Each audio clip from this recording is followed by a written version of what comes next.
the Louisiana licensing law, and the Louisiana licensing law was the first law to go into effect for mold remediators in the country.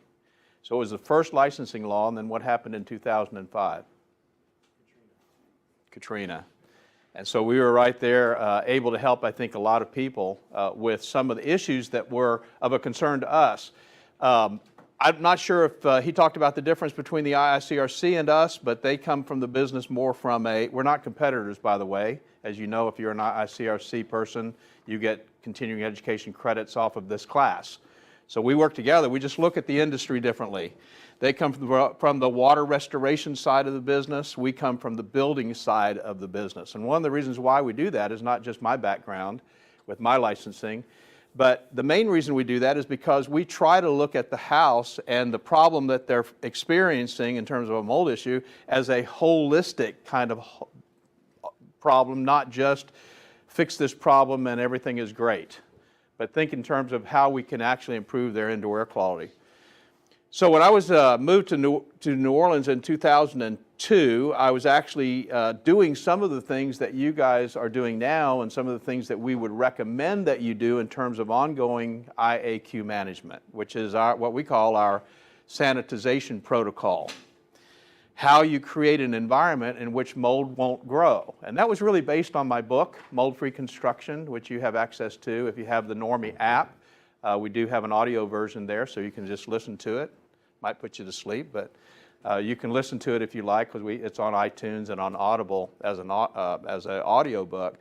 But the sanitization protocol really does improve people's indoor environments, so you have the ability to do that. And I just want to tell you about somebody that I met when I was in New Orleans. I was doing some trade shows, and and a radio program, and I got a call from a lady. Her name was Laura DeRocher, and she had 4 children. And her youngest child, who was 8, had some very severe sinus issues. In fact, as she was talking to me, she had, of all 4 of her children, the other 3 had constantly been to the allergist every month. Now think about that for a second. Every month, for years, they had been to this allergy doctor.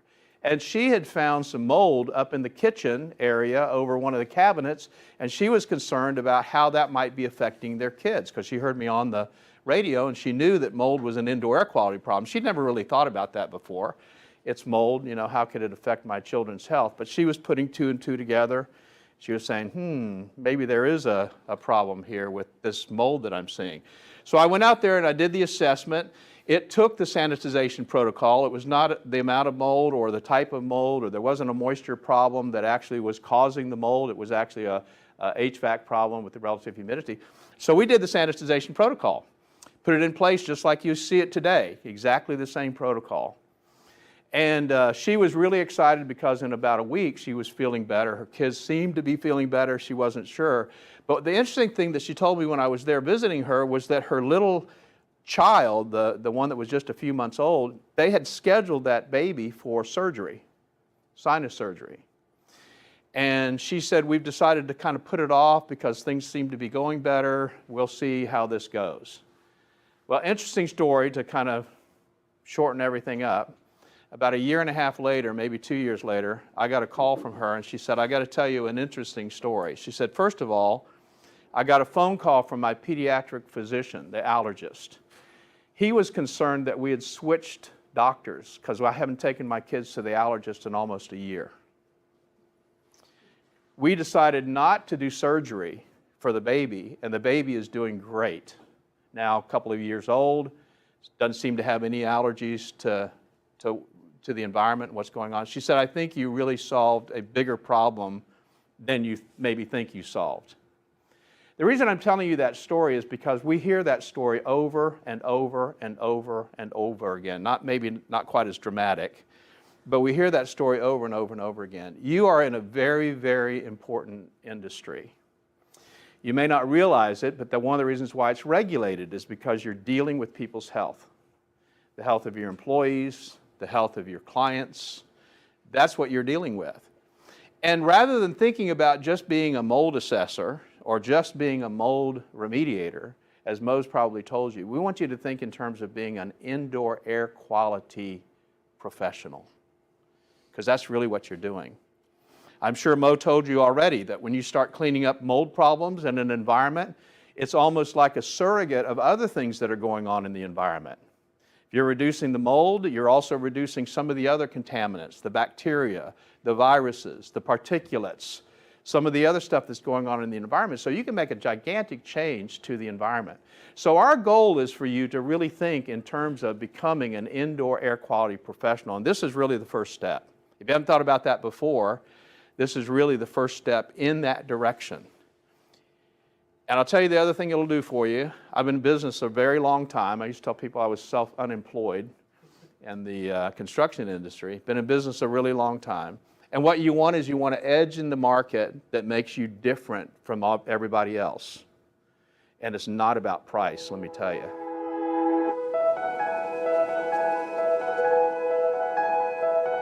The Perfect Fit Filter by Best Living Systems, another innovative product by Best Living Systems that will change the way you breathe indoors. Older style filters use cardboard frames which become quickly filled up with mold and dead skin cells, causing them to flex inward and allow air to go right past the filter. With the Perfect Fit Filter, there is no blow-by. Because there is no cardboard for the mold to eat, this Perfect Fit Filter is designed with a sturdy internal frame and sized to fit virtually any size opening. It allows the edges of the filter media to enclose the frame of your return air grills, so every cubic inch of air is filtered. No reason to go searching for your specific size in your local big box store. The Perfect Fit Filter is shipped directly to you when you need them. In a home or office environment, this incredible 1-inch filter provides MERV 7 protection to serve as a 90-day filter. How can you leave this filter in for 90 days? Popular pleated filters provide tiny crevices where mold and bacteria get trapped. Because you are bringing to their nests dead skin cells and other organic materials, the microbes find a safe harbor, an environment where they can grow and reproduce. This is called bionesting, and the Perfect Fit Filter reduces the possibility of these microbes contaminating the air we breathe. Because the Perfect Fit Filter is rated with a MERV 7, the industry standard for 1-inch filters, it does not restrict airflow or put unnecessary strain on your air handler. The Perfect Fit Filter, now available by monthly subscription and free shipping at perfectfitfilter.com. The Perfect Fit for people who like to breathe. Welcome to IAQ Basics 101, Managing the Air We Breathe. My name's Doug Hoffman. I'm the Executive Director of NORMI, the National Organization of Remediators and Mold Inspectors. IAQ Basics 101 is a class offered through besttrainingschool.com.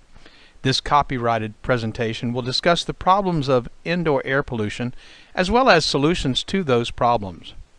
There are multiple ways to deal with indoor air pollution, and I suppose this picture addresses one of those. The EPA and other government agencies suggest removing the source of the pollution, but as we will see, that's not always possible and is not necessarily a viable option, especially since we ourselves are the source of much of the pollution indoors. Dilution with fresh air makeup is also suggested as an option, but that's not always possible, and in many cases it allows us to bring even more pollution from the outside into our living space. This class is designed to talk about the seriousness of the problem, the sources of the problem, and the real holistic solution to managing indoor air quality. Whether in a residential, commercial, industrial, or institutional environment, the solutions are the same and effective to reduce microbials, particulates, and other contaminants that pollute our indoor breathing space. Several years ago, Normie.org started a national survey asking homeowners in particular to rank their indoor air quality from 1 to 10, 1 being poor, 10 being excellent. And so the question, how would you rate the indoor air quality in your home? Now, with several thousand responses, the evidence is clear that most people, in excess of 90%, rank their indoor air quality at a 7 or below.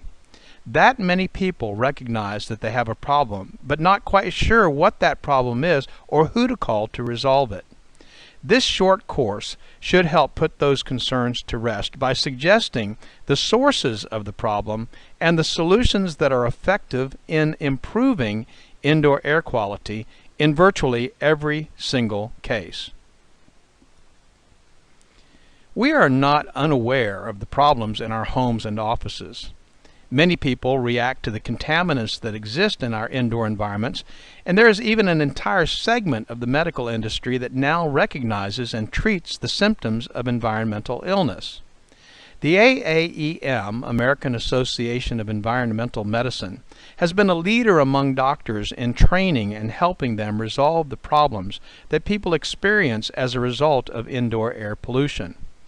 No longer are those affected shuffled off to a psychiatrist or disregarded as a hypochondriac, because more and more evidence is coming to light every year on the devastating effects of long-term, low-level pollutants on our health and general well-being.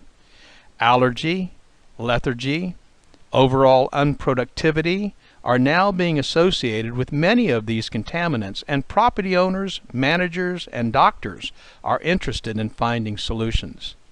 This class allows you to take a giant leap toward a holistic approach to dealing with indoor air pollution. But first, you must understand what comprises or makes up the contaminants that we breathe every day indoors. You could classify every single component that affects indoor air quality into one of these 7 components. And if you know what the problem is, the solution is easier to understand. As I've said many times, prognosis without diagnosis is malpractice, and so it is with indoor air pollution. If you don't understand the problem, then you don't have a solution. If you do understand the problem, and you understand that it's multifaceted, then you will understand that the solution must then be multi-strategic. There is no one-size-fits-all, or just put this machine in your house and all will be well approach to solving these issues. It's about dealing with all of them in a synergistic way. So let's talk about each of these as we see them in our environments and as they pollute those environments. Particles. That's a dust mite. 32,000 of them on an ounce of dust. And there are a lot of people who are allergic to dust mites because dust mites love to eat organic material, dead skin. And when they eat that dead skin, they do what other animals do, and that becomes aerosolated. And that dust mite feces has enzymes in it that makes people allergic to it. And so dust mites obviously are a problem, and what they do after they eat becomes a problem. But there are other things in the environment floating around as well: pollen and mold spores, particulates that need to be taken out of the air that we breathe. There have been multiple studies about submicron particles and how they actually get past our natural filtering systems, the nose hairs, the hairs in our lungs, and actually can even be brought into our bloodstream. And so dealing with particles, of course, is an extremely important way of dealing with indoor air quality. Unfortunately, in the indoor air quality business for the last few years, so much emphasis and focus has been put on particles that some of the other problems that are in the environment have been ignored.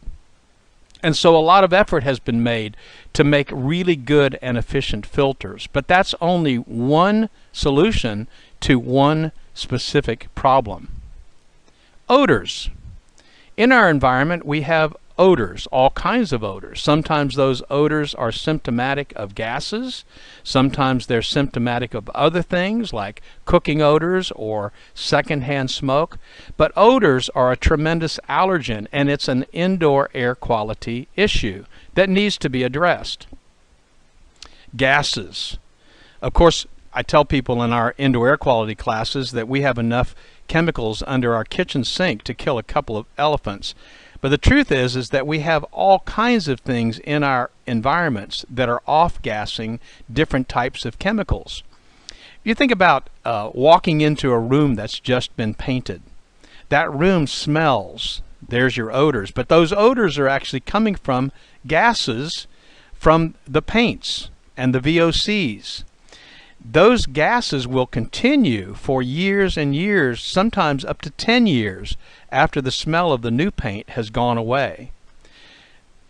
Formaldehyde, glues, OSB, carpeting, all of these things put off gases. Some of them we smell, some of them we don't smell.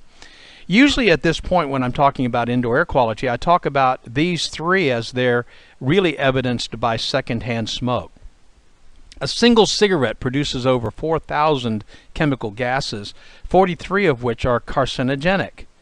And in most cases, when they try to take cigarette smoke out of an environment, like in a bar or a restaurant, they use a filter, and so they're successful at taking the particles out, but it still smells like an ashtray, and that's because they haven't removed the gases and the odors that remain. So if you were going to have a multi-strategic solution to secondhand smoke, you'd have to have something that would deal with not only the particulates, but also deal with the gases and with the odors.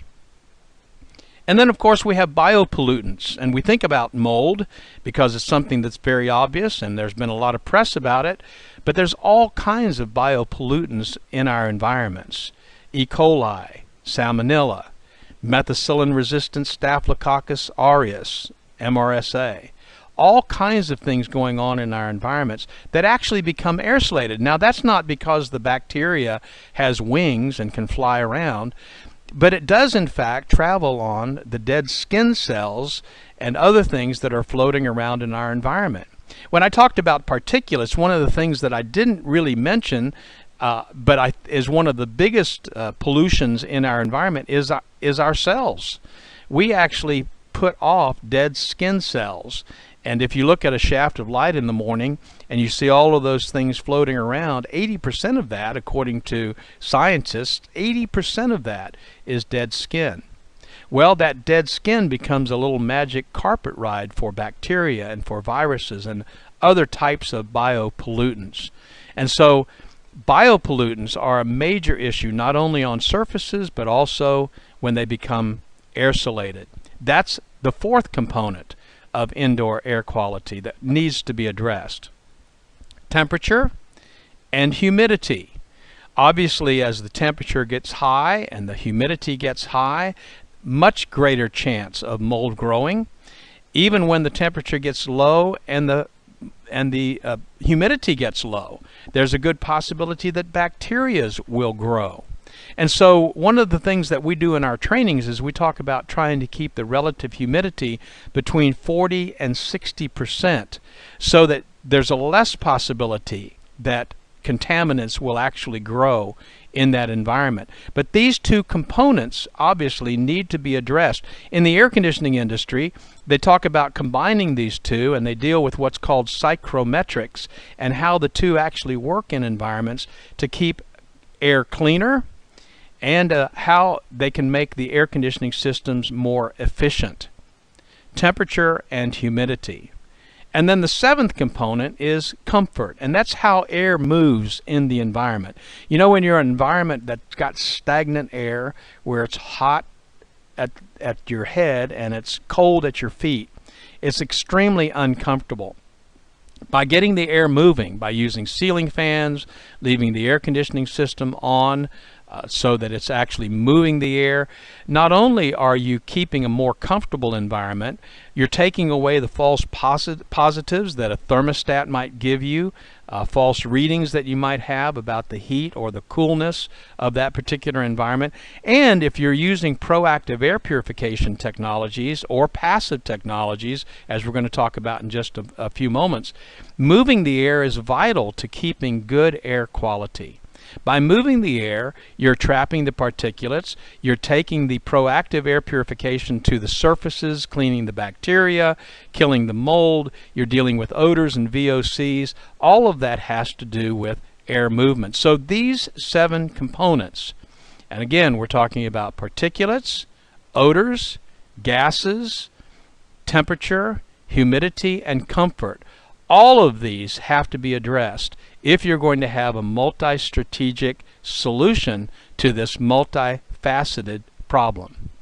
Particles, biopollutants, odors, temperature, humidity, gases, and comfort. You need to address all of them.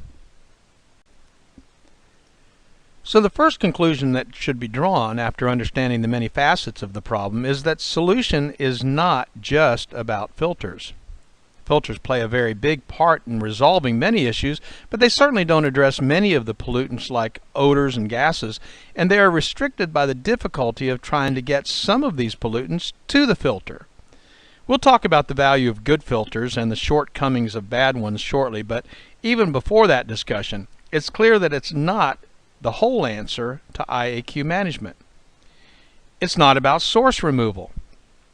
If we are producing much of the dead skin that's in any environment, removing us is not the answer. Yes, we can give our cat to Aunt Sally and tell our wife to smoke outdoors, but there are so many things in our environments that simply cannot be removed. After all, who wants to live in a stainless steel house? So many of our construction materials are great feeding ground for mold and bacteria, and how do we fix that problem? And it's not about dilution. Certainly adding fresh air into the home or office is a good way to dilute some of the contaminants, but as I suggested earlier, in some parts of the country, the last thing I want to do is bring so-called fresh air into the environment. At least I wouldn't want to bring it in without it having been cooled, filtered, and purified. Again, certainly a part of the solution, but not the entire solution. Our solution, the Normie-approved solution, is a multi-strategic approach with these three prongs: air filtration and purification, surface protection, and lifestyle changes. When I wrote my book, Mold-Free Construction, and that's available at moldfreeconstruction.com, I suggested a sanitization protocol, and it incorporates this three-pronged approach. Take a look here at a recent table that I found that suggested the top 10 solutions to indoor air quality issues. It's interesting because the three-pronged approach is included right here. You've got utilize air purification, utilize air filtration, dehumidify or humidify, reduce carpeting, revise your cleaning schedule, use hypoallergenic bedding, use green cleaning supplies, reduce volatile organic compounds, respond quickly to leaks or moisture, manage plants, and clean your pets. It's interesting that this three-pronged approach is included. Lifestyle changes that include decluttering, scheduled maintenance, and so forth is incorporated in the revised cleaning schedule. Respond quickly to leaks and use hypoallergenic bedding. Using green cleaning supplies that are low in VOCs deals with surface protection, and I have many more listed in my sanitization protocol. So we want to now close in on air filtration and purification technologies, which is probably the most technical of all the solutions. There are so many air purification technologies and so much marketing hype that it's often difficult to understand exactly what works and what doesn't. So let's simplify the approach. Every piece of air purification equipment in the market today is either active or passive in its approach to resolving indoor air pollution problems. By passive, we mean that, like a mousetrap, it's bringing the pollution to the solution. A filter is a good example of a passive technology because the filter sits there waiting for the air to be brought to the filter. The other option to take care of that pesky mouse would be to buy a cat. That cat is on seek and destroy mode, and she's going out there to take the solution to the pollution. That's a proactive approach to solving the problem. So in that context, let's talk about the different technologies in the marketplace and talk about each, how they work, and the advantages or disadvantages of each. What you'll quickly see is that a synergistic approach utilizing multiple technologies in a combination of passive and active is by far the best and most effective way to deal with all of the potential contaminants in the indoor environment. To take this a step further in evaluating technologies on the market today, all of them, that is, all of the equipment on the market today, utilizes one of 5 technologies: either filtration, ionization, ozonation, ultraviolet, or ultraviolet with target plate. The very best equipment utilizes several of these, as you'll see in a few moments, but we must first understand the value and limitation of each before we have a clear understanding of the efficiency and effectiveness when these are combined. Filters would include all of the different media that we see in the market. They might be fiberglass, foam rubber, carbon or carbon impregnated, polyester, but each serves a different purpose based on its density and configuration. HEPA, high efficiency particulate arrestor, filters, probably the highest quality filter on the market today, incorporated a pleated configuration and is usually appropriate only in commercial environments where the air handlers can handle the tight density of the filter media. For the average consumer, anything above a MERV 7 or 8 rating, according to ASHRAE. Now, ASHRAE is the American Society of Heating, Refrigerating, and Air Conditioning Engineers, could negatively impact the efficiency of the air conditioning system and even, in many cases, damage blower motors and other moving parts of the system. MERV, which is the Minimum Efficiency Reporting Value, a standard set by ASHRAE to determine the effectiveness and efficiency of a specific media. Ionization sends an electrical charge into the environment using several different types of components to charge particles and make them flock together or aggregate so they can be carried to the filter. In many cases, submicron particles are so light that they are never brought to the filter, and these are, by most studies, the most harmful to our health.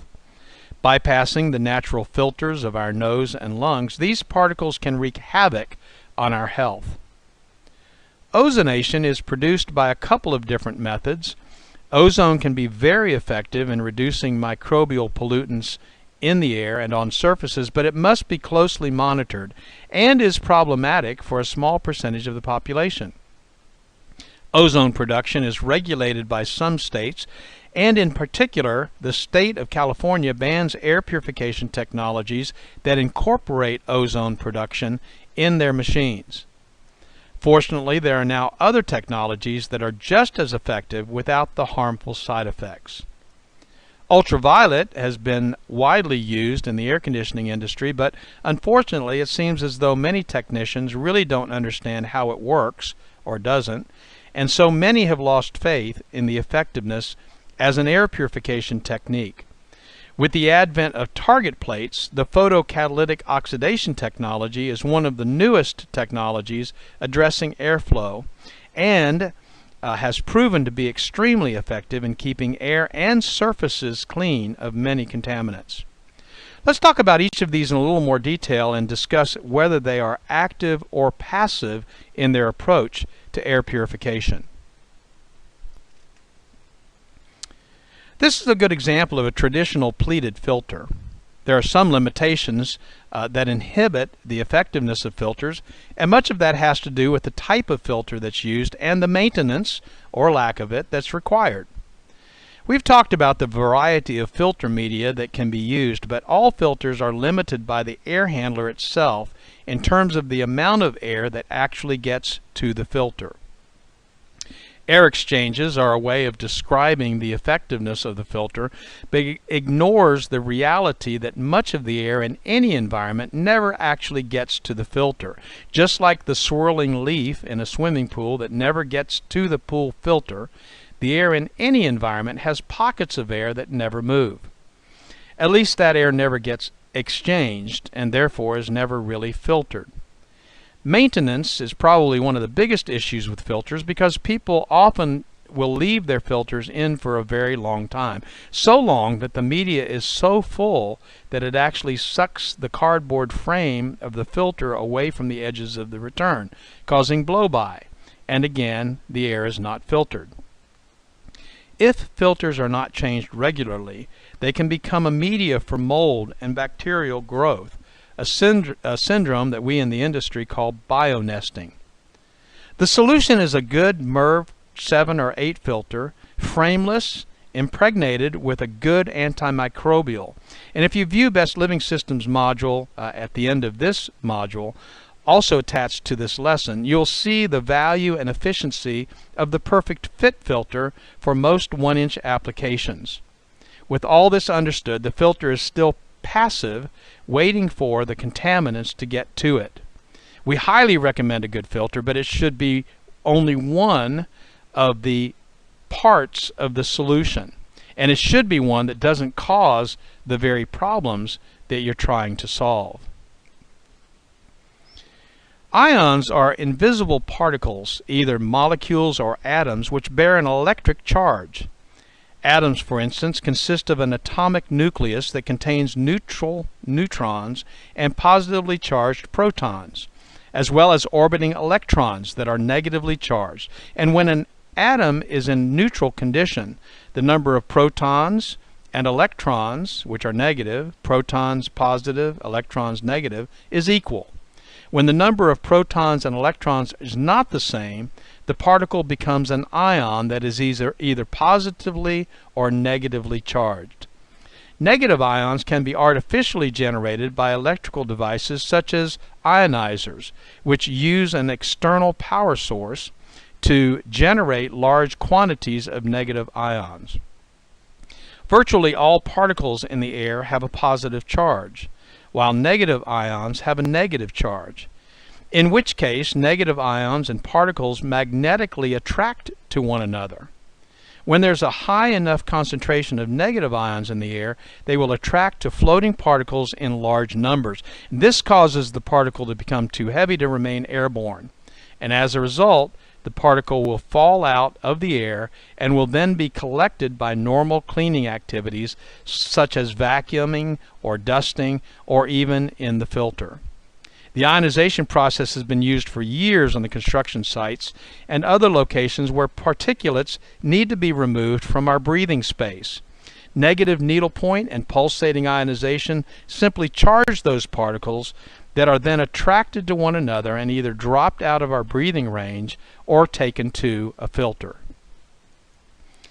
The newest ionization technology is the dielectric barrier ionizer.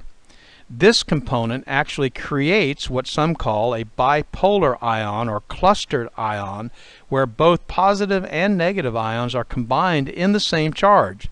This sounds counterintuitive, but testing has shown that this actually happens, and that the clustered ion, though safe for humans, is lethal to microorganisms like bacteria, viruses, and mold or fungus. This is a completely natural process, utilizes low voltage, so it's an energy-saving process, and effective on a variety of IAQ contaminants.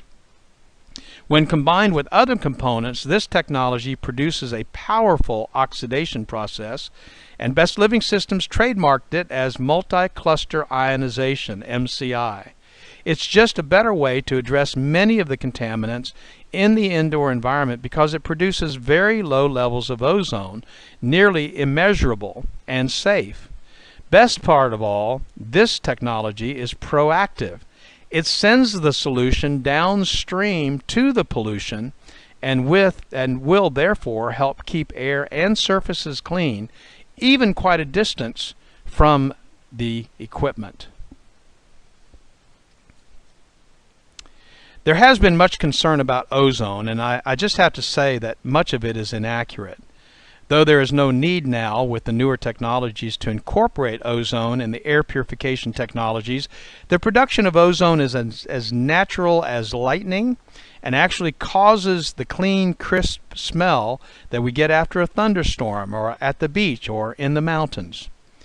Called nature's cleaning product, ozone can be a very powerful oxidizer and when used correctly can be very effective. Though highly efficient for smoke cleanup and fire restoration projects, more IAQ professionals steer customers away from the use of ozone, even at low levels, due to the sensitivity of young children, the elderly, and immunosuppressed people.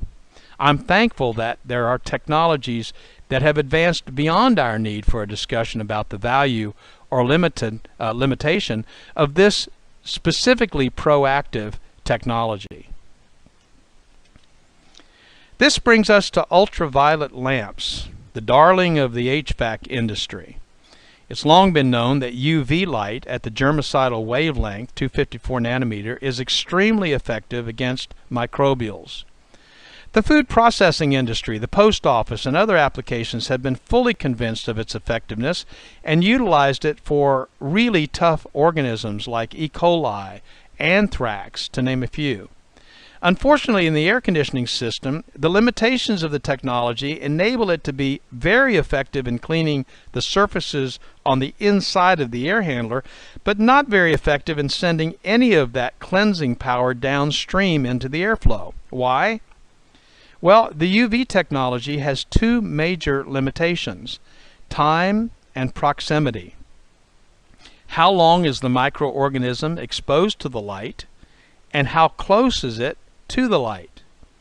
In most cases, air conditioning contractors have found that due to the high rate of speed with the air racing past the UV light, that the bugs hardly get a sunburn. Ultraviolet light is great for the surfaces inside the system, but not very effective in the airstream. It really is a passive technology, waiting for the bugs to come close to it so it can zap them, change their DNA, or neutralize them. Over the past few years, scientists and engineers have learned the power of a combination of UV, the germicidal wavelength UV, and a target plate. This UV becomes a catalyst for producing a much more powerful oxidizer than actually does get into the airstream, clean the air and surfaces downstream from the air handler.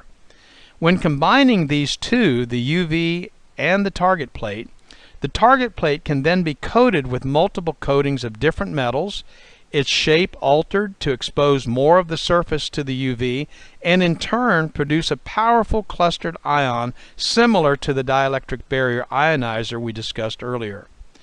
This proactive technology is becoming the choice for all air purification technologies, and when combined with other components, as we'll discuss in a moment, air purification technology has now taken a turn toward becoming the foundation for creating clean, healthy environments indoors. No longer is this technology an option, but a must for anyone who's interested in addressing all the pollutants now found in indoor environments. This concludes our training on IAQ technologies. IAQ Basics 101. Remember that the combination of many components into a single product is the very best way to address all of the contaminants in any environment. You've got a multifaceted problem, you need a multi-strategic solution. If you have a greater interest in the products that have been developed around the clustered ion, multi-cluster ionization trademark, we have provided a module on your page entitled BLS Products to help you better understand the options you may have for your own use or may want to offer to your clients. The trademarked MCI multi-cluster ionization technology are incorporated in all of these products, from HVAC probes to standalones. They're affordable, effective, and efficacious for air and surfaces in virtually any environment. Safe for humans, but lethal to microbes. Thank you for taking the time to get better educated on the basics of IAQ. We offer more advanced trainings in the IAQ field, which includes specific trainings on mold, formaldehyde, as well as more trainings in the indoor air quality field itself. And we look forward to providing more information in the classes ahead.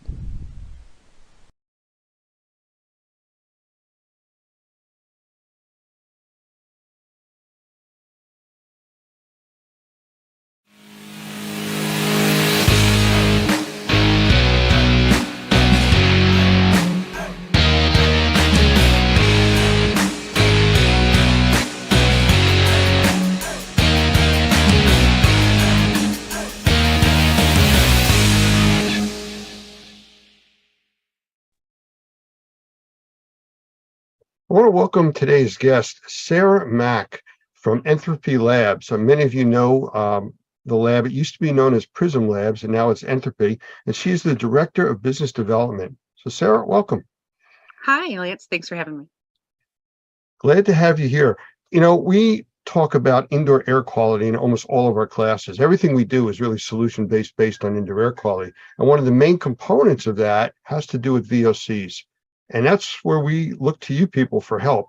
I know in the past I've done some VOC testing where from other labs and other resources, I've gotten reports back that I keep looking for my chemistry degree and I can't seem to find it. Some of them. To understand some of these labs where I've actually had to tell people, especially in large commercial facilities, here's your report. Please take it to the people that work for you and you figure out if it belongs here. It's just too complicated. So one of the reasons that we talk about you guys is just the ease of how your laboratory produces the material that we're able to read and understand. And the customer understands it too. So we're going to get to all of that. But I want to know right now the name change, because everybody that calls me still talks about, can I have the number for Prism Labs and stuff? I know you've changed it. What's the story? Sure, certainly. So yeah, a few years back in 2017, we actually were acquired by a company called Montrose Environmental Group. Underneath the Montrose Environmental Group parent company, they have a vertical, which is considered the Enthalpy Lab network. And so from that, again, back in 2017, we had that ownership change, actually just starting in 2022, the beginning of 2022, they made us do that name change. So Enthalpy Analytical is what we're now called. You call us Prism, we're not offended.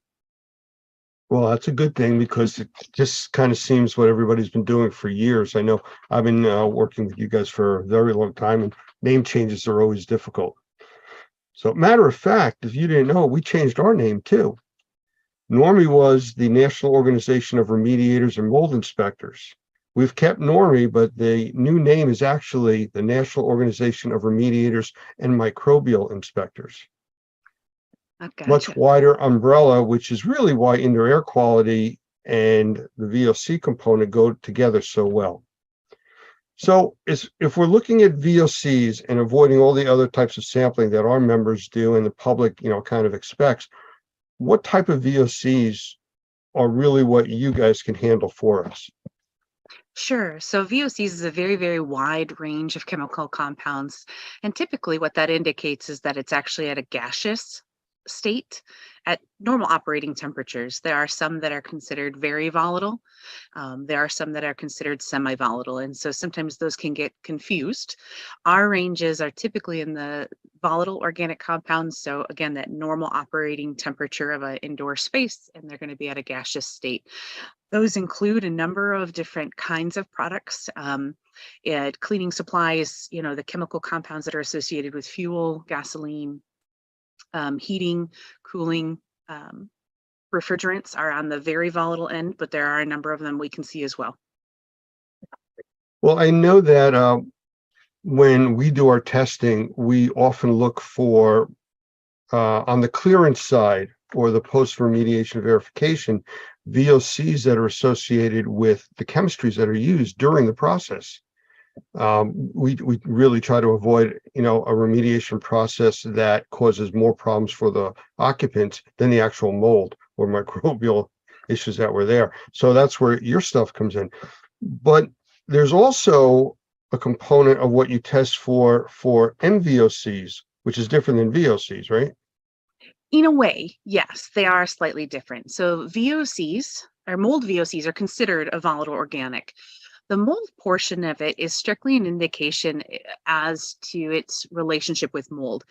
Now, we have about 21 target VOCs that we use for our mold VOC total. Those chemicals have been found in literature pieces and publications in the past. They're ones that we can see with our equipment, and they're ones that could be indicative of an odor that might be present. The mold VOCs are slightly different, of course, than the spores and some of the other things you might test for with mold, but they're only emitted as mold is actively growing. And so those are what we look for, again, those 21 markers. There is some crossover with other products in the home that might have some mold VOC chemicals, because again, they're standard VOCs. It's just which one are those active growing molds actually producing. So there is some crossover, say with paint. So if there was a lot of recent painting, we might have an elevation in what we would show as an elevated mold VOC, but then we start going through that series of questions. That is the difficulties. We're not looking at the actual particulate itself, but we're assuming based on the chemistry, what we're seeing, what is actually present. Because I've done some assessments myself where I've been in environments that are immaculate, how clean they are. But when you're dealing with the occupants, you can see that they're suffering from something. And I've been surprised a few times where the MVOCs are almost off the scale, 3, almost 4,000, which is extremely high on your scale rating for MVOCs, especially when I'm not finding anything, spore-wise. The spore traps are coming back clean. There's very little growth, if anything, but the VOC levels are really elevated. Yeah, so our scale for the mold VOC, I think you got it a little bit crisscross there with the TVOCs, but typically starting at 8 nanogram per liter is what would be an outdoor average for mold VOCs. Anything up and above that 8 is where we would start to look to see any active mold presence in that space. Now that could be super small, like just an excess of overwatered plants, or it could be something a bit bigger where we do have something that's hidden behind the wall. Now, spores are much larger in terms of size, so those don't make it through the wall necessarily as quickly as what those volatile organics would. But then too, again, we have to take that with a grain of salt in looking at the chemistry, because if the compounds are associated primarily with paint, or we do know that there was some recent construction that had happened there, it may be that it is related to something different than a specific mold growth. So they aren't a catch-all, and they're definitely not the one-stop shop in terms of mold detection. So but they're a complement. So if I said that I was just testing you to see if you were paying attention with reversing those scales, you probably wouldn't believe me. Actually, what happened was I was looking at some reports from earlier today, and I had one that the regular VOCs, the number was gigantic. And, that's what's sticking out in my head. And you are absolutely correct. It is a different scale. But again, still elevated mold VOCs when I'm still not picking up particulates or any other signs of mold, either because of the cleaning they did or just it's a different problem. Could be. So from your perspective, the indoor air quality arena, or space as we call it, how do you see the VOCs really fitting in from your side of it, not from ours? We understand our side. Sure. So the way I like to think about the indoor air environment is we know that there are a number of different things that are associated with that. We have the particulates, we have molds, we have the VOC, we have some things as simple as temperature and humidity. But a large majority, when you look at the chemical makeup of the indoor air with the particulate in a general type scan, not just specifically for mold, but just particulates in general and what's present in terms of a dust characterization, I liken that between the VOCs and the dust, you're looking at 80% of what would be present in an indoor air space that could be of concern causing symptoms. And so it is a major component, certainly for the indoor air environment. There are some things that we can kind of test out. I know we've talked a little bit about some of the instant read meters or monitors that can be used, but in terms of VOCs, TVOC is on a lot of those monitors for a reason. It's interesting the way that you bring that up, because we get a lot of questions because we have a monitoring program under Norman Pro Monitoring where we monitor in real time, and VOCs is part of that. However, that is a screening system. We are screening the environment.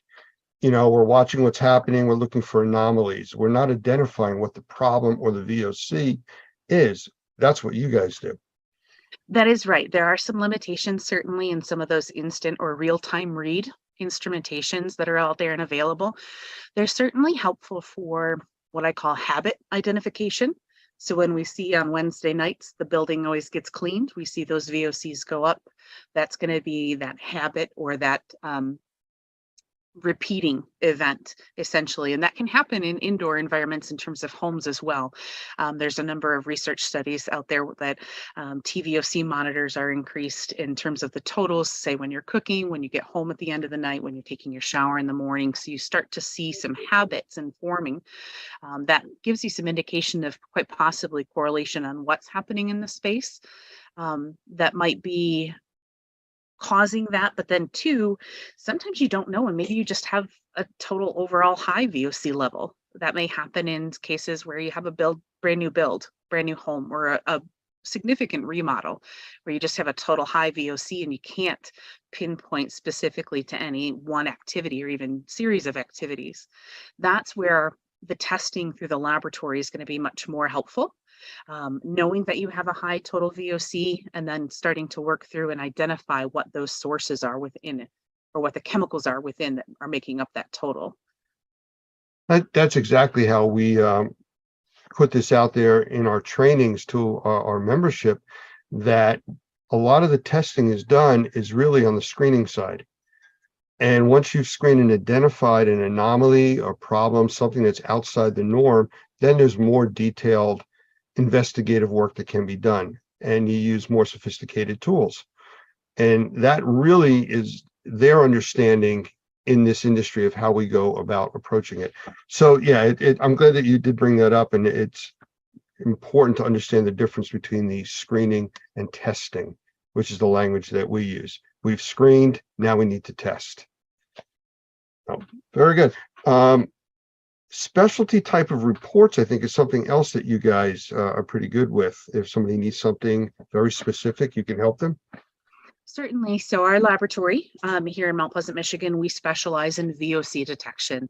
And so because of that, we've really honed in on a number of different reports and types of reports that we can issue in comparison to some of the other laboratories where you were kind of indicating you get chemical by chemical, difficult reports to read. We've specialized some of ours. So with the total VOC, we do have a summary or survey style report where you get that total VOC, and then it breaks it down into types of products that are used, and then some individual compounds. But outside of our standard just VOC check, I'm wondering about it, we've also developed a number of other tests that are helpful, that test for VOCs applicable to maybe tobacco smoke use. We have some for fire or a partial fire, like a structure fire, smoke damage. So if you had something that started in the kitchen maybe, and you've got smells that are happening up in the master bedroom, doing this test would help to identify and justify essentially that we have those chemical compounds present that were from that fire event across the house.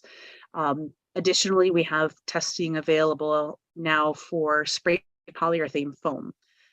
A lot of the requests we've been receiving over the last couple of years as we all become more energy efficient, closing up those homes, is that we're tightening things up and people are actually becoming ill afterwards.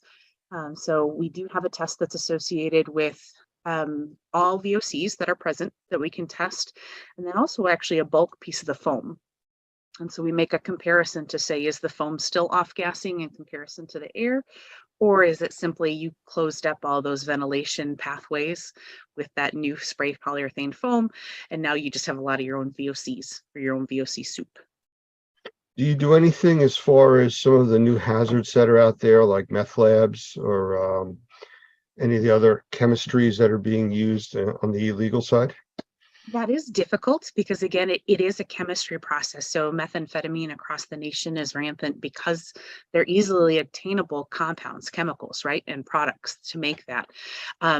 There are a number of VOCs that we can see that are part of a ingredient list, you might say, for illicit drug manufacturing.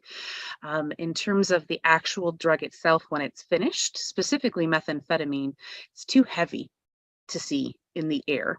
So it would be what would be more a semi-volatile or in a particulate, essentially. And so because we do the chemicals in the air versus like a surface dust or a tape lift and things like that to identify illicit drugs, that wouldn't be something we would cover.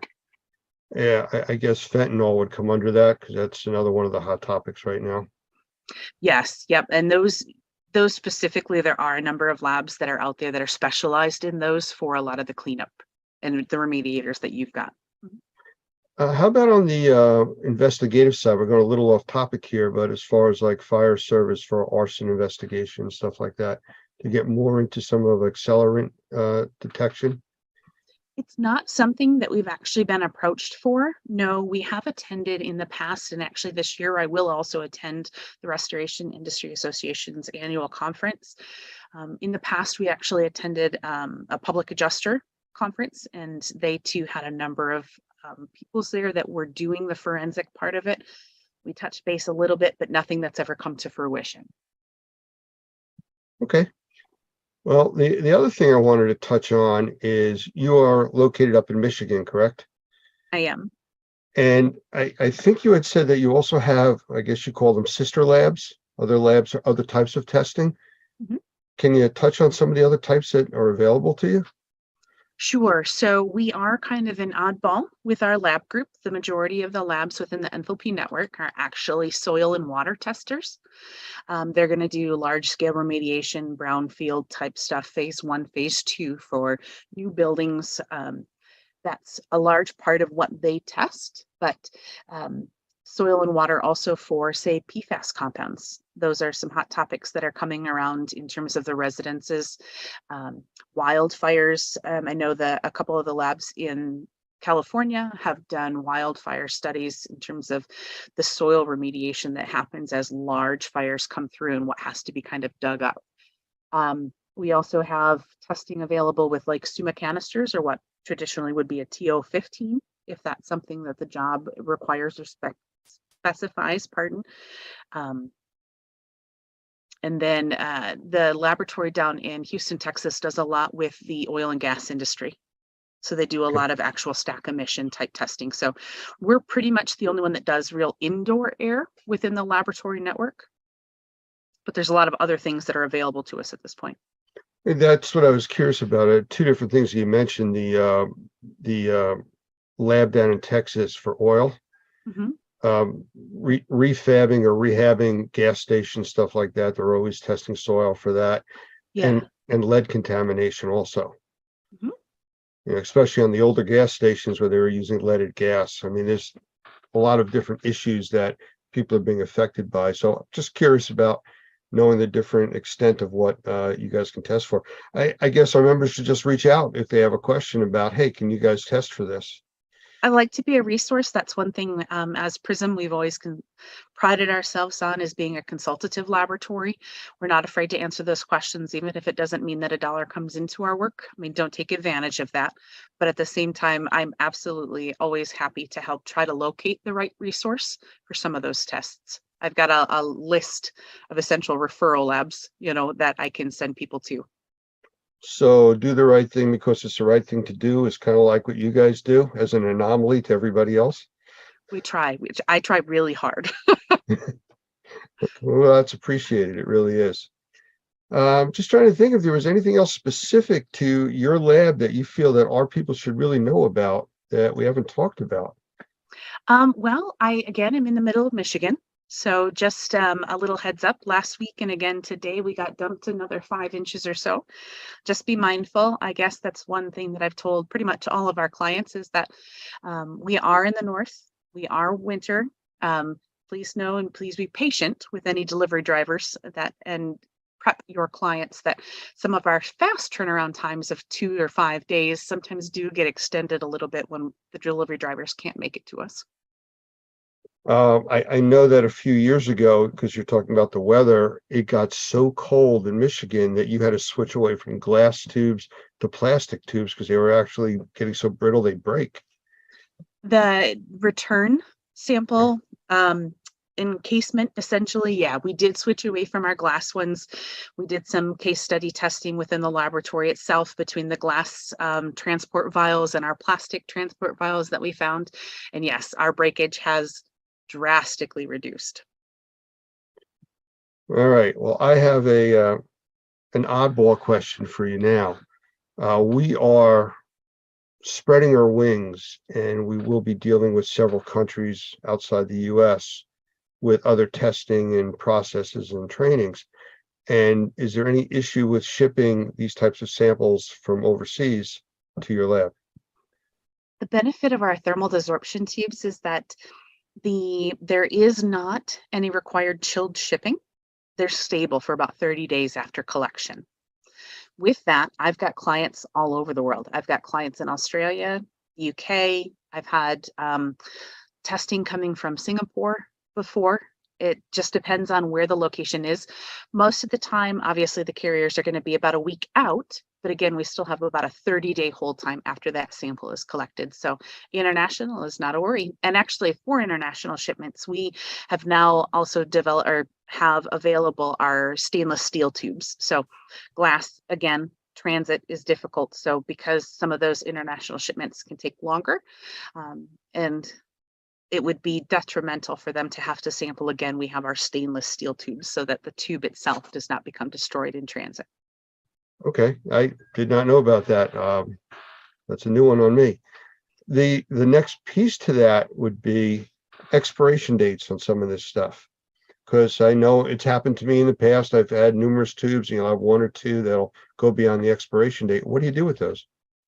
Well, one of the biggest things we want to let people know is that the sorbent material inside is very expensive. So typically, if you're working with some of the other labs that are out there and available, and you have to purchase a thermal desorption tube similar to what we actually produce, they're going to be upwards of $60 each.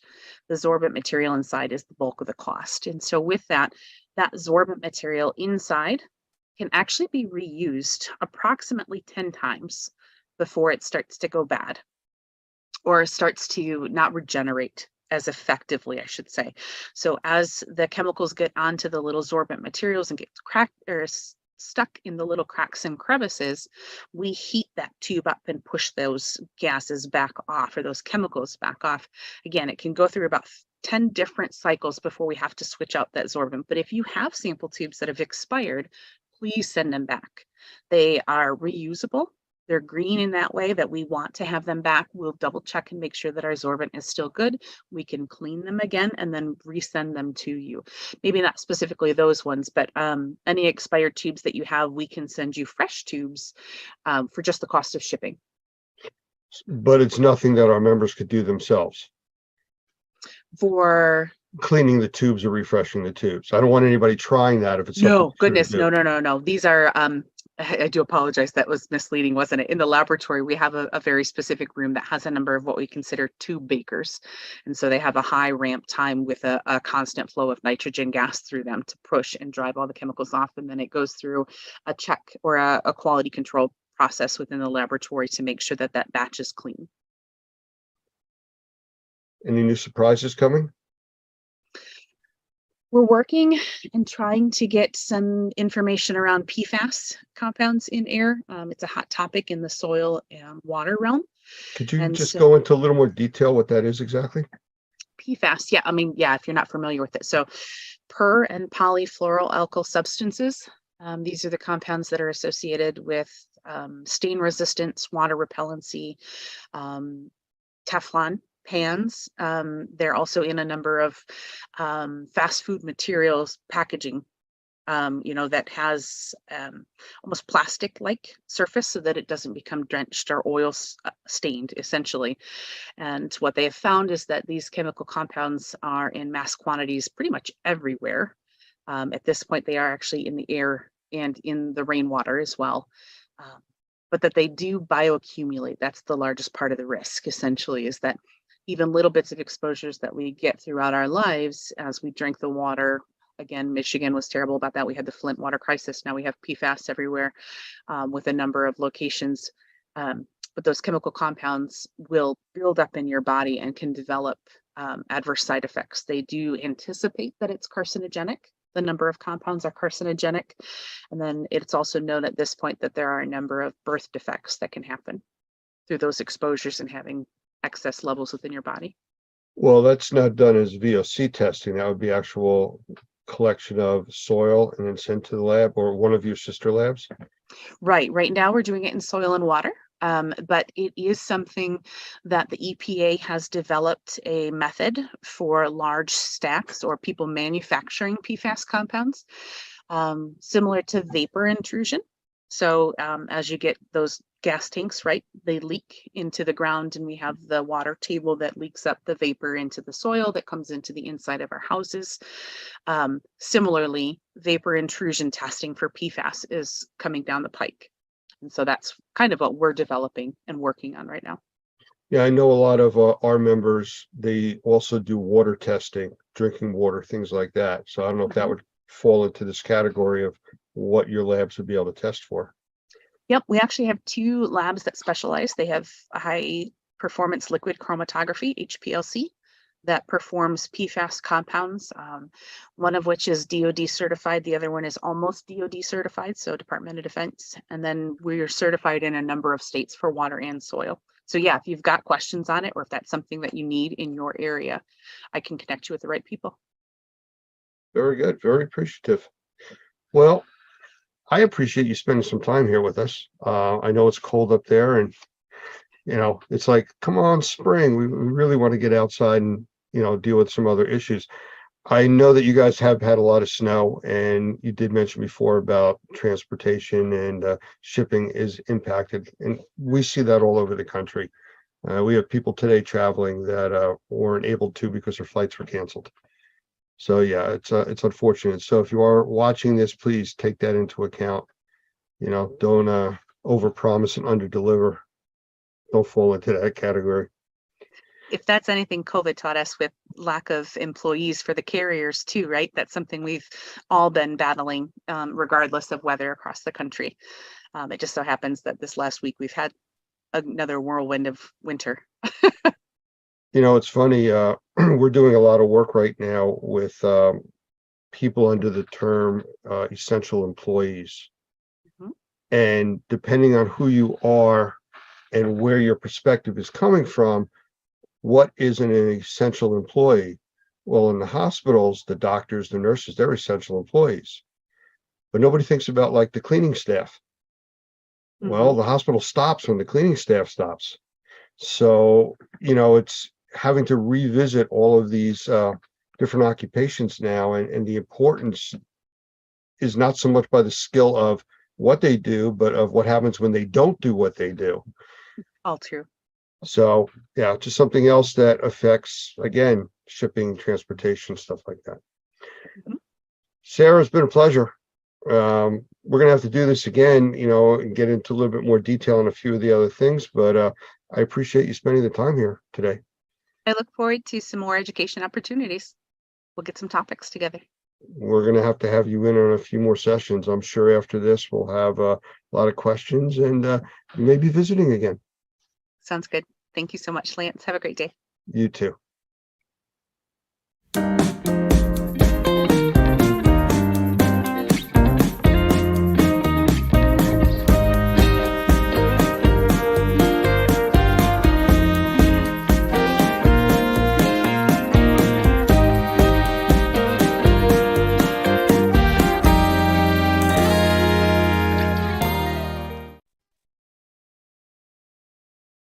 I want to welcome today's guests, Kana and Ramu Sankara from Reusip.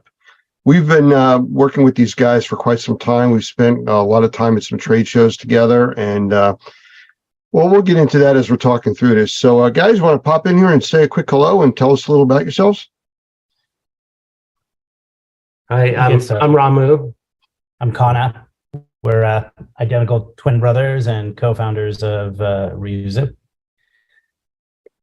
Well, could you let us know a little bit about the company? I mean, we hear the name, we think we know what it's about, but give us a little bit more detail for those that don't know who you are.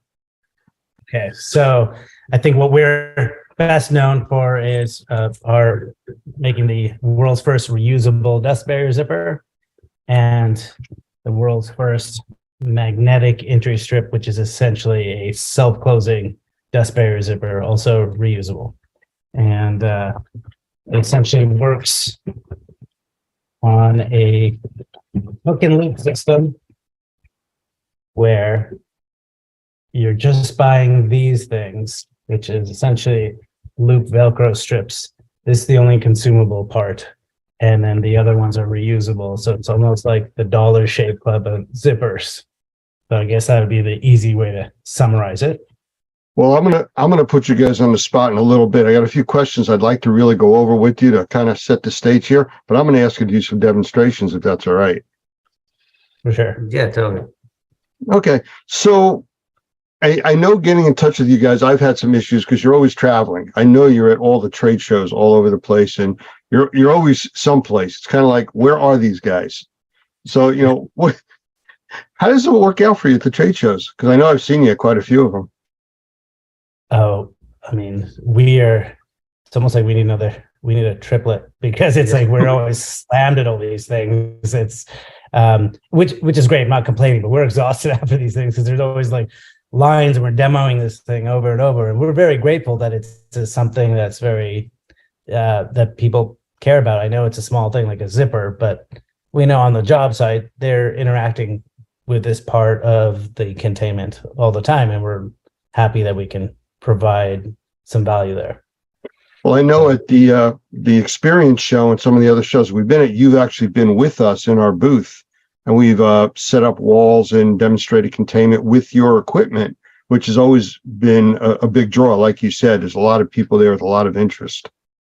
Well, I can say in the very, very beginning, we went to an Experience, and we're just, we didn't know what we're doing. You guys saw our product, and actually you're probably one of our first supporters. You took our magnetic strip and put it on your flood booth, and which was awesome of you guys. So we'll always be grateful for that.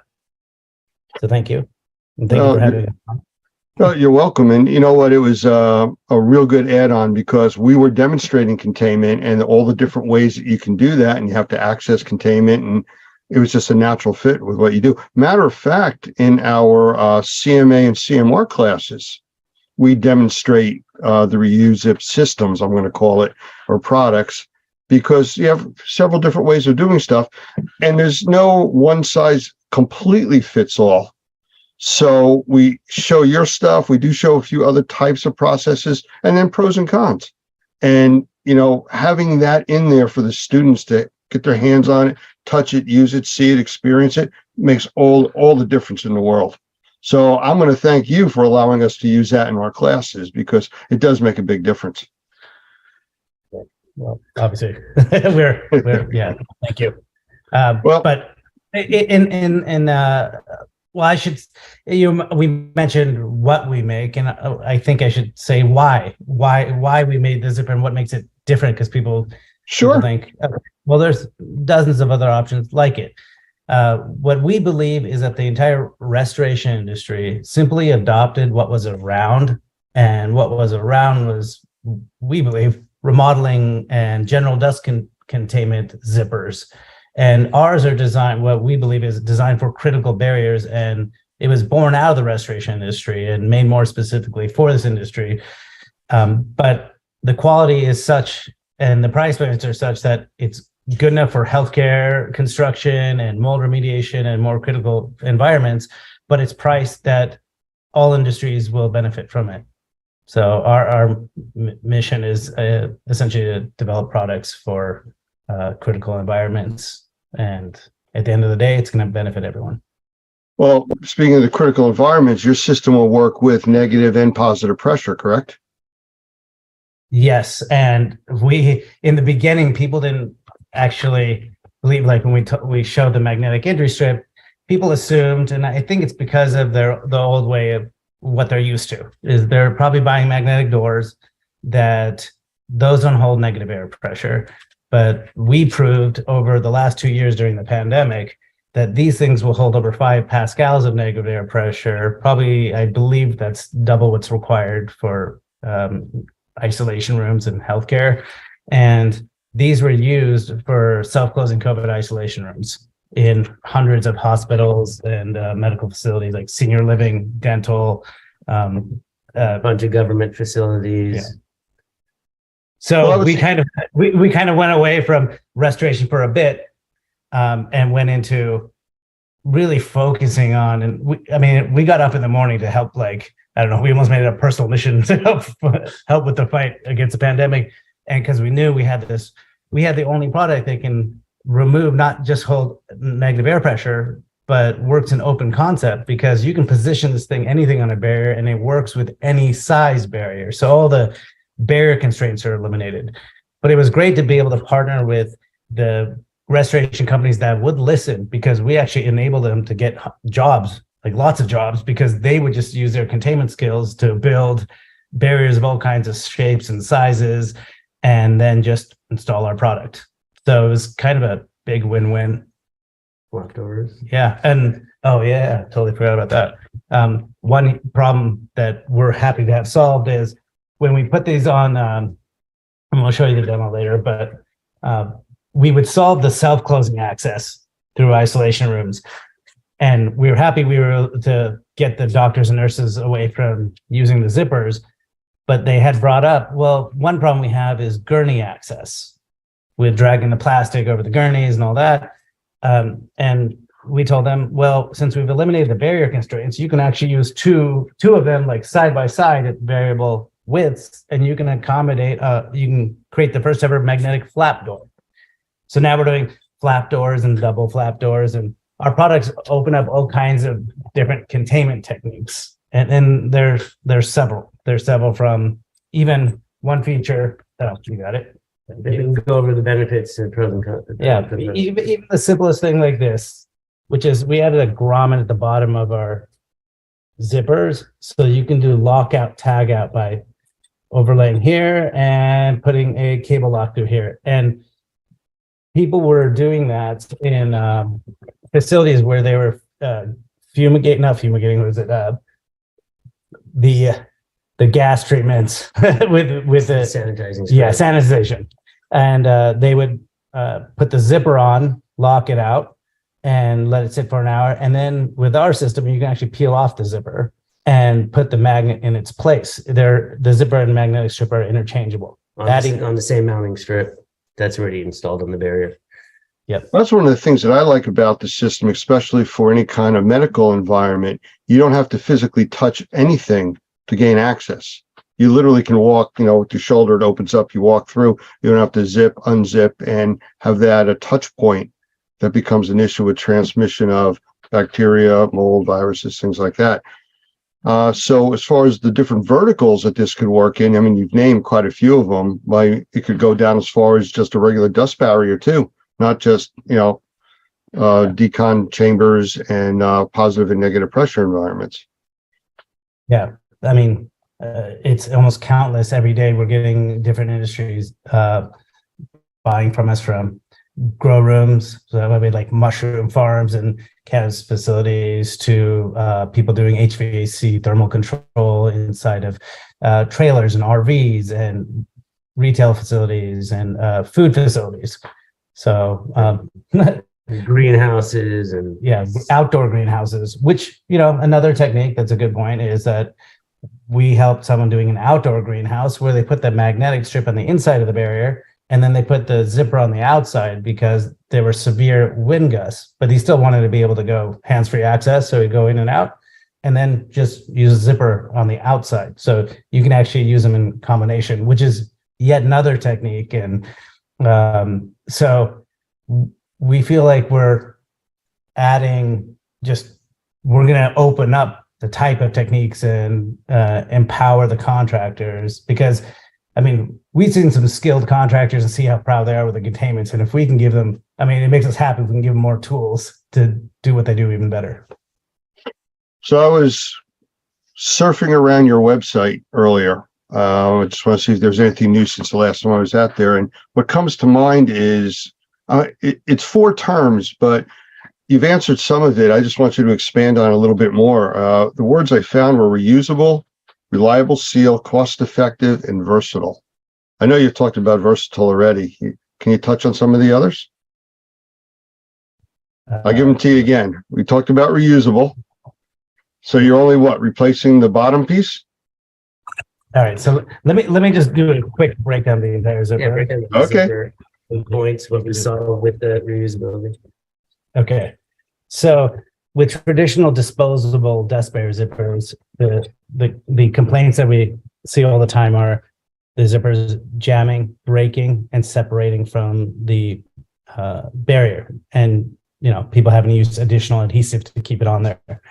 We've eliminated all three of those, because with this, for break resistance, we have a 7-gauge zipper versus a standard 5-gauge. So it's higher break resistance. There we go. The 2-layer system. So this is the peel and stick mounting strip. This will be added on.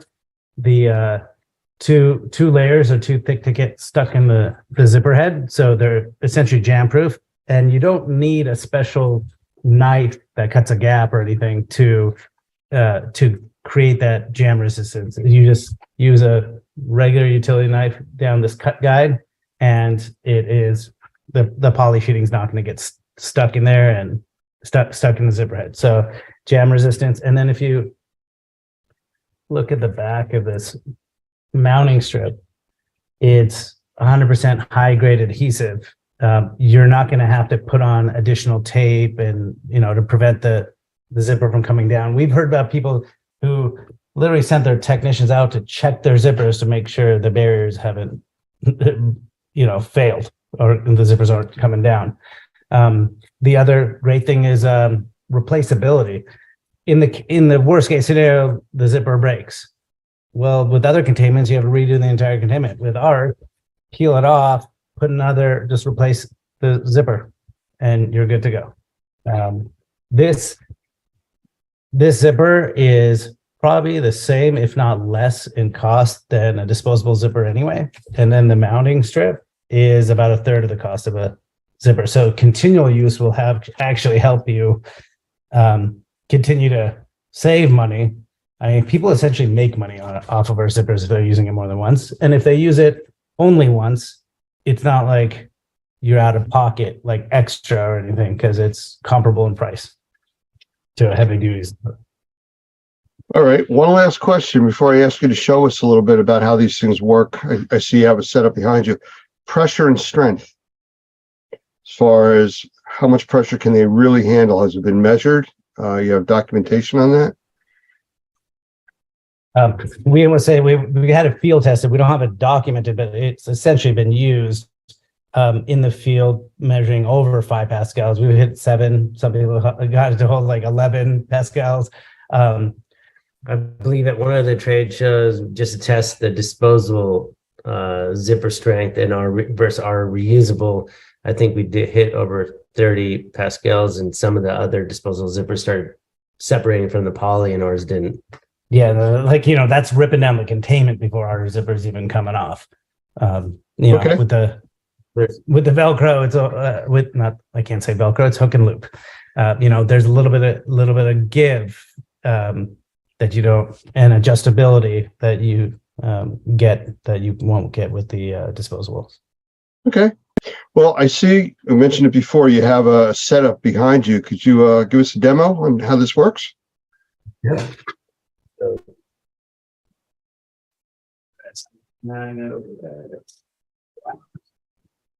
Just remember, we may not be able to hear what you're saying if you're far away. That's all. We're going to be moving the camera. All right. So, in the interest of time, we already put up the mounting strip.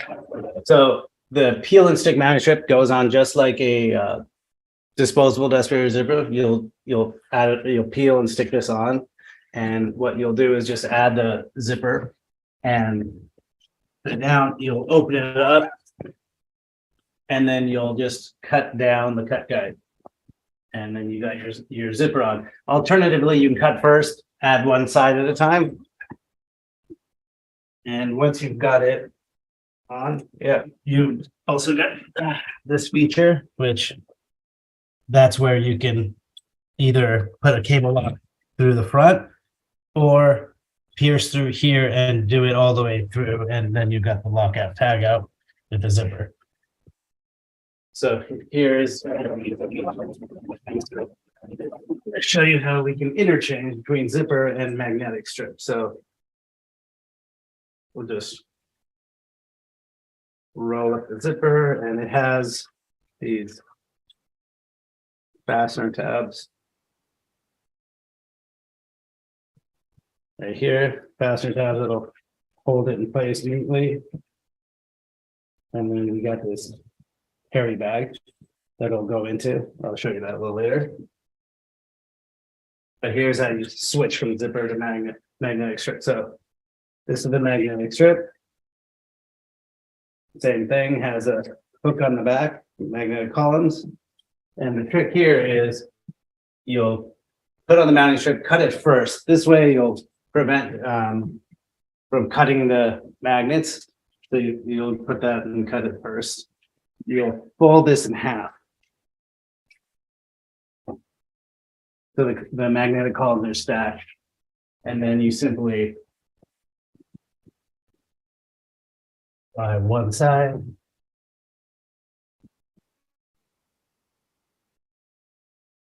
Come down.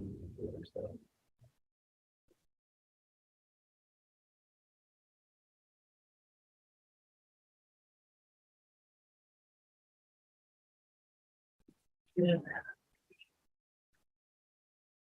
So.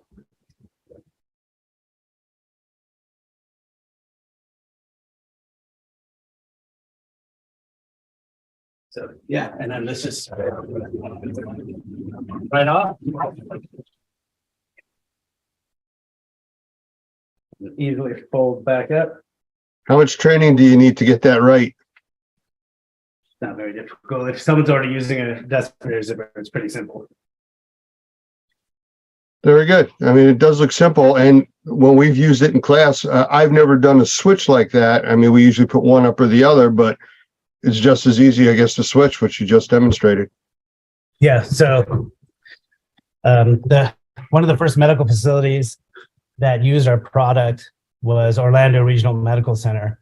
And there, I believe there's a board of people that were discussing our product, looking for a solution because they couldn't hold maintain levels of the proper level of air exchange in the isolation rooms because the nurses and doctors were leaving the zippers open. They had initially they had access to our zippers, so they put those up and they wanted the magnets. They're like, okay, we'll give it a shot. They went ahead and put on the zippers because that's what they had because they needed to get something up immediately. And he said, go ahead, do that because you're going to be able to switch out to our magnets. And then they did, and it ended up solving their air exchange issue. Obviously, because the nurses and doctors are not leaving it open. But then we also proved that it can actually hold the levels of air pressure required. Then after that, more and more hospitals started kind of catching on and doing it. So we've been trying to get the word out there, but right now it's a lot of individual locations.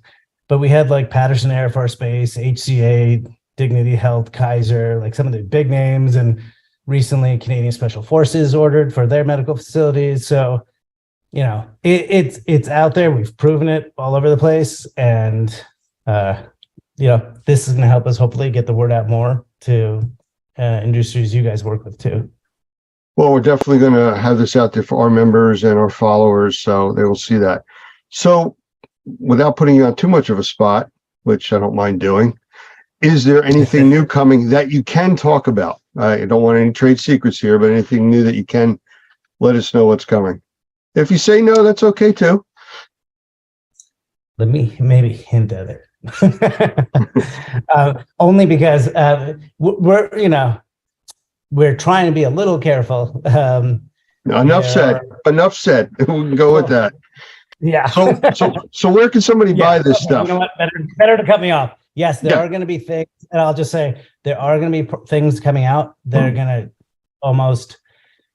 they're going to add even more containment techniques, and it's like we're excited about it. It's coming soon, but Yeah, you'll see it real soon. yeah. Okay. So where can somebody purchase this stuff? Is it in the big box stores, through distributors, from you guys? You know, where do people go to get the reusable systems? So we sell it directly online and on Amazon, but we also just recently, actually as of yesterday, just launched with Wesco Hazmasters Connie Safety. So that's in Hazmasters in Canada, Connie Safety's in the US. There are several locations of Aramco that have started carrying it. So we believe it will start going more system wide. And we have several big distributors testing this out right now. And so hopefully it's going to be everywhere soon. No big box yet, but we have companies like HD Supply and people like that reaching out to us to test it. So, And we're in some locations in UK and Australia, and we're starting to spread. So But that's good to hear, because we've also recently been doing stuff in Australia, the UK, South Africa. So we're definitely having an impact in a lot of different locations too. And for us, it makes it easier when we refer to a system or a product or at least a type of technology, people are familiar with it. especially when we're going outside the US. So that makes a big difference. So that's a good thing. All right. How about contact info for you? What's your website for people to It's go to? www.reuzip.com. You can contact us at email at info@reuzip.com. All right. Any last question here? Any upcoming trade shows we can find yet? I think next one. We'll be at ServPro's trade show, their big one in Tampa Bay in June. That's their Okay. national conference.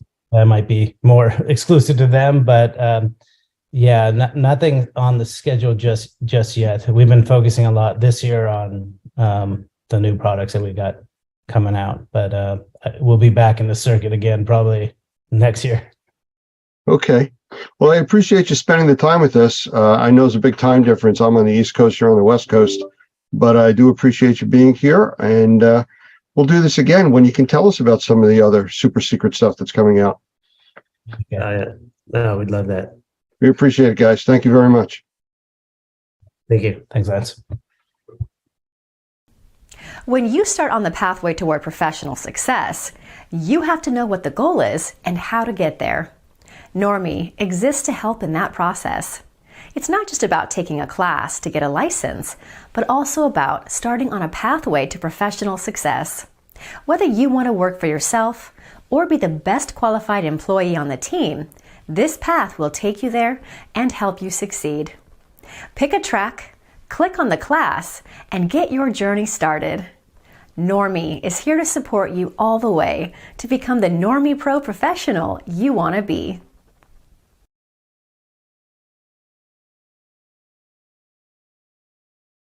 Good afternoon, everyone. I want to welcome you all to Normie CE training. This is where you get your Normie recertification credits for yearly recertification. I want to welcome you all. I want to welcome all of our admin people starting to pop into the room here.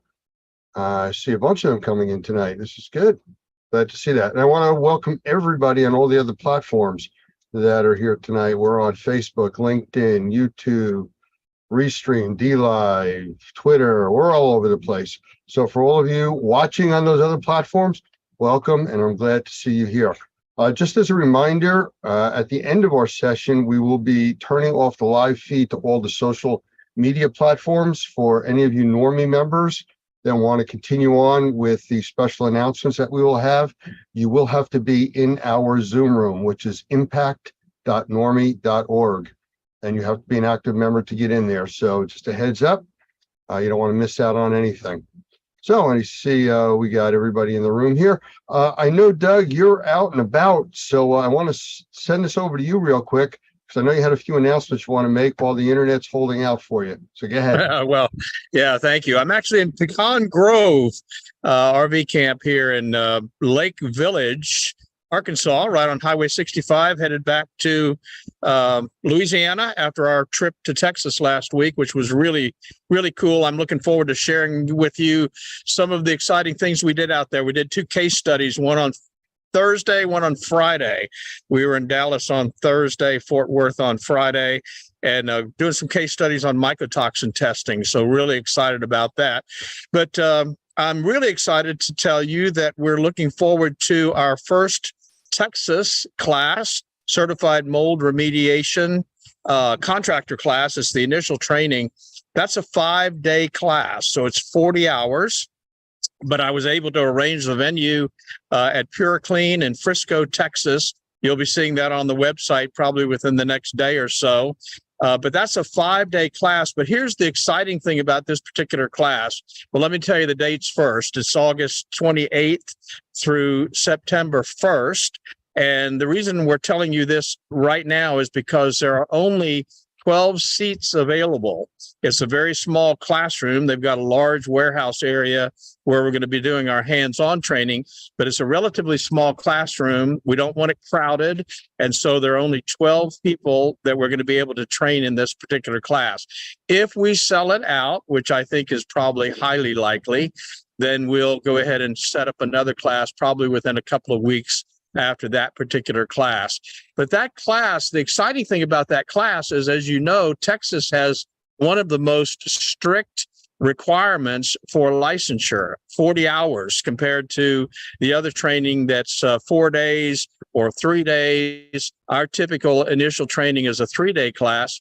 So this 5-day class is a really high level training compared to a lot of the other initial licensing classes. So what we're doing on this class is that if you come to this class, you'll be able to qualify for any of the states that have licensing except New York, and then all of the non-licensing states.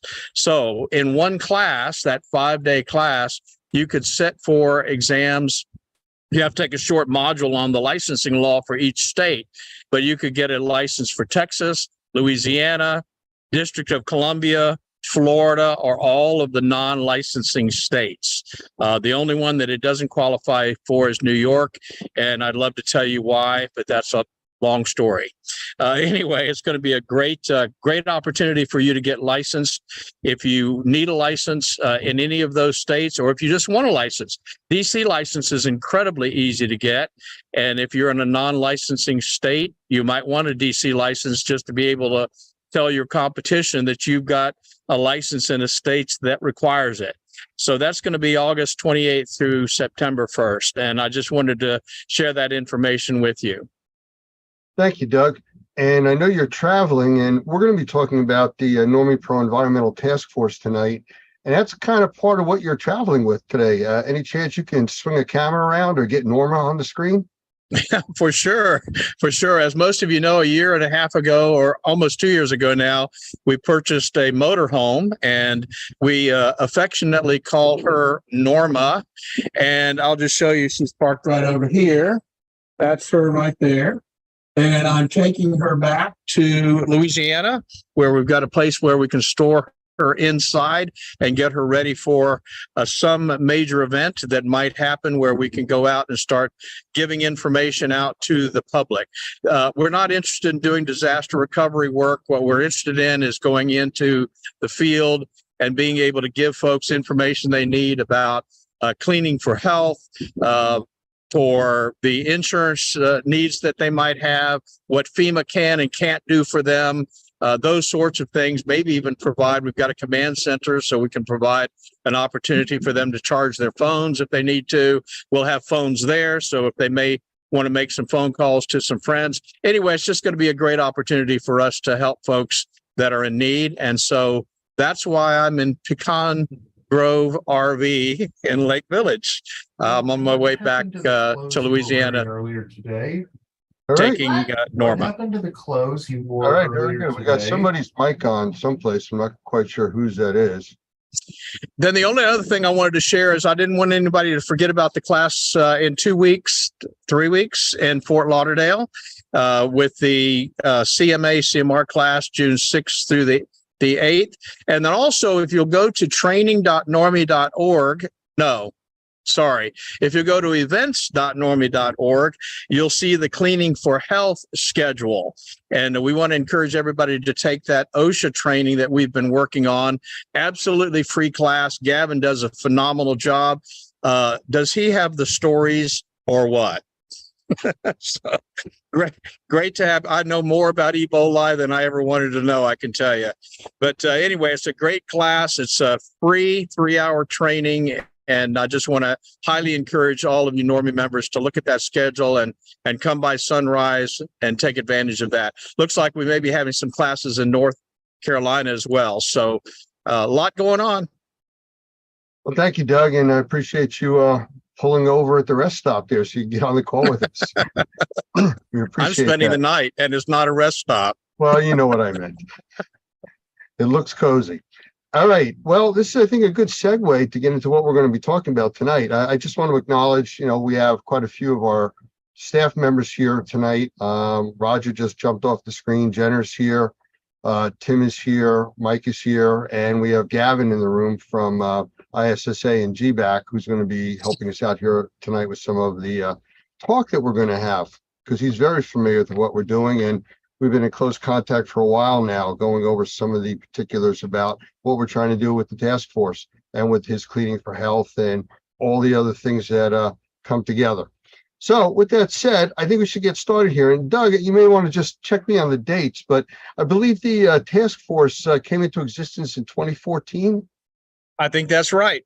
Because I know we had phone systems or set up then for regional FEMA calling, which I'll talk about in a little bit. But we started back in 2014, and we were involved in quite a few different projects back then, going back to even Hurricane Sandy, which is what hit the Northeast, New York, New Jersey, pretty devastating up here. Not as powerful as a lot of the storms that hit the South, but we are definitely not prepared for storms of any size up in the Northeast. I mean, there's parts of New Jersey where I'm from where almost 60% of the area is either asphalt or cement. There's no place for water to go. So even the small storms can be devastating up here. So we were involved with a lot of what they call long-term recovery groups, where we met with the health department, the state health agencies. We were out to different community areas and different parts that were really affected. I was involved with 3 different counties with the recovery group. So we actually went and we spoke, and we talked, and we helped people out. Just absolutely amazing, the things that we learned about how as prepared people are. When you take it off of tabletop prep and you put it out in the real world, how much of it doesn't really work. I mean, they were all excited talking about some company donated a warehouse filled with mattresses for people that had lost places even to sleep. And they took all these mattresses in and stored them in a metal building, non-conditioned. They were no longer usable. The intention was good, but it was a lesson learned. You can't store things in a moldy environment. So in any case, these are the lessons that were learned that we were able to help out with correcting them going forward. Other things that we did a lot of work with military families. We were approached by some of our active members that were working with military families that were really, really struggling. And as a 501c3 nonprofit public charity, which is what the task force is, we were able to take in donations and help provide them with equipment, technology, and support to help improve their living conditions. So that was definitely a feel-good thing for us, and it absolutely helped them. They were kind of stuck and didn't have any place to go. So those are some of the things that we get involved with. Unfortunately, a few years ago, I'm sure you've all heard, unless you've really been hiding under those rocks, about something called COVID that kind of hit the world and shut down a lot of programs that were out there trying to do good because of social distancing and not being able to be in any kind of groups or gather. So the task force kind of took a back seat for a little while, basically because it had to. And we just kept moving on in the background, meaning we started striking up alliances. Gavin's here as one of our strong alliances with GBAC, the Global Biorisk Advisory Council, and ISSA. Great supporters of us, Normie and the Environmental Task Force. We're big supporters of them, and they are helping out with a lot of our training and grant work. Gavin, I'll have you in a moment. Just give me 1 second. Just want to get through 1 or 2 more things. So the program was on hold, but we haven't stopped. And we've gotten to the point now as we approach the 2023 hurricane season. It's time to really start stretching our wings with being available, seeing what resources are still going to be available from what we had, and to take on new people. There are a ton of people that we have trained over the last several years since COVID hit, and we haven't really been able to give them the opportunity to take part in the task force. That is what we're talking about tonight. And for those of you not familiar with Normie or just hearing about us or the task force for the first time, you are more than welcome to ask for information or to hopefully join up. And we're talking about no cost here. So, this is all part of being a Normie member. You get to be part of this task force once you meet certain requirements with free training and things like that. We want the best trained and educated people out there in this industry. And the restrictions that we put on the task force are because of the unique things that happen in man-made and natural disasters. Whatever you've learned, whatever you've experienced working in this industry, 2 years, 10 years, 20 years, you are not prepared for the disaster side of what we do. You're dealing with federal, state, and county government entities You're dealing with processes that are designed to work with 1- and 2-man operations, up to 10,000 firefighters jumping into a hot fire zone out in California.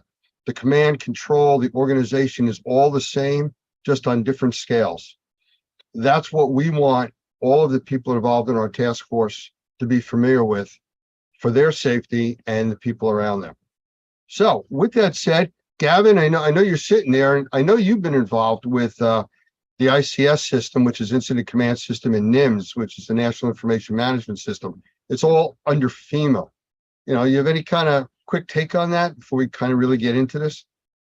Chainsaws, Lance. Yeah. Let's start with, so it was really interesting because, my background is 12 years in the military. And when they say to you in the military, we want a volunteer who can ride a motorbike, it's not because they've got a motorbike, they just want to volunteer. So I could never ride a motorbike, but I've always volunteered to ride the motorbike because it got me into places. When you look at the emergency management and the disaster response systems here in the US, if there's one thing I would recommend to everyone to do, and this is, I've never paid for this, but this is what I've done, over the last 30 years, I went and got my chainsaw license. And the reason I did that, Lance, was it was like volunteering. Whenever they do a tabletop exercise or they do a drill or they want someone to deploy, and I was a doctor, they went, gosh, have we got any guys who can use a chainsaw? And I went, yeah, I've got my chainsaw license. So I got to go to all these disasters on the premise that I was going to use a chainsaw, which I never did, because I had a chainsaw license. And it sort of segues nicely, Lance, into what we're talking about. There are things you can do for no money or low cost to become part of the emergency management disaster response community. Yeah, you're absolutely right. And I'm going to get into that in a few minutes, where I'm going to talk about some of the basic requirements of ICS and NIMS, which is really the whole framework of how all of this starts, exactly what you're talking about. But before we get into that, some of the other things that you bring to the table here are access to grants. I mean, right now you're providing training for the essential personnel. We have grants from other companies, which we'll talk about too in a little bit, for more training. It's all about training, and we want to get the best training to all of our members, Normie members, Normie Task Force members. As much of it as possible is free. And that's the majority of this emergency management stuff. And I'm not saying let's all go run and do emergency management, but if you're going to work in any of these zones as a remediator, assessor, a drying company, a home inspector, you need to know the rules. You need to know the boundaries and the safety things that happen in those environments.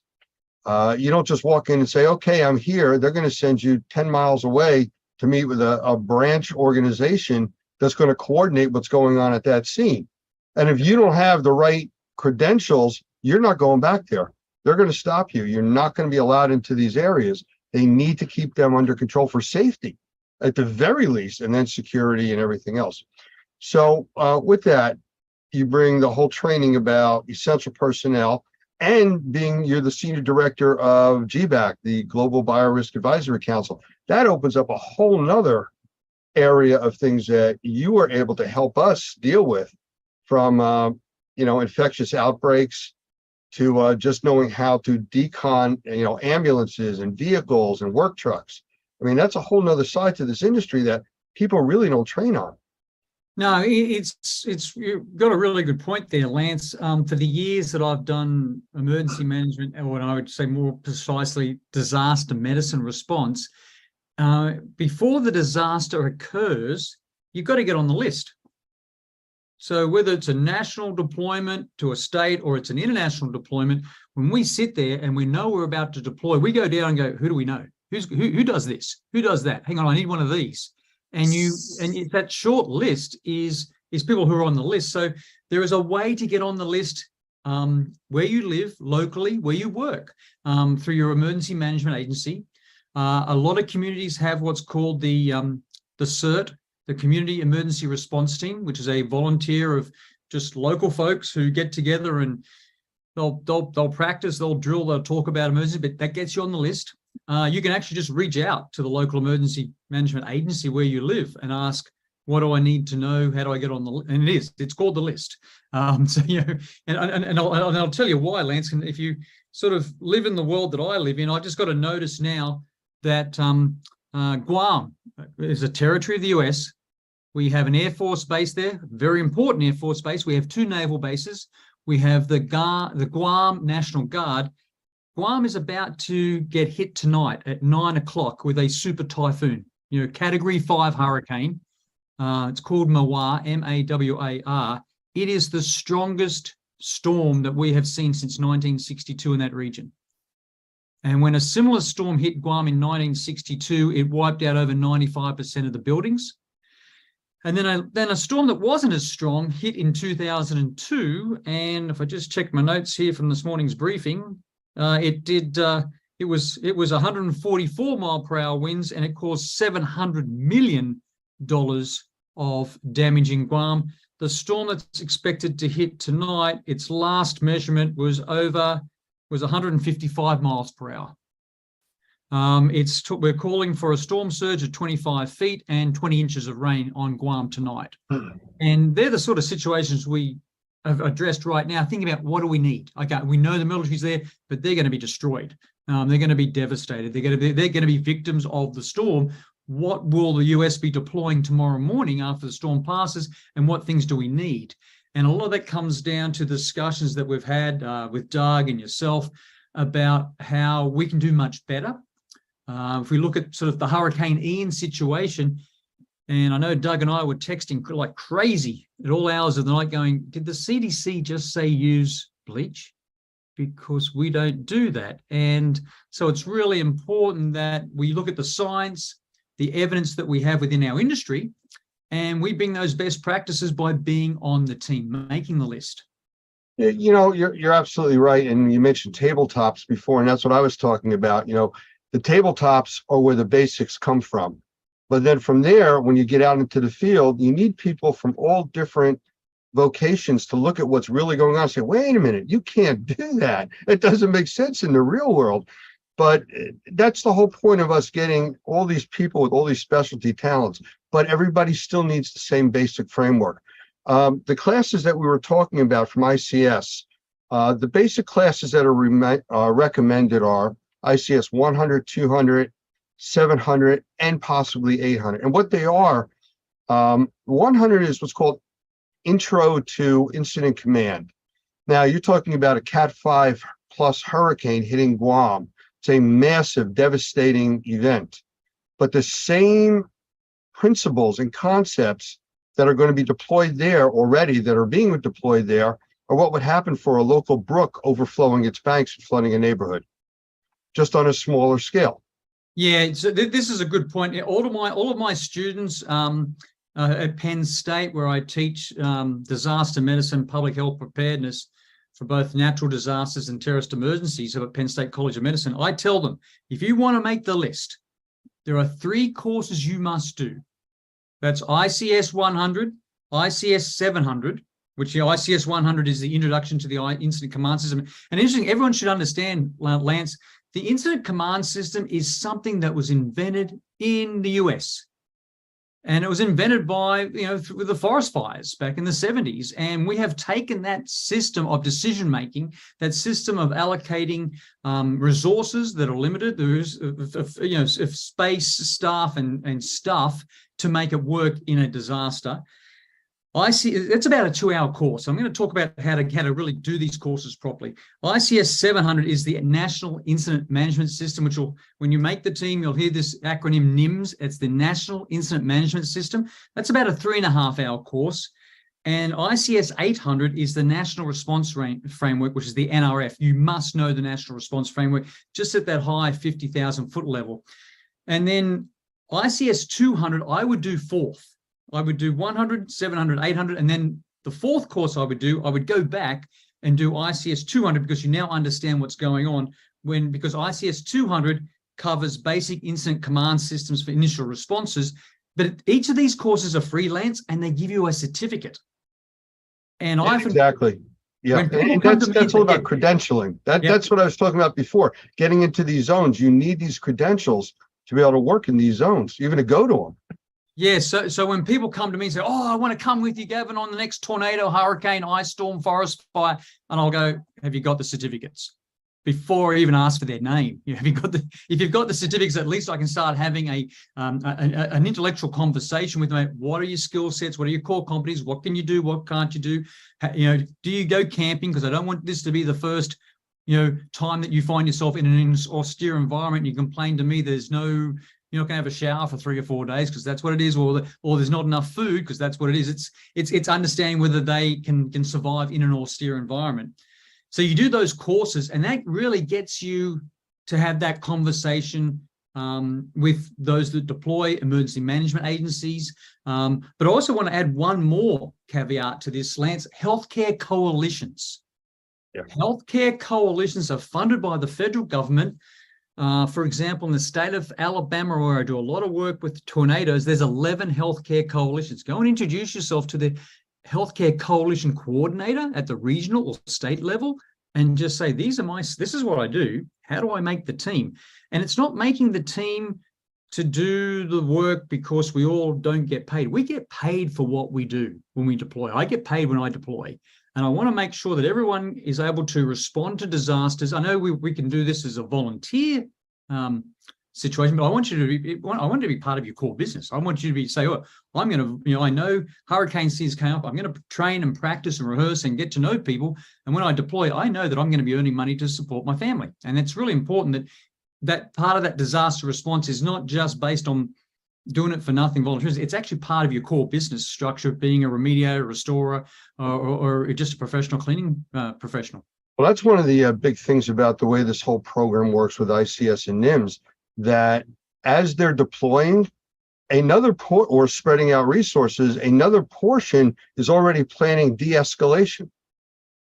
And it's all part of this dance that is done nationwide, even for regional operations, about moving resources around. To give you a simple example, for those of you that have lived in areas that have been hit by hurricanes and you lose power, well, if you're in Florida and you know a hurricane's coming, you're going to notice utility trucks coming from all over the country and deploying in different areas, ready to go in as soon as the storm is done. That all takes management and prep and plan. And it's not just, okay, guys, we're sending you 50 trucks. Where are those 50 trucks going to park? Where are the people going to sleep? Is there food for those people that are going to be there for 2 weeks? So this is all part of this management system. You can't just walk into a disaster and say, okay, I'm here. Because, 6 hours later, when you're hungry and there's nothing to eat for 50 miles around, that's all part of this planning and this management system. So I know Gavin had said about talking to your regional coordinators and things like that. That's what we're trying to do now, is develop a system internally of who's interested, what kind of resources do we have, what kind of community outreach do we have, and organizations around us we can work with, like GBAC and ISSA. SWA is another one, the Sustainable Workforce Alliance. They're also providing training for us under grants, free to our members, for disaster workplace safety. You need to have certain training before you can even get into these areas. I don't know if you've ever tried going into areas where they have the state police roadblocks. Stop. Why are you here? Oh, I want to go see what's going on. Turn around, go the other way. Unless you have a reason to be there and the training to be there, they're not letting you in. So like Gavin said, he mentioned 100, 200, 700, and 800. Absolutely agree. There are other trainings. Some of them do cost. I actually have 300 and 400. That's 24 hours of on-site training, much more in depth, much more hands-on, tabletop planning, deployment of what you learn and all the other things. But there's all kinds of specialized training available, and we can get that for you, most of it through either grants or for free federal assistance. And what's interesting, Lance, is that the federal government has those courses for free, and they're self-taught, self-learn. But I don't do that. What I do with the government courses, I get people in a classroom or in a room, just somewhere, and I'll say, look, guys, ICS 100 is 2 hours. We're going to go through the subject matter together online, because it's a free online course. You can download the resources, and we're going to do it as a group. The only thing we're going to do individually is at the end, you've got to take this quiz. And if you take the quiz and you get 80%, you get a certificate. But the course, I will actually facilitate. So that's the same for 700 and 800. 700 is a 3.5-hour course. 800 is a 3-hour course. I get people in the room saying, right, tonight we're going to go through this 3-hour course, ICS 800 on National Response Framework. And I'm going to walk you through it. I'll answer any questions. But right at the end, you'll log in individually as yourselves to do the quiz, so you get the certificate and the recognition. So I don't have that expectations that people should do this on a Saturday or a Sunday or late at night. It's actually, we actually, as instructors and trainers and facilitators, and what we want to see people do better, we actually facilitate those government-free trainings in a group environment, so we can all discuss and learn from each other. Well, one of the things I learned when I was in the 300 and 400, you see all the other people there that are in the room with you, and you see the massive amount of knowledge and experience of people that are interested in this, and not always just in this category, just in other industries. But hey, I need somebody that can fly a helicopter. Get Bob sitting over there. Look at that. He does that as a hobby. You know what it's like to grab those kinds of resources, and it's very difficult, but they're out there, you know? So yeah, that's absolutely it. When I did my chainsaw license, you know, imagine the guys I met and the girls and the ladies I met who were going for the people that I would never have contact with. And I sat down with a great group of folks talking about what motivated them to get involved in emergency management, disaster response. And that's when I did my chainsaw license, which again, if it just worked for me, it just worked. You sit there at the back and they're not inviting you to the table. You go, oh yeah, I've got a chainsaw license, but I've never used it. I've never used a chainsaw. I just have the license. I don't know. I kind of visualize you with one of those leather masks on with the chainsaw, and never mind.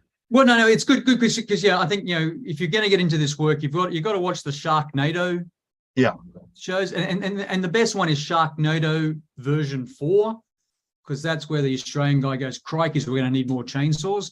And I make my students watch that 1,000 times because they just have to get into their head how important it is. You know, but you're talking about chainsaws, and you get a disaster with hundreds or thousands of trees down, there's not enough chainsaws. There's not enough of anything. And that's part of the planning. It's not just that. It's when you go into those buildings where you maybe are a restorer, cleaner, you're just picking up, you know, the left, whatever's left after the storm. The chainsaw really comes in handy. There's, you know, walls, dry walls down, collapsed buildings, collapsed doorways, garages, the walls, the whole lot. Yeah, it really has come in. But the point is that you show your versatility, that you're useful. You've got a few skills.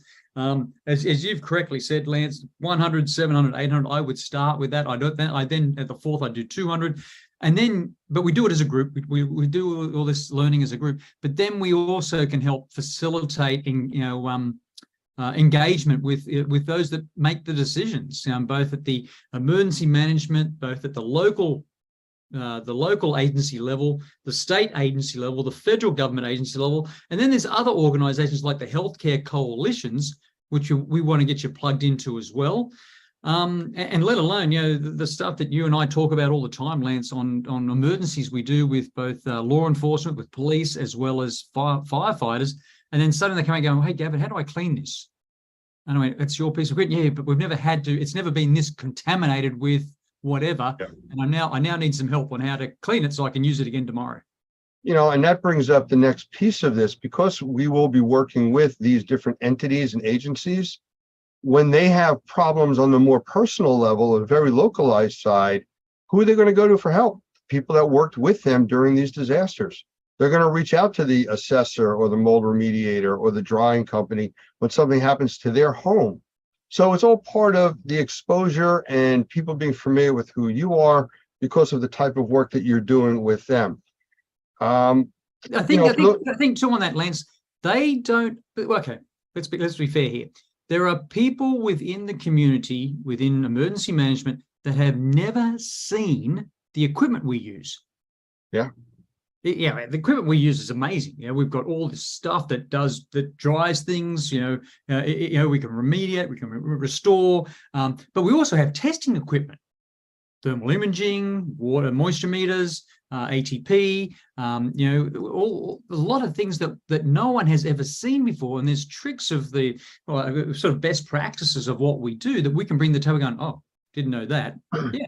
You before you pull down that whole wall, we can find out whether there's moisture in there or not and save you the work. We can actually use science in the cleaning industry, in our industry, across all the different verticals that we work in a way that most emergency managers have never thought about this at all. Because we're trying, we know we're working with local Americans here at the local level, and if we can't help them, they're going to wait on insurance money that's going to take a very long time to come, or they're going to wait on a government or state grant, which will not be sufficient enough for them to survive on. So we want to ensure that when we respond based on evidence and science, that we can help them rebuild, restore, recover in a way that helps them. It saves money, saves lives. And this is an area of emergency management, disaster response that I think is a huge opportunity for all of us. Well, communications is a big problem too. I mean, we've seen during major storms where, towers go down, phone lines go down, communications out. One of the things that we look for on the task force is ham radio operators. It's a basis for communications, and you're talking about technology changing. I just need to show you something. You can see this little tiny box. It's about the size of a piece of gum or a package of gum. What do you got there, Lance? This is an actual interface for ham radio that just having this active, I can take a little $100 walkie-talkie and talk any place in the world because I have this in the room with me. So the technology is out there to give us all kinds of resources to do stuff inexpensively, but people don't know about this stuff because there's so many niche markets and areas of interest. I'm a ham operator, but I have this small kid I travel with. I turn it on, and because I have this device in the room, I have international access to communications. I travel with, Doug mentioned it earlier, Command Center. It's providing Wi-Fi and Ethernet communications over cellular. So it takes everything that we do to the next level. I was able to actually go live from the Experience Center because we had the Command Center with us, and we were able to do that. While in the next room over, there were 6,000 people using cell phones that just graduated from Broward County College. So we brought it with us. We brought what we needed, is the point. So you don't have to be the person that's going to go out into the disaster. We also have people that we will be bringing up on our phone systems. We did that in the past. If there's a problem in Region 2 in the United States and we try to follow the FEMA regions, we may activate Region 3 and 4, adjacent regions that are not affected by the problem, to provide phone support and other coordination resources. I've had people from Florida call me and say, we can't get generators or drying equipment. Hang on, let me call my contact in Buffalo, New York. They had the stuff shipped the next day. And that's a really good point, Lance. The number of disasters that I've deployed to, in my career it's a big number. But the fact that we've tried in certain circumstances, especially when it comes to water damage, to procure equipment, and it's just blown our budgets. It's been unrealistic. The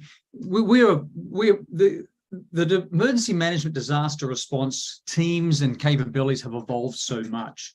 If you go back to 9/11, 2001, people just turned up to volunteer, and it was virtually after 9/11, and with all the volunteers that descended, into areas of New York City, all with the best intentions in their heart. We said, right, without training. Yeah. They're there because they had a car and they could drive from somewhere. And then 2005 with Katrina and Doug, you guys, I've got a Southern accent, but you guys probably lived it. I only responded to it. So when I went down to New Orleans, again, volunteers just turned up out of the wazoo. People from everywhere turned up.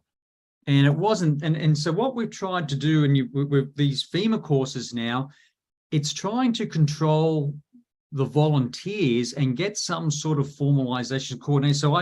So when I work with my students, the people I work with on deployments, those 4 courses that we talked about, they are the basic fun. That's how I can separate those that just volunteer because they've got good hearts, those that have volunteered that really know that we're going to an austere environment. It's going to be tough and there's going to be lots of work to do because they've taken the time to do at least 10 or 12 hours of a FEMA course. That helps us separate who we're going to take or who we're going to invite, because usually you have to be invited. People do turn up. They still turn up today. It's just happened just recently. People turn up because they've got stuff and they think they're doing the right thing, and then there's no coordination. So the idea is that these courses have been used by FEMA and for many of us in emergency management to identify those that we'll bring and take and invite because they've got the 4 certificates. I don't know much else about your background, never met you before, but you're coming because you got those 4 pieces of paper. That's what we're doing. That's our triage system right now. In a lot of things that I do, and it's just, and then again, but you've got seconds, as being a leader or decision maker in emergency response. I have virtually seconds to look at someone's credentials and go yes or no. Well, it's lessons learned from all this stuff and techniques that you're taught. I mean, an example that, we've talked over numerous times in some of the tabletops are an example of a terrible bus accident, 40 people on a bus. You show up as the first responders. The last question you ask is who's hurt. The first question you ask is who can walk. Otherwise, you have 40 people saying, I'm hurt. Now you have 40 patients. Who can walk? Come over here. Are you hurt? No. You stay here. If you're hurt, go over there. Next, who can't walk? You guys that can walk, go help them. So now you're reassigning resources based on what you have, but it's all about skills that you learn how to coordinate all of that. And that's what this is all about. And we don't want to put anybody in harm's way. We don't want anybody creating a situation because they're not trained. So it's imperative that people that want to be involved, and we applaud you for that, get this very basic training for starters. And we're trying to coordinate this all now and get you trained for free as part of the Normie Pro Task Force. And that's why we're talking, and this goes for everybody, even out on the other social platforms right now. If you're not a Normie member, you're more than welcome, to become part of our team. And that's what we're really looking for. I just want to mention a few other companies that we're working with. Obviously, Best Living Systems has been involved with donating equipment that we've worked with a lot of the military housing. The Sustainable Workforce Alliance, they have grants and are helping us with training. GBAC with Gavin, always on call. I know when Ian came through Florida, they had over 1,000 people they were able to deploy as a workforce, to help out companies that just didn't have enough workers. They didn't have to be highly trained. They had to be able to load garbage bags, haul stuff away, but it was manpower. They were able to provide that. We work with Virtual PBX. It's a phone system that we use, and we work closely with them for our FEMA region type of calling. So these companies are out there, and they're all very interested in helping and being part of what we're doing. So I want to thank all of them publicly for that. I just want to mention it now, and then we'll get back to a few of the other things. If anybody is listening and they're interested in becoming part of the task force and finding out more about the task force, I'm going to give you a phone number that you're going to send a text message to. And the text message you're going to send is join space EPF. The space is not the word space, it's just a space in letters. So it's JOIN space ETF.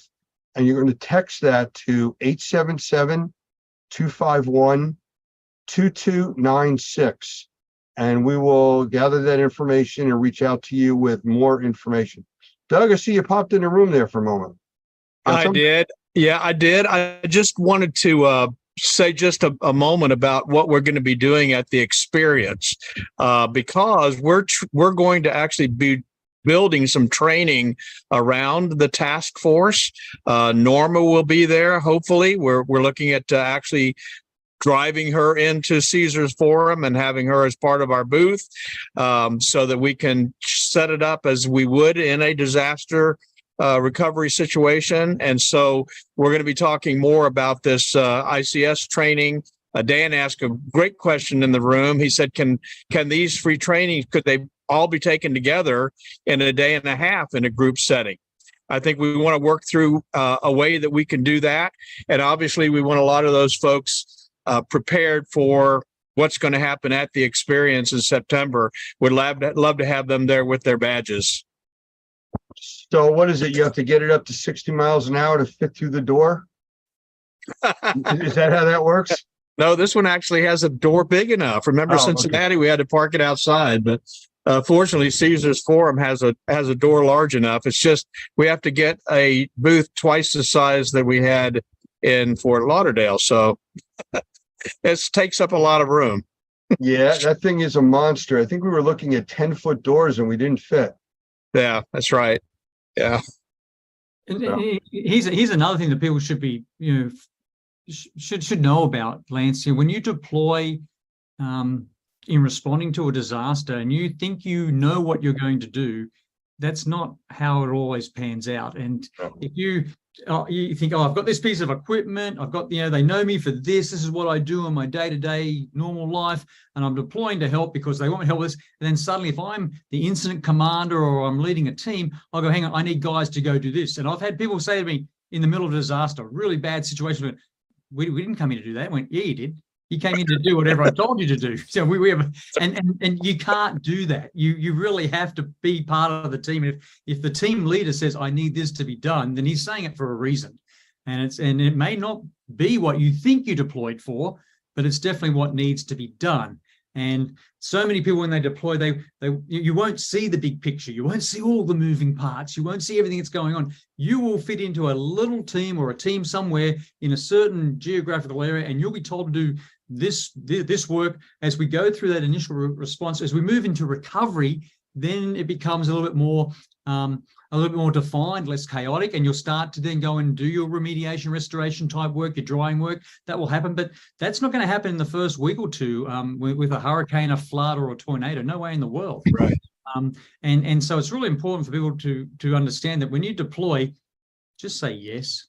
Just when they ask you to do something, just say yes, because that means you're coming back. You're going to get invited back, and you're going to get paid for it, and you're going to get to stay there longer, and you can do really well from a business perspective, on these disasters, because they're not just hours or days; they last for weeks and months. One of the things that I've seen at a lot of emergency sites that I've been to, the piece of equipment that is probably the most welcome there is what they refer to as the canteen, the food trucks that pull in. So. Yeah, it's interesting, Lance, that in, was it 2004? I got deployed to Indonesia after the earthquake and the tsunami, and I got deployed for 9 weeks. I lost 20 pounds on that deployment. But I remember I lived in a house with 26 other guys, and we got there on day 4 after the earthquake and the tsunami had hit Banda Aceh in Indonesia. So 160,000 dead, 210,000 survived. And I found a chicken, and I followed this chicken, and it laid an egg. And I came back into this house because we were eating boiled rice at that stage with ketchup and anything else we could find as a condiment to spice it up. We had boiled rice, and I had this egg, and I fried this egg, and I put it on top of my boiled rice. And I've never, ever in my life had to share an egg with 26 other people. But and the point is, they wanted to go out and kill the chicken, but I protected that chicken for a number of weeks just so I could collect an egg from it every day. It was pretty special. Yes, you are. We'll go with that. Well, we've talked about a lot of this high level stuff and, disasters and the type of work and running with chainsaws and stuff like that. But we're talking about remediators, assessors, drying specialists, home inspectors, structural engineers, insurance agents. All of these people belong on this team. They all have a specialty. They all have a reason and a need to be there. And that's really what this is all about. We're trying to coordinate it on our level to work with these bigger entities and to be able to provide help and service. And it does come back, like Gavin says, to help you out with your businesses too. Really, really good point you just made, Lance. Be able to tell what you do precisely and succinctly. As an incident commander, I do not have the time with my team, what we're doing, to sit there and listen to someone say, I do this, this, and this. I want to know exactly what you do and how you do it, and then you'll be assigned to go do what you need to do.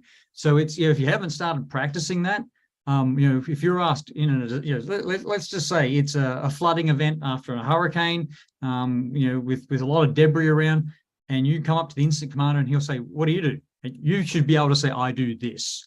And now's the time before the disaster to write your elevator pitch, write your half a page, to be able to just say, "This is what I do. These are my skill sets, my core competencies.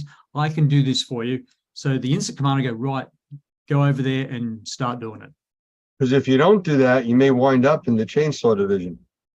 Oh, look, I've had people try to haggle and bribe me and all. No, you don't do that. What can you actually do so I can get on with my business of running this disaster response and manage and keep everyone safe and get the job done, and know that I don't have to, because you're not going to get a lot of supervision in a disaster response.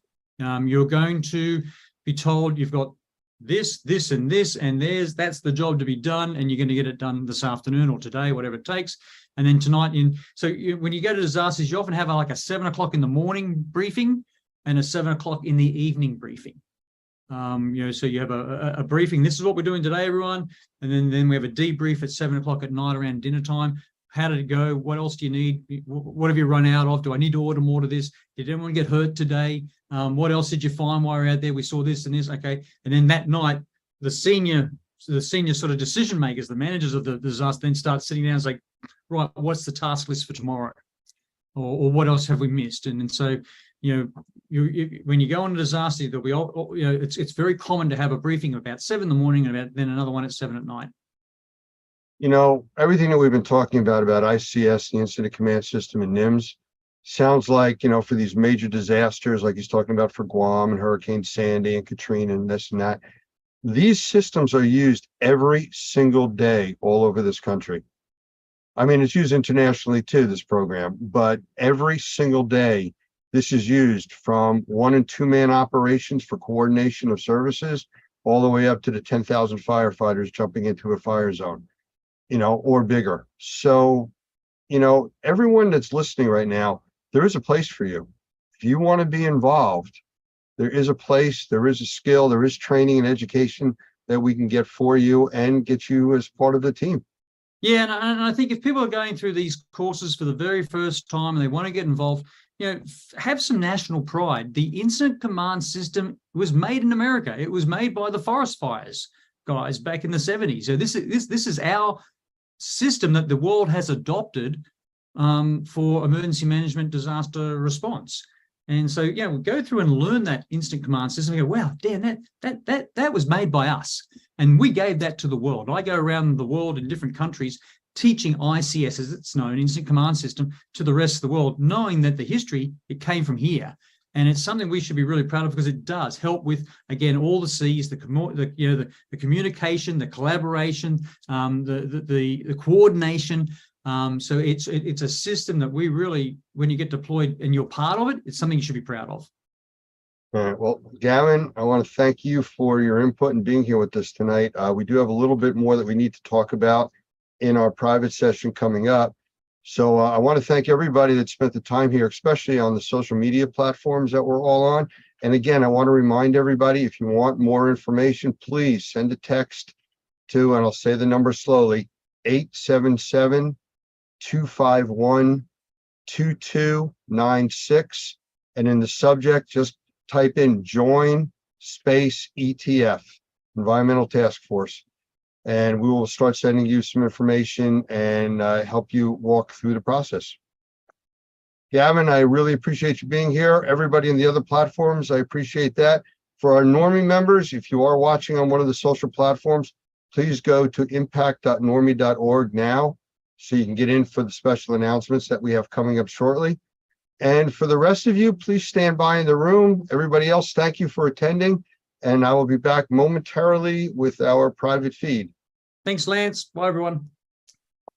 Thank you, Gavin. Everybody just stand by.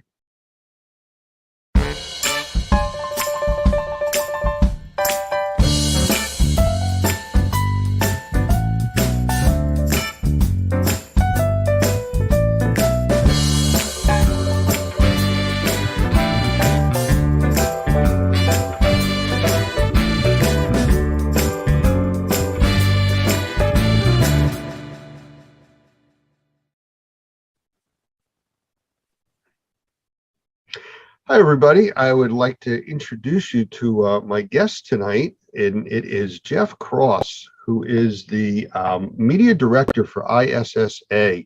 And for those of you that have heard us talk over the years about Clean Facts Magazine and the ISSA magazine, he is the man. So, Jeff, you want to come in and say a quick hello and tell us a little about yourself for those folks that have not met you yet. Well, thanks, Lance. Yeah, I've been around the industry for many, many years, and I'm the media director for ISSA, as you mentioned, which is 3 magazines, but the one that most recognized is Clean Facts, which is the one for cleaning contractors and restoration professionals like you normie folks are. So I used to own my own company, and I was a journalist in my early days, started my own cleaning and restoration company, and got the itch to write again. And sometimes when I'm stuck at the desk, I wonder, why did I ever do that? Because I think that right now it is beautiful, a beautiful day, and what a great day to be out there going from one job to the other. But I'm stuck at my desk looking at you, Lance, which is not a bad thing. But so I've been doing this work for quite a while, and I love it. 3 magazines.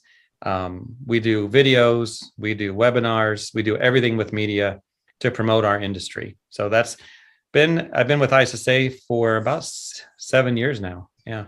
And other companies before that owned Clean Facts. So what are like some of the main differences between the different publications? I mean, they're obviously for slightly different markets or verticals. Yeah. So Clean Facts, which is the one that you folks help us to promote. I know when you do a class, you send us subscribers to this. It's like I mentioned for cleaning contractors, carpet, floor cleaning, commercial cleaning services, and restoration. We focus on both. It's a split audience. We have the largest print distribution and email distribution out there. So that's one of our publications. The other is CMM, which is Cleaning and Maintenance Management Magazine. And that's more for your building service contractors, your in-house facility crews, those that clean buildings and maintain them, the ones who manage those operations. So some who are out there trying to get jobs or get land accounts, and others trying to hold them and keep them in-house. So a split audience there in a way, but it all works with our content, and we make sure that we have something for both sides of that audience. And then ISSA Today magazine is our member benefit publication. So if you're an ISSA member, you receive this in the United States. If you're outside the US, it's an email delivery. And that's more of a higher level. We call it the C-suite, which means people with important titles like CEO, CFO, COO, and all that. So when you think about our media brands, we have something for everyone. But if you're doing anything with mold, inspections, cleaning, Clean Facts is your magazine. And I know Doug he writes for us. In fact, if you look at the next issue of Clean Facts, you'll see an article that Doug is featured in, a really good piece that we put together. Yeah, I know he's been writing a bunch of stuff for a while now, but to me, well, first of all, you had mentioned about the ISSA magazine, and that's something that all the ISSA members get. A lot of our members do have a dual membership with ISSA. Actually, we have a special discount arrangement for our normie members that want to join as a dual membership with ISSA. So that's something that they would be getting, correct? That magazine? Yes. And if they're watching this recording, if they're watching our episode here, they can reach out to me and I'll figure out what's going on. But if you're a member of ISSA, whether it's with ISSA or the dual membership, we will send you the print copy. So as long as we have the address, sometimes that's the issue. People might sign up for an organization. We don't have their address, but if we have their email, they're getting the digital copy as well. Okay. Well, from a business standpoint, being involved with receiving all these different magazines, it's input, it's information coming at you. And there's so many different verticals under indoor air quality, which everything that we're talking about here really comes under that.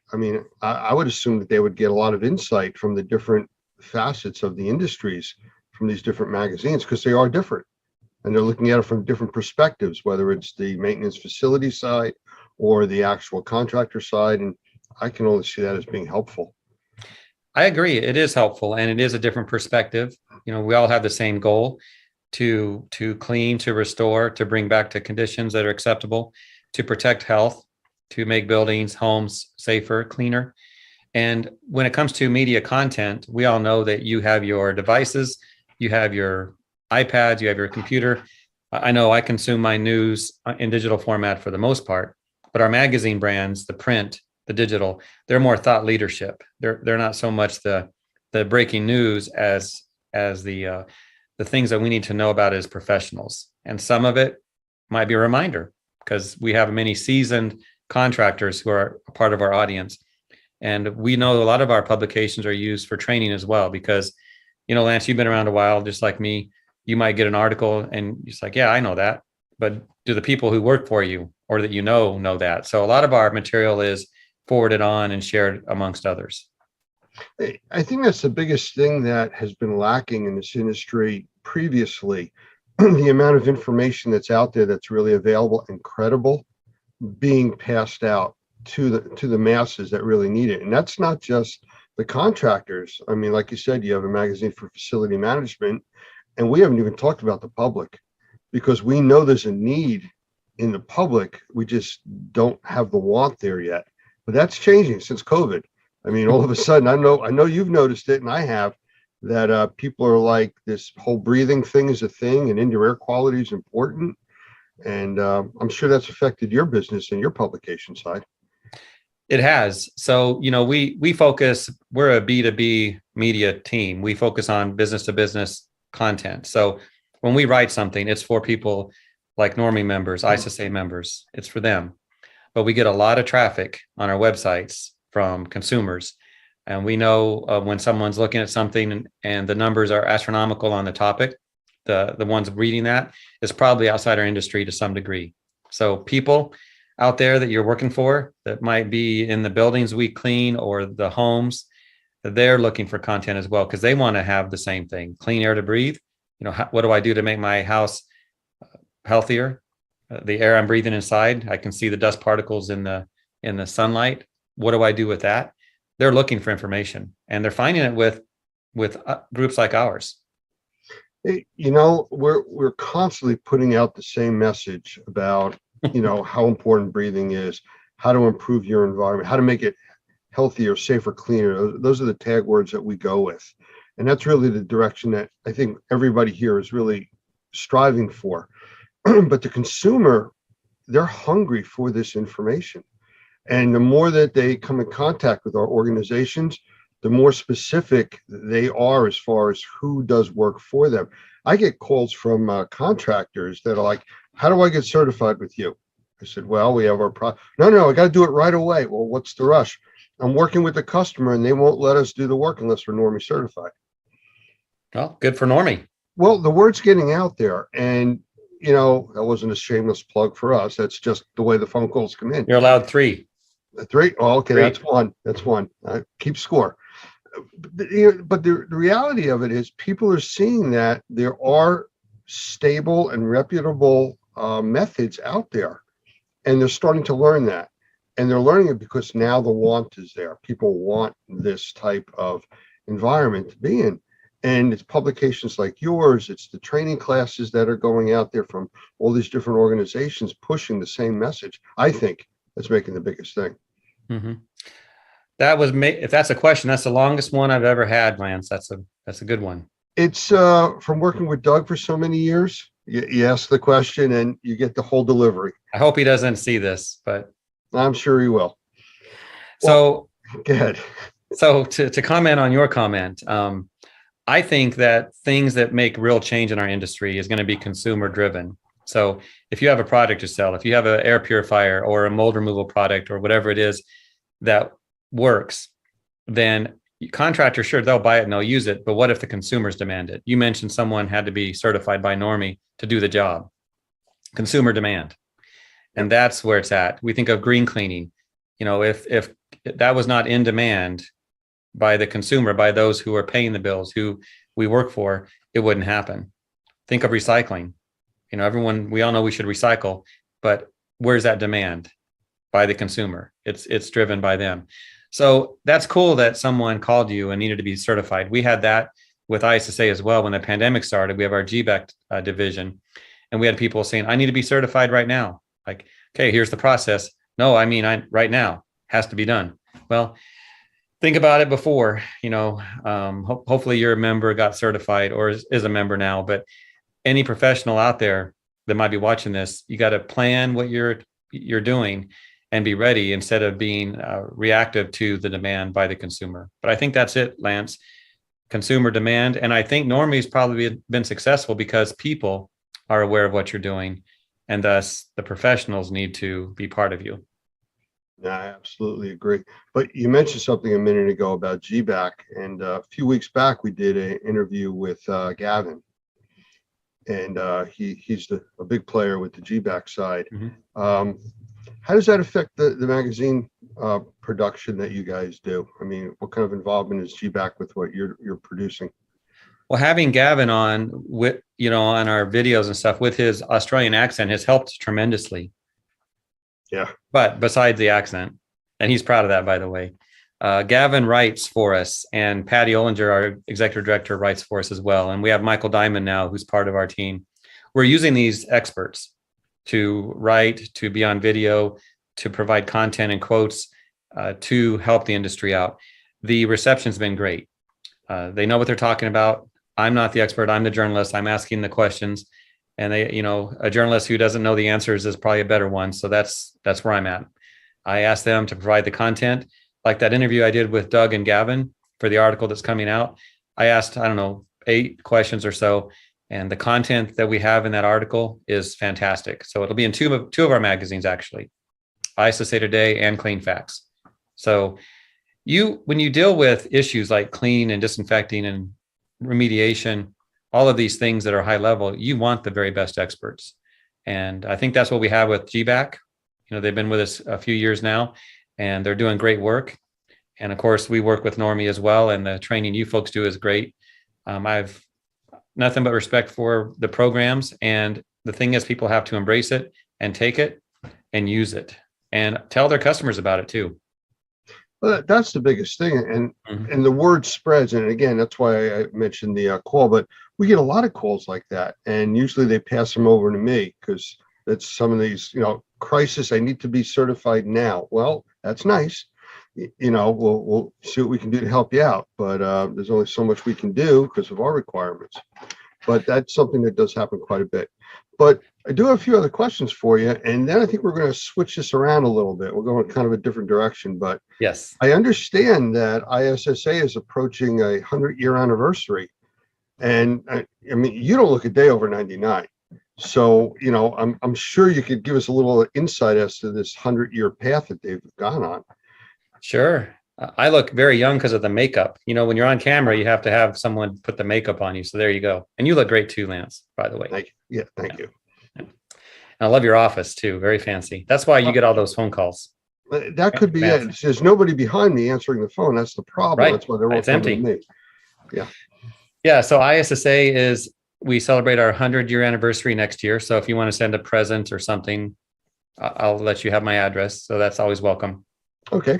But it started with 7 companies. And I think the first trade show was in Missouri in 1923. So it started with a few people getting together saying, hey, we need some collaboration. We need to unify the industry. What can we do? And so about 100 years ago, they got together and ISSA was formed. And over the years, it's grown. So it started with those few members. And over the years, people recognize the value, because really, what is a trade association for? It's to provide member benefits, and we have a laundry list of those, but also a place to be heard. We have our government advocacy department. We have a way to speak to leaders out there in the world, and we want to make cleaning a better place, the industry a better place. So it started small, and since then, now we have 10,500 member organizations. And you think about what that means. We're not talking about people, we're talking about companies. And a company can have 100 employees, it could have 10,000 employees. So the number of those who are impacted, who can take advantage of ISSA, is a tremendous number. And we're also global. We have offices in Australia, in Korea, Italy, and we reach the masses. We have offices to help with that. So I can't remember how many countries we're in, but it's significant. We're global as an operation. And we're always looking to provide whatever people need. whether it's through media. I get an idea from a member. Hey, what about this topic? We'll create it. We'll put it out there. We have training. We have our trade shows, and we have other events as well that we put out there for our members and others as well. But we concentrate on our members. You know, you mentioned global. We had been talking several years back, just prior to COVID, and we were going to be going out to Australia to do some training out there. And one of the delays that we ran into was the wildfires that were covering the whole continent. And so that delayed us going out, and then COVID hit and we couldn't go. So COVID did create a situation where we weren't able to go out to Australia and provide the training that we were going to be doing. But at the same time, COVID created such a worldwide awareness of breathing issues, indoor air quality, viruses, bacteria, and all these other health things that were always there, but kept, you know, out of sight, out of mind kind of a thing. They put it right in front of everybody. So it did change the way that our model kind of functioned. We lost out a little bit on being able to do the training at that time, but it created such a worldwide awareness that it has really opened up the markets. And our members are seeing that. I am sure that the ISSA teams are realizing that too, that it's a whole new game now. It is. And the concern I have is keeping that momentum going. So you're right. When COVID hit and we have the pandemic, in a way, it was good for our industry because it did raise that awareness. But what about now? I looked on the news this morning. It looks like the numbers are going back up right now. They're talking about another surge, but eventually this is all going to level out and we're going to get past the pandemic. What do we do with the awareness? You mentioned indoor air quality and breathing. I know that's a big component of what you do at Normie. What are you going to do to keep it going, Lance? What are you going to do? Well, theoretically, people can't stop breathing. So, you know, it's kind of like even in real depressions, food services continue because people need to eat. So, you know, the other industries slow down. So there's certain things that you can't stop. So the breathing industry can't go away. It's just whether it becomes something that's reachable for people to be able to decide whether they're going to have less quality of the air they breathe so they can afford food, you know, depending how bad the times get. And hopefully we never reach a situation like that. But with the awareness, I don't think that's going away anytime soon, at least for a generation. You know, people have a generational memory, I think is the way I've heard it used, that, you know, as the next group grows up, they have different things to focus on, and the previous generation's issues and problems, well, it's not theirs, you know? Yeah. So, you know, like I mentioned earlier, things are driven by consumers or people who use buildings who are breathing that air that's so necessary, as you mentioned. And I've seen cases where in technology where people can monitor what they're doing, monitor what they're breathing. I think that's going to be a game changer because your generation coming up, they like the data, they like the assurance. So you think about someone in the past, they just look at the surfaces, they say it's clean or it's not clean. Does it smell good? It smells good, so it must be clean. But now we can look at the data, we can look at the testing. And I think that's going to drive things. So consumer awareness is going to help. And I see your point about it's going to be around for a generation, but how quickly we can forget when things are put aside. That's my concern. We don't want to lose that momentum. So we got to keep that going. You're absolutely right. And you mentioned about the technology and the data. And, you know, we had talked, previously that we're in the process of rolling out an entire monitoring program on a nationwide platform, and eventually it'll go international. But it's about monitoring data at locations and making that data available to the people that make adjustments and decisions monetarily as to what they do with their indoor air quality, plus the public. I mean, the short version is all this data that's being captured can be put on a very simple 60-inch TV at the front door of a big corporation as you walk in. Your current indoor air quality conditions are, and people see it walking in. So, and they might walk out. And walk out. Yeah. No, that's absolutely correct. It's kind of like the restaurant that you go into that all of a sudden the health department's gone in and given them a C rating instead of that A+ rating. It's like, maybe I'll go eat next door. You know, it's another way of showing confidence in your facility and your ability to keep it clean to the consumer. And again, it's all consumer driven, like you said. So, I mean, this stuff is what's going to keep this going, you know, for some time. Our monitoring program will be launching next month. That is something we've had a lot of excitement about. And I know we haven't talked in a lot of detail with you about that, but it's something that's going to break quickly. The people involved in our beta testing right now, I mean, I've gotten nothing but favorable remarks about it. There's a lot of excitement around it. So I think that's part of what's going to help this education going forward continue. So it's a cool project you're working on. And I have to think that anyone walking into a building and they see the air quality. I mean, when you're on the interstate and you're driving and there's an alert on the sign that says air quality is whatever, you pay attention to that. Absolutely. You know, why is it low? And what is that fog I'm driving into? So I know you're talking about a higher level product that's going to really show the data, but we do want to know where we're going. And when we get there, what's it going to be like? We have to breathe, as you mentioned, but what are we going to be breathing? Well, that's a funny statement, because you mentioned before about, you know, having the air smell better, and there's things we can do to make the air smell better in our environments. But what you're doing is actually adding VOCs, or volatile organic compounds, chemicals to that breathable air to give it that smell. You're not really smelling roses. You're smelling something that's artificially creating that smell, and you're inhaling chemicals. Are you a myth buster or what? You know, it's just that whole reality check thing. You know, yeah, it smells good, but what are you really smelling, and is that affecting the air you're breathing? Are you saying in my orange Gatorade, there's no real oranges in there?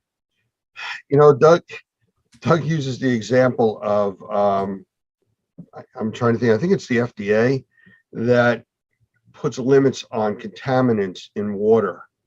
And they say that water containing 50 parts per million of arsenic is acceptable. Mm-hmm. I don't know. I just leave that question out there. Is that acceptable? You're drinking arsenic? You good with that? Only a little bit. Only a little bit. So, you know, it's that kind of stuff. If you have a choice, I'm sure you would want to drink the water without the arsenic. I would vote for that. Yes. Right. So with indoor air quality, if you have a choice of breathing air that doesn't have the chemistries in it to make it smell better, covering up a real problem, that might be something you would choose. Yes. Agreed. You know, so come put one of those machines in my house and I'll look at the signs and I'll know if I'm safe or not. Okay. Well, we'll talk about that after. I think it's something that this is the right time. That's the only way I can describe it for this type of technology. About 15 years ago, I worked with a company that we had tried to bring a similar technology to the marketplace. Actually, it was using Motorola equipment at the time, and it was using telemetry. That's how far back we're going with the way it communicated. The internet wasn't stable enough. There wasn't enough speed. The technology wasn't there. It was ahead of its time, but the technology wasn't there to support it. 15 years later, wow, now, you know, computers and everything, as far as they've gotten advanced, can handle all this with everything cloud-based. So this now would be the time for this type of deployment. And I think that's where we're at. Mm-hmm. So I'm trying to remember, there was a few things that I did want to talk to you about, other than, you know, basically, you know, the magazines. It's kind of like, what else you got in the works? You know, any surprises you can kind of like let out or not let out that you can accidentally let out? Yeah, well, if there were surprises, it wouldn't be if I let it out. But no, I can't think of any big secrets to share with you, Lance. But looking forward to trade shows coming up and getting out and meeting people. We've been doing that. We've done a couple of trade shows already, and it was nice seeing people in person. So that's good. No, every day is fun, and I'm always looking for some angle for media. Our video program is doing great. We're approaching 1 million views on that in the past couple of years. So we're no Justin Bieber or some famous rock star that gets millions and millions for each video we do, but we're happy with what we're doing. People are watching just like they do with yours. And it's a small industry in a way, but important people. And so we're trying to make sure we give them what they need. That's the constant thing, always doing that, trying to provide content that is consumable, that they can't get somewhere else is easy. No, you're right with that. So with that, let's flip this interview around a little bit. You're very comfortable in the interviewer type position. So is there any questions you want to ask me? Yes, a few questions, and I am more comfortable asking questions. It's a little easier to do, I think, but I enjoy being a guest on your show, Lance. Very nice. And I've been around a few Normie folks at other training opportunities, so a great group. But tell me, how long has Normie been around? 2004, July 4th, I believe, was the actual creation date. And I've actually been with them since 2006. Okay. And what was the purpose back then? And has that changed over the years? Well, Doug tells the story that prior to Katrina, he had started doing some training on indoor air quality, and it had a lot to do with being able to help with the sales of purification technologies and stuff like that. People being trained and having knowledge of the industry and products make it easier to sell the products. Mm-hmm. So they started doing training. They became a training organization, and I believe it was the state of Louisiana approached Doug to do training for them. And then, a year later, Katrina hit after they had been doing training, and then it just took off from there. Okay. So thinking about the training classes you've been doing, how have they improved? Someone looking in, why would they choose Normie?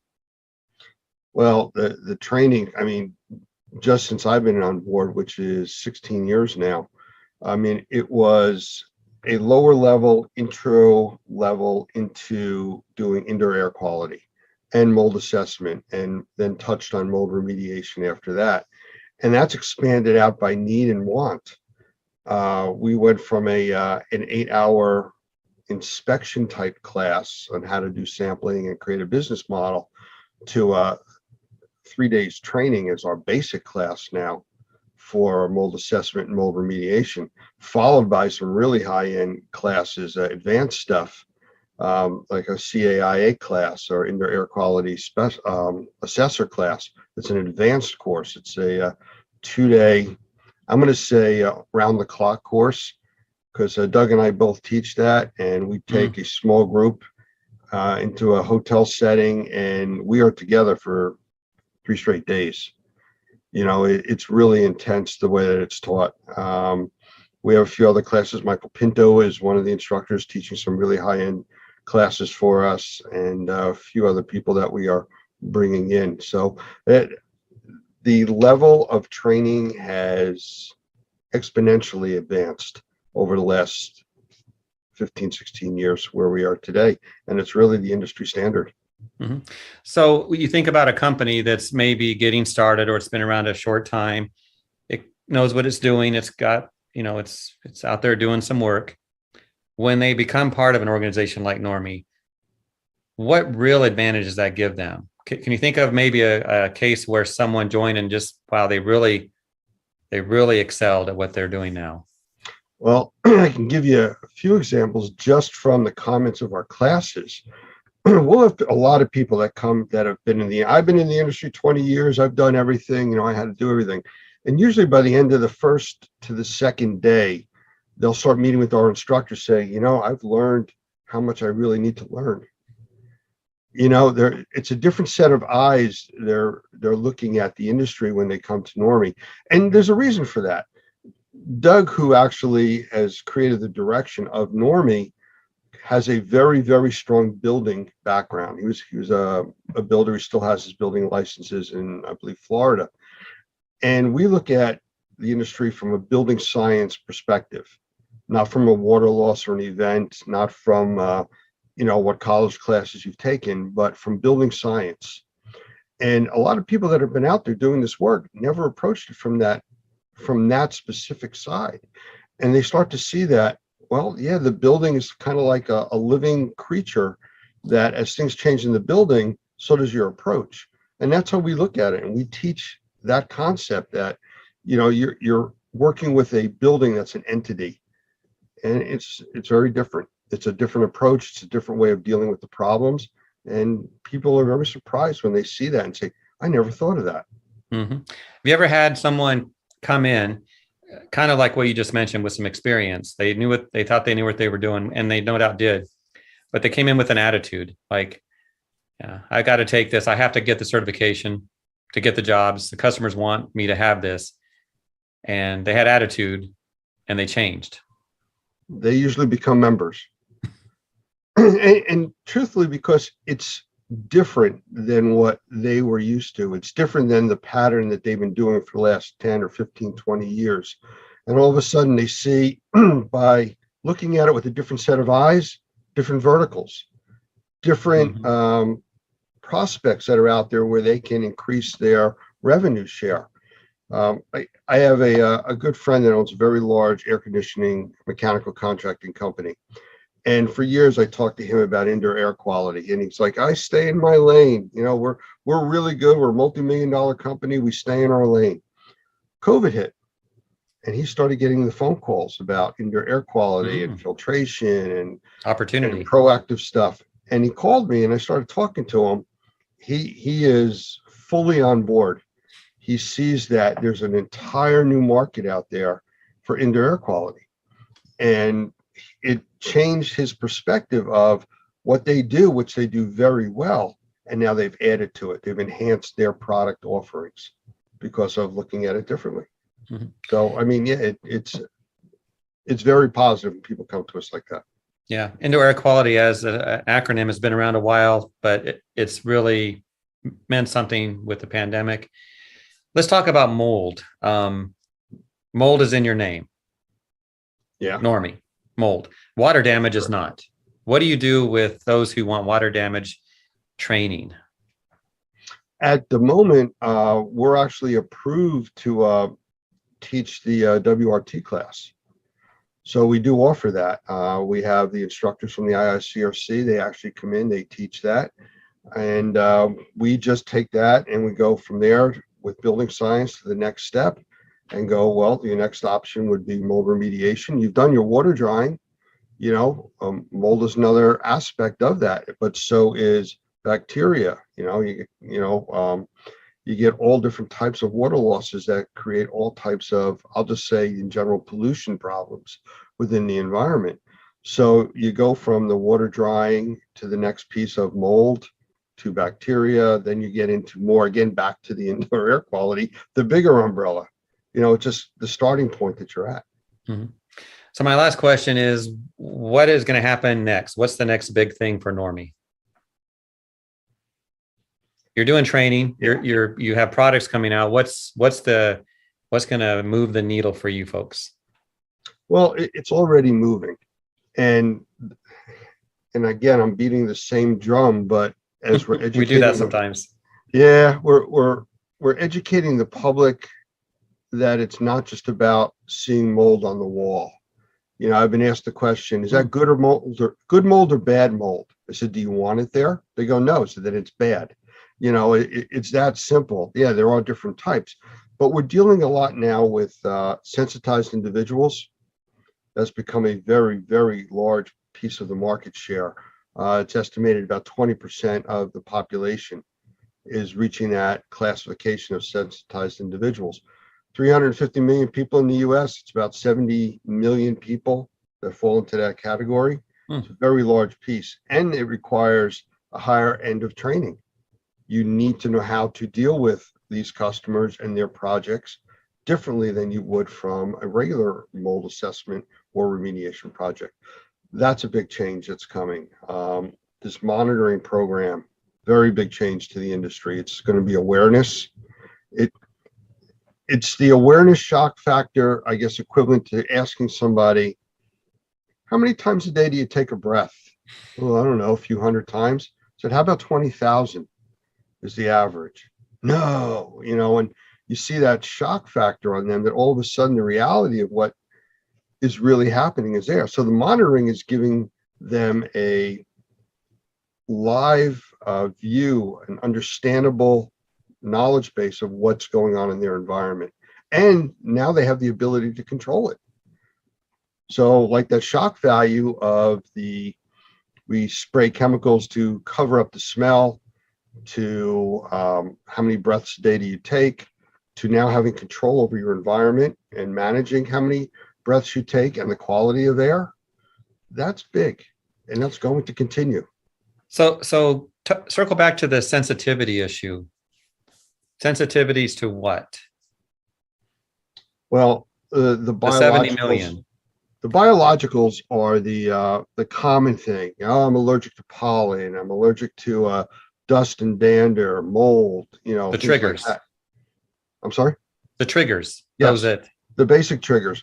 But now with the awareness of everything else that's going on, you had mentioned earlier about, you know, spraying something or using chemicals to make it smell better. People are as reactive to that as they are to the biologicals. The chemicals that are in there, chemically sensitized individuals. And that's also part of the sensitized program of how do you clean somebody's environment or make it better without making it toxic on the chemical side. You know, the off-gassing products that'll off-gas for a year or two. You know, formaldehyde increased in all the products that we're bringing into our homes, furniture, carpeting, things like that. That does affect people. And, you know, it's how to help them, which is this whole new industry. I've heard of formaldehyde in products, and I've heard some say that that's not true. Are formaldehyde used in products that will off-gas in our homes? Heavily.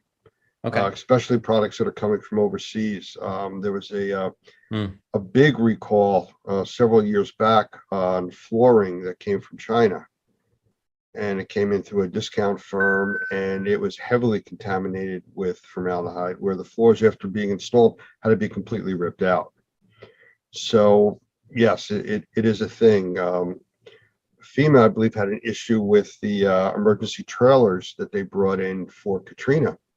They were contaminated with formaldehyde. And I'm saying contaminated, not like somebody sprayed formaldehyde in there, just the materials that were used to build it were treated with formaldehyde as preservatives, but they continue to off gas and the trailers were unusable. And that can be monitored. That can be detected through technology. Yes, it can. Actually, the monitoring program that we're doing has a formaldehyde sensing module in that. So it will give you ongoing readings of that.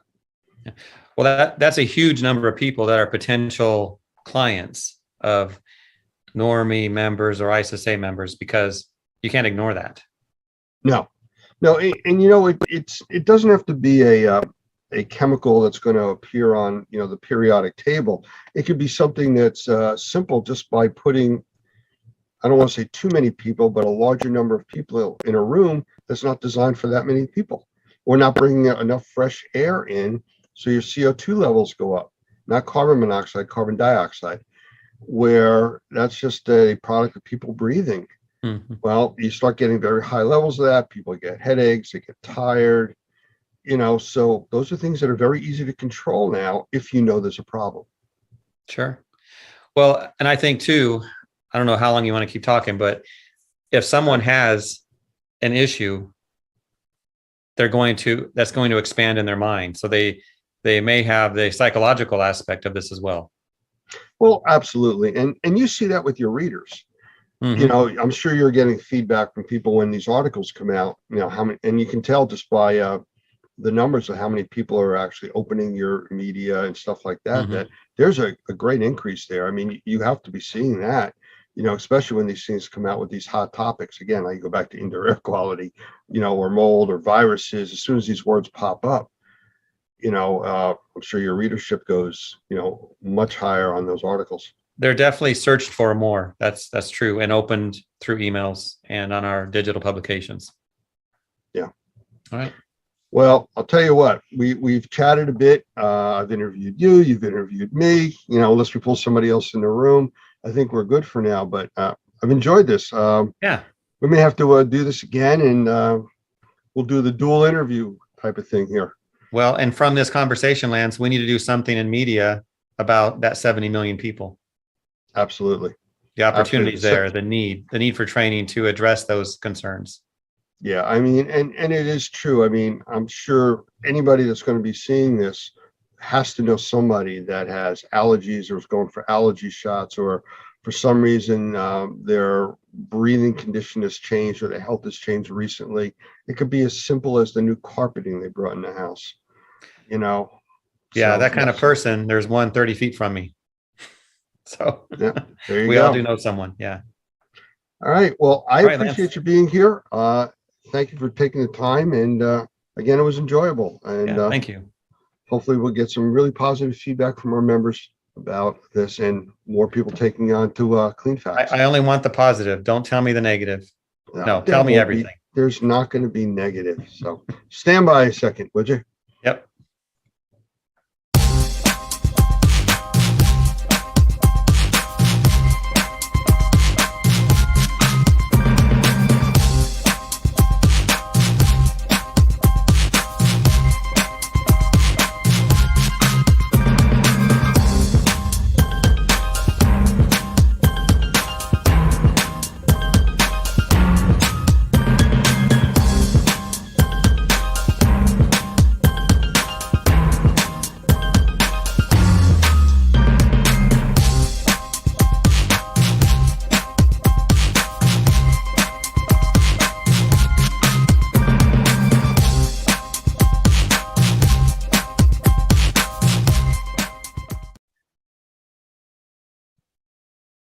I'd like to welcome my guest today, Keith Gongitano, who is the founder and CEO of the manufacturing of a product called Airwall.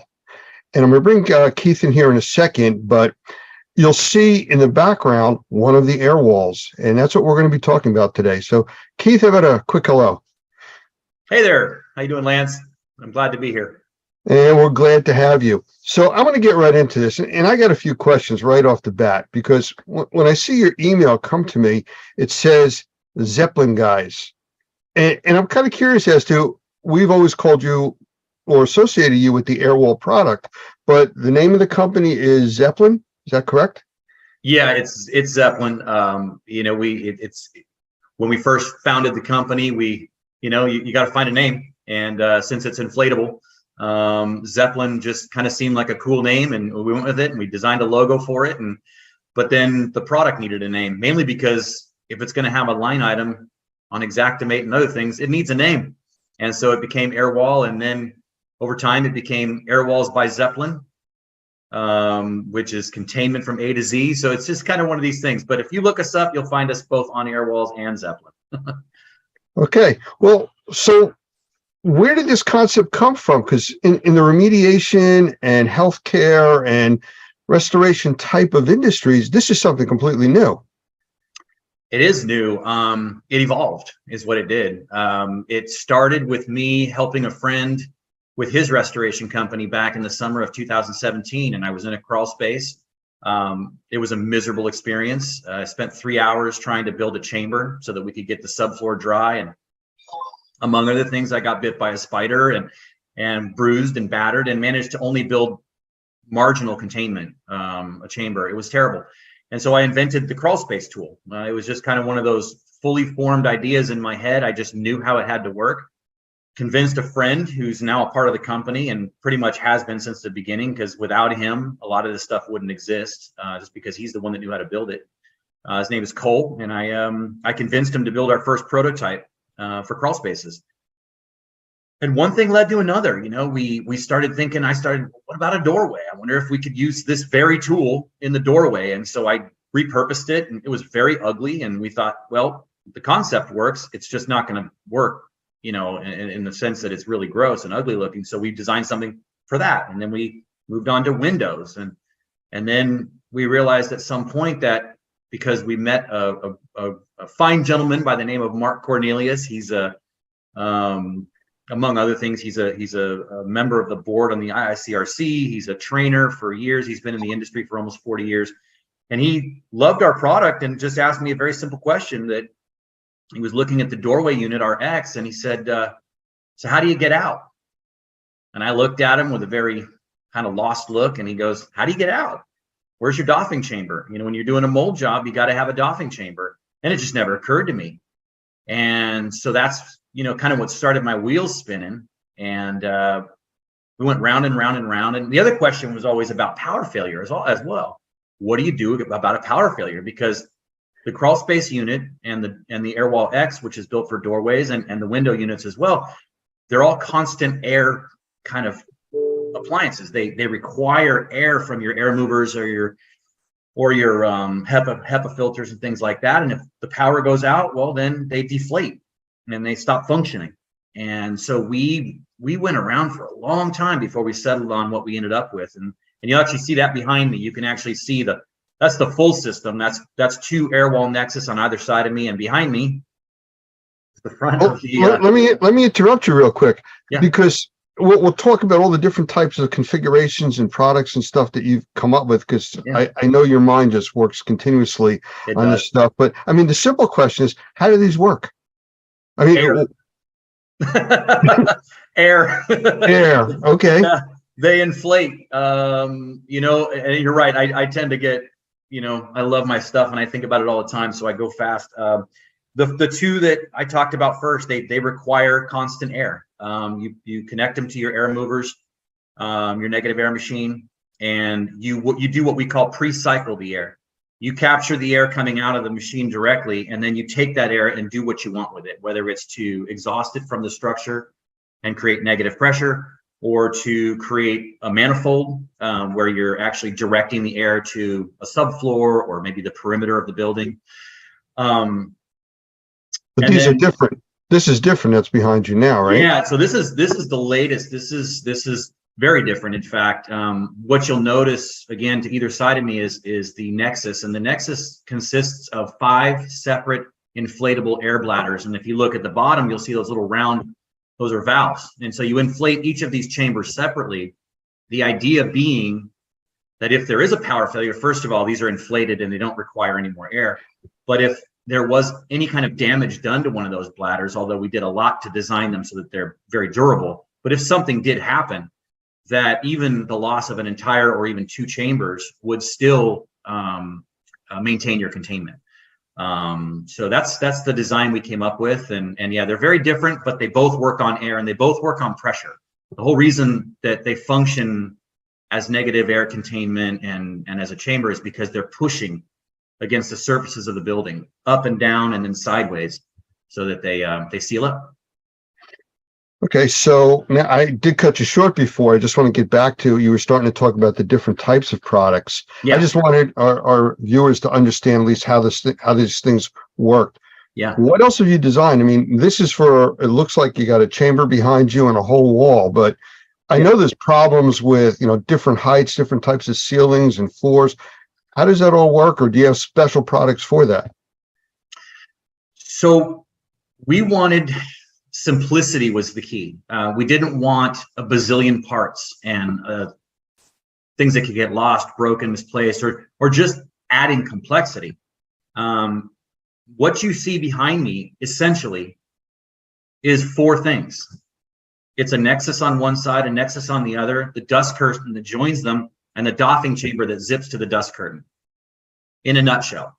So it's really, really simple. If this room that we're looking at were 8 feet tall, or 9 feet tall, this is an 8-foot configuration, that were 9 or 10 feet, you would simply add a 12-inch extension to the very top of that wall. And because the air bladders inside are actually 10 feet long, then you're not doing anything else. Those air bladders simply roll out the next 12 inches and then stop. They stop because there's a piece on the top that makes them stop. And then if you had to go to 10, you would do the same thing, add another 12 inches, and then those bladders go up the next. So it's very simple. That conversion can be done in just a couple of minutes. Very simple.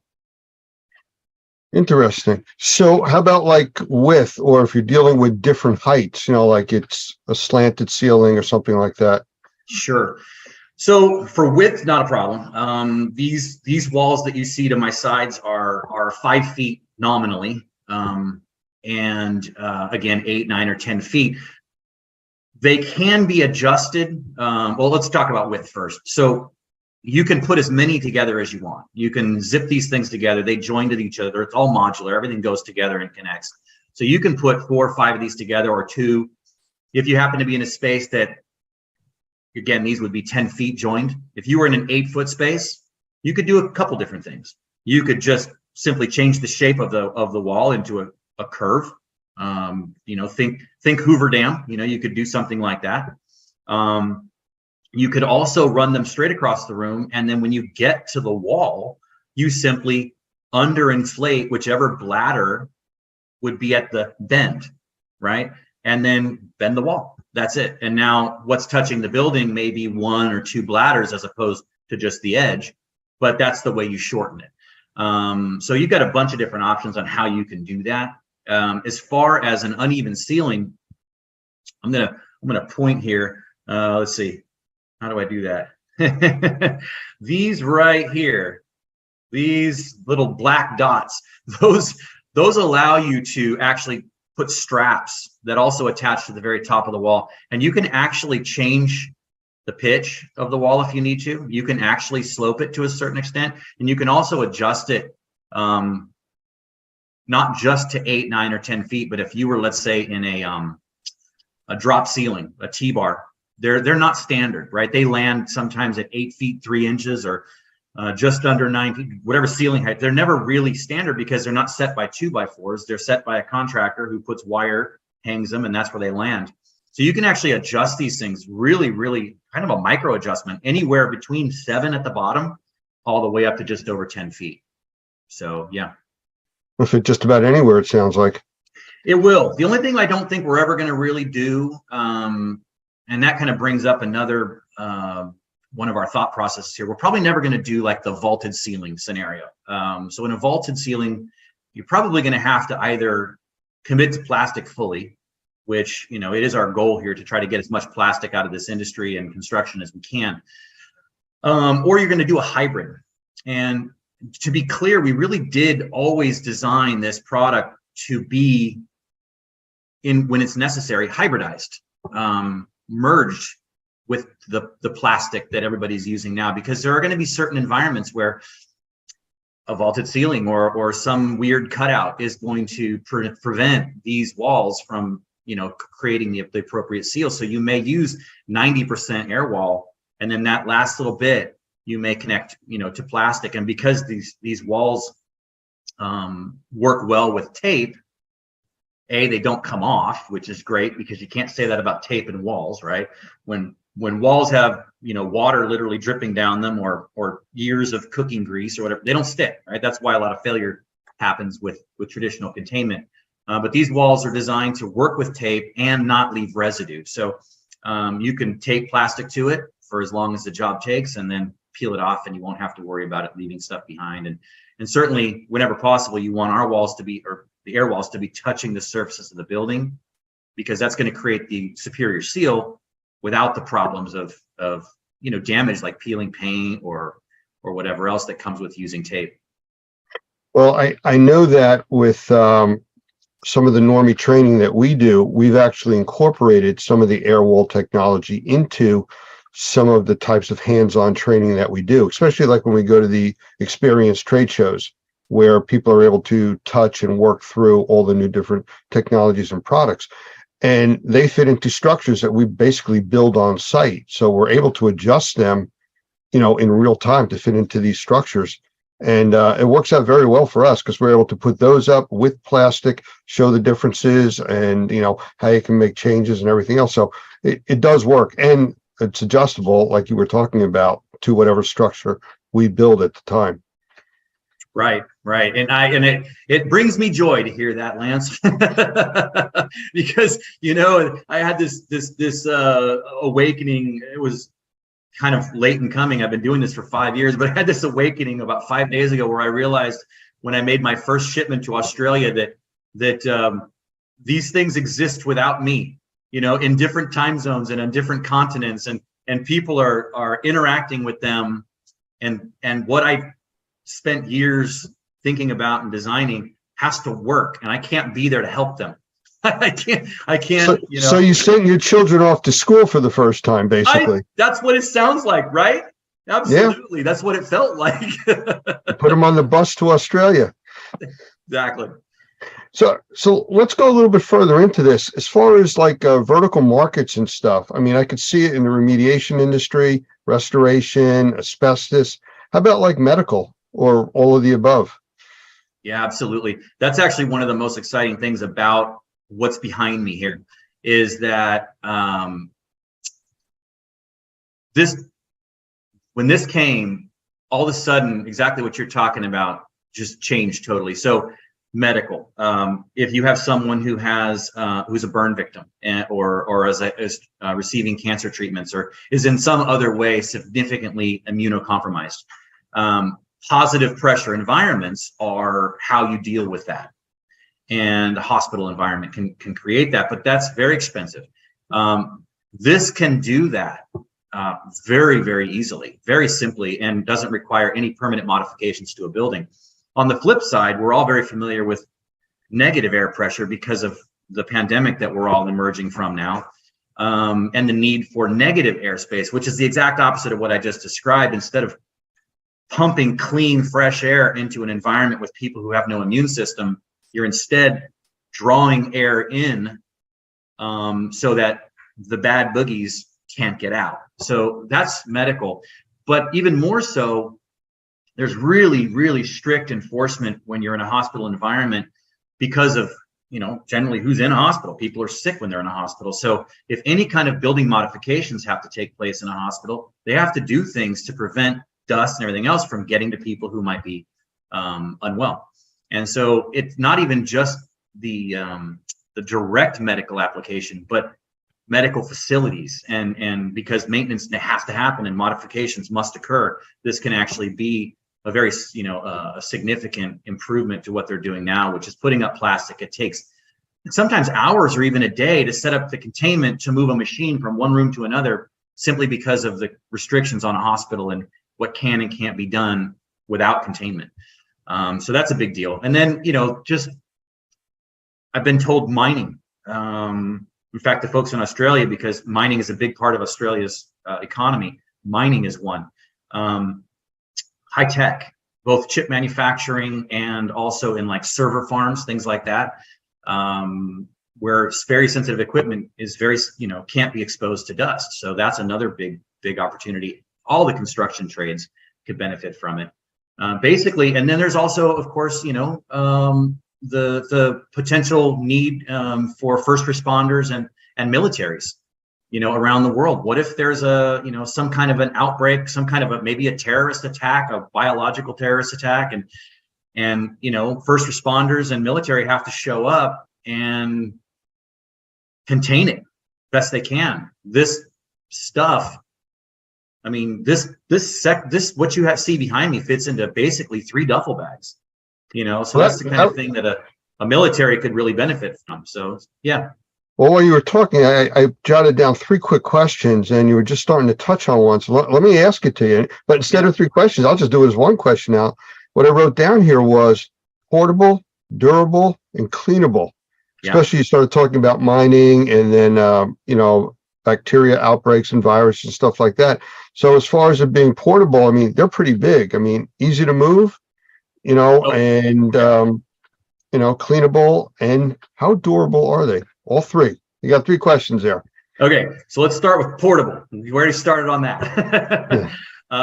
Basically it's a gym bag. One of these walls fits in a gym bag. Of course, each one comes with said gym bag. And it's very, very easy to lift. I mean, the Nexus, fully loaded Nexus is 25 pounds. That's it. Right. So it's well below the lifting weight of any of the trades. I mean, most equipment is that or a lot more. So very, very portable, small, compact, lightweight, easy to use. It looks huge right now, but it fits into an itty bitty space. Right. So that's really good. As far as cleanable goes, we were very intentional on that. And in fact, along the way, we had it pointed out. In fact, a well-known person in the restoration industry, Rachel Adams, had pointed out in 21 that she thought it needed to be a little more cleanable. And so I said, okay, let's do that. So we just simply reversed the fabric that we're using so that the what you see on the outside is actually a urethane. So it's much, much smoother and much easier to clean. The stuff before was also very cleanable, but it had texture. And so there was a concern that maybe some of the fibers and things like that might stick. But so we designed it to be smooth, easy to clean. They're all machine washable. They're all designed to be totally machine washable. If you really, let's say, are in a Cat 3 environment and you really want to make sure that it's clean, you can do that. All the biocides, no problem. Antimicrobials, no issues there whatsoever. You can spray away and it'll be just fine. So cleanable. And then durable. And I say durable for the end because durable, all this stuff is important, super important, but durable, because we're claiming to be better than plastic, we better deliver, right? Because this stuff isn't cheap, right? It takes 3 to 5 uses to pay off the investment in an air wall, which is really fast because they last for years. But if I'm going to say I'm better and I cost more, then I better be better. And so durability was huge. We made sure that the outer shell, in the case of this one here, anything that's getting constant air, you could stab it with a knife and it wouldn't matter. We designed them with big open holes, so they're pumping out air all the time and they still work. Not so with this, right? If this gets a leak, there could be an issue. So the outer shell is very, very durable. It's resistant to snags and punctures and things like that, and cuts and all the rest. And then the inner bladders, we actually spent a lot of time finding the ideal material for those bladders. They had to be lightweight. They had to be inherently fire resistant because these are going into a built environment. They cannot burn. They had to be as puncture and tear and cut resistant as possible while maintaining lightweight and portability, right? All those things are in direct conflict with each other, right? Lightweight usually means flimsy. So we were actually very blessed, I believe, in the discovery of this particular material that we've used, and it makes this product extremely resilient. And again, because we recognize that nothing is perfect. If you open fire on this thing, it would go down. No question about it. There are things it cannot handle, but it's meant to be durable.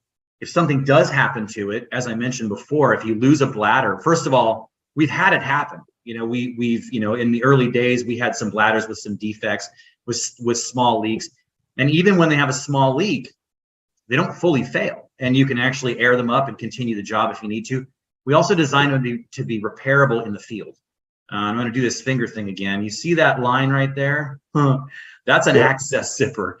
And if you open up that zipper and remove the valve just below it, you can actually remove that air bladder, either repair it in the field, because we do provide patches just for that, or you can replace it with a new bladder. Depending on how many times you've done it, it might take you 2 minutes, it might take you 5. The point is, it can be done. It can restore your containment to full rigidity. And I make that point because restore containment, it never lost it. Even though it's lost an air bladder, it still maintains containment, which was key. Because again, if I'm going to claim to be better than plastic, one of the biggest problems with plastic is that it falls down, right? You get up in the morning and, or worse, your owners get up in the morning, the people living in that house, and they see this plastic crumpled on the floor, a big hole, and they're thinking to themselves, okay, all that bad stuff they told me that they're keeping behind that plastic, where is that now, right? So if my stuff doesn't do a lot better than that and not fail, then I failed. So this was a big part of our design. I remember the first time that we used one of your air walls in our training, and again, I believe it was at one of the experience shows. You were there and gave us a training on replacing one of the bladders.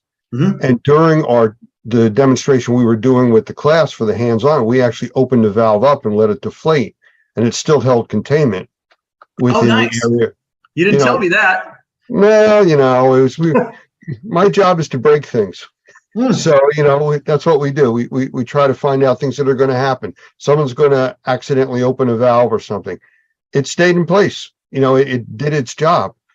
So, when you mentioned before about replacing plastic, or poly, I see the value in that. I'm just curious. I'm not holding you to it. Have you done any kind of cost analysis as to how much poly you can actually replace by one of these over the longevity of the type of system?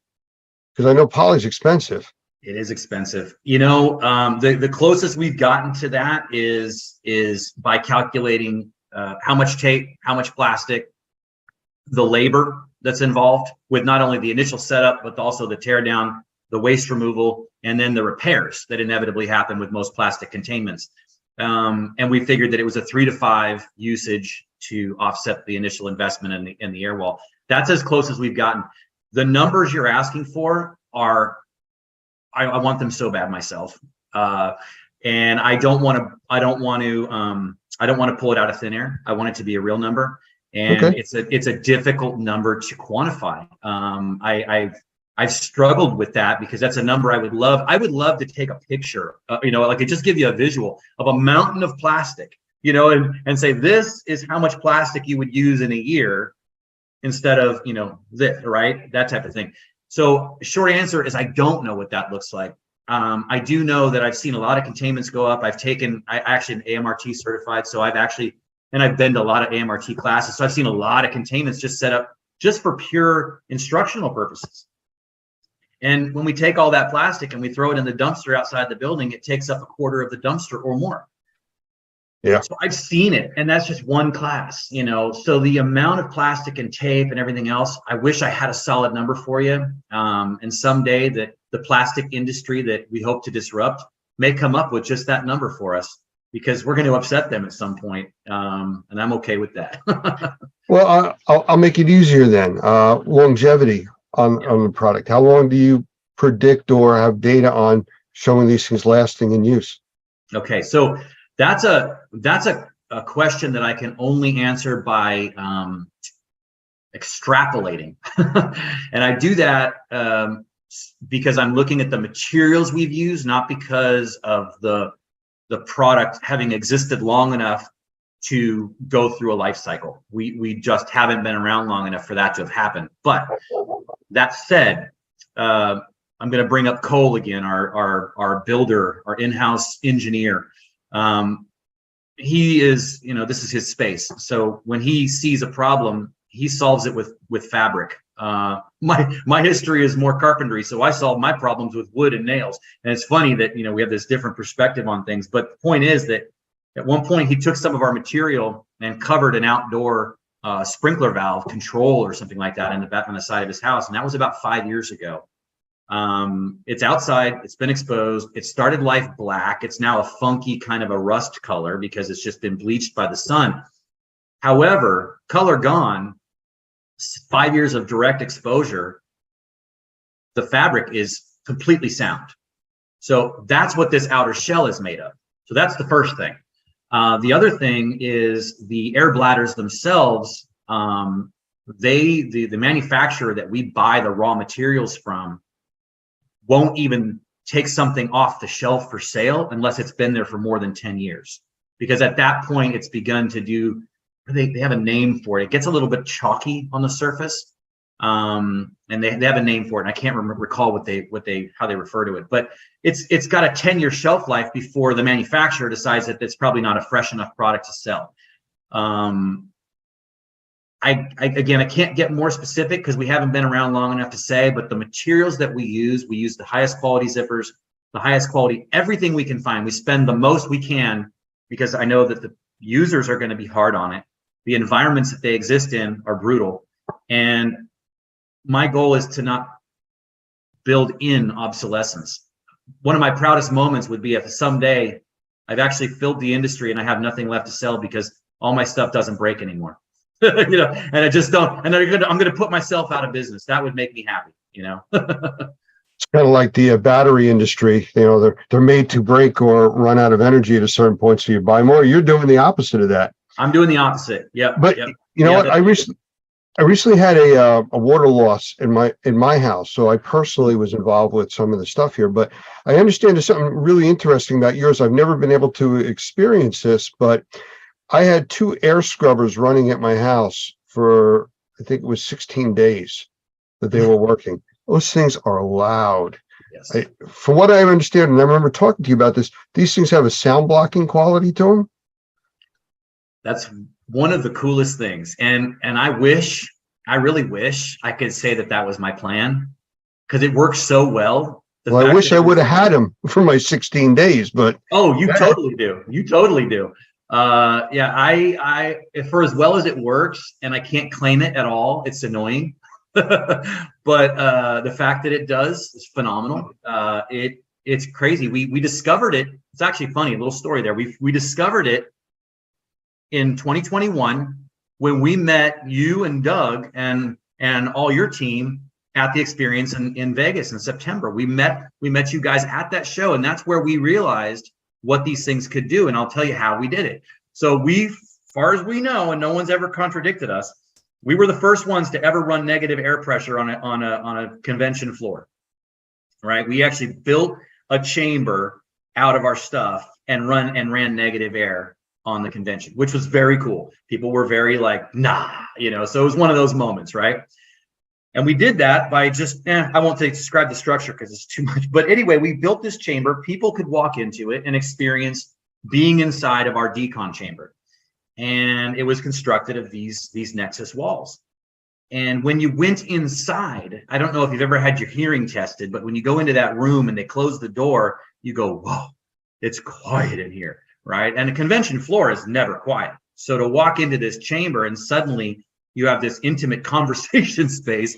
In fact, I remember walking in with Michelle Blevins from CNR, and we walked inside, and she was asking me questions as the reporter, interviewer person that she is. We had this little conversation in there, and it was fantastic because we didn't have to yell. We could hear each other perfectly. It was great, but I really realized it when clients or potential customers would walk in, and they would be in that space. And I'm gonna be honest here. I would try to eavesdrop. I'd like to, see what they might be saying, see if they're good, bad. I couldn't hear anything. I couldn't hear a word. I couldn't even hear mumbling. It was nothing.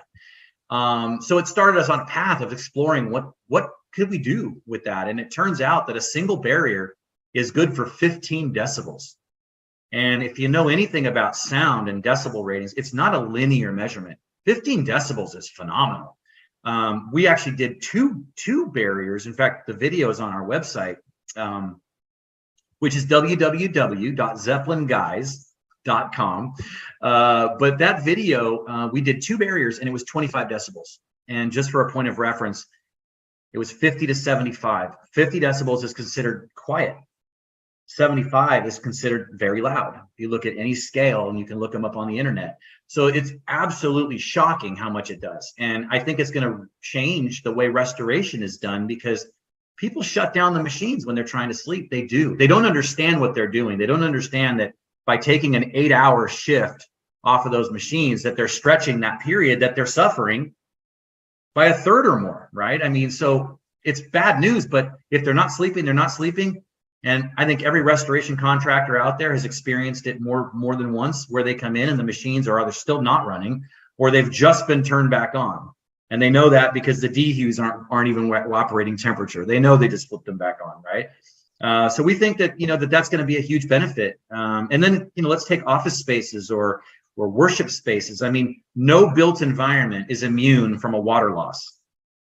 And so you may have a church that needs to run a service and dry the building at the same time. And if you have something that can block that sound and allow the service to continue at the same time the drying is happening, then you've done something, and in an office that needs to be able to operate and still deal with the water loss. That's a huge deal. Well, like I said, I had that, 16 days at my house. I would have definitely been an advantage there.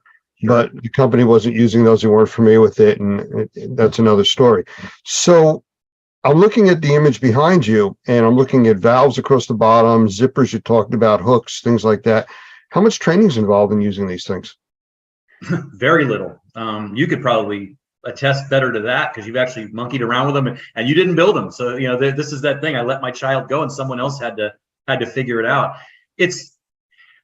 I had one guy tell me that they're deceptively simple. And what he meant by that was, I show these videos and there's no trickery in my videos. I don't rehearse these moves. I just do what these things do. So I'm not trying to make it look easier than it is. I'm just performing a function and setting them up, but it looks super easy. And he said it looks so easy that people are likely to not think they need any instruction, or to even open the instruction manuals, as many men are wont to do, even when it's difficult IKEA furniture, like, I can do it, right? So training, I think there is some need for training, but not so much because it's hard, but because we've designed so much into it that, you can't possibly know what these things are capable of unless I take a moment to explain it to you. What are the D-rings for? Well, one guy told me that's perfect for training my electrical cords. I keep my cords up off the ground. I can run them around the perimeter and they're off the ground. That's a big deal. I don't have to tape them down. I don't have to deal with all that stuff. Not a trip hazard. Great. That's what he thought they were. I had another guy say I can hang a light from it. Oh, you sure can. All these different uses. In fact, and in reality, they weren't designed for that. They were designed so that I could shrink that wall if I needed to, or I could fine tune the height if I'm in a drop ceiling. That's what they're for. But there's all kinds of things they can be used for. But if I didn't tell you you could do that, you wouldn't know. If I didn't tell you that zipper is there, not just so you could load the bladder the first time and then forget about it, but so that it's placed where it is and configured the way it is, so that you could do a field change, right? And change that bladder, a field repair, right? It's zippers, it's snaps, it's hooks. There's not a lot else going on there. But if I don't teach you these things, you'll be missing a lot of features. You might be able to get the basic function out of it, but you'll lose a lot of the really cool stuff that it's capable of doing. So with that being said, with the configuration behind you, what is that? 2 5-foot sections or 3? What is that exactly that's there? Yeah, that's exactly. This room is about just under 15 feet across. So you're seeing 2 5-foot nexus, and then the dust curtain is also about 5 feet. And then the doffing chamber that you see behind me, it looks bigger because it's in the foreground. That actually has a square footage of just about 12 square feet. 14 square feet, because of the state that you live in, has this most stringent requirements. They require 12 square feet, enough for 2 men to stand, or 2 people to stand inside and be able to don and doff properly. So that's a 14 square foot space.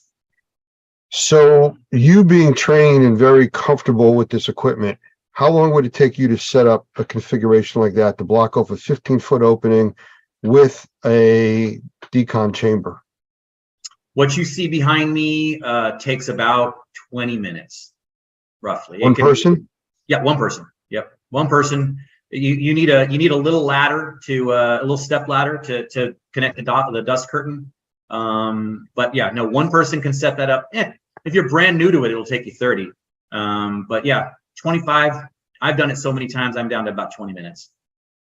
And it's no damage to any of the walls, ceilings, floors. It's just held in place.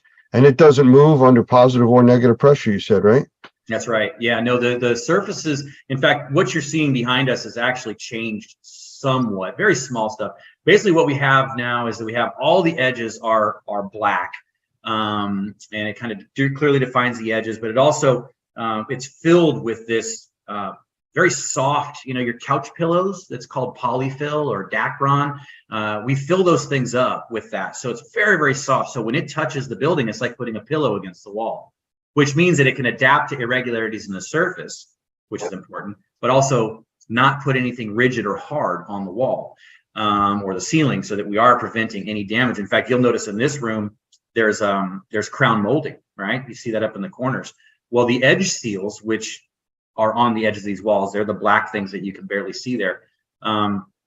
Those are actually longer than they need to be, so you can actually pull out a little bit out of the top and protect, things like crown molding and things like that. And then you asked about the negative pressure and can it hold. I just want to tell you one little story short. We did a comparison. We were invited to a flood house. Jeff Cuthbertson in Chattanooga, Tennessee, invited us to his flood house, very generously opened it up to us and said, whatever people or equipment you need, let us know. It was fantastic. We were there for about 4 days. You and Doug actually got on the call with us while we were there and were advising us on some of our containment techniques so we could show how to build containment for people with high sensitivity to mold. Because what we did was we built a 2x4 compression 2x4 containment, right? As well as a steel stud version as well. But this 2x4 version, we put it under negative pressure just to make sure it was working. And of course it was. And then we had this fun idea. If anybody's familiar with the movie Myth or the show Mythbusters, where they just ramp things up until things just break. We like to break things too, Lance, not just you. So we all had the idea, let's break it. Let's see how much negative pressure it takes to break it. And keep in mind, what we built was the gold standard of containment. I mean, I don't know how many times a year someone builds compression timber containment. It isn't often. You know, it's going to be in schools and hospitals mainly, and everything else is going to be zip pulls if you're lucky. So this was good containment. And it failed at negative 41 Pascal. That's when it failed. And when I mean failed, I'm talking, we had 9-foot 2x4s about to fall on us. So it was coming down, and it was coming down fast. So it was a big failure. We put mine up and we said, well, you know, we got to do the same thing. And so we ran up the negative pressure, and it basically maxed out our 500 CFM NAM. Couldn't do it. So we had to call up another piece of equipment from the warehouse, got another 500 CFM unit up there, and turned it on. And only then did we get failure. And only the failure was only that the doffing chamber that you see behind me started to get sucked into the chamber. The walls themselves weren't falling. It was just that the doffing chamber was too light, and it and its internal frame were being sucked inside. The number was 57. So from 41, using the absolute gold standard of containment, to 57. So when everybody kind of tries to figure out how it's possible without tape and without the things they're used to, how is it possible to create such high quality containment? Well, it works. You know, it works the same reason your car can drive on the road. Air pressure and friction, you know, it's just a lot of it. So if our listeners want to get in touch with you for more information, how do they do it? Lots of ways. You can call me, 408-247-9255 or area code 408 Airwall. You can get us on the website, which is www.zeppelinguys.com. That's ZEPPELINGUYS.com. And you can email me directly, Keith@zeppelinguys.com. You can reach out to me on LinkedIn. I will make it easy. Okay. Well, I thank you for taking the time to be here with us today. I mean, I think it's a cool product. We've used it. We're going to be using it at the upcoming Experience show. Again, we actually use that as part of our a booth that we have there as part of the display system. So it's kind of interesting the things that you can do with this, thinking outside the box, you know, right. So really, really good stuff. Again, thank you for being here, and I look forward to you seeing you at the next trade show. Thanks, Lance. It's been great. I really appreciate your time. Take care. Thanks. You too.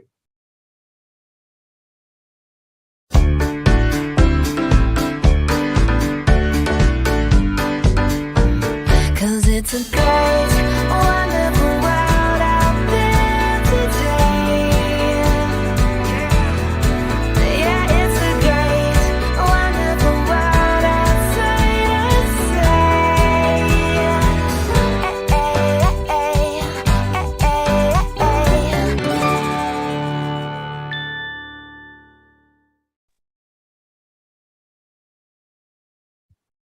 Hi, everyone. Lance here from Normie, and I am very happy today to be doing an interview with two people that I love talking with, especially when they're together during an interview. It's always an event, and I'll put that out there because we're going to be talking about the experience, the event. And Larry Cooper is going to be one of the guests here today, and Doug Hoffman, the CEO from Normie. So I'm going to bring them both in here, let them both say a quick hello, and then we're going to get started with the interview. And Larry, as the founder of the experience and the guest here today, I want to start with you. Just want to say a quick hello to everybody. Hey, thank you very much. And it's always a pleasure and honor to be with anybody at the Normie organization. I love you guys. You guys do such great work for our industry, and it's fascinating how much you're changing and growing, and great things are happening, which is really fun to see. And we've changed a lot too. And so you'll notice that over the next couple of years, we had a company acquired by B&P Media, and myself and my daughters are still actively involved in running the event and putting programming together and having fun. And we're very excited to be part of B&P Media and R&R Magazine. And it really gives us this power that we've been looking for to get more information out into the industry. Because of R&R Magazine, which is Restoration Remediation Magazine, we'll be able to take new information that we're getting at our show and start publishing it right away and have the power to get more information and more science and more creation. And I think it also will have a great opportunity for Normie and Normie members to really excel at all the remediation and restoration you're involved in. Well, that is a great segue, and I'm going to say thank you prior to the segue. But now we're going to segue over to Doug, the executive director of Normie, just to follow up and say hello to everybody also.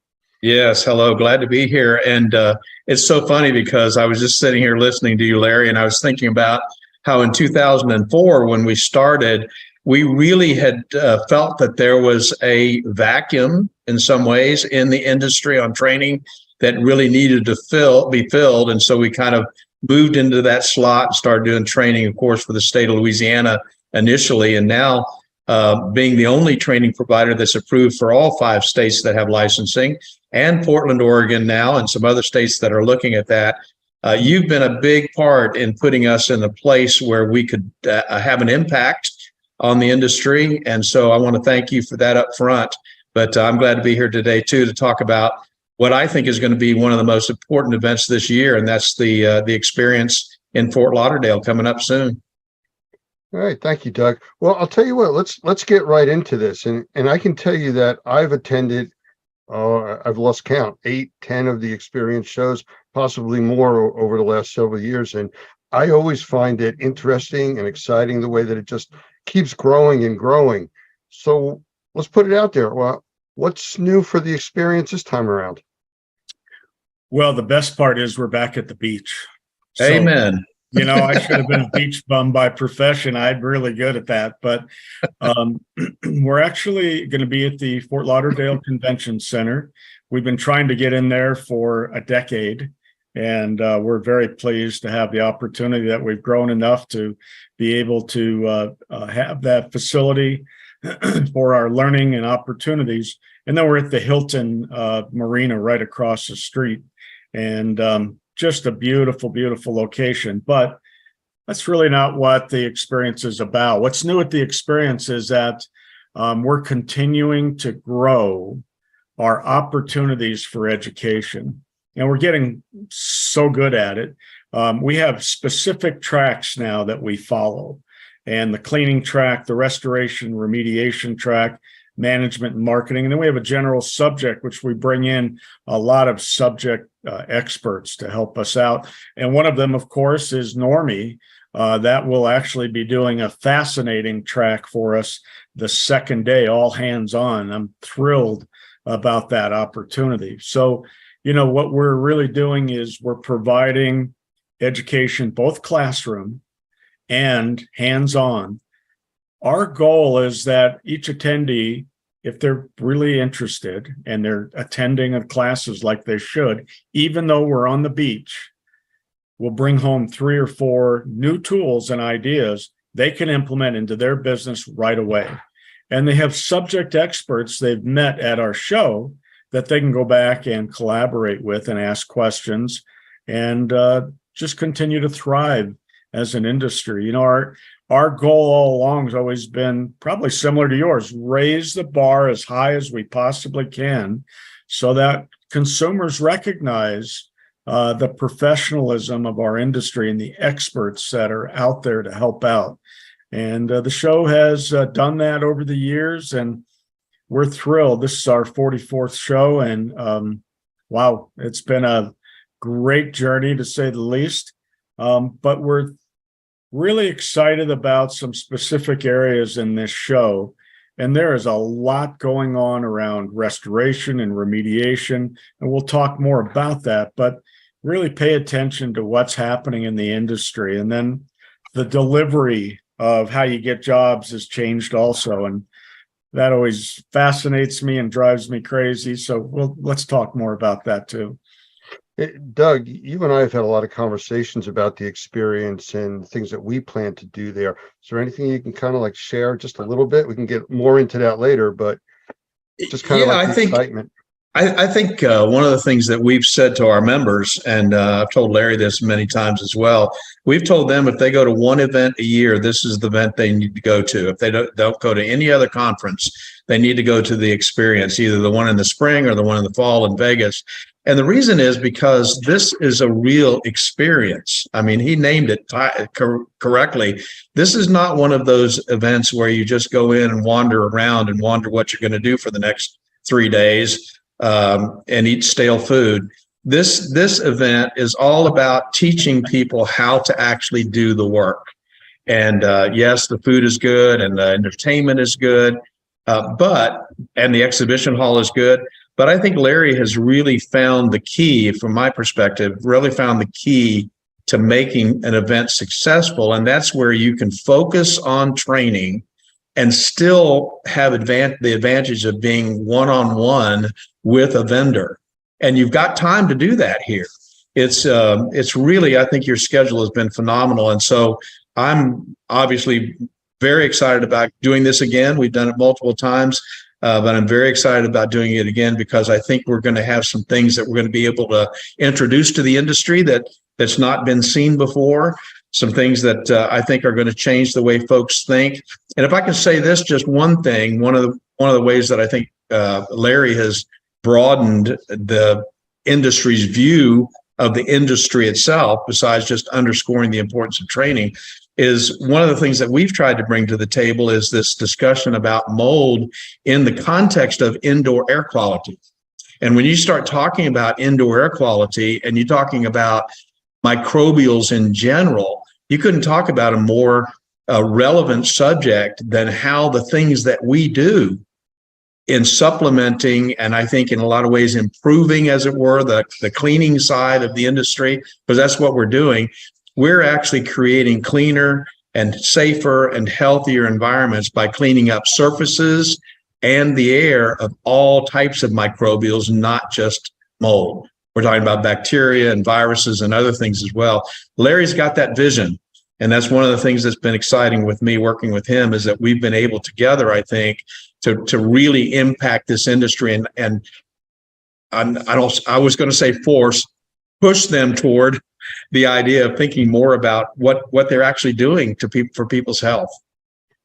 Well, I mean, before you go on, Lance, I got to tell you, I went over to get my hair cut, and the gal that's been cutting my hair for 20 years cuts out of her house. And I'm there, and she starts telling me about how they've had a drip under their sink. And I'm like, oh, she said, will you look at it? And I'm like, sure. I always have PPE in my car. I wasn't sure I needed it. So I walk in the house and I walk towards the kitchen. I can immediately start smelling mold. And I'm like, what's going on here? And she said, oh, my husband opened up the cabinet, opened up the wall. And I'm like, it's everywhere now, Oops. Right? Yeah. So they exposed the whole house to mold unknowingly. And then, of course, she used the big solution. She sprayed it with bleach. Now I said, well, now I can't see most of the mold because you made it clear or white. That really helped. So nonetheless, we have such a huge job to do still of education, just to consumers. But really, if our remediation and restoration contractors truly understood what we're up against and how to protect humans in their own environment, we could educate the public in a much quicker way. Right. Yeah. Wow. I was just like, oh my God. I immediately went out, got my PPE on, put on Tyvek suit, mask, and they're like, what the hell are you doing? You know, and I'm like, I want to live.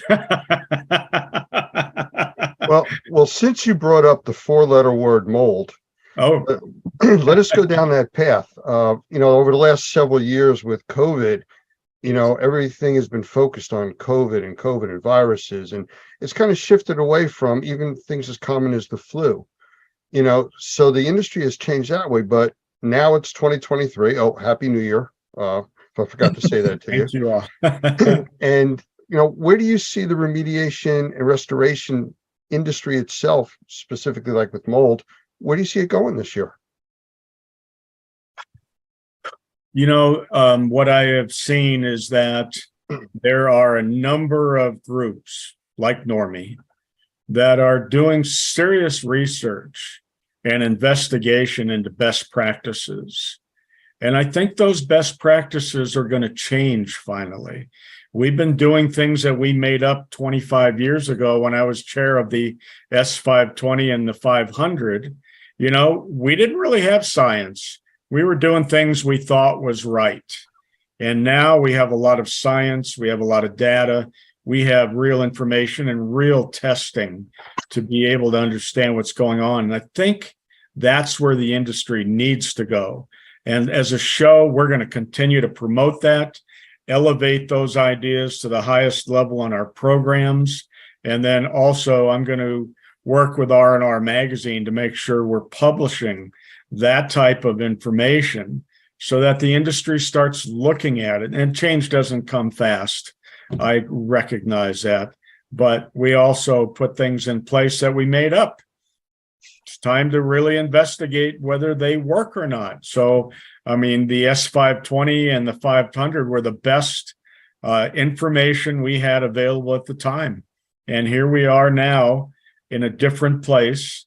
And there are new ways and new critical thinking ideas about how to do jobs that are better practices than we've done in the past. So I think that's really where I'm hoping this whole thing moves to. And it's not just the mold area. It's also with virus, bacteria. It's also with other crazy things that are coming up. And I think we just need to be better prepared as an industry to respond. And, one of the most disappointing things I think I can say out loud is our response to COVID was a little ridiculous. Spraying stuff in environments and leaving it certainly doesn't help the human health by any way. And so I know a lot of people made a lot of money spraying this goop, whatever it was. I don't know how many of those products were actually approved for use in the indoor environment the way they were using it. But we need to grow up as an industry, and we need to do things a little more responsible. And I'm going to shut up and let Doug jump. Yeah, well, no, you're right on, Larry. And let me speak to this for just a second, because this is kind of a new thing, and I think you're going to be excited about this as well. So in 2015, when the state of Florida was working on their standards of practice, we wrote the Normie Professional Practices. And that document is an insured document, and it was good for its time in 2015. But since then, we've had 5 revisions. Wow. And the latest revision we just finished last week, and we're going to be presenting that, of course, at the experience and our first class here in 2 weeks. But the professional practices, that's what it's really designed to do, is to lay it alongside of the ISCRCS 500 and 520 and say, now here's the specific way, based on the contamination that you're dealing with, this is a specific way to do the work. It's a best practices document. We just added level 4, which is for sensitized individuals and how the work should be done in those kinds of circumstances. And I think what you're saying is exactly what's happened, what I see has happened in the industry. Spraying a bunch of stuff and letting it settle on the ground is like taking a trash can and pouring it out on your dining room table and saying, okay, I'm done. No, you've got to mechanically remove that contamination. Spraying, of course, you should spray, but it should be used correctly. And like you said, you should have the right kind of product that you're using and use the right method. There's so many great tools out there. We're talking now about one of the new electrostatic sprayers that seems to be different from a lot of the other ones because it's induction charging. So there's all kinds of cool things that are happening. I think I mentioned to you yesterday, we're going to talk about air washing in a way that has never been talked about before. And I think in a way that's going to really improve the methods by which we are cleaning up these environments. And that's exciting. It's a really good time to be in the industry right now and to be a part of this kind of event, because you're seeing these new techniques and then you can take them out into the marketplace and help people live healthier lives. Are you saying I should leave my leaf blower home? No, you could come over to my house and remove all the leaves out of the backyard. That's what I'm saying. Start on the inside and then work out. Well, I'm going to go out on a limb here, and I have another question, because you guys are like hitting the buzzwords of the industry that I want to talk about. And I'm going to put it out to both of you at the same time. I don't know how good this is going to work out, but with what you're talking about now, professional practices and the experience coming up, and the one that's going to be coming up later in the year in Las Vegas, how do you see these changes affecting what we're going to be doing at the experiences? We'll go with both of them, and I'll put it out to either of you or both, whatever you want to do here. Mm-hmm. Well, I like to take this new technology and new ideas and new equipment and whatever else testing we have available and bring it into the trade show hall where there's the most optimum audience there and do it hands-on. Because, being in a classroom and showing a slide picture of it is great. But to take that picture, bring it into the trade show hall, turn it on and show them, and put it in their hands sometimes, there's no other opportunity like that for them to be able to learn, take it back and implement it in their company.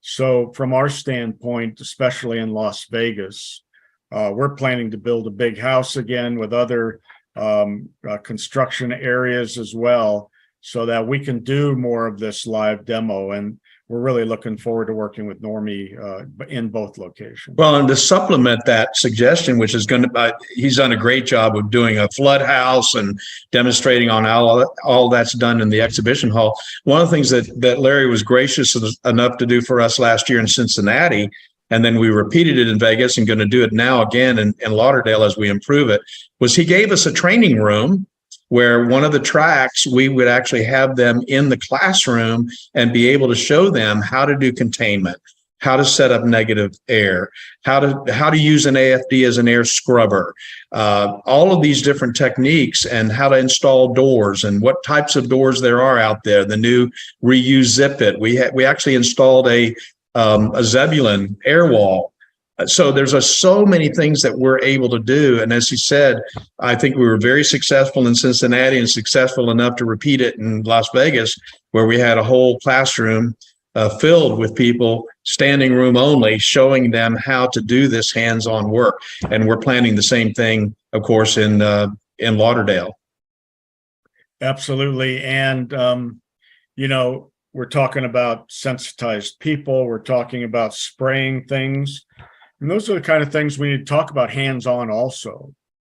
If you're going to spray and bring out a sprayer, start it up, what are we going to do after it falls? It's all over everything. We need to learn how to clean properly, responsibly, to make sure that we're doing it. And consumers a lot of times don't want to hear about how to do it right. They don't want to pay the extra cost. But we as experts and professionals in the industry need to advise them with the best information available, let them make a decision. And then you as a company need to make a decision if you want to do the job, not following the standard of care maybe that you've created yourself for your own company. So Larry, I don't want to offend anybody, and I know this is going to go on our national television channel, but I say it in class very openly, and I really believe this is true. When you're in business, and you say you're starting a business, you've got to decide right up front, am I going to be a Walmart or am I going to be a Macy's? I'm going to be in the marketplace only looking for the best price I can get, or am I going to actually do it right? And it doesn't really matter so much about the cost. Obviously, you want to be reasonable about it, but the point is that doing it right has to take precedence over doing it cheap.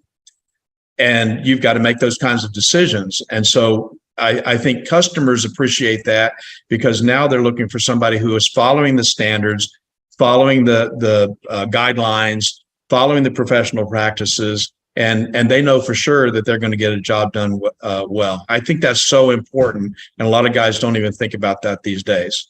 When from a liability standpoint, protecting your own company, if you're not following the standard of care, there is no defense. That's right. That's all I'm going to say.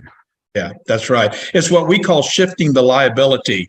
I think, again, in our classes, when I was a contractor in the construction industry, I would hire a subcontractor. I made sure he had a certificate of insurance for his workers' comp. And why did I do that? It's because I didn't want to pay the workers' comp if his employee got hurt. Right. And so the point is I shifted the liability from me to him. And that's exactly what the standard of care and the best practices, professional practices, that's exactly what it does. If you do it the way it's supposed to be done, you're shifting the liability away from you. You're no longer a cowboy. You're shifting the liability away from you to the person who's actually written the guideline. You know, there's a very simple statement that quantifies or qualifies, whichever way you want to place it into this, to make that true. And it's to do the right thing because it's the right thing to do. You know, not because it's the cheapest or I can charge the most for this. It's the right way to do it. Well, and there's one other variable that's really challenging for every contractor out there. If there's insurance coverage, what will the insurance coverage cover and not cover? And so now the insurance company is trying to shift the liability to your company by not doing it the right way. Yeah, that's Now right. you need to make a business decision. Am I going to take that on? Obviously, we want the work. At the same time, we don't want the risk. And if the job goes south, whose license is going to be bothered, yours or the insurance carrier? You're exactly right. You got to be in charge of the job. Yeah, no question about it. Well, these are all amazing topics that we talk about at the show, and we need to go and delve deeper into it also. And, you know, one of the things that we're going to do at the show is we're bringing in another relationship with RIA, and we've never worked with them before. We're excited about that. But again, what we're looking for is the expertise and level of collaboration through the whole industry. I mean, if Normie and RIA and IICRC and the experience are standing together on issues, that is a big one. There's no question about it. And now we're starting to work with NADCA also. Well, Larry, with that, I mean, without giving away secrets and some of the surprises that you always have for us. There's secrets? Wow. How is Norm going to be participating in the Fort Lauderdale show? The Las Vegas show is too far off to talk about. But what specifically do you vision, or are you able to talk about Normie and the show coming up?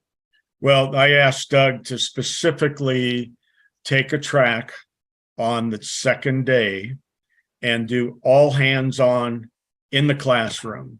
So, you know, the experience name is not a mistake. It's on purpose. We want people to experience hands-on. That learning is so valuable.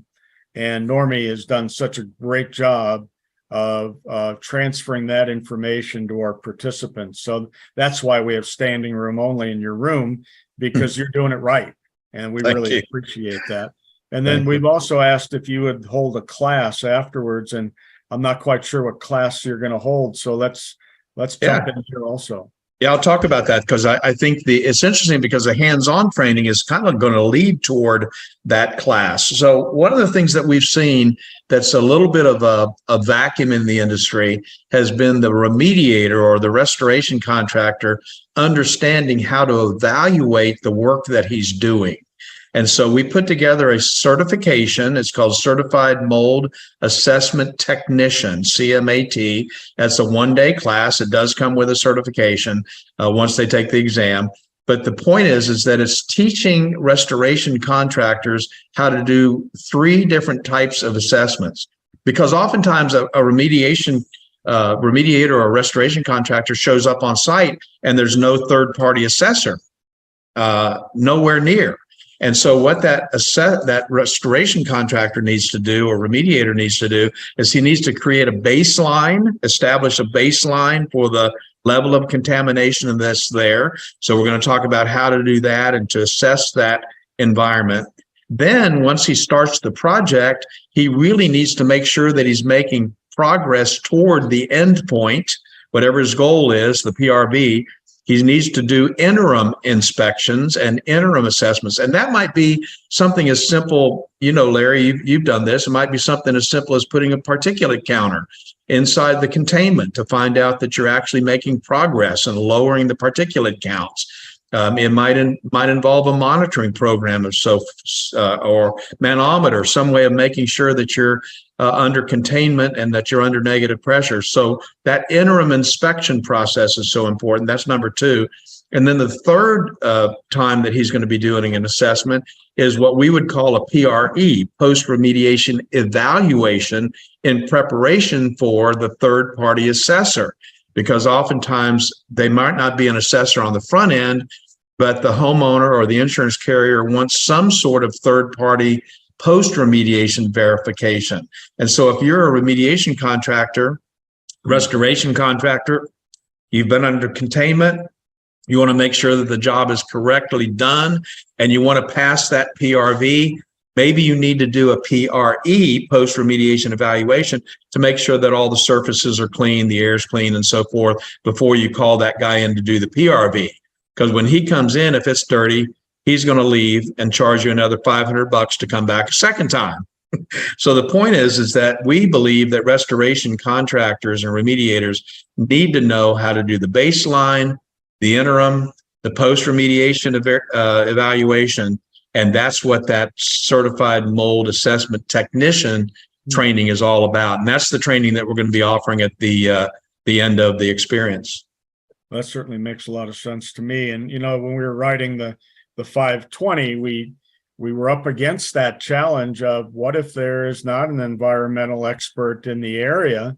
How do you do the post testing or pre-testing? And we came up with something similar in language. So I'm glad that you're following up on that.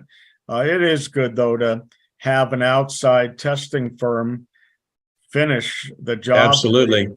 Because it reduces, again, your risk. They're saying it's done. Thank you. Now we're, saying this guy who's an expert saying we did a good job. That's critical to closing the file. Well, and having that, that's the whole reason the industry is built the way it is, with two professions, the assessor, the IEP, and the remediator, because they don't want that conflict of interest. Right. And so understanding how that assessor is going to do his job just makes the remediation project easier. And I think it's makes it easier to evaluate whether the job's been done correctly or not. So yeah, that's a fun class to teach. Yeah, it is. And I think it's critically important that you're doing that type of evaluation as you're doing your job every day. And you'll learn a lot also about, having containment and having in and out good protocols and a variety of things. Because that's so critical to the success of the job. So I'm really excited to see that class coming. Yeah, it's going to be cool. Looking forward to it. Hey, can I just, I want to confirm the dates. I believe we're talking about May 8, 9, and 10 for the experience. Yes, that is and correct. The 11th, Doug, is that correct for the class? That's correct. The 11th will be the class, the CMAT class. Now, our hotel also, we have hotel rooms 3 days before and 3 days after. And you're coming to Fort Lauderdale in May, you might as well stay and enjoy the beach. Right outside the hotel door, you're going to notice there's water taxis. They can take you to any beach you want to go to in the region, which is fabulous. And there's hundreds of restaurants. I walked to the restaurant area last time I was there, and I couldn't make up my mind which one I wanted to go to. There were so many of them. So they're all right across the street from the beach. And of course, there's so much to do in Florida. It's going to be a great opportunity just to go relax. Absolutely. So if I was asking you to mention to the people watching this that you think they'd enjoy themselves there? Is that a fair statement? You're giving a little bit of what's going on. Is there any more detail you can give us about the hotel or the Sure. things that are going to happen? You bet. So we always do cocktail receptions back at the hotel. After one of the days, we're going to do a little bit of a pool party kind of thing, just getting together informally. We will have a big reception on the first night right there at the convention center. And so it's a great opportunity to network and meet hundreds and hundreds of other people in the cleaning and restoration remediation industry. But, you know, we are all there also to relax. And, you know, when you own a business or you're managing a business, it's really critical for you to get away and take a step back and look at what you're doing as a company and then see what's happening in the industry. The one great thing that I learned going to conventions in my career when I was running a cleaning and restoration remediation company was that when I would go to these conferences, I would learn the latest techniques, the latest innovations and new ideas, and I'd bring them back and put them right into my company as quickly as I could, because we were leading the field all the time. And all of our competitors were like, what the heck are they doing now? And trying to figure out how we're doing it, why we're doing it. And they'd actually come to us to learn how to do it. And that helped us lead the field in our area, which also allowed us to charge a little bit more. But that was my own goals and the way that I ran my business. Education to me is paramount in running a successful business. It was mandatory in our company to be certified and to attend classes.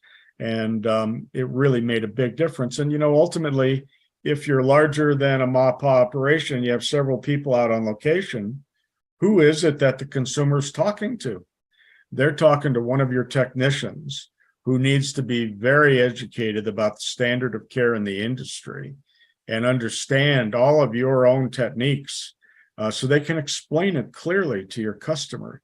I can tell you we were doing a large commercial job in downtown Denver, big job, and I wasn't there. And the CEO of the company comes out and we're restoring 100,000 plus square feet. And he starts asking difficult questions. And my lead technician stood there and answered all of his questions and was able to cite information from S500, 520, and what he learned in his classes about how we're doing our processes, how the drying is taking place, how we're always monitoring to make sure we're doing things correctly. I'm not there.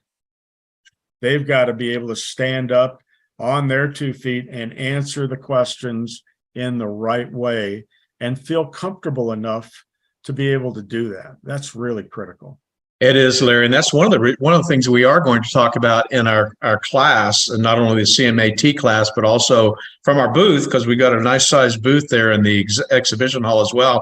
And that's our new firm membership. We've got a program now where companies can participate in being able to train their guys in a certified mold worker program, and they can train them absolutely free online. And those guys get trained in exactly the same way as a remediation contractor would get trained, just the modules that are appropriate for them, because there's some of the higher level business models and law models that they don't necessarily need.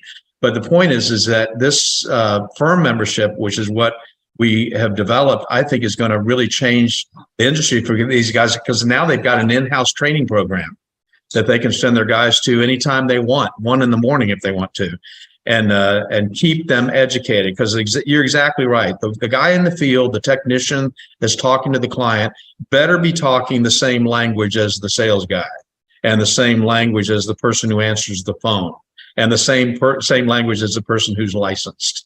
And I think that that's a big step in the right direction. Absolutely. I agree with you 100%. I want to throw out something about the experience show. And I mean, what it means to me going to the experience, and I'm just going to give it out as very short little statements. And if you guys want to add on, please, or correct me on this. When I think of the experience, it's hands-on learning. And I got to look at my list. Networking, learning about new products, rock concerts, had to throw that one in there. Food, beaches, and fun. What'd I miss? No, the rock concerts are really critically important. Absolutely. I'll tell you one of the things that I think is one of the most important things to me is the networking. I have made such great relationships, and thank you, Larry, for doing that. You've been the one that's been the catalyst in most cases. You'll say, "Hey, come here, I want you to meet somebody," or you'll bring somebody to us. "Hey, you guys need to get together. You think the same way."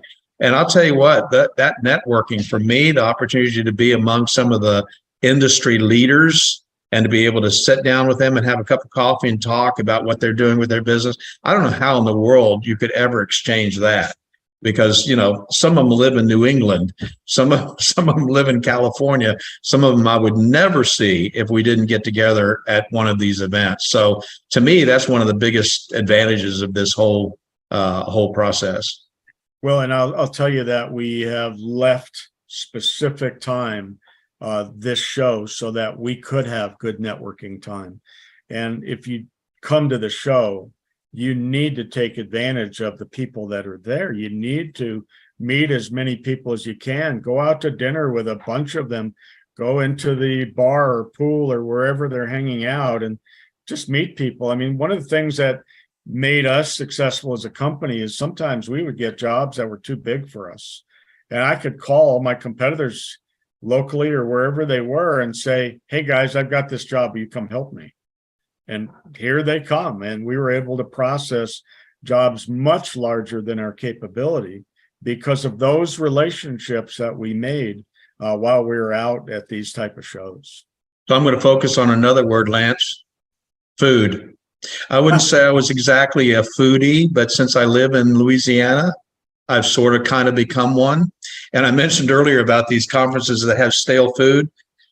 I'll tell you, Larry does a great job of putting together an event. And the food is usually fantastic. And I know people aren't going to come to the event just for the food, but they won't have to leave because of it either. Now that's well, I don't know about not coming for the food, but I've kind of enjoyed going there for it.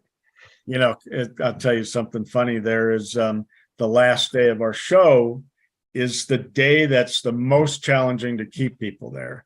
And so I always put some of the strongest programming on the last day. You got to be there. But then in the trade show hall, I feed everybody lunch. I want them to stay. Well, the first year we did it, my wife's looking at me like, "You're doing what?" And she gave me this budget I was like not able to achieve. So I served hot dogs. I got to tell you what, man, the guys were so freaking excited about it. But, you know, all the condiments and stuff, these hot dogs were about this high, you know, and I'm like, "What are you guys eating?" Anyway, we don't do hot dogs anymore. That's funny. Hey, real quick, if somebody wanted to find out more information about the experience coming up, where do they go to look? ExperienceTheEvents.com. We have a brand new website we just launched. We're getting better and better at it. And a lot of new information in there. We'll be adding to it continually. I'm working on the program right now. And in the next 2.5 weeks, the program will be published. It's coming along really well. A lot of new presenters on the program, a lot of new energy, and there is some exciting new advances on the program we all want to pay attention to. And I want to tell you as well, Lance, that we're working on a deal. So we're gonna have some special offers for the Normie members. So if you're a Normie member or you want to become a Normie member, we've got some special things we're going to be doing for you. And so that's going to be a little added benefit for those folks. Well, I appreciate the time both of you spent here. And just last few minutes, I mean, Larry, is there anything you'd like to say to sum up what we've talked about, or just sum up what's coming up at the experience? Yeah, we're very excited about our new relationship with BNP Media and the R&R magazine. And I think it's going to enhance a lot of our relationships with our partners as well. It's giving them new opportunities to get out more information. And that's really our goal, is education and information at the experience. I can tell you that going to the beach is always a wonderful time, and being down by the water is always one of my favorite times. But, you know, we were in Clearwater Beach for, I think, 16 years. And of course, many people still scream at us for leaving there, but we outgrew the hotel many times over and finally just had to make the move. And, you know, moving to Charleston and Cincinnati, we had fantastic shows. We met so many new people. It was really wonderful. So now going back to Fort Lauderdale, a big East Coast city with a lot of population and a wonderful atmosphere for doing a show. We're very excited about that. And I'm already starting to work on our show in Las Vegas. Again, we're going to be right back at Caesars Forum Conference Center, and we're going to be staying at 2 or 3 different hotels this time. We've added in Caesars Hotel across the street. So many people wanted to stay there. We listened, and we've added that to our room block. So there'll be a lot of great things going on there. But we're going to build a big house in the trade show hall. We're going to have a huge cleaning area, and we're truly excited about that. We have a very strong partnership with Shaw Industries, who's the largest floor covering manufacturer in the world. And I'll tell you right now, our show the following spring is going to be in Chattanooga, Tennessee. And somebody said to me, why would you go to Chattanooga, Tennessee? I said, well, not only is it a cool city, but 25 minutes down the road is Shaw Industries. And we have an invitation from Shaw Industries to bring 250 people to Shaw for mill tours. That doesn't happen anymore. And we're thoroughly excited to be there. You know, the more I know about the products I'm working on, the easier it is for me to take care of them properly and understand what it is that I'm doing and how I should do it. And it's really a great opportunity. That's one of the things that I always treasured, was that time going down to wherever I had a chance to tour the mills and see exactly what the products were. So that's kind of what the future looks like. We're very excited about what's coming up, and we're very excited to continue to work with you guys there at Normie, and your members have to be thrilled with the ongoing work that you two continue to do and your whole team continues to do. Well, thank you, Larry. And just to confirm, there's 249 seats left to go there. Is that how that works? Yeah. Doug, it is. anything in closing? Yes, my call to action is this. If you're in the industry, if you're an assessor, if you're a remediator, if you're a restoration contractor, if you're a cleaner, if you're a technician, if you're in this industry, go right now to experiencetheevents.com and register for this event. If you've got any questions at all, of course, we'll be glad to help you. You can call our toll-free number at 877-251-2296. So there'll be operators standing by, as it were, to answer any questions about what we're going to be doing there. And I know Larry's available to answer questions as well, but experiencetheevents.com, go register. You'll really, really be glad you did. Well, guys, I really appreciate you. I appreciate you guys spending the time here today. Larry, it's always a pleasure talking with you. Doug, thank you for helping out here. And I look forward to doing another one if we could before the Experience Show. We would So love as that. we get closer, maybe we'll do that. But You know, thank the you other both. thing we should talk about next time, Lance, is the way you get jobs nowadays changed so much compared to when I was in business. And we should talk about that and really put that on the table for people to understand all the different areas and options that are out there. I think that's a great idea, Larry. And thank you so much, by the way, for being here. It's always fun to talk to you. But I think there's a lot of things we can talk about to help our guys understand how to get that business that's out there, because you're exactly right. It's changing. It has, absolutely.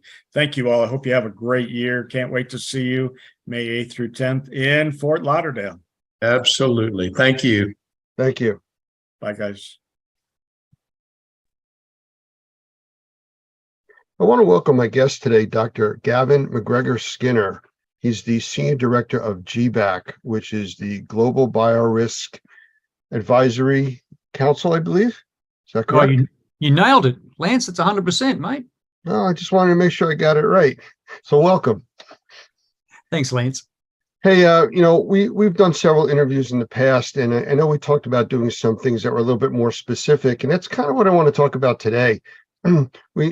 We last time touched on the concept of cleaning for health and how important that is with essential workers and things like that.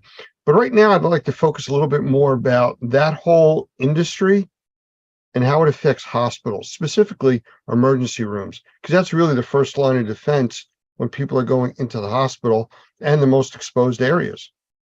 No, you're absolutely right, Lance. And I think it's important for us to focus on what are the core competencies. Some of us would call those the KSAs, the knowledge, the skills, the abilities that people need to work safely in environments that would have infectious diseases or contaminants.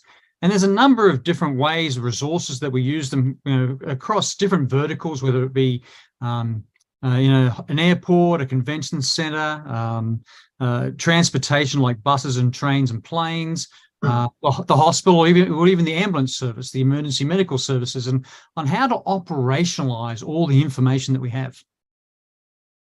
One of the things that makes the emergency rooms, and you did mention ambulances, different from airports and large buildings that people go into for commercial purposes, it's more of a crisis situation in the hospital and the ambulance settings. You don't have time to sit back and say, well, you're going to sit over there till we properly suit up and do this and do that. It's really handling these things as they happen, stamping out brush fires, basically, as they come in before they become wildfires. And I can see that being a big difference, especially when you're dealing with, I think a term you used was playbooks to handle these types of situations.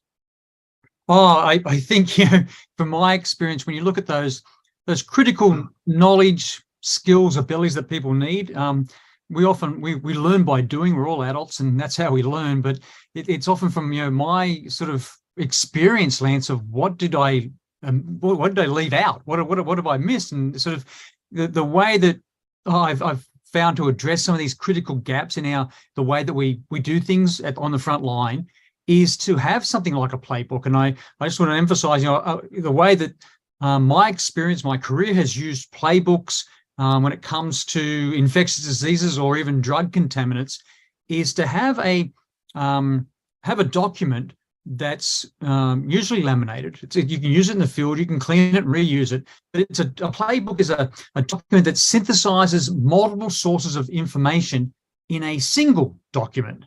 And it addresses the full spectrum of everything we need to know and do. And it creates a concise reference resource. You'll see these used in hospitals. You'll see them used in ambulances, emergency medical services. And it's so important that, again, a lot of these playbooks are color-coded for the different sections, so you can go straight to the section when you need to. Because, again, across very broadly in the cleaning industry, we don't use a lot of these resources that we see, say, in healthcare, for example, or even first responders might use in disasters and emergencies. And we expect a lot of our professionals just to retain knowledge or know how to identify hazards and do a risk assessment quickly when the situation changes. And that's not always the case, because these can be often high stress environments to work in. Again, I go back to what you had mentioned about ambulances and emergency rooms. If a patient is transported in with a highly contagious disease in an ambulance, you could take the ambulance out of service, at least to push it aside and get a crew in there to clean it using a playbook or whatever is approved at that time. But for an emergency room, you can't. I mean, how do you shut down an emergency room because you brought in a patient with some kind of contagious disease? Or do you? Or how do you address or attack that? It's really interesting, Lance. A lot of the, I'd say, exercises that I do with hospitals, with first responders, with emergency medical services, is identifying the full spectrum of what it takes to get that patient from wherever they are into the ambulance. You do the triage into the ambulance and then patient handoff at the hospital. And what I find in a lot of the tabletops, but also the drills and functional exercises I do, is that the nurses, the hospital staff, and even the ambulance staff are well rehearsed on how to do the patient handoff. Patient goes into the hospital and going, where's the ambulance going? Well, where do they park it up? How do you, doff your contaminated personal protective equipment? You take it off and take it off safely. Where's your waste management?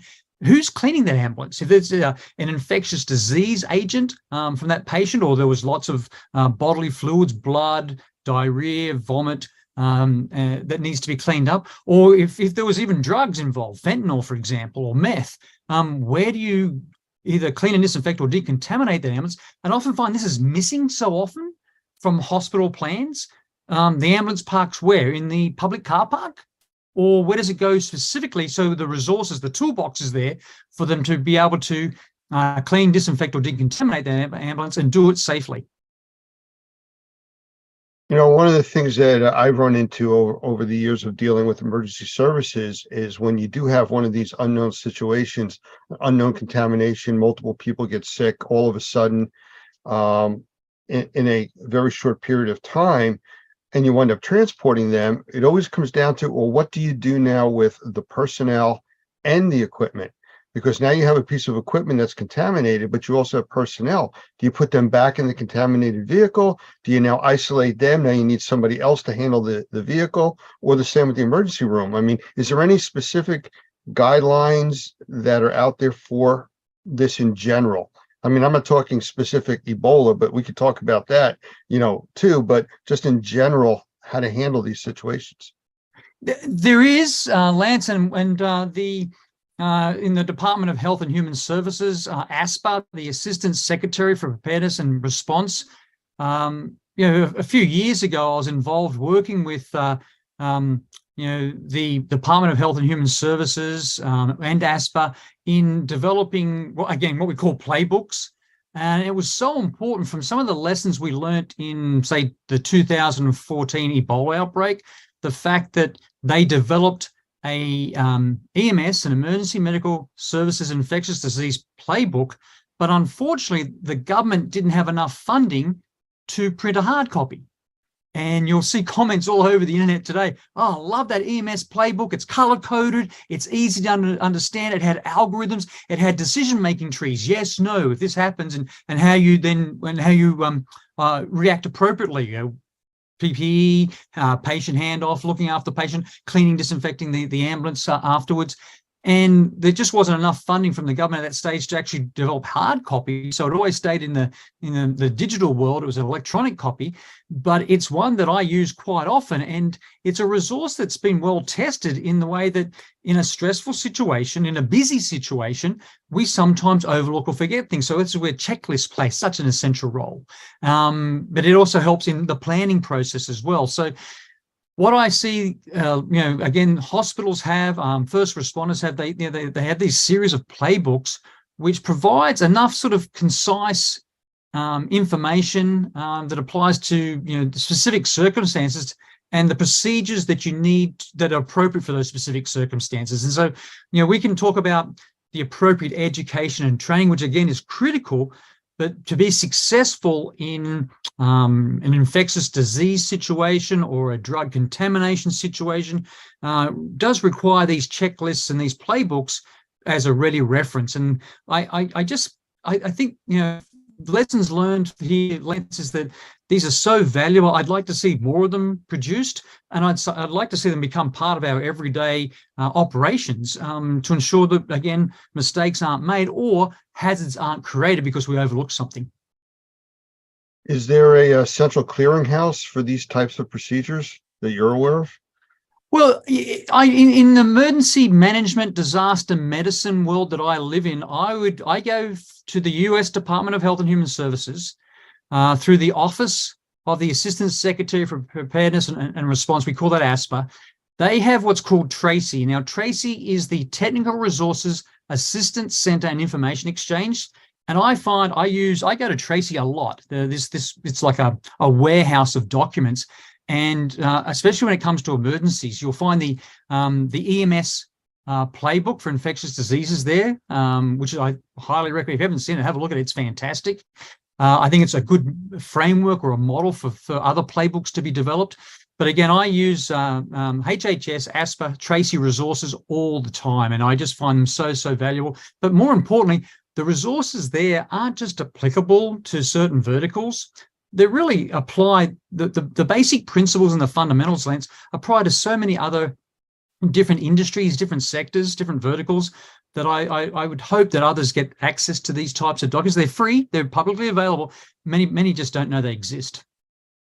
I'm familiar with a lot of the different protocols for cleaning, wiping down stretchers, ambulances in the hospital, cleaning up the rooms that are there. And that's a standard sanitizing protocol, sanitization protocol.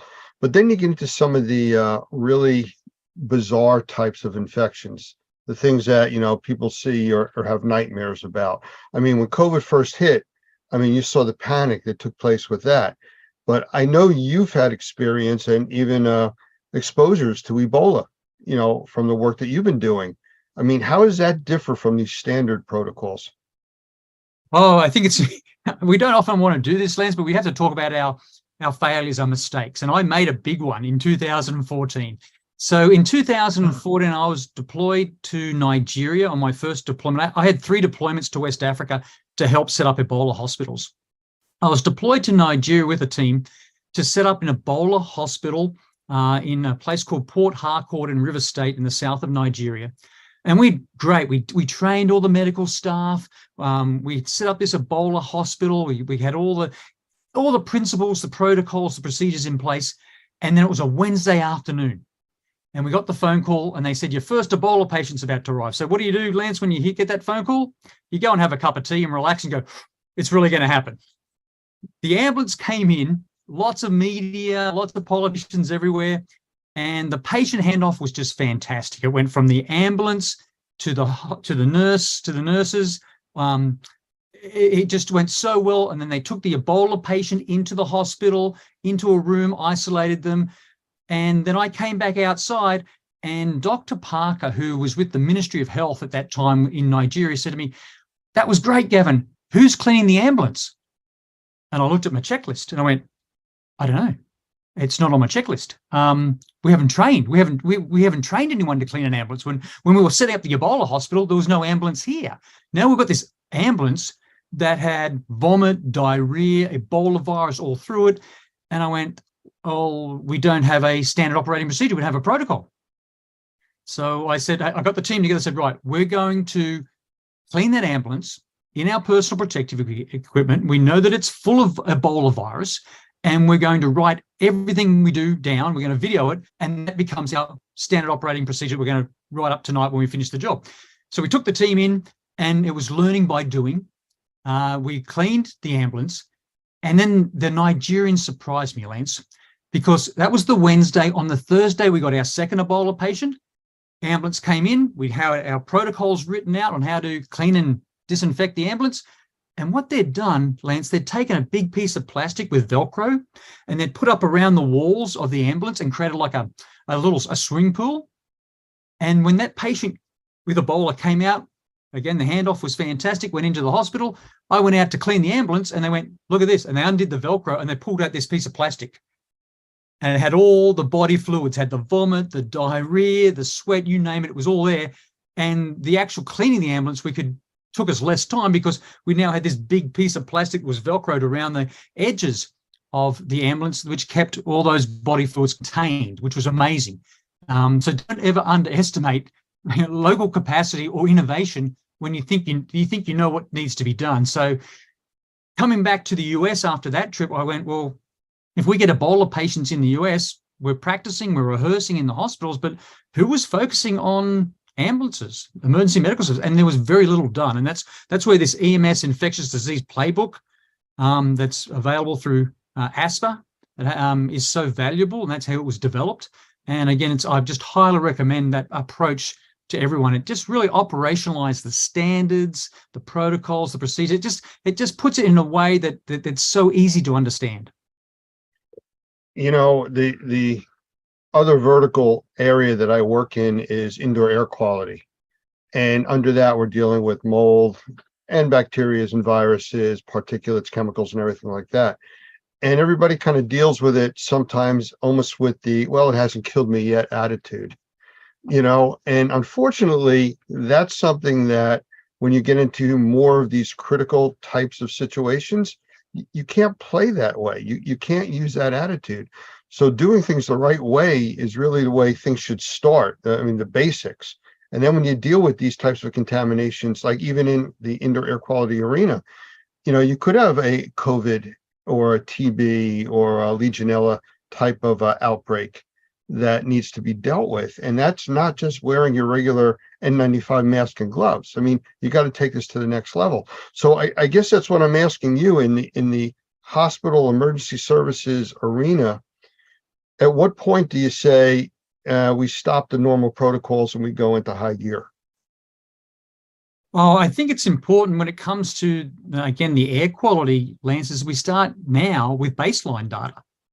The conversations that I have with EMS often is, what's the air circulation like where the driver sits in the front and the air circulation in the back where the patient is? And are they separate air services? Do you know what the air quality is? Do you know what's circulating? What particles are circulating? Do you know what contaminants or pollutants are circulating? And do you have any baseline data for that? And I do the same when I go into hospitals. We focus so much on the surfaces where we see blood, vomit, diarrhea, the areas that people touch. We pay very little attention because we don't have baseline data for the indoor air quality. Now, you and I both know that those technologies exist. There's products out there that are affordable that can give us good baseline data, within, in real time. Unfortunately, it hasn't become part of our culture to have a indoor air quality monitor on all the time where we work, and then to look at what do we do if we're measuring 9 or 10 parameters for indoor air quality. What do we do when one changes? How long do we wait to see whether it goes back to an acceptable level? So what I think I'd like to see is facilities in 2023 start to implement the technology and start to get a baseline, start to look at what is the air quality in the space where you work, both in the vehicle and in the building. And then let's have that discussion whether anything needs to be done about it, or that's just normal, or that's acceptable, because there's just so much we don't know because we don't measure when it comes to indoor air quality. Well, that again affects, the hospitals and regular remediation practices in just about any kind of building where you're dealing with, if you're looking at isolation, you got positive or negative pressurized rooms. Again, that goes back to airflow, air systems. That can even be as simple as in an ambulance by putting, like you said before about plastic, covering off or isolating the driver or the front of the ambulance from the rear, especially if they're not sharing a recycled air system, which most of them don't. It's just forced air in. So, I mean, I could see that, being the check marks, that make you handle things differently. But as far as infectious disease goes, I mean, there's a lot of things out there. There's things that most of us have never heard of, thankfully, and have to deal with. I actually heard somebody talking at a convention about there's probably 1,000 different viruses a day that are out there. Most of them die off. They're not strong enough to survive, but, some of them do, and, like the COVID and all the variants of COVID, stuff like that. Again, you dealing with Ebola, hopefully it's something that we never have to deal with. But the reality is there, and what has to happen to the people that come in contact with it, isolations and everything that has to kick into play. You can't sit around and say, now what? The playbooks you're talking about are definitely the way to go with that. It is, and some of the things that we can take from first principles to decrease the risk of infectious diseases, contaminants, and pollutants in the environment is to create unidirectional airflow. And I know a lot of the work that I did in nursing homes and hospitals, Lance, over the COVID pandemic, was being able to take an indoor air quality monitor, get some baseline data, and then go down to Target or Walmart or whatever and buy a very cheap, affordable fan and put that behind the patient. So we're blowing everything away, or put it, whatever, who we wanted to protect, we can put that fan behind the person. Whoever we want to protect, we can put that fan behind to create unidirectional airflow, so it pushes it away from wherever the hazard or the risk is identified. So very cheap solutions were implemented just by creating unidirectional airflow in a vehicle or unidirectional airflow in a room to create a safer environment. And I think a lot of those easy, practical, affordable solutions were overlooked by many. A lot of people ran to the air conditioning system or the HVAC system and said, oh, we're going to do this one. Hang on, no. We just want to create better ventilation to do that. And it wasn't pump in more air from, an environment like New York, New Jersey, or a city where the outdoor air might be more polluted than the indoor air. It wasn't doing enormous sort of renovation or upscaling of putting lots of money into a HVAC system where it wasn't required. It was actually coming back and saying, measure the indoor air quality, get a baseline, and then work out how to create some unidirectional airflow so that we can create safety zones or safety areas based on the movement of contaminants, pollutants, and infectious disease agents. And I think a lot of people often forget that. And I've seen a lot of ambulances, again, lots of equipment in the back of the ambulance, but with very, very poor airflow within the enclosure of the ambulance. Yeah, they're not really designed for that. It's basically transportation, in and out, and that's the end of it. Unfortunately, you're stuck in the small area with that. Same thing with an emergency room, especially when you have a patient in a room, one patient, one room type of a situation, as an isolation room would be. But if we take your concept and now roll it into the IAQ sector, we do things with decontamination chambers. That would be the same in the emergency services, decon chambers, where, I've seen fire departments set up with plastic walls built up outside where they're actually hosing people down, walking through these containment areas, because they've been exposed to a chemical, some kind of biocontamination. You can't do that inside of buildings.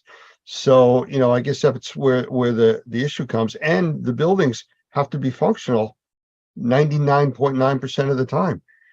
These are extreme situations. I've seen tents set up in an emergency room arrival bays just outside the emergency room doors where the ambulance can pull in, put people into these tented areas before they're cleared to go into the hospital. So, those are all things in that playbook that you're talking about, really need to be worked on. Yeah, and again, looking at the simple, affordable activities that we can do, Lance, a simple smoke test in the back of an ambulance or in an ER room will show you will visualize the way that the air is moving. And what I mean by that is you grab I use a handful of incense sticks. I light them, I get in the back of the ambulance and I just watch where the smoke goes. And sometimes I'll see, the smoke is going up, it's going sideways, it's going over to the corner there, it's not moving. I'll do the same inside buildings as well as vehicles. But again, to visualize that invisible, those air currents, and that's the way that we can address, hazards, problems with simple solutions. So there's a lot of things that we can do that are affordable that we aren't doing right now, which I think I would even put them on my critical to-do list. Well, is there a place that people watching can go to? I know you mentioned one or two places earlier to get more information about these types of procedures, how to develop these playbooks, or what authorities they should be following. Yes, Lance. Well, they can reach out to, all the subject matter experts at Normie, for example. The subject matter experts over at ISSA and GBAC, we all work together. We're one team. Again, as I said, for the work that I do, mainly in infectious diseases, but now more so, we're getting lots of problems now with drug contamination, methamphetamine and fentanyl in the back of ambulances, as well as in emergency rooms. Go to the Department of Health and Human Services, look up under the Assistant Secretary for Preparedness and Response, ASPR, ASPR, and look at their TRACI resources, the technical resources, Assistance Center and Information Exchange. There's just a plethora. There's so many documents there that are so helpful. And if you'll see the EMS playbook for infectious diseases is there. It's a free download. But if you see it and you want to help in operationalizing it, doing a tabletop, testing it, then reach out to folks like yourself, Lance, at Normie, and we'll bring in the right subject matter experts to make that happen. So you can actually evaluate yourself in the real world on where you are, what you can do, and what you need to assistance with, maybe to strengthen. And I think that's really important, that we continue to be in a culture of continuous improvement. So for the old timers out there, just throwing bleach on everything just doesn't cut it anymore. Oh, Lance, you know my feelings on bleach. I had 3 trips in 2014 to deal with Ebola patients, and I would come out of the hospital after being in all my personal protective equipment. We were sprayed down with bleach, and the metric, the indicator that people would say to me in Nigeria, Liberia, Sierra Leone was, "Gavin, you don't smell strong enough." And what they would spray me again. I think it was my second or third trip. I lost my sense of smell and taste for nearly 6 months because of bleach. Bleach serves a purpose in certain situations, but you've got to read the safety data sheet, and you've got to follow the instructions, and you've got to dilute it properly to make it safe. Well, absolutely. And, again, in our world with the indoor air quality, mold assessment, mold remediation, infectious diseases, again, like I say, the old timers, they bleach everything. Bleach will kill it. Well, it doesn't. I mean, viruses technically aren't alive, so you can't kill them. So it does create, a whole bunch of new issues. And some of the chemistries that are out there make people sick. Yes, they are. And that's why you've got to read the label. We've said this over and over again, Lance, you've got to read the label, and you've got to ensure that the people that are using the products that have active ingredients, have chemicals in them, have been trained properly and appropriately to and follow exactly what the safety data sheets tell you. And unfortunately, the safety data sheets are hard to find. But again, this involves education and training, which we'd like to see done just on a much larger scale. All right. Well, I think we're going to have to do some more of this going forward. I think we'll pick a few other topics too, because it's really interesting. You had a lot of good resources there that we can have our people go to and check out and come up with some of these plans. The standard decontamination, everybody's got that. It's this infectious disease issue, especially the really serious ones that are scary, that we really need to do this right. I think it's important for everyone to realize, Lance, we're here to help. If you and I don't have the answers, we know lots of other subject matter experts that we can bring in and help us with an answer that's evidence-based. And it's really important that anyone who watches what you produce and listens to me or listens to you understands that we are here to help. Well, we haven't even touched on sensitized individuals, off-gassing, chemical exposures. There's so many other subjects we could deal with. But I think the talking about the emergency rooms and ambulances, and even the buildings that the ambulances are stored in, the emergency service buildings, the fire departments, they all get contaminated and need to be cleaned too. So. No, you're absolutely right. And again, it's not just one industry specific. These are fundamental first principle problems that need well thought out solutions to identify the hazards, do your risk assessments, and come up with solutions that are affordable. They can be operationalized, and they're doable. That's what's key to this. The key to being safe and healthy is to come up with things that are practical. Gavin, I appreciate you spending the time being here. Thank you very much, and I look forward to doing this again in the future. Thanks, Lance. Appreciate that.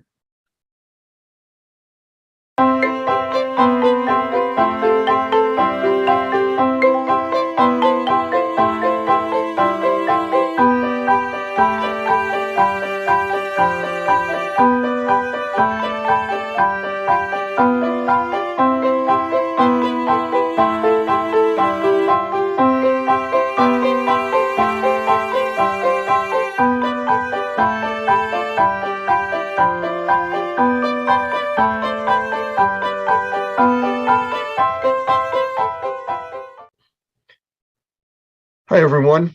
I'd like to welcome you all here to an interview that we're going to be doing tonight. And my guest speaker is somebody that most of you all know.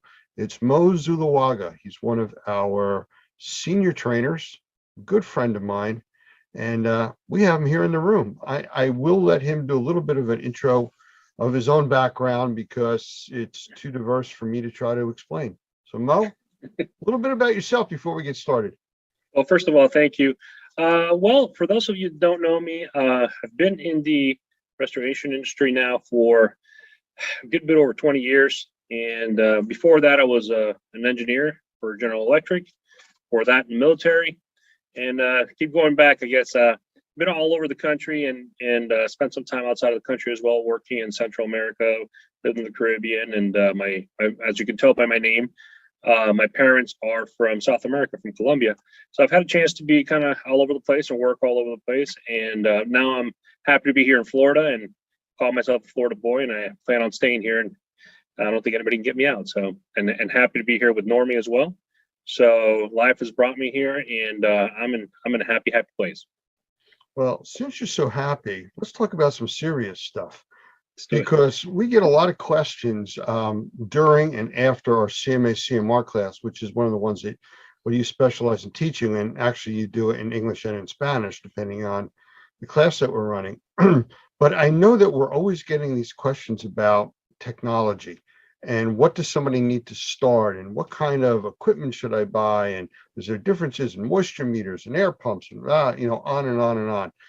I think the moisture meter side of it is something that we get the most questions about for people in both the remediation and the assessor side because of the type of work that they do. So I'm going to put you on the spot and see if you want to talk a little bit about moisture meters and some of the differences between them and what you do with them. Sure. Actually, that's a great question, Lance. One of the interesting things about the class is we talk about in several sections of the class, we talk about one of the most important decisions that we need to make as remediators is we need to make a decision as to what equipment we're going to purchase, what we're going to use. And, I always push hard on the concept that you need to make the decisions based on the application and exactly what the specifications of the equipment are, because for an equipment or technology to function properly, the most important thing is that the operator must know how it works. It must understand its capabilities and, most importantly, its limitations. And a lot of the times we kind of just go right into using the equipment, and because somebody shows us how to use it, and we might use a small bit of the capabilities, but one of the things that is rarely taught from person to person is really what the limitations are. So I tend to talk about quite a bit about that in class. When we get into the whole moisture mapping section of the class, and I do explain a little bit about how moisture meters work and how they don't work and the things that you need to know. And that's one of the questions that I get repeatedly thrown at me time after time after class, where somebody will call me, listen, I know that you spoke about this in class, and it is it's a little complicated for me to just grasp in the 5 minutes that you were able to talk about it. Could you give me a little bit more? As a matter of fact, I've pulled I do have a file here that I can pull up with some pictures of moisture meters, and I'm going to open up here while I talk to you over the next minute, which has some pictures that I've done just to have this sort of conversation with some of the students. So as I pull this up, one of the things I am going to say is that when we go through the process of selecting equipment, it is incredibly important to know what exactly is it that we're trying to accomplish. What is the end goal of what we're going to do with that equipment? So in moisture meters, that is, we're going to measure moisture somehow, or at least that's the concept. And one of the things that the first question we need to ask is, where are we going to measure it? What kind of material are we going to measure? How accurate do we need to be? How thick is that material? Those are all things that we need to take into consideration, because not all meters are made the same. And Mo, with that, there was a discussion that I was involved with recently where somebody was talking about moisture meters, and they all have different scales. And that was confusing to say, well, it's this percentage. Well, that's a different way of grading on this device compared to another device. So I don't know if you're prepared to talk about that, but if you get a chance as you go through them, you might want to toss some of that in. Absolutely will do. All right, so I have this little file open as a Word document that I have with the images. So what I'm going to do is I'm going to go ahead and share it, if that's okay. Sure. So I can show some of these pictures and try to get the concepts across a little bit better. So let me go ahead and do that.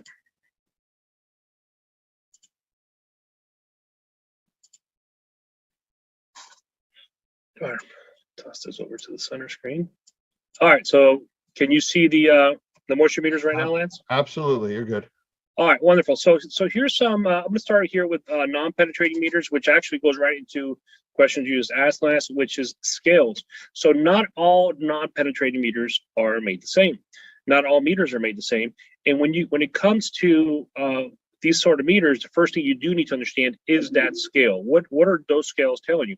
So I'm going to go ahead and zoom in on this particular meter right here. This is a Tramex ME5. I use this meter quite often during assessments. It is one of my favorite non-penetrating meters. I mean, I have numerous ones, as you'll see and understand why by the end of this. But one of the things that you can see right here on this meter is right up at the very top, you'll see it says wood percentage moisture content. And then at the bottom, it says comparative. And the wood moisture content is a scale that's right up here at the top, and it goes from 5 all the way to 30, while the comparative goes all the way to 100. So let's talk just in this meter alone. There are two completely different scales. So the top scale where we have the wood, it'll actually tell you the percentage moisture content of the wood, you know. And there are, if you look at the manual, depending on the wood, you'd actually have to use some variances if it's a hardwood versus a softwood, and they'll actually go by names. Like if it's a fir or it's an oak or something like that, there'll be some percentages that you would need to adjust that reading. But in general terms, this is a wood moisture content scale. Down here, it's a complete relative term. So what does that mean? What does relative mean? It means that for it to have any meaning whatsoever, it needs to be attached to some other value. And so what we learned in class is that before we can go take any readings where we believe the area to be wet, we need to go to a dry section of the home and take up a reading of the same material. So if it's wood, it's going to be of the same type of wood. If it's drywall, it'll be drywall, flooring, etc. So we can get what's called a baseline or a dry standard, and then that's what we're going to use to compare. That's the relative number we're going to use. So on those different scales that you were mentioning, for example, this meter right here, as you guys can see, goes up to 100. If I was using, for example, a Delmhorst Navigator, the new one, it has a scale up to 300. So as you can see, 300 is not a percentage. 300 is just a number, and that's because the sensitivity of that particular scale, you need a wider range to be able to get the numbers that you want. It's a different different system that it uses. And so the most important thing is that you understand as a user which is the best, which is the form that the way that your meter works, right? What are the scales in your meter? What do they mean, and what do they represent, and how do you properly read them?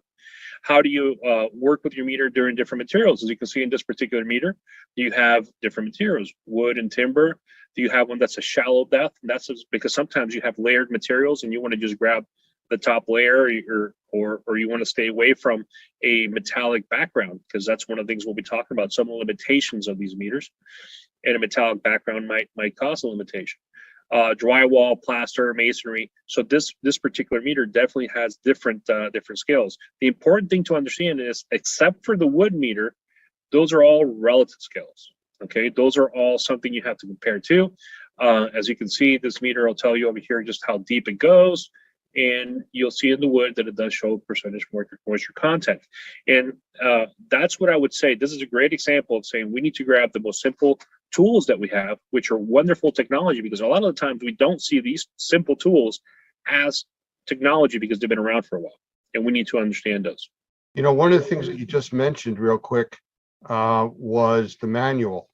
And so many people that I talk to don't even know there is a manual. Sometimes you have to go online to get it or download it. And that's one of the most important things you could have for these types of tools. You really need to understand it. I've gotten calls from numerous people that were either en route to a job or on a job site that have called me and said, how do I do this? How do I use this machine to do this? You got to know this stuff before you go out. I mean, use it in your own home, learn it, use the manual. Absolutely. Habits that we now have in the industry or the people that have gotten used to understanding these concepts is the having these manuals right on your phone. All right. So we have them on cloud storage. So anytime, and I actually reference manuals all the time when I'm in the field, and there's a particular function of the meter that I might not have used in a long time, and I might know, but I might want to refresh her just to make sure that I don't miss anything, because as you'll see, there are definitely different types of meters. But having those manuals available to you at a moment's notice is incredibly important, and it's a good practice that everybody should actually take on in their business and their daily use. So I want to show you. So this is meter number one. Let me show you something else. So here's some of the things that I discuss with students when they call me with these questions. And one is that comparative range, as you mentioned. And that comparative range can change from meter to meters. So we need to understand it. Understanding how far those ranges go, right? So as you can see, the wood moisture content go up to 40%, and this particular meter up here went up to 30. You need to understand those because questions can come up. If you think about it, if somebody's analyzing a project that you're doing, and they're used to seeing one particular type of meter where their scale is considerably higher. So for example, on a non-penetrating meter, you can have wet be pretty high, 68, 98. Other meters might be lower. So if they're used to seeing their meter and they think that your number is too low and that does not mean that it's wet, then you need to be able to explain that and say, well, my meter works in this form, and here's the scale that it works, and here's what the numbers mean. And if you don't do that, if you don't understand that, it might be a difficult conversation to have with somebody else that also doesn't understand your meter because they've never used it before. As you can see, the same company can have another completely different meter. This is also by Tramix. This one is really designed for concrete. And this one will have concrete moisture content, okay, and also for drywall. So this is a very specific meter, and these meters are excellent meters to use for very specific times and different projects. So if you really want to know what's going on with certain type of materials, you might need a very specific meter to do that. Just so, like I said, having a set of meters to be able to tackle different problems that come on is very important. Just like you can see for concrete as well, I might actually want to know the actual concrete slab, how much the relative humidity is in it, how much moisture content is in it.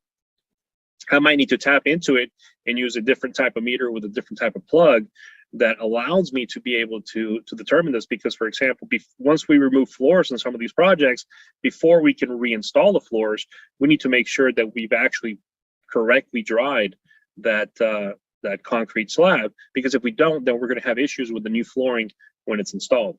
So once again, understanding our meters, our limitations, our capabilities is important. And I think limitations is one of those things that we definitely need to focus with each one of our meters.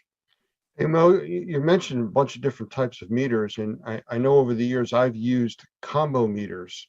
What I mean by that is a meter that will also do relative humidity, temperature, moisture on surface as a pinned or pinless. How do you feel about those? I've gotten mixed, opinions from people over the years. Well, I have a picture of one of those here. I'll jump a couple of pictures just to show you. Whoop, here we go.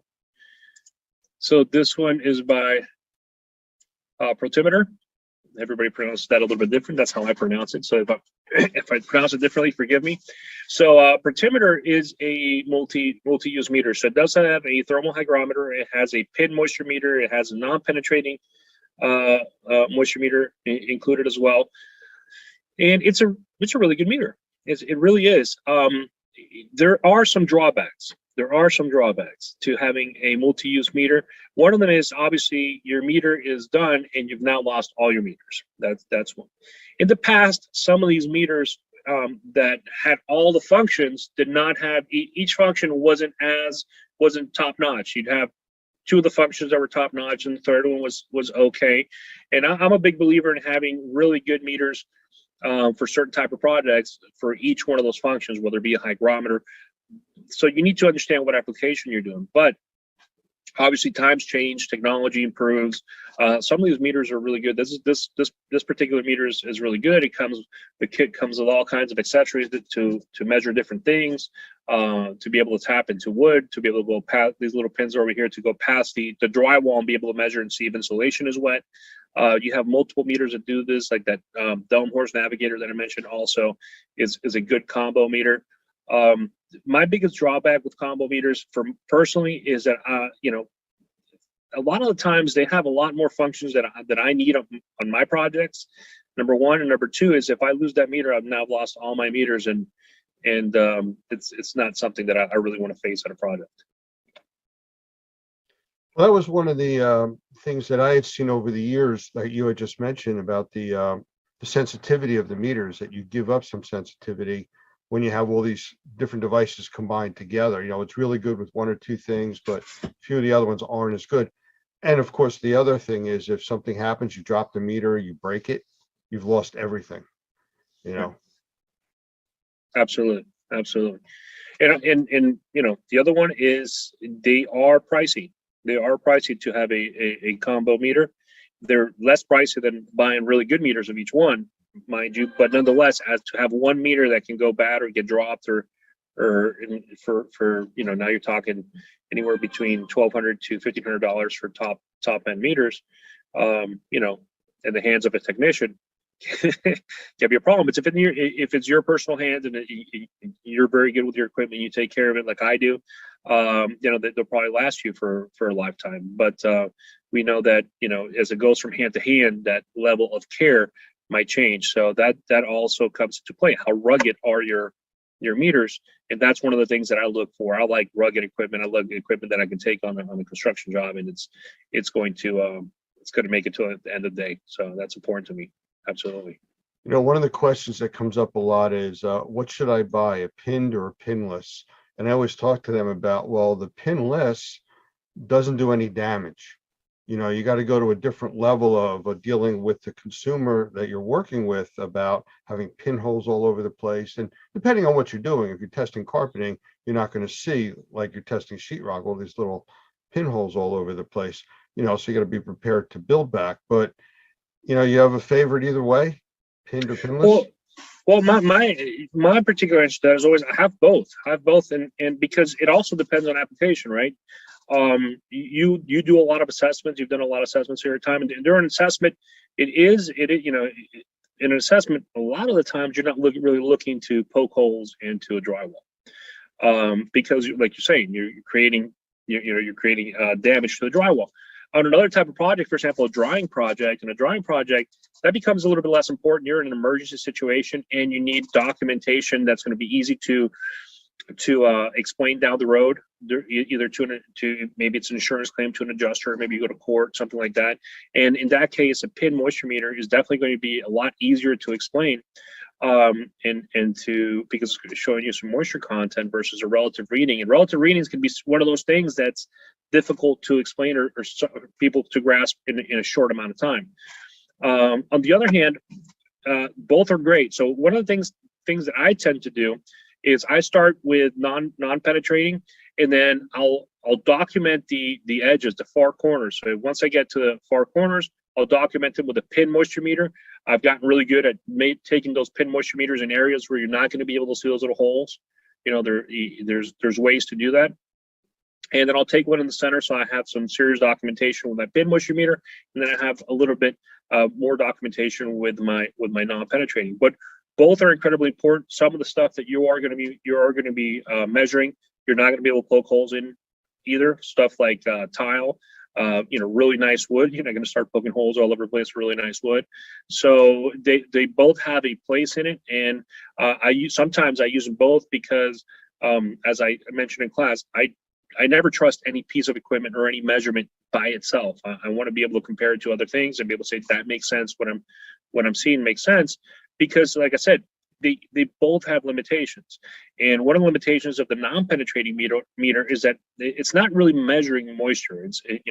It's using RF signals. Most of these are using RF signals, and depending on what's behind that drywall or in front of the drywall, you can have readings that are incorrect. For example, if you have a pipe, if you have wood, if you have actually some wallpapers actually have metal in them, and you'll detect it higher. Pin moisture meters give you a little bit a little bit more of I guess an accurate reading in those type of situations, but they can also have issues where they don't go as deep because the pins on those moisture meters tend to be really, really short. As a matter of fact, one of the tips that we talk about in class is if you have like a thick piece of wood, like a 4x4, the proper way to measure that is to drill 2 stainless steel screws right into the middle of the wood, 2 inches. And then you measure with your moisture meter to those screws. So now you have an accurate measurement into that wood because the pins are too small. So like I said, all this equipment has limitations and it has capabilities, and we just need to understand each one in each application that we use. You know, it's funny, one of the classes I was watching as we were doing in our water class, they talked about drilling screws into a wood floor from underneath and taking samples like that with the big caution, don't drill through the floor. Yes. You know, come up on the other side. You know, Absolutely. a little too far there. Yeah, and by the way, we've all done that where we got a little too far. So it's just be very, very careful. So I would say from what you've described here and the types of technology that's used, I guess the next level to go to would be moisture mapping, you know, and how that's done and how this equipment plays into moisture mapping an area, you know, and different ways of doing it.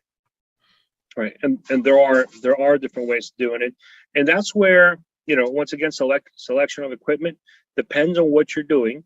You know, depends on the level of equipment that you need. One of the meters that we see here is a very economical meter. You know, this is one of the things that we'll find at Home Depot for $30, $40, $60. You know, and we're putting it next to another meter that's $500, $600. For certain things like moisture mapping, they could be excellent tools. That, you know, your meter does not have to cost, you know, $1,200 for it to be functional for your operation. One thing is very different when you're doing an assessment and when you're actually doing a drawing job. They both require a moisture map, but the level of accuracy in that reading is not the same for each project. It's not the same. During an assessment, we're really looking that it's hitting that threshold that it is wet. In drawing, we're going to want to measure every day the actual progress, and we want to be very exact with those numbers. And we want to have equipment that can read really fast readings in between each reading, so it can adjust quickly to its environment. So that's one of the things that is probably different from economic meters to others. Expensive meters tend to have electronics in there that react a lot quicker. So in moisture mapping, let me I guess I could use the same page here to talk a little bit about moisture map. I'll scroll down to the bottom, and then I'll get back to some of these little other tools that we get a chance to that we use in moisture mapping. So I'm going to explain the way that I like to do moisture mapping. This is the most common way that I'll do moisture mapping. And what I'll do is I'll use a little bit of drawing. So forgive me, I'm not an artist, and I'll just try to explain to you graphically exactly the way that I would do it. So if I had, for example,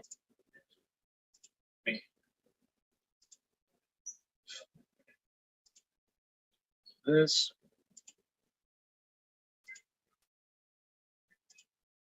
So if I had a wall that kind of looked like this, and we'll call this wall right here wall A, wall B, and wall C, and I would actually label them.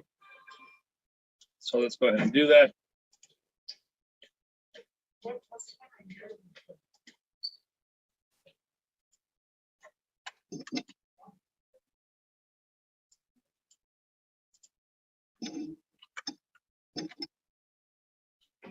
I'll do this really quick so it won't take too much time. I'll do a top bottom view, so you can actually see it from the top, and you can see the 3 walls. And then for each one of these walls, what I'll end up doing is I'll draw a separate wall. So this would be wall A.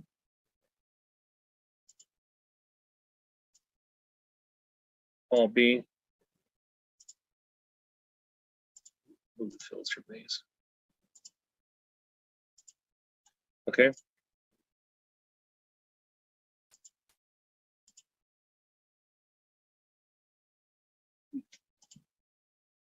Let's make it look like this.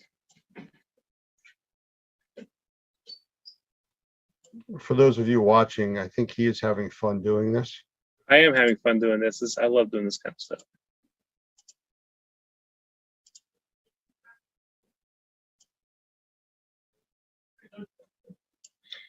So this would be the areas that, for example, we would, in wall A, I'm a wall B, and if this continued all the way to wall C, I would do it, but I'm just doing it so we don't spend too much time drawing here.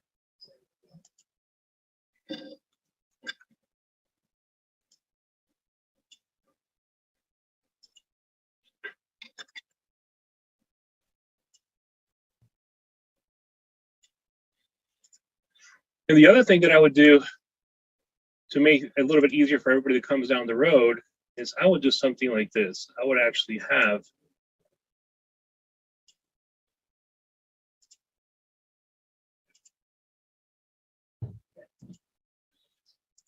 a piece of blue tape across that wall. And about every 16 inches, I would put a vertical line. And so that would be the first section would be A1, A2, A3 across that blue tape on that wall. So, and I hope I'm explaining myself correctly. If for some reason I lose you, please let me know. And below each one of those sections, every 16 to 20 inches, I would take a moisture measurement as to exactly moisture content on that wall or the reading, depending what type of meter I'm using, and the height that it went to, and I would document it around that blue tape. So on A1, I would put day 1, it would be the moisture content and the actual reading, and I would do the same thing on day 2.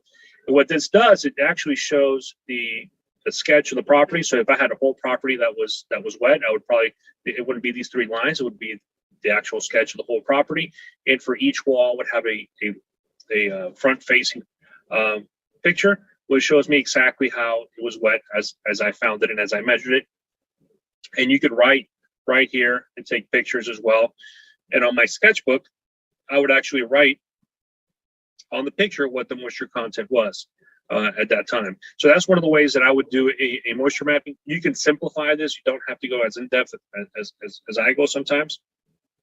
And sometimes I keep it very simple. One of the things that you can do is, depending on your application, as an assessor, you can actually use the blue tape to go ahead and outline your moisture map area. And I do this quite a bit, for example, on ceilings. When I have a patch of a ceiling that is wet, I will go ahead and outline it, and I will lay and sometimes I'll mark it right on the blue tape exactly what I saw.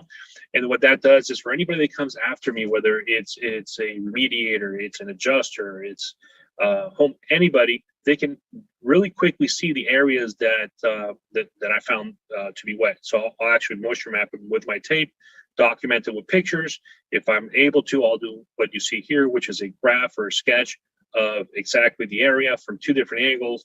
And the whole concept, everything that I do regarding this, and the reason I take a little bit extra time is I always ask myself is, if I was in court in front of a judge and the judge had nothing to do with the restoration industry, how can I easily explain to him or show him exactly what was going on here? And that's always the basis that I take on my approach of either writing a report or doing a sketch or trying to explain something, because the reality is that we're not always going to be talking to people who completely understand restoration, who completely understand mold assessment, indoor air quality, any of these issues. And so it all ties together, from understanding how your equipment works, selecting that equipment, using it properly, being able to explain it, and then documenting the results into something like a moisture map. It all comes from basic thing is we need to understand why we do the things that we do and how our equipment works. Very simple things. Looking at what you're doing here, I mean, to me, it makes a lot of sense, and hopefully everybody that's watching understands this too, but it also looks like a very labor-intensive process. I know there's other devices out there. I mean, I've used thermal imaging and stuff like that work hand in hand with moisture meters.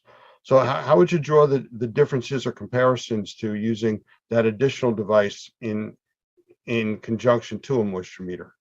Okay, that's a great question. Well, one of those devices, I actually have a picture of it right here, which is this hydro sensor. And this is what this is. It's not a moisture meter, it's a moisture sensor. So right over here in the tip, you'll actually get two little spikes. And once you put it into a something that is wet, it's going to beep. So it's going to let you know hey, this is wet. Obviously, once I find something wet, I'm going to confirm it with a moisture meter. But this is a really easy way to be able to do a moisture map, for example, on a large area that has carpet and all the carpet is wet. So you don't have to bend over. This is the original intention of this product was to be able to do that, to be able to walk around and, you know, be able to then do your moisture map on carpet. But it has great other options. For example, when we find cabinets, you know, and the toe kick is removed on that cabinet, how do we reach all the way in the back behind that cabinet to see if that drywall or whatever material is back there is dry? And well, my hand, I can tell you right for now, my hand won't fit. So this tool allows me to just go right under there, reach all the way to the back, and do moisture testing across the back wall and see if any of those areas appear to be wet. Also, they're great for HVAC closets and the little spaces in between the air handler and the drywall. Normally, you have 3 to 4 inches, and once again, I can't reach, but many times I find the moisture with this tool allows me to reach high places as well, ceilings and anything like that, without really having to get up on a ladder. Or if it's a high ceiling, I don't have to get up on a really high ladder because I have a little bit of more reach due to this tool. So it's a wonderful tool that I think everybody should use. Saves my back and it saves me a lot of time. I use it quite often. The other one that you mentioned is thermal imaging. So thermal imaging is a wonderful tool, probably one of the best tools that we have for efficiency in our industry and for breaking the ice with the customer. But once again, for you to be able to use it properly, you need to really understand how it works. So one of the first things I always say is get certified, understand what it does and what it doesn't do, and always question what it's showing you. So a thermal imaging camera, we all know, can give us false positives, and any dark area is going to be dark because it's cold, not necessarily because it's wet. It's definitely going to be colder than its surrounding areas, okay, but it does not mean that it's wet. But you can also get false negatives, and that's one of my biggest concerns all the time with infrared imaging. You can get false negatives because for you to be able to see anything on that camera, there needs to be temperature differentials within the material that you're observing through the lens, and that's not always the case. For that material to be able to show a differential, wherever it's wet, that liquid needs to be evaporating. That's actually how thermal cameras capture that something is colder because it's wet, is because when you have a surface and that surface is wet, I'm going to pretend I have a wall here. As those water molecules evaporate, they're taking energy with them into the air. That means they're leaving the surface of the material cooler because energy cannot be created or destroyed. It can only be transferred. And that water molecule, as it leaves the surface and it goes floating into the air, means that all that energy is up here. You have less energy here. And less energy means less heat, less temperature. So that's what the infrared camera is capturing. But if that's not happening because environmental conditions, because you have some sort of material or paint that does not allow that wall to evaporate, it's not going to show you anything. And that whole entire wall might be soaked. It's happened to everybody. It's happened to me, where I've said, well, this is dry. And I said, well, let me go check, with my other meters anyway. And sure enough, and then you learn, I always have to check with moisture meters. I cannot trust the infrared camera by itself.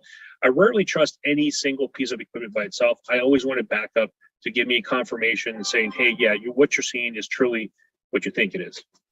Well, part of every certification course I've ever taken or seen for thermal imaging always goes back to document it with another device, usually a moisture meter. And that's your confirmation. You're not seeing moisture, you're seeing an anomaly or an exception to what's normal. And the other electronic device is what confirms what you're seeing. Absolutely. Now, having said that, if the area that you're scanning with your thermal imaging camera does show up on your thermal imaging camera, it is a great way to moisture map, right? Because now you can see the entire wall. You can document it with pictures. It's showing you the area that's wet. You can do you can do follow-up moisture meter readings that you can document, which I also, by the way, not only do I document it with my regular camera, I document it with my infrared camera because I like to show that meter was exactly where the dark area was. So there's no question or doubt as to exactly where we took that measurement. And so it is a wonderful tool. I don't leave home without it. Absolutely. You know, some of the newer equipment now, thermal imaging, even the lesser expensive ones do image over image photography, which is they're showing you an infrared image with the regular digital image over on top of it. So you get to see the outline or the structure of what you're looking at, plus the thermal patterns on the wall. So it really creates a very good description for anybody looking at as to what's going on in that environment, after you've obviously also documented it with moisture meter. Absolutely. Absolutely. As a matter of fact, nowadays, to me, it's the only way to go. Dual camera. So you're taking a regular picture and an infrared picture right next to it. So when your report comes out, that's exactly what you see. You see the regular picture, and right next to you see the infrared.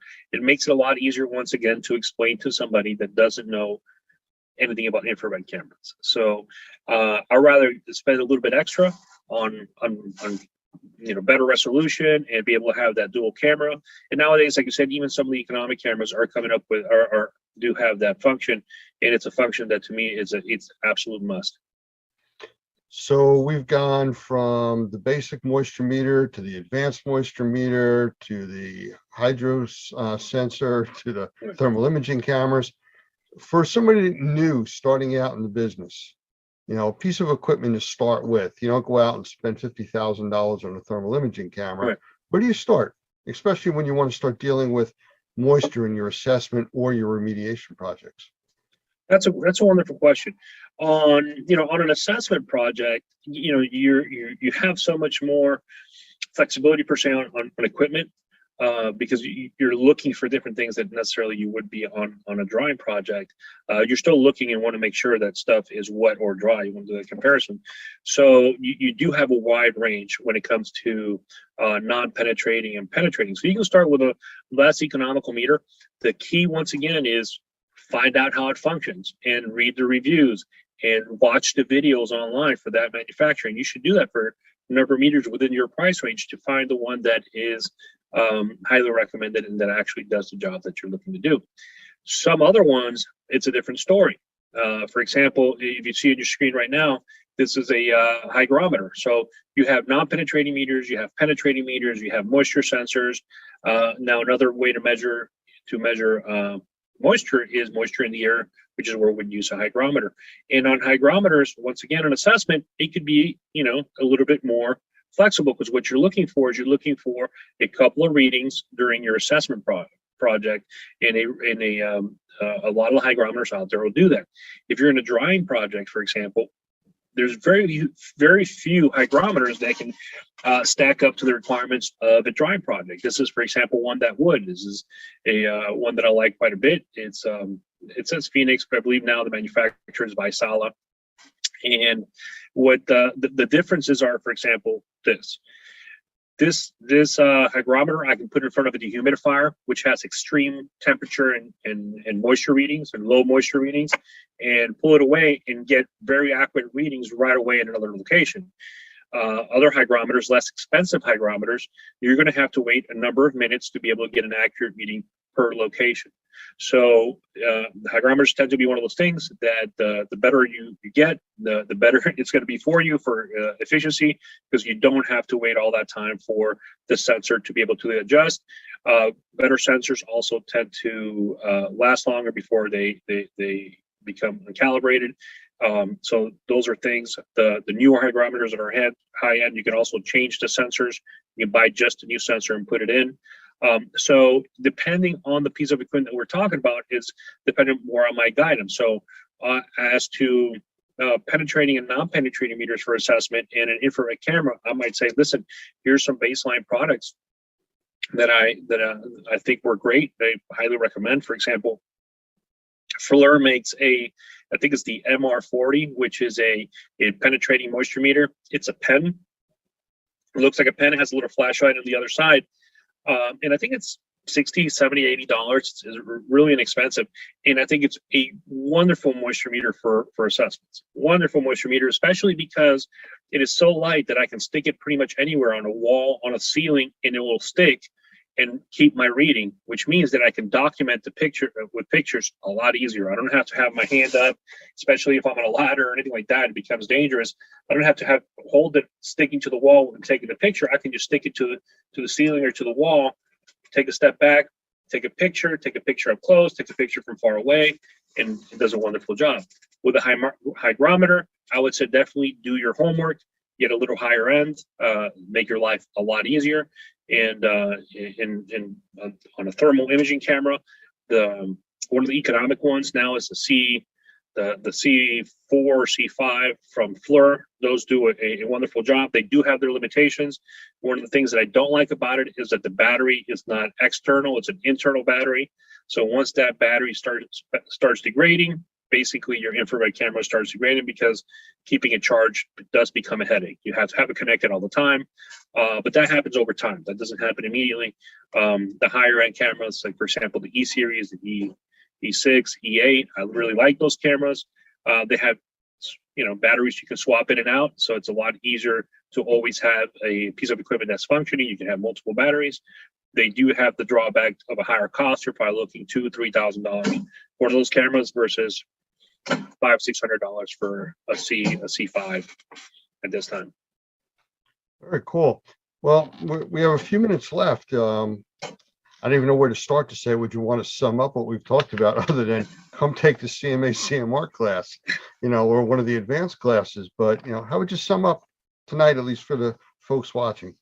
Actually, I have a pretty easy way to sum this up, okay, which is what we talk exactly in our classes.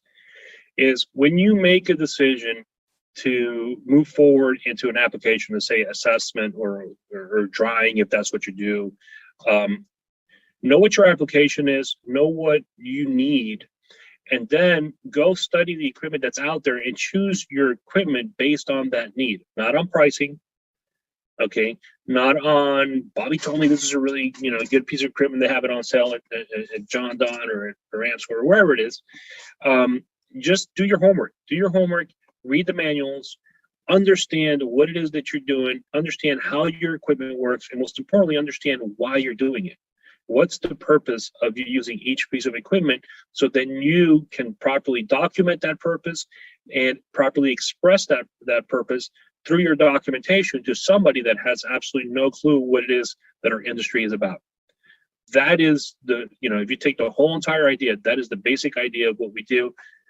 Take really complicated things and make it less complicated, make them simple, so somebody that doesn't know what we're talking about can learn it in a quick and efficient manner. And the way to do that is you need to understand every step of the way, and most importantly, understand how to properly use your equipment.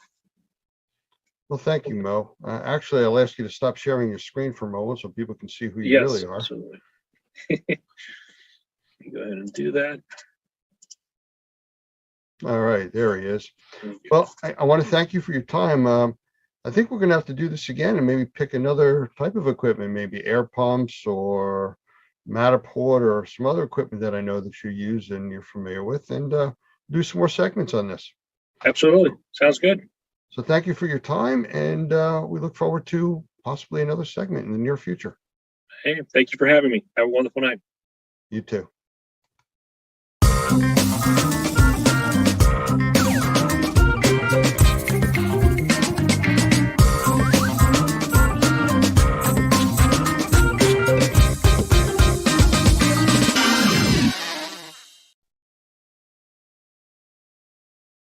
Hi, I'd like to take this opportunity now to introduce one of the newest members of our team, and Doug Hoffman, who, for those of you that know him, he is the executive director of NORMI, the National Organization of Remediators and Microbial Inspectors. And what I want to do is take this opportunity now to bring Mike Mosley in, who is one of the newest members of the NORMI team, and he's going to be deeply entrenched in the sales side. So a lot of you will be talking to him. So Mike, you want to say a quick hello to everybody, and we'll get this thing started. Well, thank you, Lance and Doug. I just want to say how excited I am to be a part of the team at NORMI. I've gotten to know you all for the last couple of years while I was doing my previous role with another company, and I'm just thrilled to be a part of what NORMI does and helping a lot of people out there really live healthier lives. Well, Mike, it's exciting to have you on the team. I mean, I've been working with you now for about a week and a half, 2 weeks. And just hearing about your extensive sales background is something I want to talk about in a moment. But Doug, if you want to jump in here real quick, give Mike the official welcome. I do. I've been so excited to have Mike on board. He's been with us actually for about a week and a half, and he's getting up to his eyeballs in training on all the different companies and how they work together, and what he can actually be doing in terms of helping not only our membership, but also helping to get some of our products out there with Best Living Systems. So I'll just be the one to say that I'm so excited to have him. His official title is Vice President of Business Development.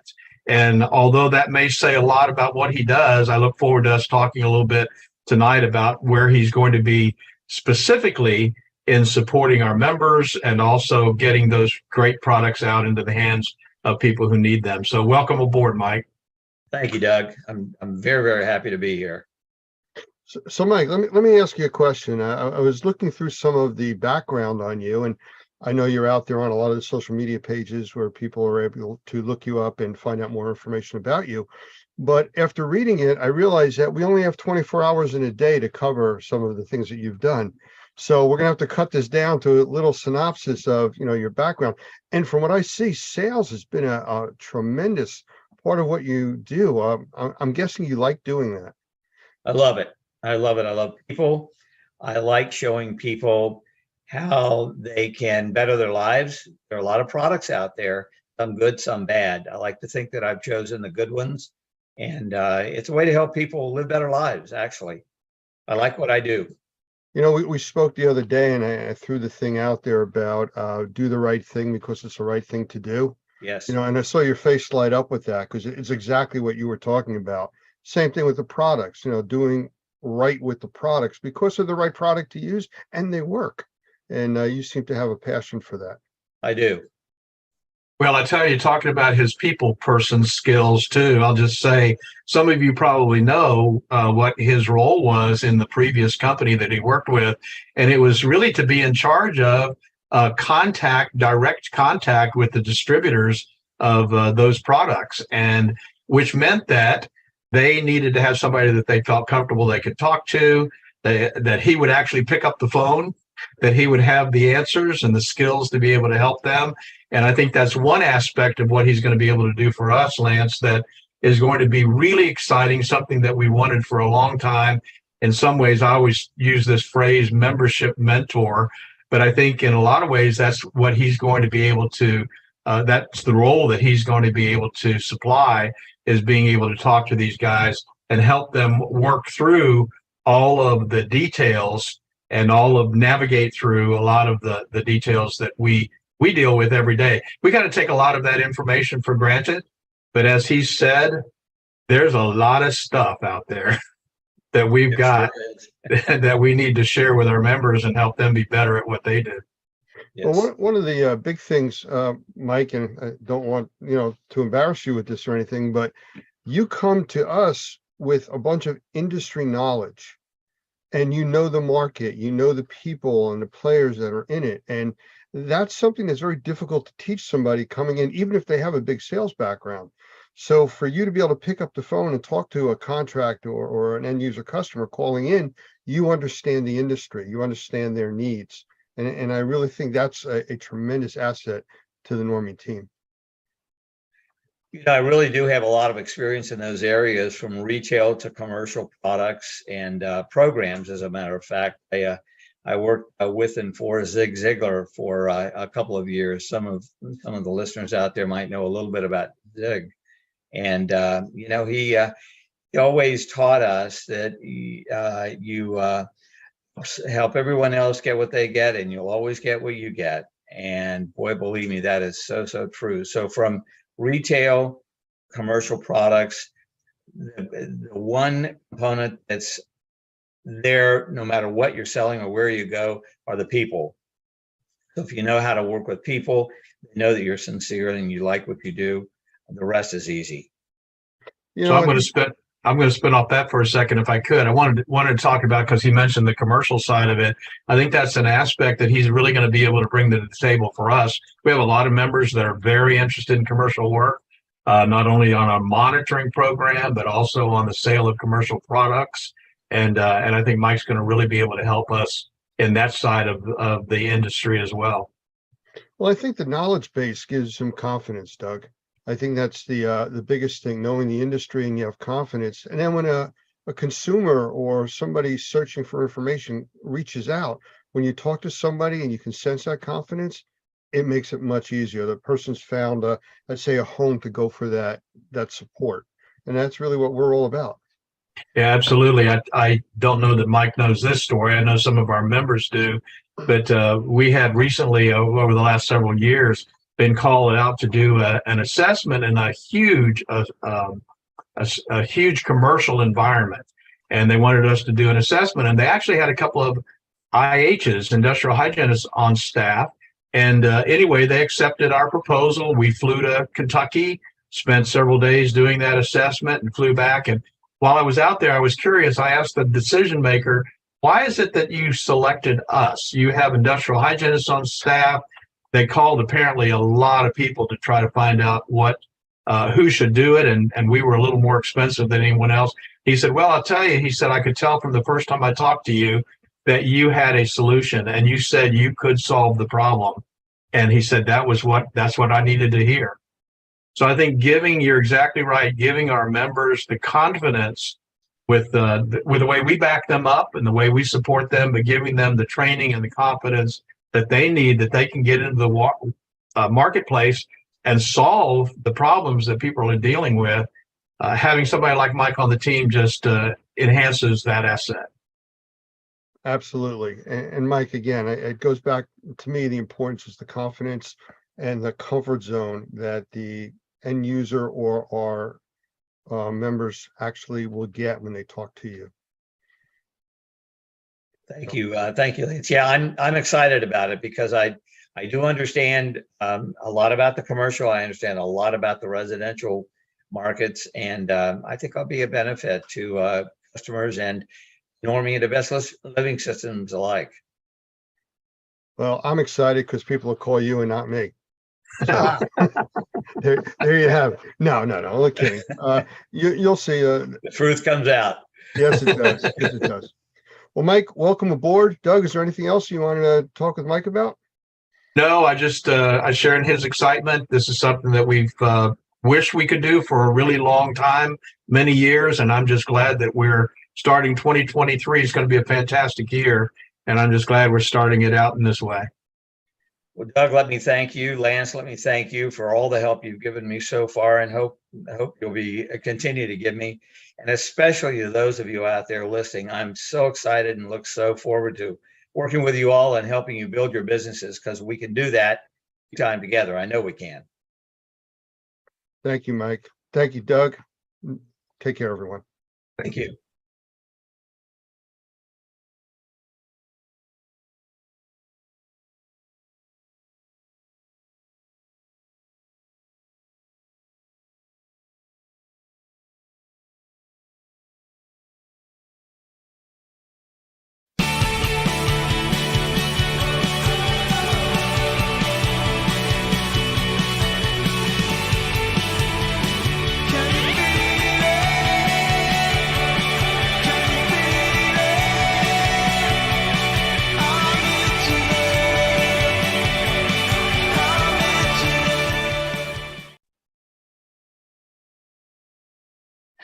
I'd like to welcome Michelle Blevins to our cast today. I've talked with Michelle quite a bit, and I've met her several times at multiple trade shows. It's always fun to have a conversation with her, and I thought it'd be really good to bring her in here tonight to talk about who she is, how she's involved in the industry, and the magazine that she is running. So, Michelle, how about a quick hello? Hello. Thanks so much for having me, Lance. I really appreciate it. And hello to everyone who's watching or listening. Well, thank you. Well, let's get right into it. Tell us a little bit about you before we even get into the magazine side, because that's really fascinating to me, but I want to know more about you. Okay, so I have been in the restoration industry since 2015. I have a background in TV and print journalism. My first job out of college was at a very local small town newspaper in very rural Indiana. We still did court news and going over to the courthouse to look through the big ledgers and see who got arrested that week and who got divorced and who had the land transfers and all that. That's where I really cut my teeth in relationships and all of that. Also where I covered my first flood. There was a very localized flood there, and there were homes that were flooded that were then raised up quite a bit. So that was my first kind of experience with that. Also first experience around house fires and all those kinds of things. That's where I learned what happened on the emergency scene, but I had no idea what happened once the emergency vehicles left. So, then I was 6 years at a TV station in Northern Michigan where I was the executive producer there. And then in 2015, I joined another industry publication. I was the editor-in-chief there for a while. And then I purchased CNR, which is Cleaning and Restoration Magazine, from the Restoration Industry Association in July of 2021. So I have been running it since then. There's a team of 5 of us that are behind the scenes running CNR, and I absolutely love it every single day. I am also a mom of 2, and they are 8 and 3. My 8-year-old plays hockey. My 3-year-old is trying to learn to skate, and they are a handful, and it's super fun. And I'm excited to be here and chat more. So if I said juggling was a lifestyle, I think it's fairly accurate. Big time. We're fortunate that, everybody says it takes a village, and we have a village. We have good friends, and my mother-in-law is incredible and watches our younger one 2 days a week. And, I have a babysitter here. We're recording on a snow day, our second snow day in a row. So we have an amazing babysitter who shows up on a moment's notice and takes them sledding and does all the great things with them. And so we have the best possible people around us to make it all work. Very good. Well, why don't you tell us a little bit about CNR as a magazine, because we obviously are dealing with the indoor air quality, mold assessment, mold remediation industry, and your title alone is, right there for us. Sure. So CNR has been around since, we think, somewhere in the 1940s. It's a little unclear of the exact start date. I've worked with Pete Consigli, who's kind of the resident restoration historian through the RIA to try to figure that out. But there's been different names throughout the years. I was fortunate enough to come into possession of some of the print magazines going back to, I think, 1975 is what I have in archives. So my goal is to get all those digitized and stuff like that in the future. But this is the oldest publication in the industry, as well as the largest publication in the restoration and cleaning space specifically. And over the years, it has covered everything from IAQ and cleaning and mold to fire to biohazard to crime scene to COVID and asbestos and everything in between. So we try to cover the full gamut of topics when it comes to restoration, remediation, cleaning, all of that. Well, everything you just named all comes under IAQ, indoor air quality. Every bit of it. And that's kind of the umbrella that we start with and then try to funnel down for our specific classes. But, you've seen and experienced what has changed in the industry since COVID hit. And, I've said this on numerous interviews. It's like everybody woke up and found out that breathing was important. How do you see it, in the industry and specifically with the magazine publication? I think the industry has changed in a number of ways. I think customers are looking more for the IAQ piece and making sure that when a restoration project is done, that it doesn't just physically look good, but that it's actually done healthily. I can think of a contractor in California who's dealt with a lot of the wildfires that have been out there, and they actually are on the forefront of helping with more sustainable building practices to help homes be more fire resistant if there are more wildfires. And I think that is something that the industry is learning, that we need to be a little bit more proactive in some of these things, make sure, I think COVID gave the industry a big lesson on how to actually clean. The root of the restoration industry is cleaning, right? We are cleaners at heart, and then everything else kind of revolves around it. So whether it is for COVID and we're disinfecting, or it's a fire, or it's a flood, or whatever it may be, cleaning is the crux of what we're doing. And I think COVID kind of knocked us a little bit on, are we cleaning properly, or are we just spraying and praying? Are we just wiping and moving stuff around? Are we using the right products? Are we using products that are okay for occupants in a building? Is this going to be damaging to children later if we're cleaning a school or a hospital or whatever that may be? I think that it was a good learning curve for the industry to kind of set us back on track of really thinking about what we're using, how sustainable are we being, how big is our carbon footprint, are we using the best products out there? There's a lot more I can go into, but go ahead, because I feel like I will just start rambling. That's okay. No, I just flew back from a seminar with Dr. Gavin McGregor Skinner. And I know you've talked with him before, and he's really an interesting guy to talk with. But in the seminar that we were going through, and it's under an OSHA training, he used the term cleaning for health. Yes. It's a whole new direction. It's not cleaning to make it look good. It's cleaning for health. Yeah. And one of the examples that we talked about were the airlines, how they have 8 minutes to clean this 200-seat plane, and their biggest focus is making sure the safety belts are folded neatly. Yes. So it looks clean. It's not cleaning for health. Yeah. And I really think that's where this industry has gone. I don't want to say it's going. It's gone there now, but it's learning how to do what it's trying to do. So very interesting spin on where this industry is going because of COVID. I think it really brought everything into air quality right up front for everybody to see, and it's on everybody's mind. With that being said, the companies that I've been talking to have gotten extremely busy. Yeah. And one of their big complaints is getting personnel, and trained personnel is even harder. Yeah. Any thoughts on what they could do?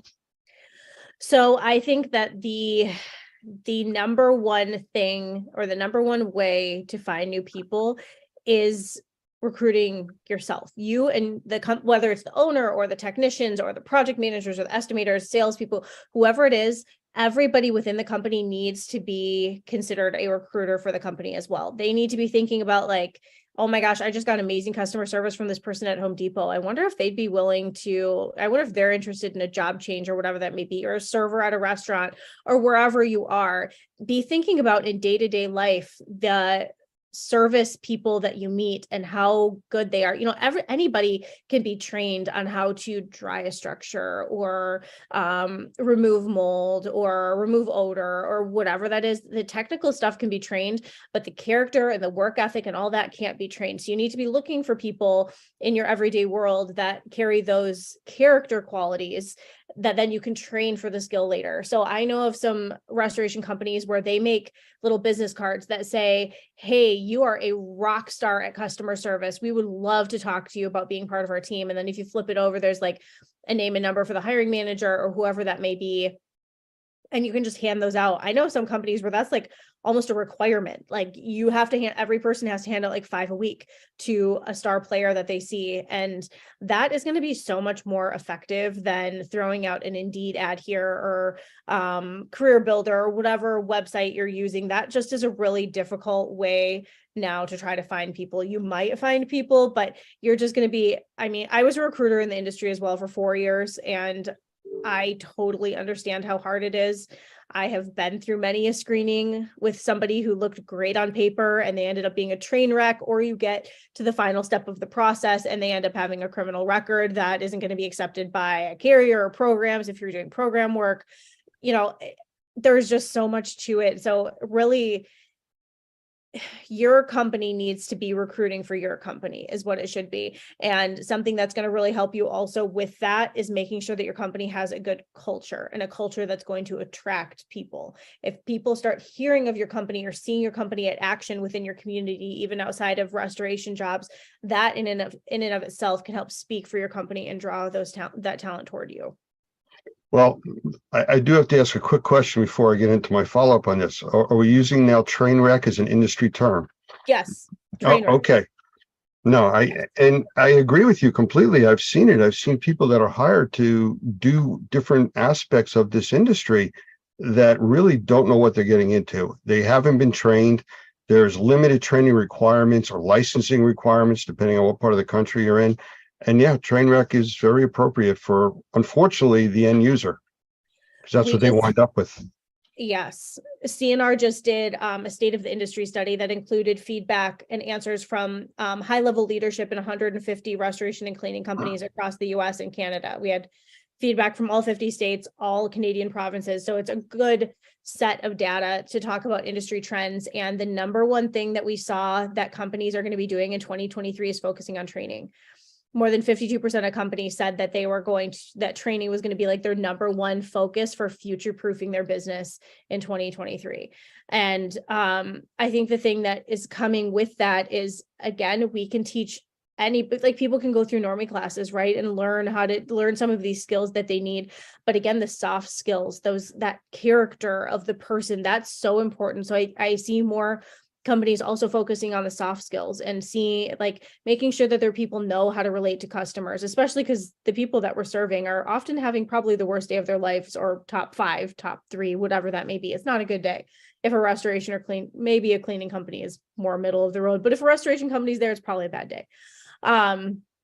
So there's a bigger push to teach those soft skills. And going back to the recruiting and retention aspect, there are more companies that are realizing that if you teach those life skills, you're going to better retain your people. I mean, a lot of the people that you're hiring in at technician level may have never learned money management skills. They may have never learned how to buy a car or get a cell phone, or even like the most basic things. They might have no idea how to do that. And so kind of creating a life academy and morphing them, working through those, even if it's like 5 or 10 minutes a week, just helping with those skill sets can really help. There was a company that I was talking to last week. They're based in Michigan, and the owner was saying that for every employee, they have a PPF plan, and it's personal, professional, and financial. And they go through those, I can't remember what she said, a few times a year. And they do like their 1 year, 3 or 5 year, and 10-year outlooks, I think, for their goals. And they actually work with their team to get, how do you reach those goals? And it's not just career stuff, it's personal and financial as well. And how can we help you get there? And that helps retain people, helps them find a career path as well, and not just guess their way through the company. So the soft side of things is really important. Well, you're absolutely right. We actually did quite a few classes for a group called Sustainable Workforce Alliance, which is basically teaching basic skills to groups of people. It was a funded by, I think it was a federal grant down to a state grant, and put quite a few people through that, just giving them basic skills, how to manage their life and be able to work and things like that. So, I mean, that's there. And now we're working with, Gavin and ISSA, and we have this big program we're rolling out through OSHA that, we'd love to train 1 million people across the US. It's one of the problems with it is, like you said, people being in the industry, and I'm looking at it as you need to train people to a professional level, or to at least be an essential level. Yeah. And that's one of the things that Gavin had an issue with, where this whole industry, the cleaning industry, they're not considered essential employees. Yeah. And if you think about it, you have these major hospitals where people that are sick are going in, but your employees that have to be there to clean it are essential. And when there's curfews, they can't go. Yeah. So it's a whole new way of thinking about this industry and elevating it. One of the examples he mentioned in the class was, if you're driving down the road and you see a traffic detail going on, you'll see a guy standing there with a stop or a slow sign. They have to go through training and be certified to do that. But the people cleaning your operating room, they don't. So it's definitely a change. I think there's growing pains right now in the industry since COVID hit, but I think we're going in the right direction. So what do you got as far as, because I know you interview a lot of people also, any of the new technologies or electronic gizmos that are coming out? Sure. So there's a lot, and I feel like you know a lot more on the IAQ side than I do. I mean, you introduced me to Air Answers and some others. So there's definitely a lot of technology on the IAQ side that you are far more well-versed to talk about than I am. But something like Air Answers, I would say, would be considered Restore Tech or Insure Tech. They're both terms that we've heard. Insure Tech is something that I would say it's another result of COVID, right? There was a lot of technology in the industry before, but the COVID made us, push forward. We weren't in customers' homes as much, or we had to be more careful. We needed to be able to get remote readings or whatever that may be. So InsurTech talks about like the Bluetooth technology that you can get through like Phoenix, for example, on your DHUs or whatever, that's going to give you remote access to your readings or whatever. You still need to be sending people to the job site. This isn't taking away jobs. It's not that level of AI or anything where people are losing their jobs, but it can help you with your moisture readings and keep up on those things. Other examples would be like Matterport and DocuSketch, where you can do 3D scans of entire homes or businesses or whatever that may be in minutes. And then you have the fine details that, it used to be that estimators had to sketch it all out, and that took forever. And well, I don't know. I don't have a picture of that dresser. I don't know if we put something on it and nicked it. Well, if you do a Matterport beforehand, you can, if somebody says something's missing or got damaged, zoom in and see, was it damaged when we got to the site? Was it not? Finding specific areas of damage and what needs to be fixed. There's also a lot happening that I won't go into. There's a lot happening on the carrier side as well. A lot of the technology does have to do with getting paid and kind of expediting that process for contractors. That's big down in Florida with the AOBs and all of that, which is still being an issue. I think one of the things that we didn't talk about, and I don't remember if we talked about it when we were at the last show, about the monitoring program that we were coming out with, or we've launched. We did a little bit. So refresh me. Well, it's a monitoring program where it's electronic devices that we put in environments, whether it's residential, commercial, or anything, that gives us 10 different parameters in real time over the internet that we're able to monitor. And what's different about this is it's not the customer that's monitoring it. It's our group of IAQ professionals that we monitor it, and we look for anomalies that are taking it out of range that will eventually cause problems. And then we notify the customer, we watch it, we help them analyze it, and then we put them in touch with IAQ professionals that can help them. We're out of it at that point, other than directing them to the people that could help. Very positive response from that. How do IAQ professionals get connected with you to be part of that? I understand that. Well, okay, I have multiple questions. First, how is this getting to the end user? Are contractors promoting this service when they're in homes or maybe doing a mold assessment or whatever? Are they recommending this, and is that the starting point? Funny you should ask. Yes. There's several different programs, but the way that we are encouraging people to use it, there are portable kits, which are actually called IAQ doctor kits. Okay. Whether they're single units or multiple units for monitoring. I mean, this could do hundreds of units at a time. But when you walk in with this small kit, you set it up and you instantly are now getting readings being forwarded to the cloud, where you can get reports when you're done. You can also see it in real time. What the goal of that is once the customer sees how their air quality is being maintained, that they are able to get the system for themselves. And it's sold through the contractors that are on site actually doing the assessment. Okay. So, they're there, they're demonstrating it, they're using it in their assessment, and they're exposing the end user to it. We have made it where we are only letting the end users get it through trained contractors. Sure. We don't want people, saying it's going to do things it won't, making false promises. So we make sure they're all trained and going through it in that way. So how do contractors get the doctor kits? Well, the easiest way is as a Normie member, you have full access to all the training. We do it. The training is free. So becoming a Normie member at join.normie.org gets you into that. You're able to take the training. It's online. And you're then exposed to all of the different technologies that are involved with that program, how it works. And then we walk you through it from there. And then you go out and you're able to sell this program for the Normie Pro Monitoring is what it's called. Who are you finding on the end user side are the most interested? Is it like homeowners with kids? Is it offices? Pretty much anybody that sees the doctor kit being used, testing their environment.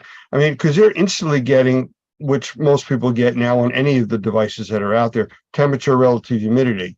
But this also has CO2 levels.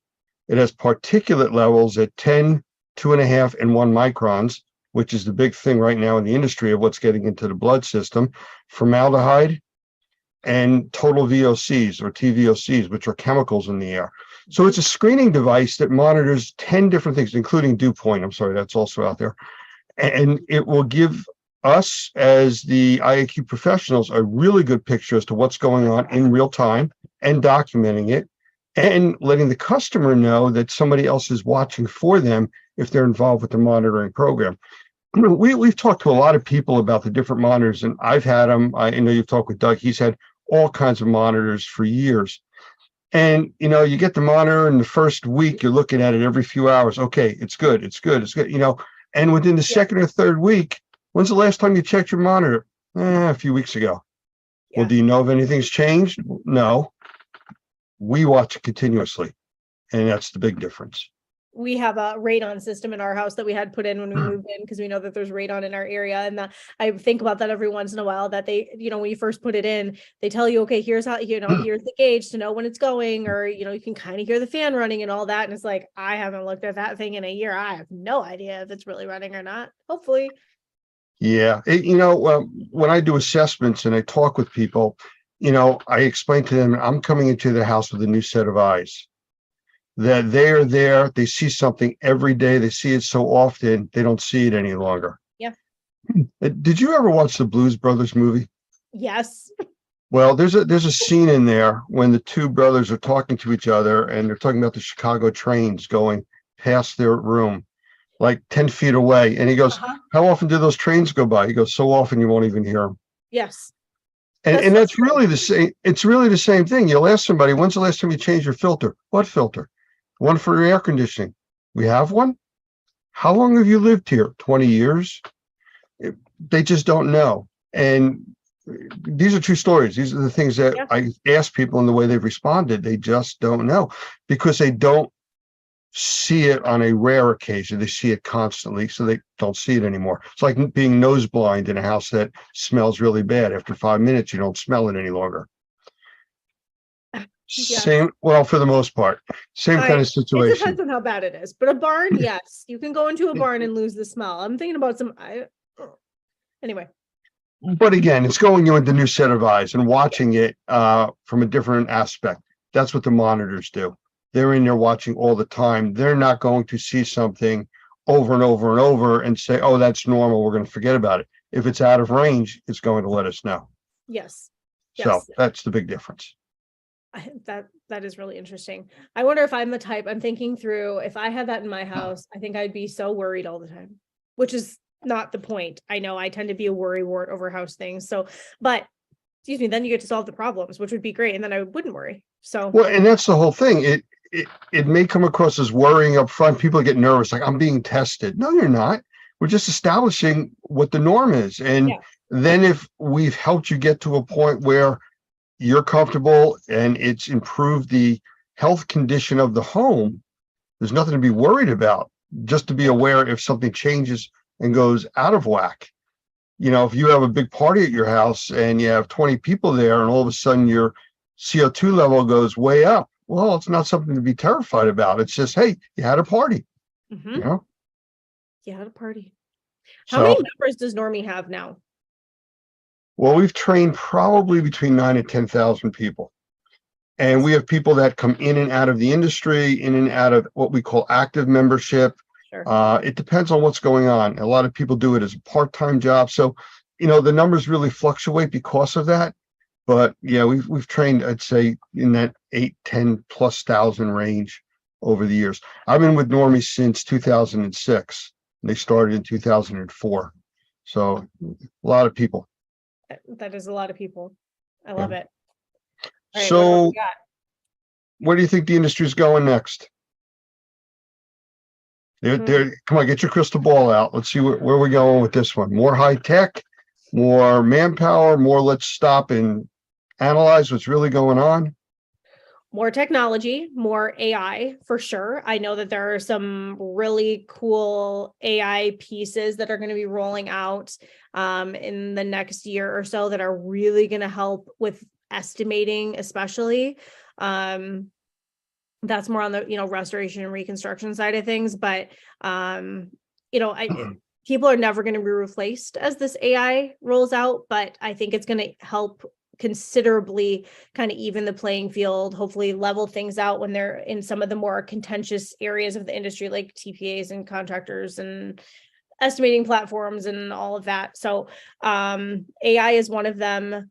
I think that the industry is going to continue to grow. I think at any given time, people usually estimate that there's between 12 and 15,000 restoration companies in the US. I don't know how anybody actually knows that, because I think of like ServPros or Paul Davis's, or, you know, the franchises, or mom and pop, you know, 2 men in a truck type companies that they open and close every day. Right. So I don't know how you really can tell that number, but you know, there was this big concern over the last 4 years of industry consolidation as the mergers and acquisitions kept ticking up. And there was a lull in the second half of 2022. I know that things are going to pick back up in 2023. They kind of have already with more acquisitions, but there was a really big concern that as the industry consolidated over the last few years, that there were going to be fewer companies. It was going to be much harder for the smaller independent companies to stay in business because some of the bigger companies would be eating the competition. And then, you know, you have a big player and a little player in one market who's going to survive.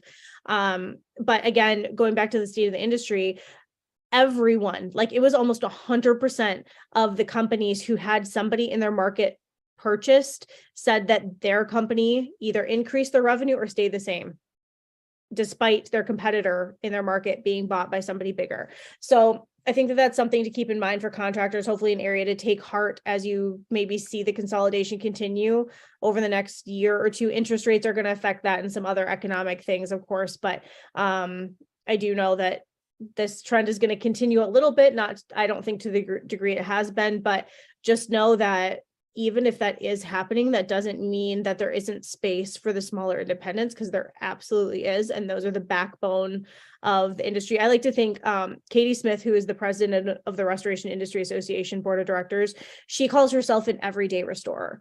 And I like that. She and her husband run a company in Lillington, North Carolina, and it's a really successful company. It's very family oriented, all those things. And they have done just fine no matter what has happened in the industry. And that's kind of a perfect example. I know there are a lot of other companies in the same boat, so don't worry. Other trends. Those are probably the two big ones. I don't know that workforce stuff is going to get any easier. Mike Rowe in a recent podcast, or I can't remember where I heard it, but it's Mike Rowe said that for every 5 people leaving the trades right now, there's only 2 to replace them. Yeah. So it might be a little bit easier to hire people now just in general, but finding the skilled people in the trades, that's probably not going to get any easier. That is a big issue. So we've gone a long way from talking about CNR magazine. That's okay. Well, I'd like to hear a little bit more about it. Could you just give us an idea on some of the topics and things that you've been covering, or, you know, sure, may tease us about what's coming up? Sure. So CNR is a full media brand. So it's more than a magazine. Anybody who's listening, it's also all free. So you can go to cnrmagazine.com and sign up to get the print magazine or the digital edition. We have a podcast and social media channels, a YouTube channel, all of those things. So any resources you find there are brand new. I actually have a list, so let me pull this up here. So new things, we're launching a new masterclass for the industry. Last year I did a masterclass on mergers and acquisitions, like we just talked about, with a pretty well-known broker in the industry. This year we are doing a masterclass on profitability. I think that that's a big topic that people are talking about, how to run more efficient companies, more lean, those kind of things. So I will be bringing in 24 industry experts throughout 2023 to talk about very specific parts of the profitability puzzle. So I have somebody coming. These are only going to be 10 to 15 minute episodes a piece, super short, so you can listen and kind of move on with your day. But, you know, I have people coming in to talk about like modern HR and what that looks like, to talk about how to like scaling your business, company culture and how that relates, understanding your numbers, organizational structure and what that can look like to help with your profitability. All 24 people that are going to be part of this have a different angle related to profitability, but they're experts in that area. Like their company has really excelled in that area. So they will be coming in to do that. So be on the lookout for those coming soon. We will be doing the State of the Industry again later in the year. We will voting for the Golden Quill Award, which goes to the best contributor of an R&R or CNR. Ooh, did you hear that? That's the first time I've ever done that. CNR article in the year. That voting opens up pretty soon. We also, which I love, we do an Unsung Heroes Award. So the nominations for that will open this summer, but the idea is to recognize people within restoration and cleaning companies that might not otherwise get a big award or get recognized on a big scale. So kind of those quiet heroes behind the scenes, right? So unsung heroes, that's anyway. So there's 3 categories. There's an office or like I'm sorry, let me back up. So there's like C-suite category, admin category, and field category. So in field is, estimators, project managers, technicians. Office covers sales managers, ops, marketing, those kind of people. And then C-suite is, of course, like owners, GMs, CEOs, those type of people. So we reward that to 3 people every year. It'll be awarded in the fall. So I think that that's a really fun thing that we do to try to recognize those unsung heroes that are within every company that might not otherwise get recognized. And I think that that's important. All righty. Well, I'm gonna throw something at you now that you may or may not be ready for. Do you have any questions for me that I may or may not answer? That you may or may not answer. Well, I'm curious, how many classes does Normie put on in it? Like in a week, I guess. Let's go there, because it seems like there's always something going on. There are always classes to attend. Let's start there. Well, the easiest way to say that is we have static online courses that are available anytime. Yep. We also do on-site courses that especially when we're down in our classroom down in Fort Lauderdale, we're able to simulcast over our Zoom platform. We actually have it working like as a TV studio at this point. So the customer or student experience at home is almost like being in the classroom. So we're doing that. That's several times a month. We're doing that. We're doing English and Spanish classes also. We're constantly putting out newer technologies. I know we have the more advanced classes out now covering some of those technologies, but these are being taught by people like Michael Pinto. Gavin's come in, Doug Hoffman. We have Mo Zulawaga, who does a lot of our Spanish classes. We have Maxine that does our Spanish classes. So we have a bunch of other teachers that have also come in. So we're doing classes now all over. We're looking to expand out to the West Coast this year, if possible. And there's going to be some international stuff coming really soon. That's awesome. So there'll be more on that. And that's one of the reasons that we've been doing so much with our TV channel, Normie.tv, because people are hearing about us and asking questions. And because of the different time changes and stuff that we're dealing with, or time differences, not changes, people can go to Normie.tv anytime and see interviews, see different trainings that we've done. And these aren't video on demand. These are continuously going. We will also interrupt that and go with live broadcasts at times in between the other recorded live broadcasting. Yes. Okay. So to answer your question, it's all different. Yeah. During the holidays, you back down a little bit because people are just losing their minds and going in different directions. Yes. But now it's ramping up and we got a lot of classes going again. How are you so tech forward? Like, this industry is not known for being super tech savvy, but Normie clearly is. I mean, the ability to live stream classes, you have Normie TV, you can get classes online at any time. Like, that's honestly something very, very lacking in the industry. So how have you managed to be so tech forward? Well, Doug Hoffman, our executive director, is very open to these types of ideas, reaching out to the community. And to him, it's all about giving back. And the only way to do that is be able to reach people that need the help. So when we come up with these different platforms and ways of reaching out, as long as it's something that makes sense to do it, we're going to try to do it. My background is very different than what's really in this industry. So I come from an industry where make it work is pretty much the mantra. So what do we need to do? Okay, we'll make it work. And that's kind of how we do that. And technology is the way to do it. Yeah, it is. I totally agree. I have enjoyed in my infancy of business growth here, leveraging technology and doing things differently than I've seen things done in the past. And it really does make life and work and all of that better and easier and higher quality for everybody. So I'm impressed with everything that Normie does. Because Well, this is my chance to throw it out to everybody that's watching. This is going to be on normie.tv, indoorairquality.tv, a YouTube channel, which is the Normie Live YouTube channel, the Twitch network, which is live, DLive, which is live. We're actually on a South Korean platform, Africa, AFREECA, which is another broadcasting platform, and LinkedIn Live and Facebook Live. So we push all of our stuff out there across all these different platforms for people to be able to get to it in whichever manner they need to. If somebody's not in their office, clicking on a video on demand to watch is difficult, but there's platforms where they can get right on their cell phone. They can listen to it as a podcast. We're just trying to make it easy for everybody. well, that is impressive. Keep up the good work. And what about this new OSHA training? When is that rolling out where you're hoping to get a whole bunch of people through this training? It's rolled out. Right now we're doing a lot with train the trainers.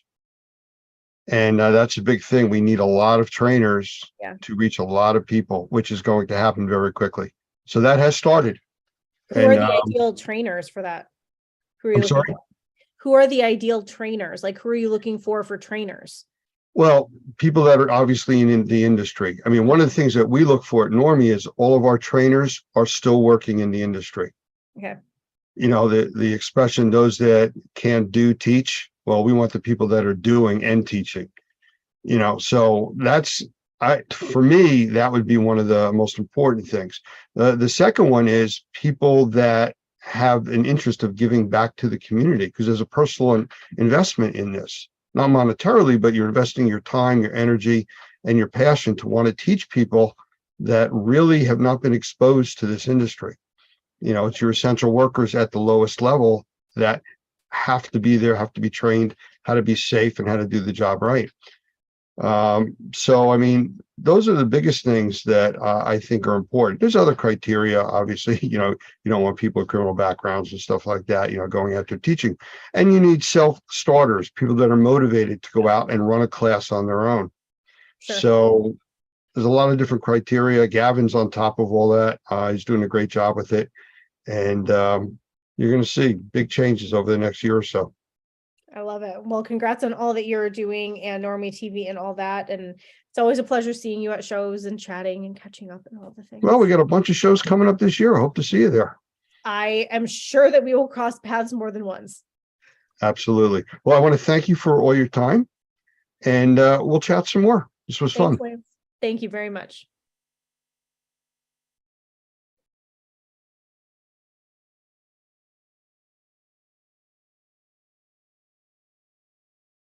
So I'm excited to be here today with Larry Cooper because we're going to talk about a absolutely incredible event that we've got coming up in October. I'm so excited about it. And I'm just going to let you chat a little bit about where we're going and what we're going to be doing, Larry. Well, Doug, we started this amazing company about a decade ago. It's called Restoration Journeys. And in this case, we're calling it Restoration and Remediation Journeys.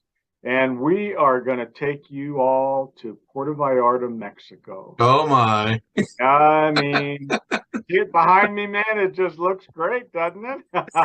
Yeah, and I heard it was all inclusive, which is really exciting. Yeah, so Restoration Journeys is where education and travel come together.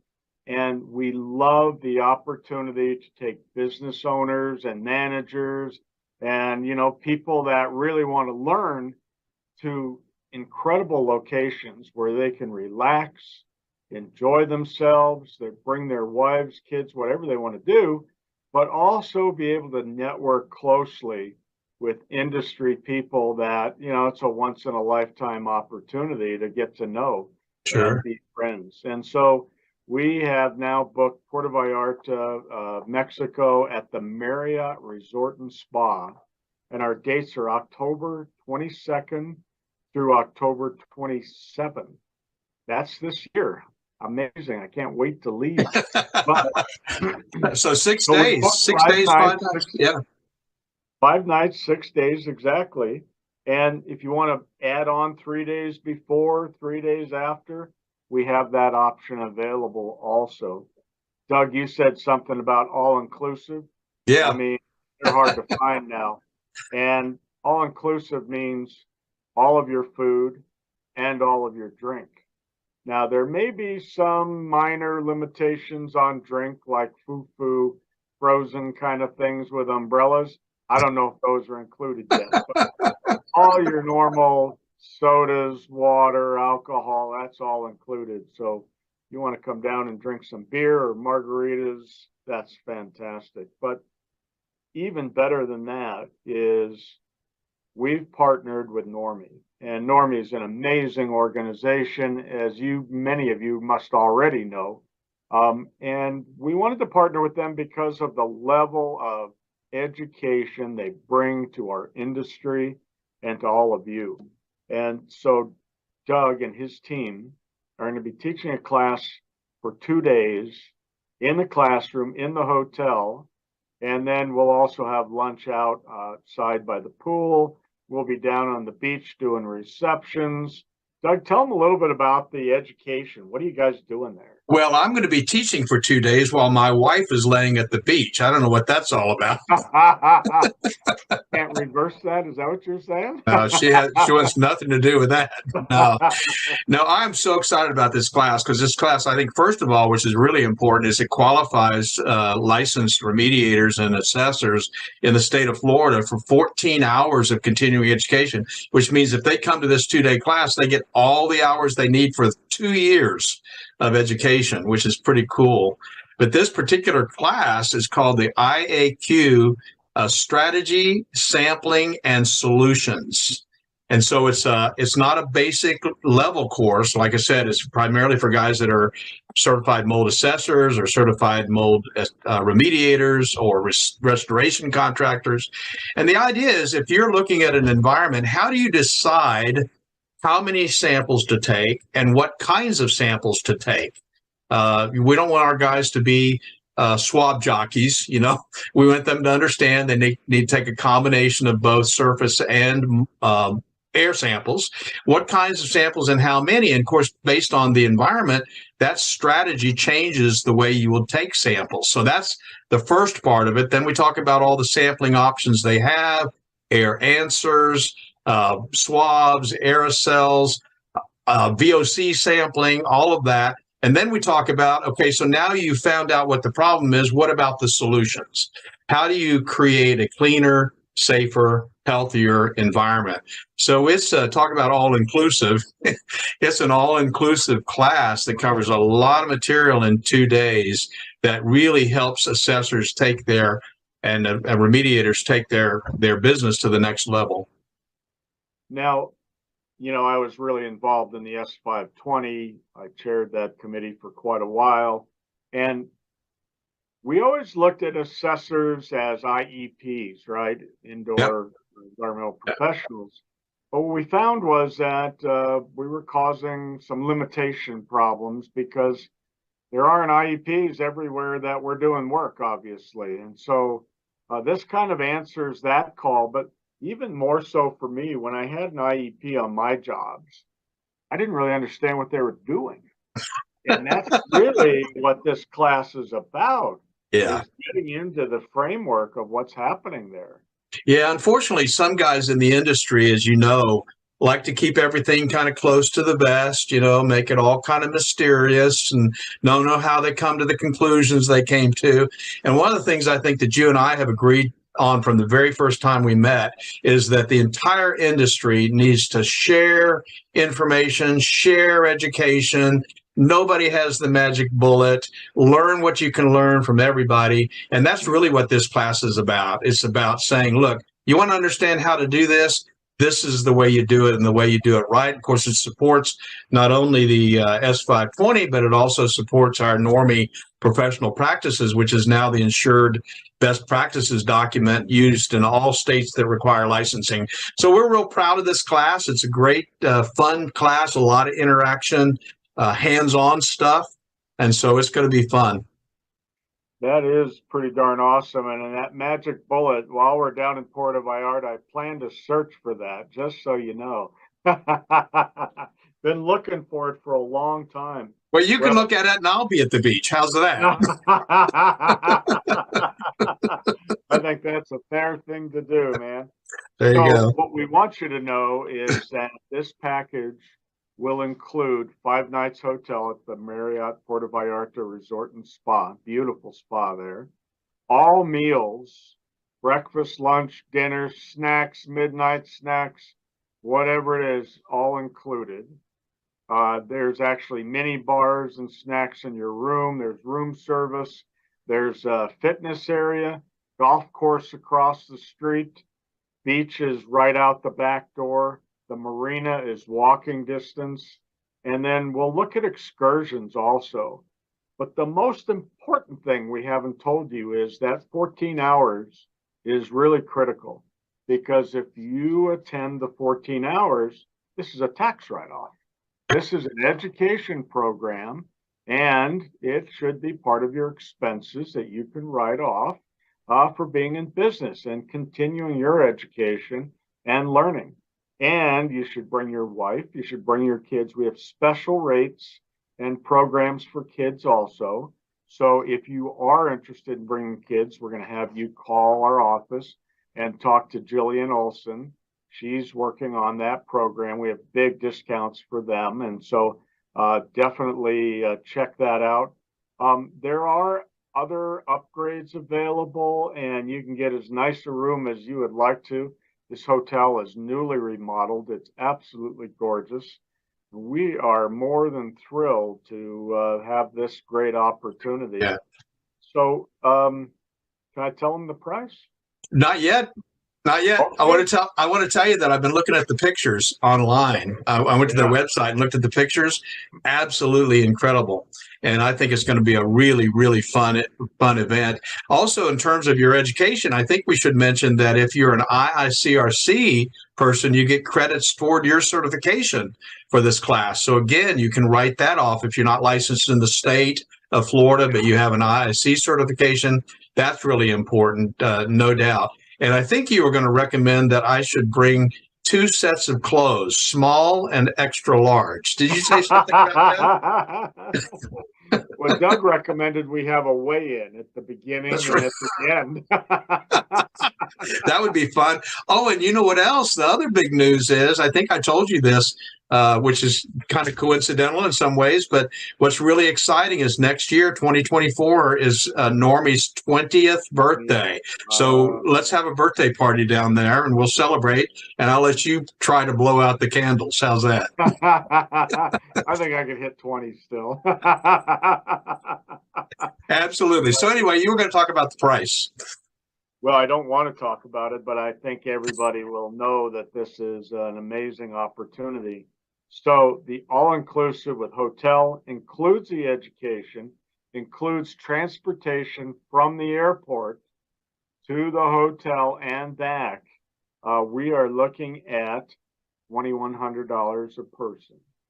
That's a great rate, obviously. It is. Yeah. There's going to be a lot of activity, a lot of fun. And then you can stay at the hotel the whole time at the beach and have an awesome time. Swimming pool area is gorgeous. Or you can go travel and see Puerto Vallarta. Downtown has great shopping also, and there's a lot to do. So we're very excited, obviously, to invite you to join us. And there's payment plans also. So if you were interested, you can break down the payments into 3 or 4 payments. And Jillian can help you arrange all of that. There's a small deposit of $500 due when you book it, and we will sell out. And so you definitely want to get in on the action and have some fun. Every one of the trips we've done has been unbelievably wonderful. I think we've done 12 of these trips already, and we cannot wait to be with all of you on the beach having a drink. That's going to be fun. So how do they get a hold of you? I know you've got a website, and of course they could call us and we'll just simply direct them to you. But what's the website? The website is restorationjourneys.com. And then our phone number here also is 303-469-0306. Extension 103 is Jillian. And I'm at 101. I'm Larry. And either one of us can help you. And Jennifer answers, she's going to jump in and help you also. So we're all thrilled to have this opportunity to work with Normie and to welcome all of you to Puerto Vallarta. We're going to take care of the details. One thing I know about travel, I've done a lot of travel all over the world. Going into Mexico, I always like to be met with a greeting sign that says my name for Restoration Journeys so that I know exactly where I'm going. You'll be put into a beautiful luxury vehicle. You'll be taken right to the hotel that's about 10 to 15 minutes away, and you'll start your journey there. So You want to do that only because you want to be sure to get to the hotel. You don't want to end up somewhere else, right?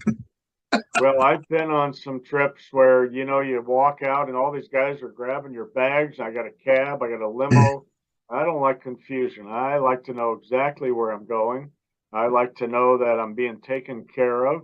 And when I get to the right place, they have my name registered. So there you go. That's always really fantastic. There you go. Well, all those details. Well, I can't tell you how excited I am and how much I appreciate you putting this together. I know this is going to be a really fun opportunity for us to be together, spend some time together, do some training, and just relax. So thank you so much for putting this together. For those of you who are Normie members, we do have our website, events.normie.org, and all of the information is there for you to go to click directly to Larry's website. They're handling all the registration, but we're also promoting it through our social media and so forth. So don't miss out on this opportunity. It's going to be absolutely fun. So thank you so much, Larry, for taking the time to talk about this. And I look forward to getting some videos maybe in the next few weeks when you're down there looking. I will definitely get that to you. And I think you said the key word, relax.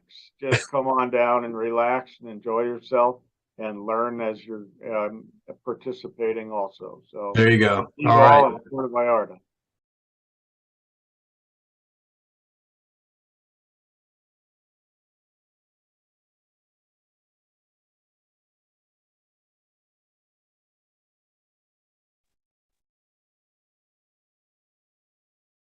I'd like to welcome our guest today, David DeGroff from Always on Call.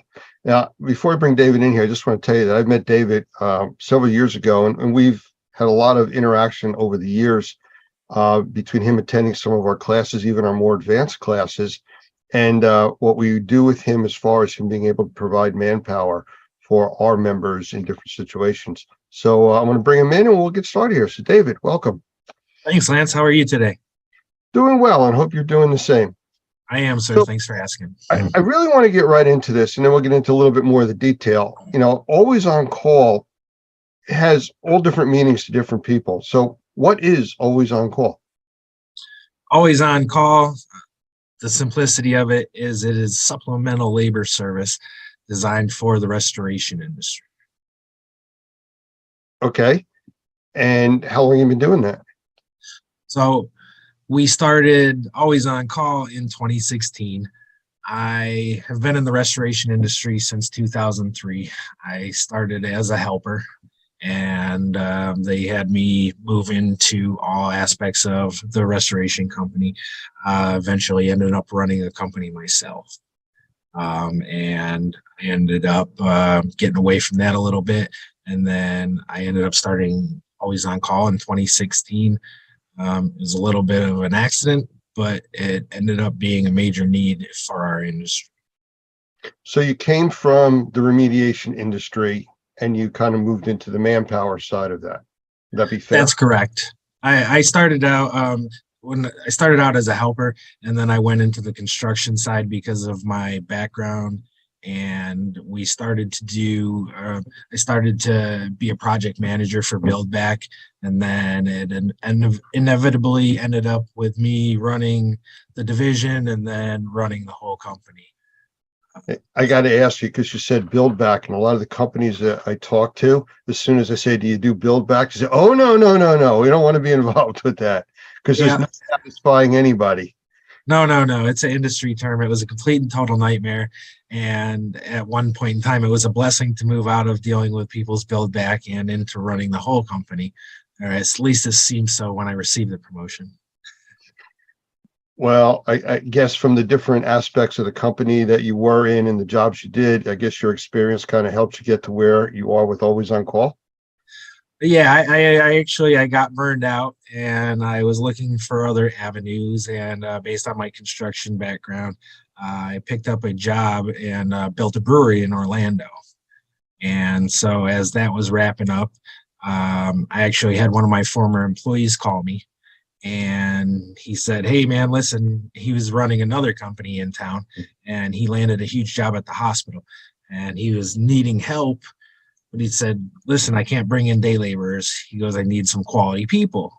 And I said, okay, what are you looking for? He goes, well, I want you to send them to work for me and I'll pay them, and I'll pay you and you pay them. I said, okay, we'll see how this works. And it started out with, just a couple people here and there. And it actually started in 2015, and it was just like, oh, look, I made $100 this week. And so it started out small and trickle. And then we got one of the storms hit Florida that wasn't too severe, but one of our major clients ended up calling us, and we were able to respond with strength, and they continued to call us and continued putting our word out there. And from there, we were able to develop what we have today all these years later. So this isn't where you pull up at the corner with a pickup truck, a bunch of people jump in the back and you drive them to a job site? That's a terrible method. Okay.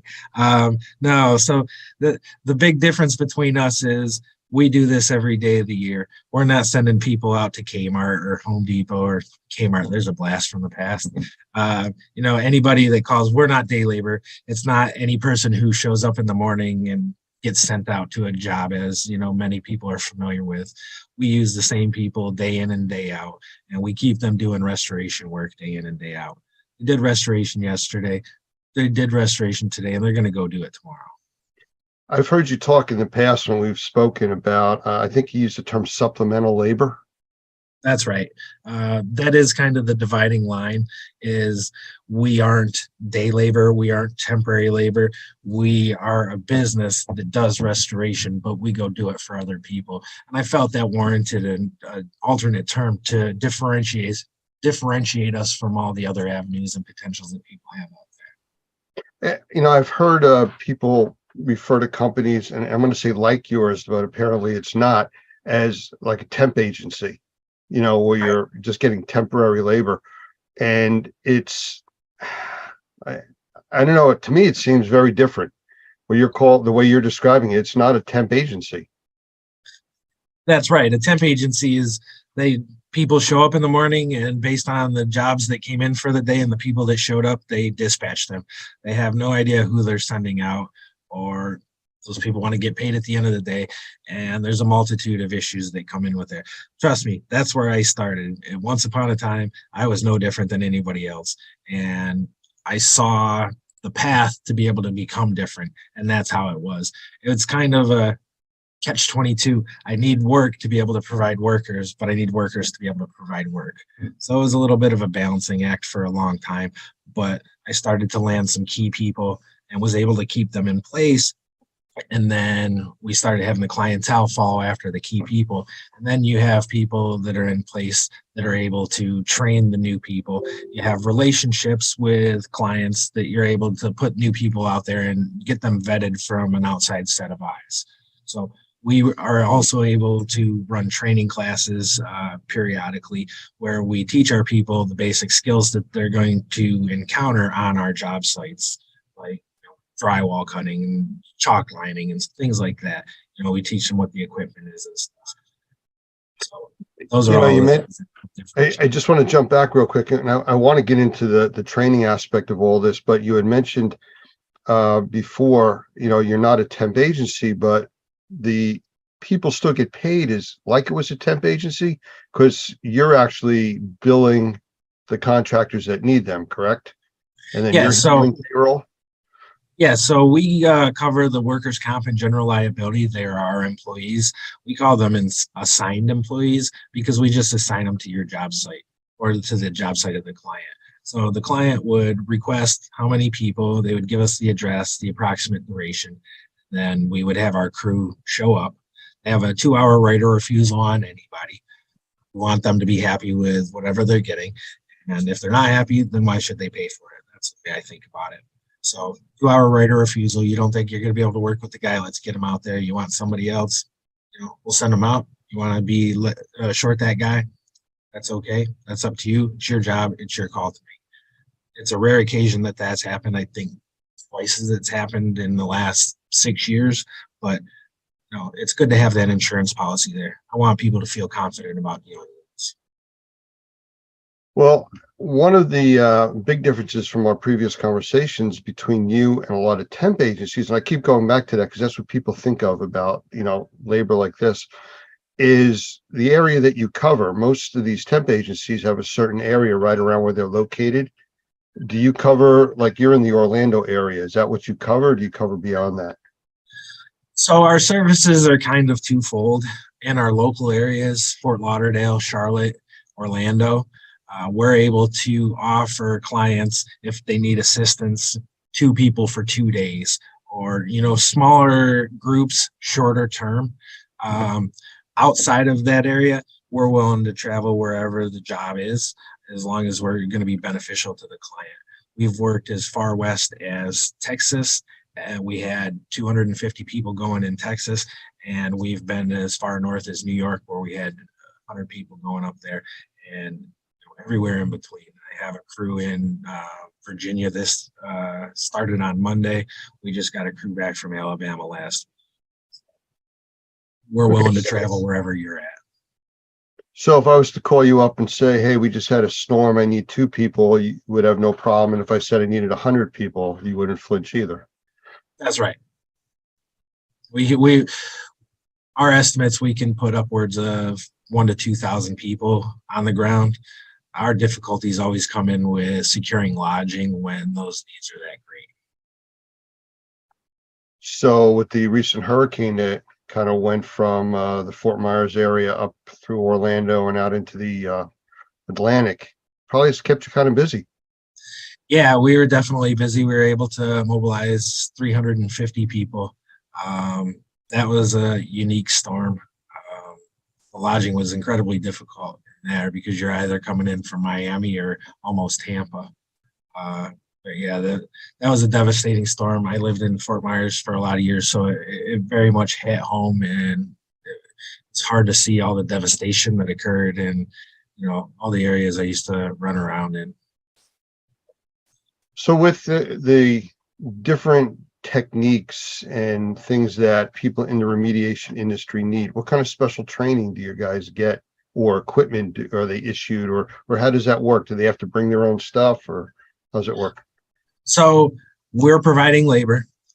Our instructions to our crew is to show up in boots, pants, and a plain t-shirt, as in no logos. We don't want anybody showing up with the company's logos on.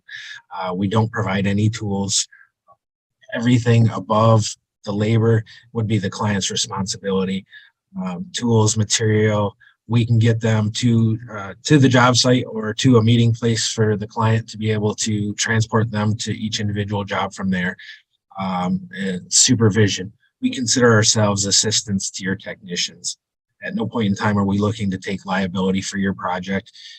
We're just able to perform what you need us to perform. Do you provide different levels of supplemental labor, like a basic worker or supervisor, or people trained to do remediation?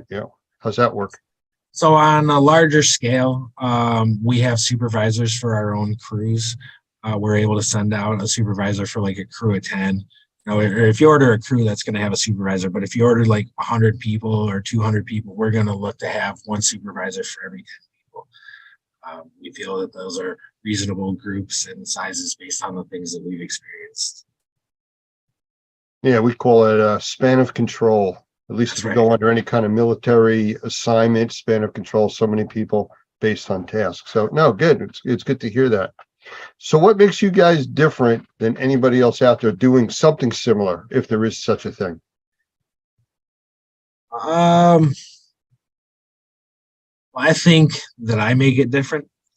My experience, the way I always say it is, I am not a labor guy who realized that there was money in our industry. I'm an industry guy who accidentally ended up doing labor. And I know what I wanted to hear from the guy on that side of the phone when I was running the company, when I was my client. So I know his pain, I know his problems, and I feel like I have a good idea on how to solve them. So above and beyond just being able to provide labor, I'm also an asset and a resource. I know a ton of people. I'm involved with groups, especially like Normie. I have a lot of experience. So you never know where I'm going to be able to help. We're always trying to cater our service towards the restoration industry, a specific client, not cater to as many industries as we can to get as much labor. Do you supply labor into like construction? A little bit. We do. We offer cleanup crews to construction job sites. We're looking to get a little bit more into that. In the Orlando area where we're strongest, my operations manager is based out of there. And so what we do is we take on demo projects for high-end homes and commercial projects where it's less demo and more deconstruction. And this helps us keep our guys busy year-round. It helps us vet our own crews as well as be able to teach them additional, give them additional training. So if we take the crystal ball out, what's the future look like for Always On Call? Hopefully staying in business. It's continued to grow, and we've just been doing what we've been doing, and that's trying to just provide a good service to the client. We've doubled the amount of hours that we've produced every year since what we've started, and we just look to keep expanding across the country, being able to set up more satellite locations like we have in Charlotte, Orlando, and Fort Lauderdale so that we can help the clients on a smaller basis. What's really started to happen to our longer clientele or people that were GMs at places that have broken off and gone in their own direction is companies have started to build themselves around our services. So there's a lot of value in being able to keep a small staff of just your key people, keep your payroll low, not worried about keeping a whole host of people with 40 hours a week or they're going to quit on you, and still being able to respond to whatever job comes across you. We're able to help middle that problem. I know a lot of our members, we have entrepreneurs, smaller companies, and they're always very cautious about jobs that they think are too big for them to handle. Manpower wise, drawing out projects, something like that. To me, it sounds like you're a solution to that type of situation. Well, yeah, absolutely. We're a solution to that.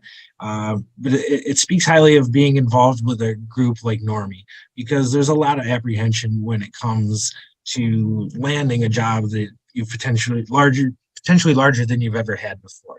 What are your tools? What are your resources? What are your specialities? What is your cash flow? Those are all factors that you have to think about. So companies like Always On Call can come in and help solve those problems. But if you have other partnerships that you've met through groups like Normie, then you have other people that you can call and possibly bring in and help segment that project so that it's not a large project. We always try to keep in mind every large project is just a bunch of small projects. Sounds like the way the government handles things, but in a good way.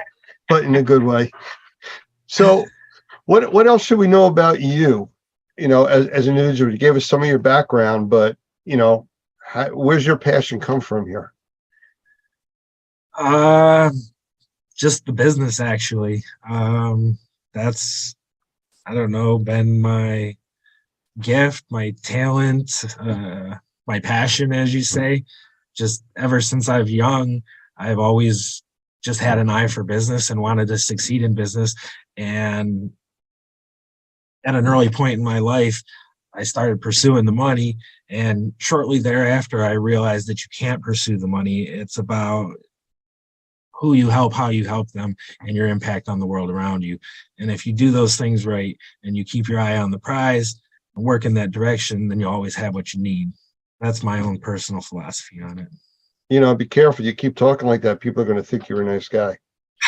We don't want that. No, we can't have that. So how would somebody get in touch with you? For two ways. One is if they were interested in working for you, and the other way would be, you know, to get your services to help them out.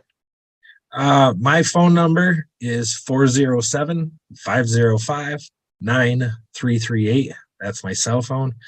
Our company office number is 407-637-6433. And our contact information is available at alwaysoncall.info, not .com. Alwaysoncall.info. Alwaysoncall.info. Okay. Yeah, people, I'm sure, make that mistake a lot, and they'll put the .com in or .net or all the other things. Yeah. Well, I appreciate you spending time with us. I know you're traveling today, and you got to head out to the airport, so I really appreciate you spending some time here. I think the information and the services that you're able to provide for our industry, especially people within the Normie membership that need additional manpower and quickly, it's a great resource. So thank you for all that you do with that. Well, thank you for the opportunity to talk a little bit about what I do. You know, a personal thanks to you, Tim and Doug, and how Normie's had my back. And, you know, I appreciate everything that you guys do for our industry. Thank you. Thank you. Take care. Have a good day. The Perfect Fit Filter by Best Living Systems, another innovative product by Best Living Systems that will change the way you breathe indoors. Older style filters use cardboard frames which become quickly filled up with mold and dead skin cells, causing them to flex inward and allow air to go right past the filter. With the Perfect Fit Filter, there is no blow-by. Because there is no cardboard for the mold to eat, this Perfect Fit Filter is designed with a sturdy internal frame and sized to fit virtually any size opening. It allows the edges of the filter media to enclose the frame of your return air grills, so every cubic inch of air is filtered. No reason to go searching for your specific size in your local big box store. The Perfect Fit Filter is shipped directly to you when you need them. In a home or office environment, this incredible 1-inch filter provides MERV 7 protection to serve as a 90-day filter. How can you leave this filter in for 90 days? Popular pleated filters provide tiny crevices where mold and bacteria get trapped. Because you are bringing to their nests dead skin cells and other organic materials, the microbes find a safe harbor, an environment where they can grow and reproduce. This is called bionesting, and the Perfect Fit Filter reduces the possibility of these microbes contaminating the air we breathe. Because the Perfect Fit Filter is rated with a MERV 7, the industry standard for 1-inch filters, it does not restrict airflow or put unnecessary strain on your air handler. The Perfect Fit Filter, now available by monthly subscription and free shipping at perfectfitfilter.com. The Perfect Fit for people who like to breathe.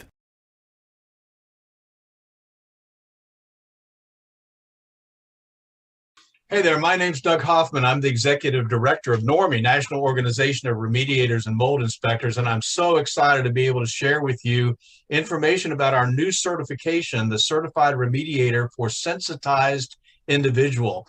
And this class is actually led by one of our new senior trainers, Michael Pinto, who's been in the sensitized individual field for many, many years. And I'm just going to turn it over to him and let him talk to you a little bit about why this class is so important for anybody that's in the industry. So, Michael, it's all yours. Thank you, Doug. I appreciate that very much. Just want everybody to know that the reality is that you're dealing with sensitized individuals, whether you know it or not. Anybody who's in the mold assessing and or remediation field, some of the people that you're coming across indicate that they've been made sick by mold, or they, as you do your occupant interviews to understand what's going on in the home, you may find out that they're talking about symptoms. Now, we are not doctors, but what we are professionals that are trying to help resolve some of these issues. So what this particular class does is three things very specifically. It helps turn you into a better remediator. There's absolutely no doubt about that. You can be a good remediator, you can be an average remediator, but this will help you be a better remediator, and that's just good across the board. The real issue, though, is that for sensitized individuals, it's a necessity. You can't miss the details. The second thing that the class does is expand upon some of the things that just get missed in a general sense in regards to following the IICRC S520, the mold standard.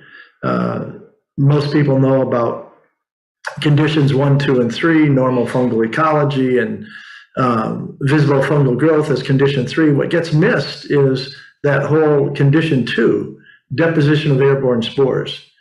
And that brings us to the third thing as well, is how much money are you leaving on the table when you're doing a partial remediation and focusing on removing the source material, but you're not even investigating or offering to do some of the whole house cleaning or the cleaning that is necessary to take the condition 2 parts of the office or the home and bring that all back to a normal fungal ecology, rather than just the area that you contained to remove the mold in the basement or the mold under the sink or the mold in the bathroom.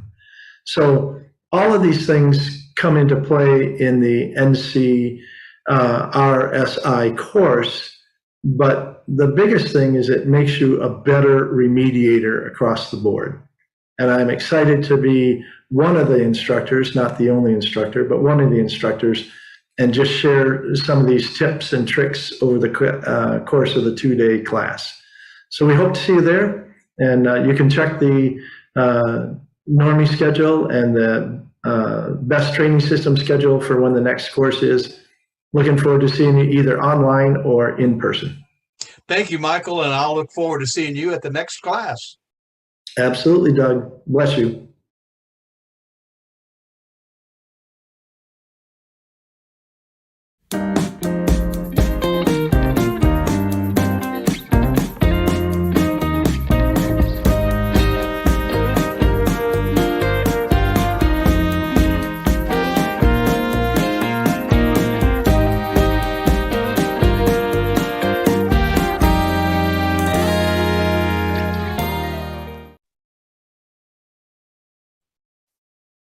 I want to welcome Rachel Rabelais from Air Answers to our stream today. And I've talked with her before. It's always interesting when we meet up with the people from Air Answers.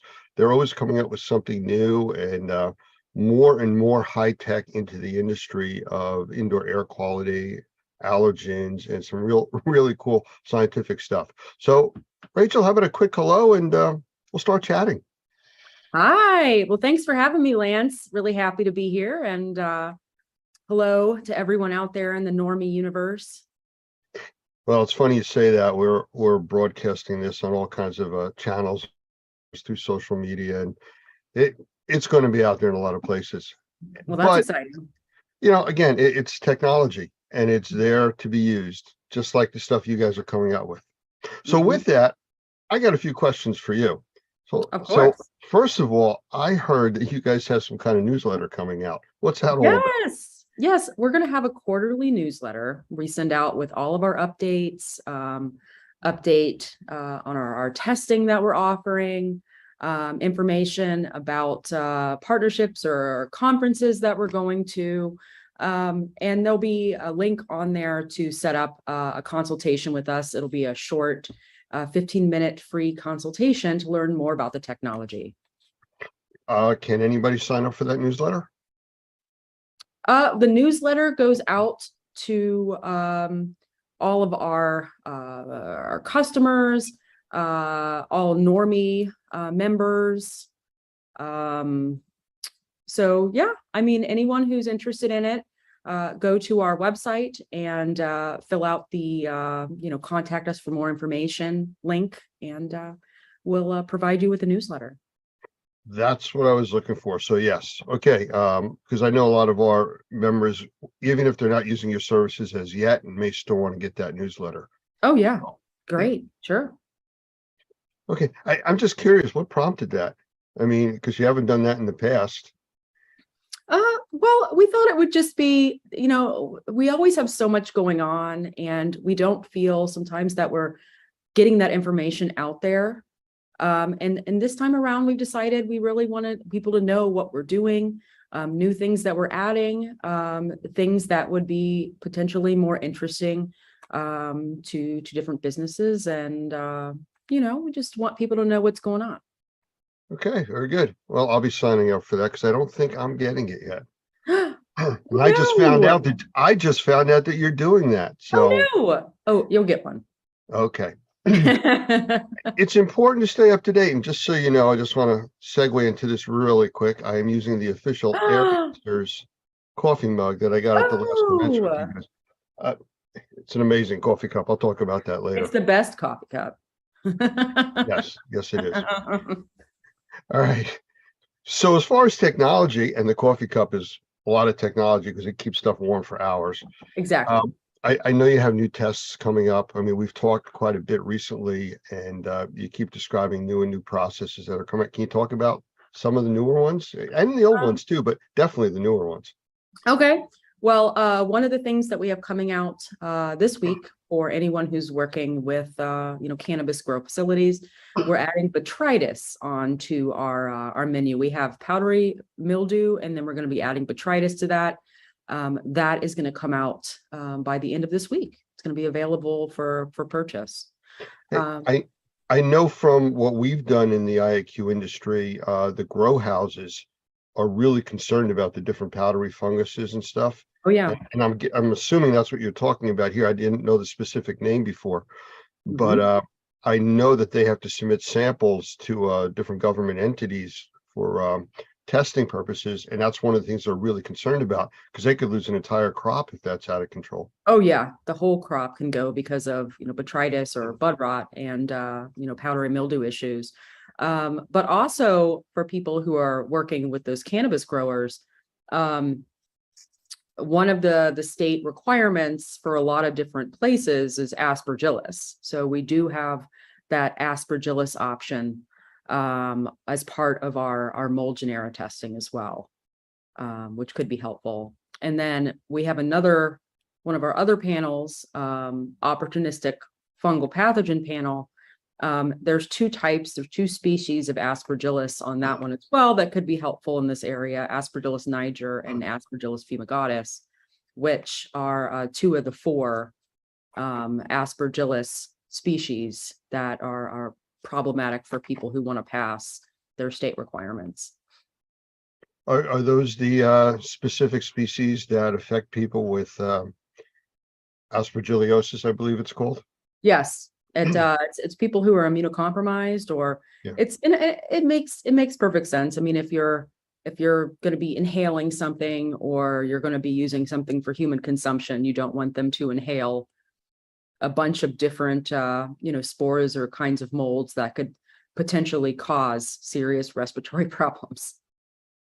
Well, I know you've been expanding out all the different types of testing, and I know we've talked over the last 2 or 3 years about this, especially when COVID came out, because you do testing for COVID also. Oh, yeah. What else are you testing for, or can you let us know that you'll be testing for in the coming future? All right. Well, you know, this is all new information, so I'll give you just like a little sneak peek, but we are going to be expanding our viral panel. And so we will be adding more viruses to that, and viruses that would be potentially interesting to, you know, people in schools and people in buildings and everything else. So we're working to expand that. So we're going to be adding not just COVID, we're going to be having other viruses as well. I mean, it sounds specifically the way you're talking, like it's also targeting a little bit more into the medical industry. I mean, we obviously know the indoor air quality is desperate need for all of this testing, but it sounds like the medical industry may have a bigger interest in this. Could be. You know, I could see the medical industry being interested in this as well. Yeah, I know that, we've run into issues over the years with the medical industry has been resistant to deal with more of the environmental issues affecting people, but I think that's changing now. And I think stuff like your technology is making a big difference where it's accessible and understandable to the layperson and the doctors. Mhm. I completely agree. All right, cool. All right. Well, if you think of anything else while we're chatting here that's coming out that you can share with us, please do. That's what I have right now. All right, But, well, let's got see. more coming soon. I know we were at, I believe it was the ISSA convention was the Yeah. last time. Yeah. And I think you guys are going to be at the IAQA convention also. That's correct. We will have a booth at the IAQA, and I will be participating in a panel conversation moderated by Michael Pinto on mycotoxins. So there'll be a group of us in that panel discussion, and that'll take place at the I think it's I forget what night of the I think it's like 4:30 or 5 o'clock on Tuesday. But it's during the IAQA. So keep an eye out for that panel discussion, and it should be really interesting. I know Doug Hoffman is going to be at the IAQA show. I'm not sure if I am or not yet. I have a few things coming up, so I may not be able to get there, but I know Doug is going to be there, so you'll be probably chatting with him. Oh, yeah. Michael Pinto, is one of our senior instructors. I mean, he runs some classes for us that are really specific to sensitized individuals. And one of the important things in his teachings is also your technology, because, the people that are sensitized, which I believe now is they're considering between 20 and 25% of the population out there. It's like 1 in 4 people are considered sensitized. Oh, yeah. And it's not that it's really been that different over the last several years. It's just become an awareness now. And now people want to know what's going on in their environment. And that's really where your type of technology really comes in. Oh, yeah. I keep calling it technology, and I don't want it to sound science fiction like, but You don't want to say electrokinetic capture technology? no, it's too early in the day for that. Haven't had enough coffee yet? Yeah, pretty much. No, I don't want to do that, but I do want to say that, we had talked, a few months back about the teaching of your technology to like our members and the public. And you had come up with some specific short videos that really went into detail, but quickly, so people could understand it, how to use the technology, what it could be used for, and actually how to just to turn it on. We found with a lot of the technology that's out there that people don't want to read instructions any longer. Yeah. I'm guilty of it myself. You open up that furniture you want to put together, no, we don't need these. And some of the companies now have been putting out just pictures, no more words, instructions. But you went to the next step and actually did videos showing people how to manipulate the cartridges, how to turn things on and off and reset, which was extremely helpful. And if there's anyone else who needs, if there's any other videos you can think of, we'll gladly put those together as well, if they will help to provide more information. Be careful what you offer to do. Because we never know. We're dealing with several different generations of assessors, inspectors, remediators, and the general public, and they all learn differently. Some people have to read directions. Other people have to look at pictures. Other people need to just have a video explaining it to them. Yeah. And having all these different ways out there really makes a difference. So yeah, we may be asking you to do a few more of those things. Great. I understand. I'm very visual myself. So, I put together I got a table from Amazon the other day, and it went right to YouTube, and it had a whole video on how to put it together. So, I completely understand. Can you talk a little bit more about the types of allergens that you guys can test for? I get a lot of questions from people about, I know I have allergies, but I don't know what I'm allergic to. Or I went to a doctor and he said I'm allergic to these 4 things, but I don't know. I don't think I have, anything in the house related to a cat, but they say I'm allergic to cats. That type of testing. Yeah. Yep. I completely understand. We've had quite a few people who moved into places and they don't know, everyone automatically goes to mold. It's like, well, my eyes are itchy and I'm having these problems directly because of mold. And then you find out that, we find cat allergen in the home. So what we specifically test for is we have a cat allergen, dog allergen, dust mite, cockroach, mouse, and 3 different types of pollens. So we do tree pollen, grass pollen, and ragweed pollen. I got to go back to the dogs and cats for a moment. Okay. Is it testing, because this is a question I get all the time about the allergen portion of it, is it testing basically the saliva aspect of it or the dander, or what is it looking at? It's actually testing for a particular protein, and that protein is what the allergen is. And that allergen can be found in saliva, it can be found in urine, and it can be found on the animal dander. So it can be in any of those things. So we're specifically targeting the actual allergen. That's interesting because when I've talked with people that have dog allergies, cat allergies, they're always worried about the fur and the dander that's all over the place. That's what they think they're allergic to, but it's basically the proteins. It's the proteins on that, from licking themselves or whatever. And that's what we found with, people think, oh, I got a hypoallergenic dog or hypoallergenic pet. And they say, well, it doesn't have any allergens. Oh, yes, it does. It still has allergens.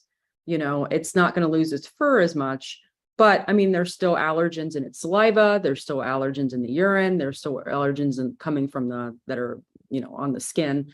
So, I mean, it still has allergens. They just don't shed as much. So when we do testing in homes where people have hypoallergenic animals, we're still going to find those allergens because they're still going to be there. Let's change the subject here for a minute. We're in the process of working with several entities in different parts of the world, and they're very interested in using the technology from Air Answers. Is there a time limit on shipping? Because it does take a little bit longer to send stuff into the lab here in the US if they were overseas. Is there any concerns there? With time of shipping the stability of the sample is fine. So there's no concern if you're sending it into the laboratory and it takes a week or so that there's going to be any kind of issue with stability. So that's really not a concern. So okay, very good. Because that was one of the discussions I was involved with about using the Air Answers lab, was concerned about it taking several extra days to get in if it was a concern, just like a regular swab sample of mold. It could incubate and stuff like that. So very good. Yeah. So let's see. Could we ask you to run through a list, if you can, of all the different things that you test for, and then maybe summarize it by how long these tests take? Because I know there's different time periods. Is a day, 3 days, 5 days? I mean, there's all different time periods for different types of testing. Great. And I'll go through this list and I'll actually provide you with that information as well. So if any Normie member has questions about that, you'll have that information to help them with as well. Okay, well, I will start with our beta-glucan testing. Our beta-glucan testing is our marker for actively growing mold. So, for anyone who wants to know if mold is actually growing in the environment that you're assessing, then, beta-glucan would be the test to do. Beta-glucan, you would run beta-glucan for either 24 hours or a 5-day run. And the turnaround time for beta-glucan in the laboratory is a 24-hour turnaround time. So once we receive the cartridge in the laboratory, it's going to be 24 hours, to get that sample, to get the results, sorry. The next one, I will go through the mold genera. The mold genera is 8 different types of molds. I'll try to name them all. Didn't want to put you on the spot, but Oh, you're fine. yes, I did. Aspergillus, Penicillium, Stachybotrys, Fusarium, Catonium, Fusarium, Cladosporium, Trichoderma, Memnunella, and I think that was 8. Was it 8? I don't know. Oh, it had. Well, We you have definitely hit our 5 no tolerance molds. exactly. I hit your 0 tolerance molds there. So those are indicative of severe water damage, correct? Correct. Great. So that test, you could run it again for either 24 hours or 5 days. And then the turnaround time in the laboratory is 24 hours for that one as well. Before you go on, just real quick, on those tests where you said between 24 hours and 5 days, can it be run for shorter periods in there, like 3 days, if that was only the accessible time? Or does that cause a The problem? reason why we tell people either 24 hours or 5 days is because part of the calculation that we provide the results, part of that calculation has to do with time and volume. And all of that is kind of worked into our laboratory information management system. So it's to provide people with information. And then also what we're doing is building out a database so that we're able to develop our own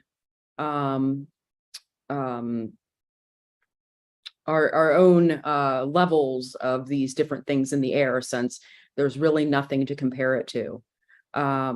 So part of that is why we recommend just 24 hours or 5 days so that we can provide people with accurate concentrations and then track those. So Okay, that's why I was curious, because I was asked that by somebody and I didn't have the real answer, but now I do. now you do. Now you have a bunch of information I just provided. Hopefully you can sort through my my ramblings. Not a problem. All right. And what next? Mycotoxin testing. Mycotoxin, we test for 4 different mycotoxins: trichothylacine, aflatoxin, ochratoxin, fumonisin. And that is, again, 1 or 5 days. And it is a 5-day turnaround time for the mycotoxin testing. We have the opportunistic fungal pathogen panel, which is Aspergillus fumigatus, Aspergillus fumigatus, Aspergillus niger, Mucor, and Candida albicans. And again, 1 or 5 days. And that is a 2-day turnaround time in the laboratory. We have the allergen testing. Now, the allergen testing is only 5 days. That's only been validated for 5 days. That was based on case studies or testing that we'd done before, and running on different lengths of time. So 5 days was the best amount of time to get the whole vicinity or the whole type, all the different types of allergens. So 5 days, allergens only, 5 days. And that is a 5-day turnaround time. Now, we do have multi-panels as well. We have a total mold panel, and that is beta-glucan, mycotoxins, and genera. That is you run it 1 to 5 days. It's a 5-day turnaround time. We have the beta-glucan and the allergens together. That's a 5-day run. It's a 5-day turnaround time. We have the comprehensive panel, which is beta-glucan, genera, mycotoxins, and allergens, 5-day run, 5-day turnaround time. We have the cannabis panel, which is the powdery mildew and the botrytis. That can be run 24 hours or 5 days. That is a 2-day turnaround time. We have the COVID testing. The COVID testing is a 3-day run, a 2-day turnaround time. Now, what also is interesting is you don't have to use a different cartridge for each test. If you want to do beta-glucan and genera, you don't have to do one for genera and one for beta-glucan. You have one cartridge, we can run a whole plethora of tests on them. So you want to start with beta-glucan first to see if there's mold growing in the environment. You can do that. And then we keep the sample for 60 days. You can add on other types of tests onto the sample.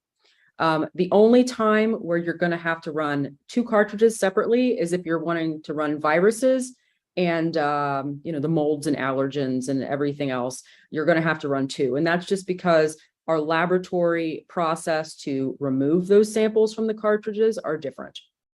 So viruses, different sample, but if you have the, 1 sample, you can run everything else on it. You can have, beta glucan, you can do all the genera, you can do the mycotoxins, you can do the allergens, you can all do that off 1 cartridge. So As there's long no as it, need to as long rerun as as long as it meets the minimum time requirement, because some of them are Exactly. 5 days. Yep. So running a 5-day sample, you could basically test for any and all except for viruses.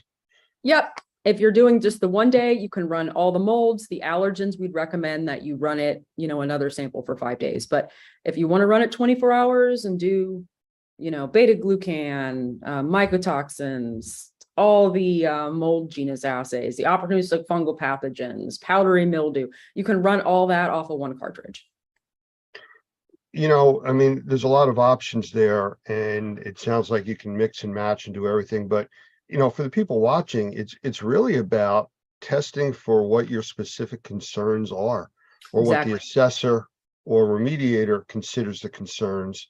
Yep. And it's getting you data. It's getting you information to help you come up with a plan. Yep, definitely is. So we do provide a lot of different options. One of the other things is we love to hear what customers want to test for, because with the molecular type testing we do in our laboratory, we can build out our menu quite a bit. So if there's anything that we aren't offering right now that we could potentially offer in the future, please just let us know. Well, you know that we use the Air Answers device in the training for our NCEAA program, which is the Normie Certified Environmental Allergen Testing and Assessment Program. And it's one of the pieces that we teach about using just for that reason, because of all the allergens that you do. And we just encourage people to do that. I do want to stress, and I talk about this in all the trainings that we do, if you have the technology, if you have the Air Answers device or any other piece of equipment, use it in your home or office first. Don't go out to a customer's location and use it for the first time. Any piece of equipment, sitting there reading the instructions is not the place to do that. Or calling me and saying, how do I do this? Because that does happen. So please, I always say, please use it in your own home. Find out what's in your environment. Become a believer in the technology. Or sit in your office, watch those short videos, and those are just, how to put the cartridge in, take it out, where to send it, it's just some information. So it is really helpful to try it first before you take it in somewhere. Absolutely. Good advice. Well, is there anything else that we haven't chatted about that you would like to talk about? I always put it out there like, do you have questions for me? If not, that's okay. I'm good with that. Well, what's new with Normie? Well, we're busy. We're going to be at the different conventions. We're going to see you guys hopefully there. I might even have to get another coffee mug. Again, amazing coffee mugs. If you guys have them again, I encourage everybody to go to your booth and try to get one, because they keep things hot forever. Oh, well, great. We'll make sure that we have those at the next conference then. Well, I'm just putting it out there. I could use another one. Well, I do want to thank you for your time. It's greatly appreciated. I know you guys are busy. Oh, well, thank you so much for having me. I really appreciate it. No, it's our pleasure. We enjoy getting the information from you guys and working closely with you. I look forward to seeing you at one of the next conventions. Oh, yeah, definitely. Looking All right. forward to seeing Until you then, too. All right. thank you very much. Thank you.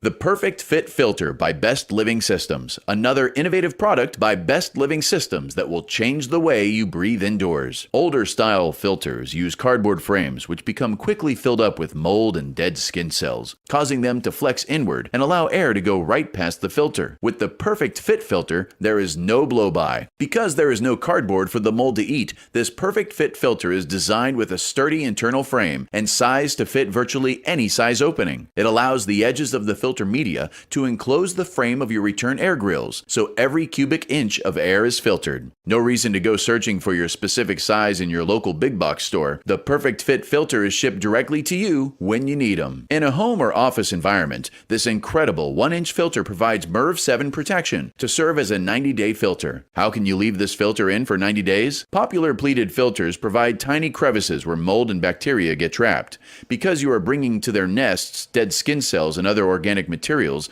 the microbes find a safe harbor, an environment where they can grow and reproduce. This is called bionesting, and the Perfect Fit filter reduces the possibility of these microbes contaminating the air we breathe. Because the Perfect Fit filter is rated with a MERV 7, the industry standard for 1-inch filters, it does not restrict airflow or put unnecessary strain on your air handler. The Perfect Fit filter, now available by monthly subscription and free shipping at perfectfitfilter.com. The Perfect Fit for people who like to breathe. I want to welcome Michelle Blevins back to Normie.tv. We've had Michelle on here in the past. It's always fun interviewing her, and she's a wealth of information. She also happens to be the owner and editor of CNR Magazine, which is cleaning and restoration, which is really what our industry is all about. And that's what we want to talk about today. So welcome, Michelle. Thank you very much for having me back, Lance. I'm always happy to chat with you and be here. So thank you for the invite. I appreciate it. Well, like I said last time, it's fun doing interviews with you, and you were going to be back, and here you are. So thank you for that. So the reason I really wanted to talk to you today was I received an email from CNR Magazine. I'm on your mailing list. I do get these updates, and something caught my interest. You have something out there called Restoration Kindness. And I started reading about it, and it just really intrigued me. Could you give us a little bit of background about what that actually is? Sure. So Restoring Kindness was founded in 2015 by A&J Property Restoration in Madison, Wisconsin. Kent and Lynn Rawhauser were, they have since sold their company, but they were a wealth of knowledge in the industry and also highly involved in their own community as well. They, at the time that they owned A&J, they were heavily involved in the RIA and DKI and organizations like that. And, also Believers, that was kind of their foundation. And so they worked on launching this Restoring Kindness project. And the idea of it was to help, restorers and cleaners are giving back to their customers all the time, right? Like that truly is at the heart and soul of what our industry is all about. But the idea is kind of removing the business aspect of it and thinking of ways that we can give back to our local communities when it's not so much tied to work, right? So the Restoring Kindness project is all about finding ways to show kindness in your community. It is a year-round initiative to be part of, but we do a big push during the month of May. We call the month of May Restoring Kindness Month. And we can go a little bit more into it, but we have last year we had over 40 restoration companies that were involved in this, that were doing random acts of kindness throughout their communities across the entire US. And we were really able to create quite a buzz across social media channels and across the industry of all these things that restoration companies of all shapes and sizes were doing. Some vendors got involved as well. It wasn't just contractors. So we had a lot of vendors that were doing great things as well to give back to their communities. And it doesn't need to be complicated, right? To show people kindness doesn't mean that you're spending a bunch of money necessarily, or that you're having to go way out of your way to do things. So like one of my favorite stories from last year was a company that went to their local farmers market. And I wish I had one, but we have a bunch of resources that we can provide contractors who decide to partner up with this and be part of the Restoring Kindness movement. But there are little postcards that you can download off of the Restoring Kindness website, put your logo on there, and then you just print them off and take them when you're doing your random acts of kindness or whatever. And so there was a company that went to their local farmers market on a Saturday morning and bought a bunch of pints of strawberries from one of the local vendors, and then just stuck the cards in there and said, "Hope you have a sweet Saturday. Enjoy this pint of strawberries on us." And then the little postcard in there. And something like that would make me smile on a Saturday morning when I'm at the farmers market and picking up fresh produce and stuff like that. So that blessed the community and also probably blessed the farmer or whoever had grown those berries. That was something super simple and out of the box. I can give other examples, but I don't want to run away with the conversation. So I'm going to let you steer this where you want to go, but that's kind of the crux of what it's all about. Oh, it's my turn? Yeah, it's your Yeah. turn. Oh, okay. No, just checking. You know, I've been with Normie since 2006, National Organization of Remediators and Microbial Inspectors.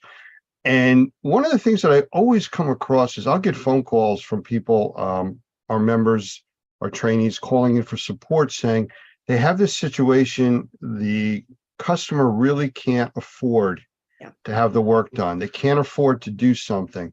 And we always wind up talking through an incremental process to try to help them out because there's so much passion in the people that are doing this work for the customers. They want to provide the help, even if they're not getting paid or at a reduced rate. And that's what piqued my interest when I saw this about restoring kindness. I said it wrong. I'm sorry about that earlier. But it's, you know, just something that really stands out with the people that work in this industry. Mm-hmm. And I just thought it would be a perfect fit. And truthfully, after this, we're going to be introducing this to the entire Normie membership. And we've trained thousands and thousands of people. And we're going to put the concept out there because you know what? It doesn't take much to make somebody smile. Mm-mm. And It- your customers remember you when that happens. What were you going to Yeah. say? I'm sorry. No, that I wasn't. I was just agreeing with you. And what you just said is exactly the point. Like, I think it's probably obvious, and this isn't really the point of why we're doing it, but this is a fabulous marketing tool for cleaning and restoration companies. This is an outside of the box, very simple way to build brand awareness, to build trust in your brand, to build visibility in your community without it being directly related to like doing a fire or mold job down the street, right? Or teaching CE classes. This is a way to be totally hands-on in your community. Like maybe you're taking breakfast to the teachers at your child's elementary school before the end of the year and putting a card in there and oop, look, they just learned about your company a little bit, but it was really, you're just doing something nice. And maybe it's putting coins in parking meters to pay for people's parking downtown, or handing out flowers on the corner, or whatever it may be. There are a lot of very simple ways to get back. There are people who've done bigger things, like gotten their entire team together and gone to pack meals for homeless people or whatever that may be. But there are so many ways to give back. And this is a good way to think outside the box and also have a big impact in your community and get noticed. I mean, there are companies that have been doing this year over year, and people recognize it now, like, oh yeah, you're the company that does that restoring kindness stuff. That's so cool. And then hopefully that marketing thing, top of mind, if they have a loss at their property, it's like, oh yeah, what was that company that was doing nice things in the community? They weren't really selling me anything, but they were out in our community and showing that they cared. And that's a big deal.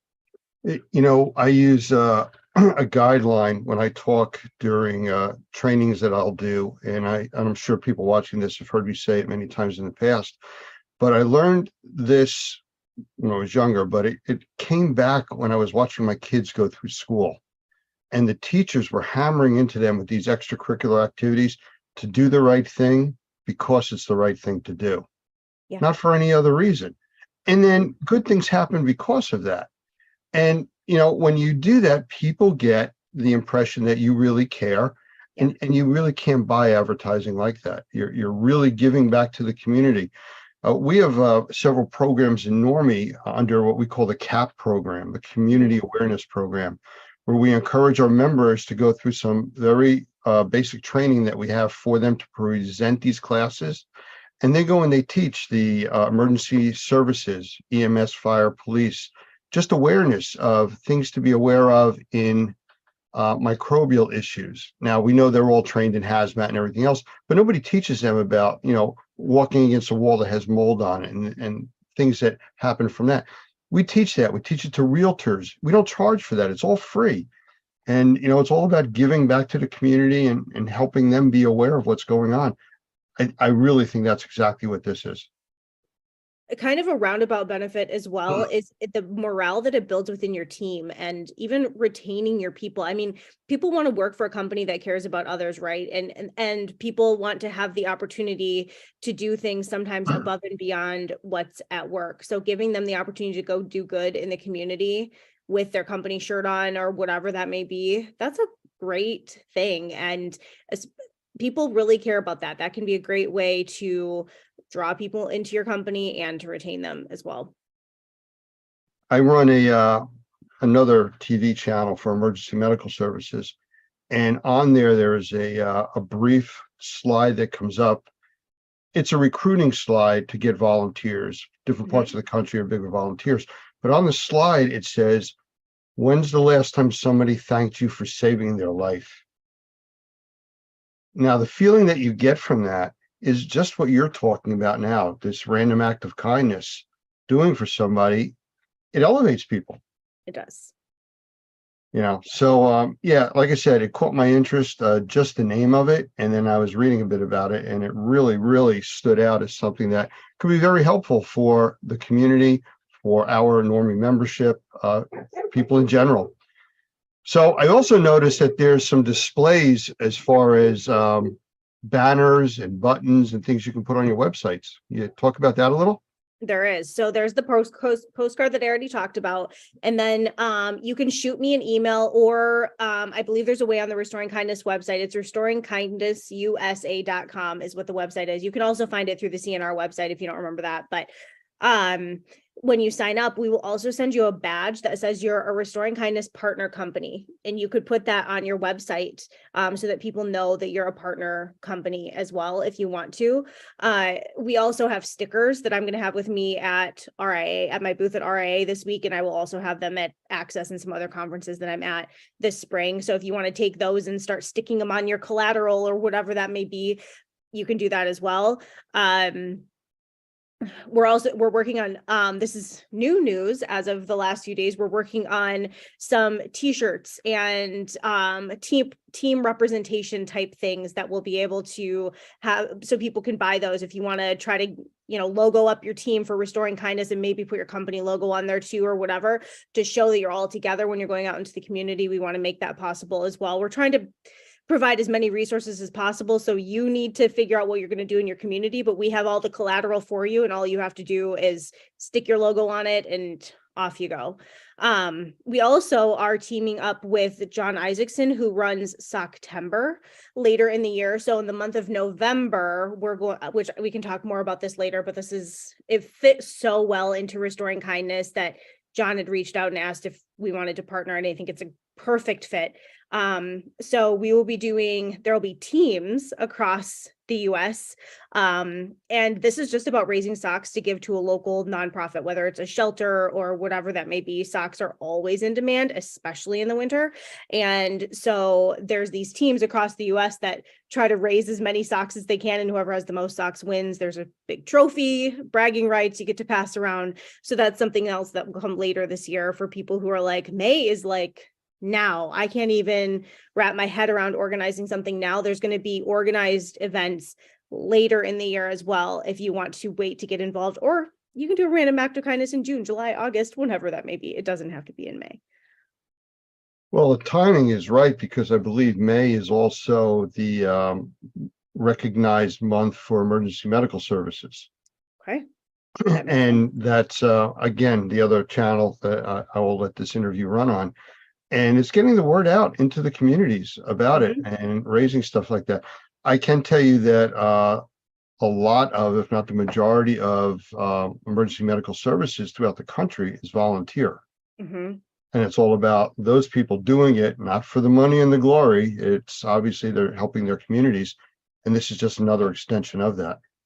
Yes, it is. Yeah, and we want it. So another value that I will say is, people always want links and stuff to their website. So if you're a partner company with us, we put your company's logo right on the Restoring Kindness website with a backlink to your company, so that people know that you're a partner company. We can help drive traffic to you, or back and forth, or whatever that may be. All we ask is that when you do your act of kindness, or you do a project in the community, whether it's once or 10 times or whatever, take a couple pictures, throw it on social media, and put the hashtag Restoring Kindness on there. My team keeps an eye on that, and we share as much as possible from what we see on the Restoring Kindness and CNR social media channels. We have Facebook, LinkedIn, and Instagram all for Restoring Kindness and for CNR. So we try to share as much as possible. We also pull a lot of that to share on the website, and we do a big spread in CNR magazine once a year on Restoring Kindness and showing what people are doing and some of the big cool projects that people have done and all of that. So be sure to share. It's not bragging. We're going to do the bragging for you, just throw it up there, Restoring Kindness hashtag. Be proud of what you're doing. Be proud of what your team is doing, and let us share it with the entire country, with all of North America, now that we're partnered with Team Canada, and be proud. Our industry should be proud. It's all about giving back. Absolutely. Have you guys considered any type of national event or any kind of a convention type of setup yet? No, it's not a bad idea. Although I hear the word event in my head, like goes, oh, but it's not a bad idea. We are going to have, so RIA, we're recording this the week before the Restoration Industry Association event, and we will be talking a little bit about it on stage during the main town hall event on the first day. And then there's going to be some extra things happening throughout related to Restoring Kindness throughout the event. And then at Access, which is Alacrity's conference in Orlando in May, they are also a great partner. We're going to have a photo booth with some cute things to hold up for it and do some other little projects around that event as well. But an event by itself, not yet, but I like it. Well, let's go to the next step as far as giving back. I'm sure that we could work with you and offer up. We have a Zoom webinar platform that if you wanted to have a global type meeting and invite all of the partners and everybody in, we would be glad to host that for you. I love that. Thank you. I'm making myself a note, making notes as we go. That is a great idea. I thought about I wanted to do something like that last year, where it was even like a happy hour, virtual happy hour type celebration when it was all over, and get people together. And hey, if you want to join us, grab a drink at 4 p.m. or whatever, or don't grab a drink or grab a water or whatever it may be. But at the end of the month, so that hopefully that's a time when people are excited, it's all fresh on their mind, people can share what they've done, and it can be a celebration of what's happened over the last year. So I'll keep that in mind. It's a good idea. So we went from interview to brainstorming. We did. I like it. I'm all about the brainstorming. That was a big shift. You started it. You asked about you started it, Lance. You started it. Following up on what you said about the different platforms that you're going to use of social media, we're actually going to show this during a recertification training that we do every Tuesday afternoon for our membership. But when we do that, we also go live for the public, and we're going to push this out across 12 platforms, including LinkedIn, Facebook, YouTube, Twitter, Twitch, DLive, and a whole bunch of other ones, plus Normie.tv. So it's going to be out there across all the different platforms. For your people or anybody else that follows in that organization, we can get it onto your site too. And it's more than welcome for you guys to share it. Perfect. I know we talked a little bit about that offline. I think it's a great idea. So I just have to talk to my dev team on my side to figure out what that looks like. I'm always in awe whenever you and I talk that you manage all of these channels, because some of these I haven't even heard of. And then you like Twitch. I recently heard another person mention that word recently, and I was like, oh, Lance talked about that. I've heard about that before. But the thought of managing all this to me makes my head want to explode. So good for you for. Well, I'm not sure which rock you were under, but just so you know, Twitch is the third largest streaming platform in the world. They do over 140 million users a month. Yeah, see, I'm under a rock. I know. No, I'm just kidding. But no, it's true. I know. Yes, it's true. It's out there. And there are these platforms for people, and everybody has different tastes. YouTube, Ustream, there's tons of them. And we just try to get the word out, and that's what we're offering to do here to help you guys out with the Restoring Kindness. I think it's a great program to look into, to get involved with, and to give back. Well, thank you, Lance. Thank you for having me and letting me talk a little bit about it. For anybody who is interested, you can just go to restoringkindnessusa.com and click to sign up, get involved there. It's super easy. And my team will be in touch with you to make sure you have everything that you need. And we're here to support any way we can. Any other super secret things we should know about that you can't tell us? It'd be fun if I did have something I couldn't tell you, but told you anyway. But I don't think so. I don't think I have anything new and exciting, I hate to say. Okay. Well, again, thank you for spending time with us. It's always fun when you're here. We look forward to getting this out and becoming part of Restoring Kindness ourselves. And hopefully a lot of our membership will jump into and take part in giving back to the community. Love it. Thank you so much, Lance. Great to see you as always. Thank you. Take care. You too.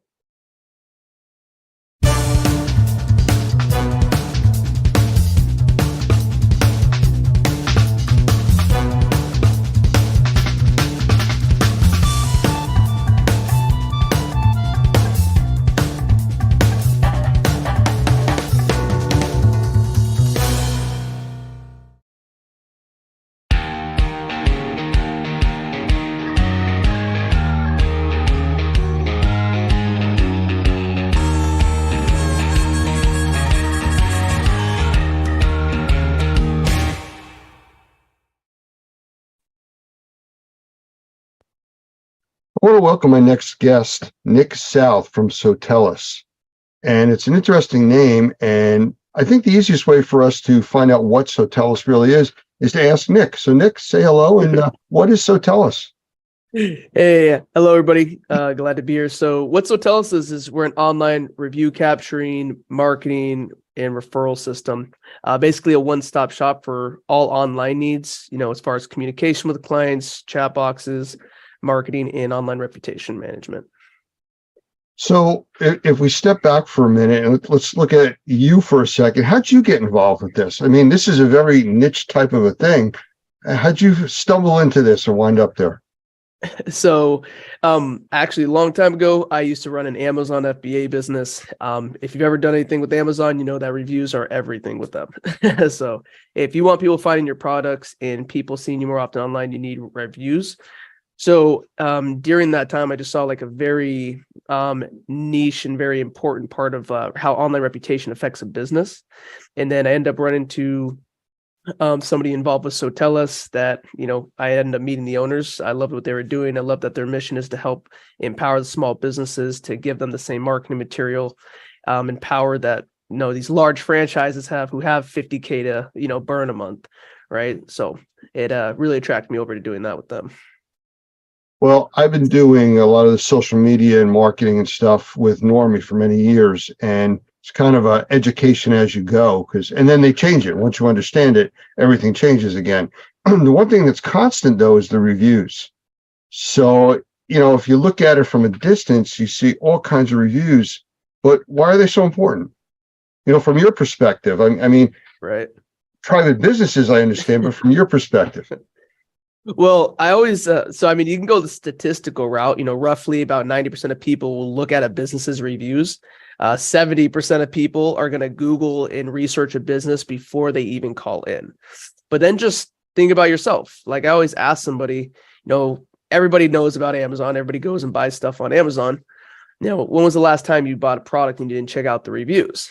And I always use the example of if you see two products that are the exact same, but this product B is $10 cheaper than product A, but product A has 205 stars and product B has only 5.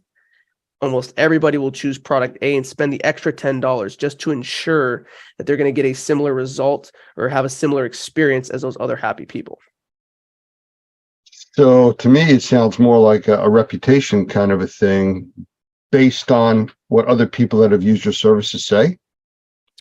Exactly. It reviews is reputation, right? It's social proof. It's where reviews are is just results from your actual quality of service, right? It's exactly why if you have, tons of 5-star reviews, people tend to choose your service more than somebody who has a bunch of 2 stars. I've seen a lot of sites where you see, like 300 5-star reviews. Is that like real, or is that something that everybody is perfect and that's the only people that do reviews? Right. So it just depends on that business. A lot of the times if they have that amount of reviews, right, and it's a lot of 5 stars, Google's very strict on finding out and flagging people if they end up having fake reviews, right? So we'll get this happen once in a great while. Somebody calls in wanting to buy reviews from us. We have to educate them and just let them know that we don't do that. That is illegal. You can get fined by the FTC. There's a lot of problems that can ensure with that. So most of the time they should be real, just because of the fact that Google's going to find out and flag them, because they'll search every profile. They'll see how many reviews those profiles have left on other places. And if they see that they're just all recently created and left 1 5-star, then they know they're not real. So let's say I want to show the public reviews about myself. I mean, I know I have reviews on Facebook and Google and who knows wherever else. How do I use the reviews to show the public who I am and what I do? So there's a bunch of different ways to market these reviews out and to get them in front of people, really. To get in front of people, one thing is, take your listings, put them in your email signatures, take other reviews you have from different platforms and post them like on your social media. The best part about with us and our software is that all that stuff is done automatically and they're all aggregated. Instead of just like, if you're somebody who has, let's say 60 reviews, but they're spread across, 6 different platforms, that doesn't really look that great. Right? Because not everybody who goes to Google will also go to Yelp and then go to Facebook and then go to LinkedIn, etc. So what we do is we pull all these reviews in and we actually show all positive reviews on single places and use that to market out. So you have like one page with all the positive reviews on there. All the reviews get posted onto your Facebook page, inside your Google business, on your website, right? Basically as many places as somebody could possibly find your company, you want social proof. Okay, but I can talk about Normie, and we are using Sotellus with a lot of our review stuff, which has really made a big difference. But how do you get all the reviews in one place? I mean, they're all over the place on different market platforms. Right. So that's the trick. If you don't have some form of system in place, the only thing that you can really do is you're going to have to take like your Google link, your Yelp link, your Facebook link, and you're going to have to put all these different little links to those pages, like inside of like your emails and your texts, which is, it's unreasonable. Most people aren't going to go click on all those different links. Nobody wants to see 5 different links to the reviews in there. So with our platform, you'll have one single link that incorporates all positive reviews from the videos, the Sotellus, the Googles, the Facebooks, right? And pulls them all into that one page. So you can use that to show potential customers, show them your social proof, but also taking that and marking that out even more. Well, I know that's what we had done, where we've filled out in our profile on setting up our process with you guys, all the different locations that we're aware of that were reviewed. I mean, I'm sure there's others. And I've noticed that if it like pulls a review from Facebook, it posts it on Google and vice versa and on Yelp and all these different places. That's what you guys do? Exactly. Yeah. So if you run into somebody who, let's say maybe didn't have a Facebook account, so they couldn't leave a Facebook review, but they had a Google, right? So they'll leave you the review on Google. Well, we're still going to take that review, right? We still post it on the other places such as your website, SEO, public page, and all that great stuff. But we still take that review and it automatically gets posted onto your Facebook wall, right? So all the different platforms that people are finding reviews on, like Google and Facebook, we're taking the reviews from the other platforms and posting them into there as well. Like, for example, on Google, a lot of businesses don't know about this, but there's a section on the listing called Google My Business Posting. A very big amount of business owners actually don't utilize it or don't even know about it because, it's Google. They're not going to promote a free feature no matter how powerful it is, just because they're not making money off of it. So we created this sort of partnership with Google where we're the only review system that automatically posts into there. So if you do get a review on a platform, like let's say it's a client that doesn't have any platforms, they don't have Google, Facebook, Yelp, etc. It doesn't matter, right? We'll still get the review with us and we're still going to post it into the Google business, onto the Facebook page, and onto about 5 additional places after that as well. So even if they don't have those review pages set up for their business, you're still going to have the reviews that are posted go out to those locations anyways. So the business owner will still need to have an account on those locations. This is something that our coach will help them set up. But if the customer doesn't have an account with those platforms, they can't leave a review. So if they don't have a Gmail, they can't leave a Google review. But they'll still be able to leave a review with Sotellus without having to create an account or anything, which we could still take and then post inside the Google business.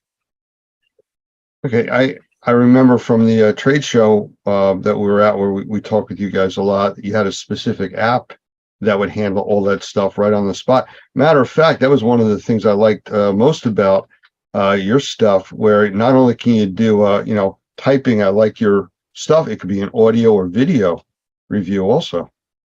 Yeah, that's a big thing with us. A very big hit is that we are the only verified video review system on the planet right now that's actually acknowledged by Google. So because of that, there's a bunch of big things that come along with being the only video review system. Is that one, they're undoubtedly the most powerful, right? 80% of today's traffic online is video.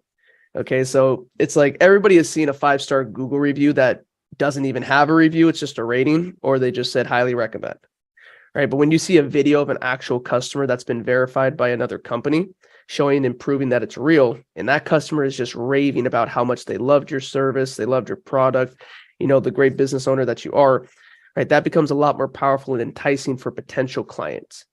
And then on top of that, the great thing is that they're also the fastest ranking reviews because they're the only ones that are able to be played and watched more than one time. But you're able to capture those on person with a patented mobile app that we have. So you just pull up your app, click a button, put the customer's name and number in, and get the review right then and there.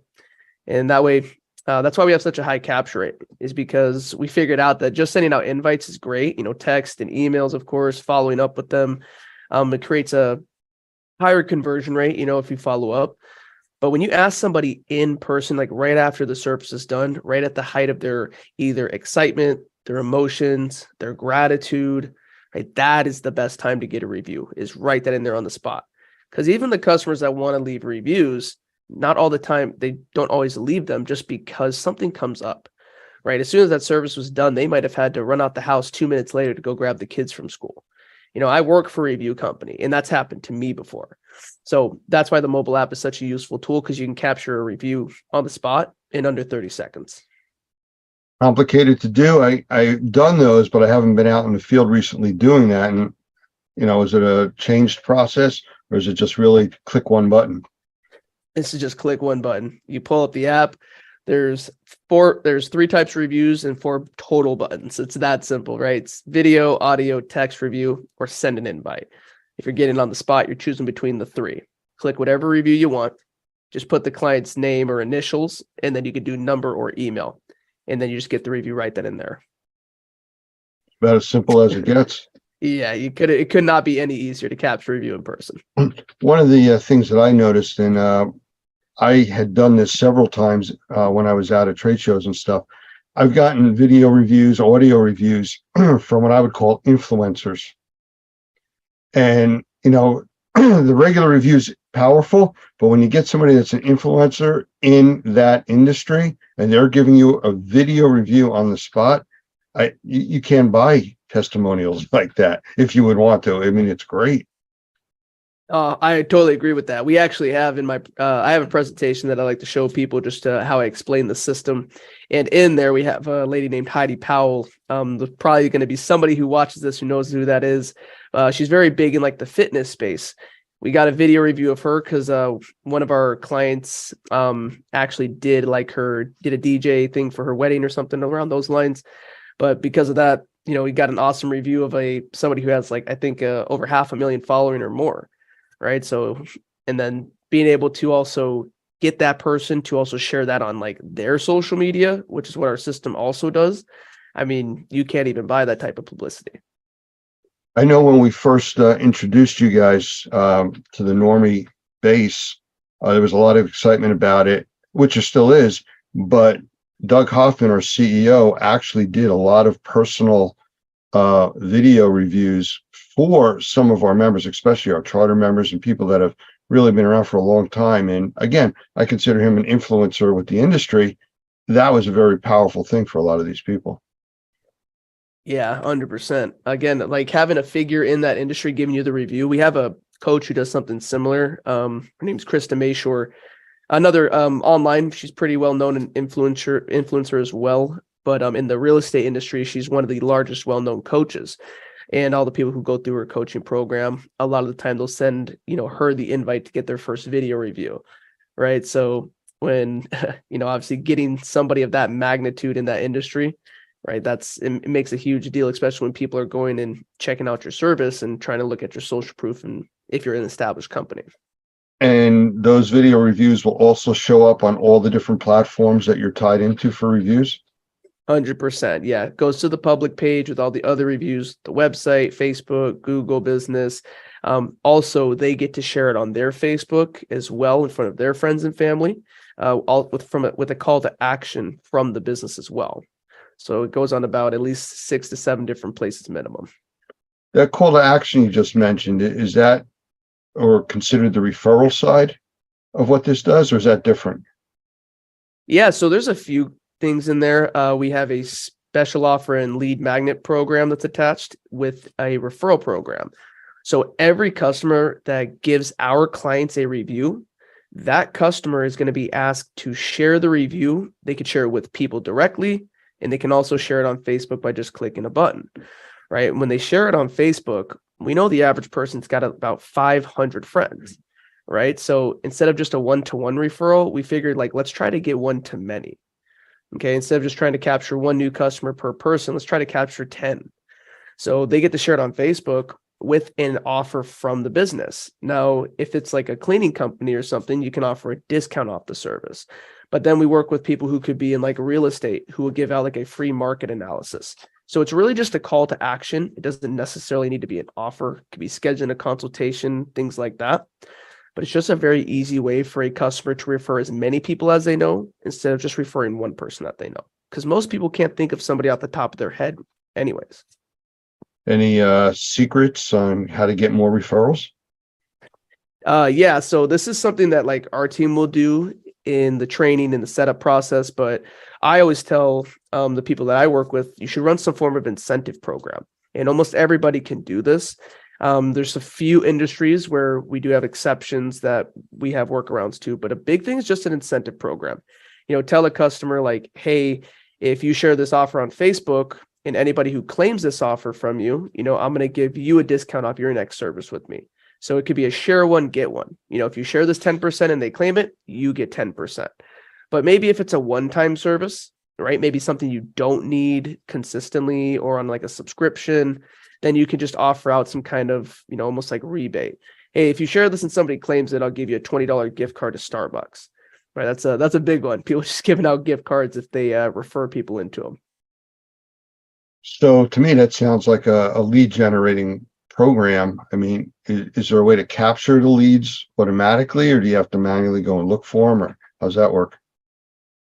So with the referral program, when it's on the customer's Facebook page, if one of their friends are interested, all they do is click a post, right? It's going to show off their friend's review with the offer there. Their friend's interested, they click it. It's going to pull their friend's review up, and then right there is going to be an offer form. As soon as they fill that out, the customer is immediately notified. It goes on their back end. It can automatically be sent into their CRM as well. And then the customer will receive an email too with the information on how to claim that offer. And then on top of that, with the special offer program, that one's a little bit different. We don't have to rely on just the referral process. So we take the special offer that the customer wants to give out. So maybe it's 10% off the service. Well, every single place that we market and post the reviews out, there's going to be that call to action there as well. So whether they go on the website, on the Google Business, on the Facebook, on their public page, if they go Google them in the Google search engine, they're going to see that business's 5-star reviews, and every single review will have that call to action there. So the whole purpose is just making sure that any possible place that a potential client could find the business, we want their reviews and the call to action there. Okay, so listening to this, and as one of our members listening to this, it sounds a bit complicated, though it's automated too. So how do you simplify it? What we would have to do? So exactly how you said, it's all automated. The customers here don't have to do anything. The whole point, automation is the new delegation, right? So the whole point is to make this whole thing run itself and make sure that's automated for the client. Because if we just threw our clients a system and said, have fun, go figure it out, you can get the reviews and then you're going to have to go post them all separately, like we'd be out of business. So our whole system is automated. The only thing the clients do on their end is just capture the reviews, and that can even be automated as well. They can upload lists of their customers, and then we'll reach out for them, or we can integrate and use their CRM to automate their invites too. The customer doesn't even have to set this account up. Every person here will get a designated coach. So they actually get a coach who sets their whole system up for them, gives them unlimited support, unlimited training, and just consistently follows up with them to make sure they're happy with the service. Because with our company, we're one of the only SaaS businesses literally in the industry who doesn't have a contract. So we have account managers and coaches in place to make sure that these people are becoming successful, because if they're not happy, then they don't have a job. So you've mentioned coaches, advisors, services you provide. Is this like all add-on fees and costs? Because that sounds expensive. Yeah, most people, and if you go to most other businesses or most other SaaS companies, it can get very expensive. With us, it's definitely not. That's the best thing, is we're the most affordable in our industry because we're the only self-funded. Every one of our competitors, that is public knowledge, and there's sites to look this up, but they've all taken investments. We've built this thing from the ground up ourselves, so we've never had to raise our prices in 7 years. During the pandemic, during this time of inflation, let's say, right? We've never had to raise our price one single time, but we continue to add value, continue to add new products and services on top of these plans that can be as little as $59, go to $199 a month. But obviously, anybody who's seeing this today, as you know, if there's anybody who's interested in this form of program or checking this out, it's very easy. You could schedule a demo with me. I'm sure, Lance, you'll share the link to that. And you get a promotional price because of Normie. So that's something we do, is we take care of anybody who is a Normie client here. Well, yeah, and that's something that we've appreciated, and we've had quite a few of our members actually take advantage of that. I don't want to talk specifics on the program that we're offering right now, but I'm sure that anybody that's interested, from our membership can reach out to us to our support at normie.org, and we'll reach out to them and get them all the information they need to sign up for this program. But to me, the exciting part is that this type of a service is out there. And from what you've described and what I've seen from us using it, it's easy to use. You guys do most of the setup, and it just runs from there. We have hundreds and hundreds of reviews. I know we have a lot of members with hundreds of reviews, same kind of thing. 100%. That's what we want. We just want to make sure that we can take off. If you're paying for a service, you don't want to add extra time to that, to your client's plate. You don't need to take extra money from them and then make them have to do the work. So yeah, the whole thing here is taking care of the client, to the basically 99% of the work is done by us, from the setup to the implementation to the actual value of the product, and consistently making sure that it's getting reviews, getting you found, getting you customers, and it's all done for you. So is there anything new coming to the system that you can't tell us about yet that you're going to tell us about? So one thing we did just recently launch is like a chat box, and it's auto responsive. That's one of our newest features that I really do enjoy, just because we work with a lot of small business owners. Of course, some of them are owner operator. Some of them have teams from, 5 to 20 people. Well, our chat box gives people a chance to talk to a client that's on the website without having to be there to monitor the website, right? We send them out a text or an email letting them know somebody's there. But if they're not available, or if, it's outside of their business hours, then it just gets their information for them and sends that over to them. One thing too is one thing I will mention, probably should have, is our new dashboard we are launching. It's going to have just more analytics, even easier to navigate. And it's going to integrate with the app too. So those two things are going to be launching to be revamped, redone, and just give the customer a lot more access and make it just easier for them. Okay. Well, that is new stuff. So if our members wanted to reach out to you for more information, how would they contact you? The easiest way I would say would be to go to Sotellus.com and go to /Nick. So you just put Sotellus.com /Nick, Nick. It'll take you right to my calendar. You're just going to pick a time that works out best. I'm going to jump on a one-on-one meeting with you. I'll answer any questions that you have. I can break down the whole product and just show you how it all works. But to get the best price, they're going to have to let you know they're an active Normie member. 100%. You need to let us know that you're Normie because you get a massive discount here when you come from Normie. So if you don't mention it, I'm just letting you know that if it's me or if you end up talking to one of my other sales guys on my team, you're going to end up paying about double the amount if you don't mention Normie. Well, we appreciate that. Nick, I appreciate you spending time with us. Anything else in closing you think our members should know about? I think we're all good. Just again, make sure to manage that reputation. Keep getting reviews, guys. Don't set a limit on that. A lot of people think once you get a certain amount of reviews, it's great. Just a statistic to remember, 85% of people will disregard reviews older than 3 months old. So if you don't have a system in place and an automated process to consistently get new reviews and build your reputation, eventually you fall by the wayside, right? Or your competitors start to outrank you and outshine you. So I just say, make sure if you're not using a system like us, you need to find a way to consistently get new reviews. Wait. So you just said something there about reviews older than 3 months kind of like fall away. I mean, I know I've gone on sites and you see people with reviews from 2006, 2010. I mean, they have some value, at least they show you've been in business, but Right. you know, what's the dynamic change for current reviews? So I don't mean the reviews fall by the wayside. What I was saying is that your listing does, though. Your listing stops ranking. Your listing will lose its ranking. It will continue to stay stagnant if you don't consistently capture reviews. So the reason behind this, just it's a very easy statistic to go Google. I actually have one that I can share with you that you can feel free to post, but it just shows that 85% of consumers, right, that's when they check out reviews, if they're older than 90 days old, they tend to disregard them because the whole purpose is this. Maybe you had 200 reviews in the first 5 years of being open or something, right? Or you have 500 total reviews right now, but you haven't gotten a new review in the past 90 days. Well, what happens is people question that. What has now changed in that business in these last 3 months?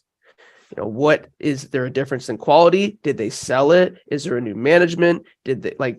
People start to question, why are they not getting the same positive feedback over the last 90 days that they were getting prior? And I think that's and I don't disagree with them. I think that's a very valuable question for them to ask, is because if you were getting so much positive feedback before, why aren't you now? Well, that makes sense. And that clarifies my question because I could see value in old reviews being on the site, showing a history, right? But it makes a lot of sense if you're not getting anything current. All right. I appreciate you spending the time with us. I want to thank you. I'd encourage everybody watching this to either reach out to us at support@normie.org or to contact Nick directly at sotellus.com/Nick. Yeah, /Nick. Make sure to put the /. All right. Thank you very much, Nick. Yeah, no problem, Lance. Thank you.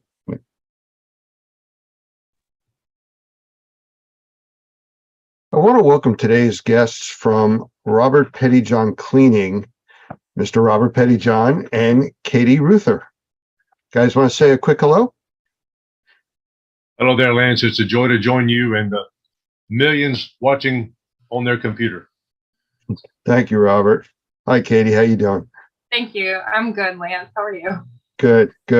Well, let's get started here. And for those that don't know, Robert is one of our senior trainers. He's involved with our certified mold assessor, mold remediation training, and he does quite a few other things for us. So could you tell us a little bit about your background and how you got involved with this indoor air quality industry? Well, Lance just started by cleaning carpets. My wife, Karen, and I were living in Kentucky at the time, and we were looking up at the light fixture on our ceiling and saying, we're going to be here the rest of our lives, or we're going to do something else. So we had an opportunity to go to Hawaii. So we sold everything we had and bought 2 one-way tickets to Kauai and sold jewelry on the beach for a couple of years.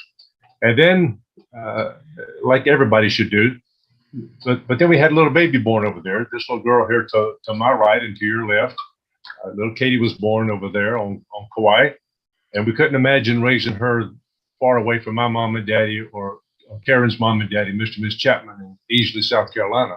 So we came back to South Carolina, and I did a few odd jobs, and one thing led to another, and I felt the Lord lead me to come up here to Southeastern Seminary to get a PhD in world religions. But he obviously had other things in mind because we were stone cold broke when we got up here. I said, Lord, what are we going to do? I answered an ad in the newspaper that said, clean carpets, make $800 to $1,000 a week. I said, well, that'll pay a few bills. So I started doing it. It was a carpet cleaning company is what it was. So I started doing that, and then one thing led to another, and I realized that I didn't know everything I needed to know. So I went looking for some other resources, and fortunately I found them. But that's how we got started cleaning carpets in 1989 here in Wake Forest, North Carolina. You know, we've talked in the past about diverse backgrounds and, you know, where people are today and where they came from. So I just want to get this right. I'm visualizing it's the beach bum surfer becoming the doctor of PhD, you know, in a short trip. Well, we did a little bit of windsurfing, but not that other stuff like they do in the pipeline in the North Shore of Oahu or any of these other big surfing venues. And I was accepted into the PhD program at Baylor University and also up here at Southeastern Seminary, but I never enrolled. We were just too broke, and I had to do something else. So I never became the doctor, but that's okay. Well, I'll tell you, Katie, I know you were dragged through this, probably kicking and screaming most of the way. And if you would like to tell us a little bit about your background, if you're comfortable with that. Oh gosh. So I grew up with the back seat of our minivan on the front porch to accommodate the carpet cleaning machine. Oh, that's right. Yeah. And that's okay. Fond memories. Yeah, but I think I officially started working in the business when I was in third grade, pulling hoses. And as far as I know, I was the only third grader that had a sizable bank account. So I guess I appreciate the life lessons and responsibility that came with working at a young age. And I worked on and off, went to college, tried to find a different career. And after college, I came back and worked in the office a little bit in the field. And I got married. We ran away for about 4.5 years to California and decided this is probably where we really need to be. So we came back and have been ears deep in textiles for the last, I keep saying 6 years, but time keeps ticking. So it might be closer to 8 years by now. Wow. Amazing. So here we are. Not at all what you plan for your life, but somehow you're doing what you're supposed to be doing. All right. Very cool. Well, I like to know a little bit more about the backgrounds, and a lot of our viewers, want to know who the people are that we're talking to. So thank you both for that. So let's get down to it. I know what you do is fairly technical as far as the technology that's used, the methodology for cleaning. It's not just spraying a chemical on something and cleaning it. So how did you figure out how to do this? Did you take training, or did you just reinvent the wheel, or how'd you wind up doing what you're doing?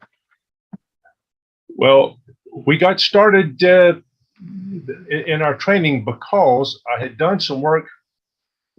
The guys at the shop figured I was the smartest one, so they sent me the worst, most difficult cases. And at this time, I went and bleached the guy's carpet and made a big mess. And that was $650 that Petty John's did not have. But we had to max out our credit cards in order for that to happen, so we did it. So I figured I better get some training. And as a result, I asked around a couple of places and found out that there was a class at Sunbelt Cleaning Supply House here in Raleigh. And the great Lee Pemberton from McKeesport, Pennsylvania, was the one who was teaching the class. And thankfully, I got the right teacher at the right time.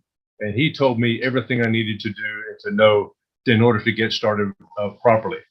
And I could not be any more thankful for that. So absolutely training and education. There is no substitute whatsoever for that unless you have a bottomless bank account that can handle all your screw ups. Okay. Well, with that, in the world of indoor air quality, which is where we all work under, I know there's a lot of trade organizations and support groups and things like that. Did you ever try, or are you still working with those types of groups, trade associations, organizations that helped you through this? To back up to education for just a moment, one of the fun full circle parts of being in a family business is, while my dad took classes from Lee Pemberton, I think I was able to fully explore my love of upholstery cleaning from Lee's son, Jim, a few years ago. So, or, many years later. So I think that their family business becoming full circle as our family business has become second generation is one of the beautiful little components that you don't just see everywhere. That's very well put. Yes, it is. But does that really mean that when you were in 3rd and 4th grade, you were helping him with his homework? I don't know. You're exposing all our family secrets now. I just wanted to make it clear for everybody where we were. Well, that one of the benefits of being at a class like that is that you usually are associated with people that are where you want to be. And one of those people was a fellow named Chubb Safrit, S-A-F-R-I-T. He lived in Concord, North Carolina, right outside of Charlotte. And Chubb at that meeting told me, he said, Robert, if you want to do this business, you do this and this and this and this. And I did that and that and that and that. And then one thing led to another. And now here, what is today's date? 24th. The 24th of what? March 24th in 2023. I'm being interviewed by the great Lance Eisen and the Normie crowd, along with my baby daughter, Katie. And I'm so very thankful to be here. But that would not have happened had I not been in the right training organization, doing the right things by people who knew what they were talking about. Well, I understand, and I thank you for that. And I understand that you've been a part of and some leadership in organizations too along the way. That's where I was trying to go to with this, to kind of talk about your path to where you've gotten to now with the different groups, support groups, organizations, things like that you've been involved with. That's a good question. Well, you ask good questions, man. Thank you very, very much, Lance. Well, yes, both my wife and I have been privileged to serve as president of the Mid-South Professional Cleaners Association, the finest regional trade association anywhere in the country, without question.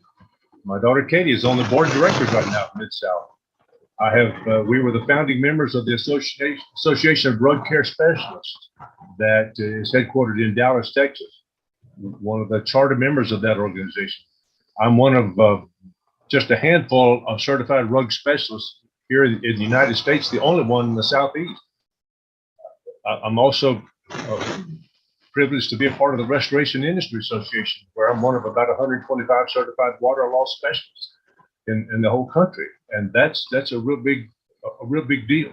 So you begin whenever years ago we used to go get gas, and we had to get paid for it inside the convenience store. And when I came home, Karen said, "You went to the gas station, didn't you?" I said, "Yeah." "How do you know?" "Because you smell like smoke." You remember that everybody smoked inside those gas stations. Well, that's the way it is now. You start to smell like the people you hang around. And fortunately, being a part of this national organization, Remediators and Microbial Inspectors, known as Normie, I'm beginning to smell like you, Lance, and I'm so thankful for that.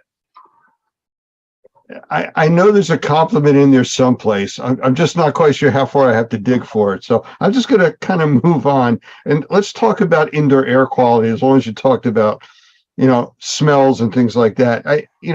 Rug cleaners, carpet cleaners, I've seen these guys with their trucks, and they go out and they spray some stuff on the floor and vacuum it back up, and they're off to the next job. But why wouldn't they be more focused on how it's affecting the rest of the environment with indoor air quality? So, I mean, how do you view that component of what you do? Well, one of the benefits of being involved in an organization like Mid-South is that back in 1989, when we first started, we ran into a fellow. His name is Dr. Michael Berry. He was in charge of the Research Triangle Institute, and at the time was a very, very close friend of the Mid-South Professional Cleaners Association. As a matter of fact, one of his students, a guy named Donald Pumphrey from up in Brown Summit, North Carolina, did a cleaning of the Frank Porter Graham Child Care Center in Chapel Hill and discovered that the recidivism rate for people who got for the kids that were in that carpet cleaning, they got their carpets cleaned regularly, was much, much, much less. They almost never ever got sick. So Dr. Berry, in his book called Cleaning for Health, I don't know if people can see this. This is the one that Dr. Gavin McGregor Skinner is very interested in working with right now. But he says in his book some very, very powerful things about this business of cleaning. He said, in carpeted buildings, check entrances. It is especially important for you to analyze how and where unwanted matter gets deposited inside. This matter can be wet or dry or oily when it rains or snows or whatever the case may be. But he also says something very, very profound. He said, with housekeeping, we manage and take advantage of the sink effect we find inside. Kitchens have a literal sink. If dirty dishes and garbage are allowed to build up in it, bacteria will proliferate, and someone is likely to get sick. Some surfaces are better sinks than others, Dr. Berry says. Carpets and fabrics are very effective sinks. Pollutants stick on or fall into their fabric surfaces due to gravity or electrostatic attraction. Such complex webs of fibers can trap and hold pollutants for a very, very long time. Housekeeping that makes the indoor environment biologically clean promotes long-lasting health. We were fortunate in 1989 to be associated and to be acquainted with Dr. Michael Berry. And even as my role with the ICRC, I was fortunate to serve on the board of directors and the executive committee of that organization for 6 years, for crying out loud. But one of the people we met was a brilliant fellow who worked with the Journal of Cleaning, Restoration, and Inspection. He wrote an article called The Influence of Flooring Type on Allergen Levels and Airborne Particles. This thing right here. An amazing, John Downey is his name, an amazingly brilliant fellow. But he says, and I'll just read one short sentence or two. In conclusion, the results outlined here do not support the common recommendations favoring hard flooring rather than carpet that are currently given to those with asthma and allergy concerns. Adds to the growing body of research that suggests no flooring type is definitely preferable over another. We hear so many people, Lance, as you well know, say, rip the carpet out, take the carpet out. Well, no, the carpet is an effective sink. With every 1 square yard of carpet, there's 1.4 acres of surface area in that. That's a great sink or a reservoir, as Dr. Gavin McGregor Skinner says. But that reservoir, that sink needs to be emptied on a regular basis. Hence, what we're here for today is we are impacting people's indoor air quality in ways they will never have any indication. So, well, industry that does this, that allows us to do this, sir. Let me toss up a softball to you guys for you guys to take a swing at using a baseball metaphor here. Here comes the pitch. In most structures, what is the largest filter in that facility or home? Katie? The carpet. There you go.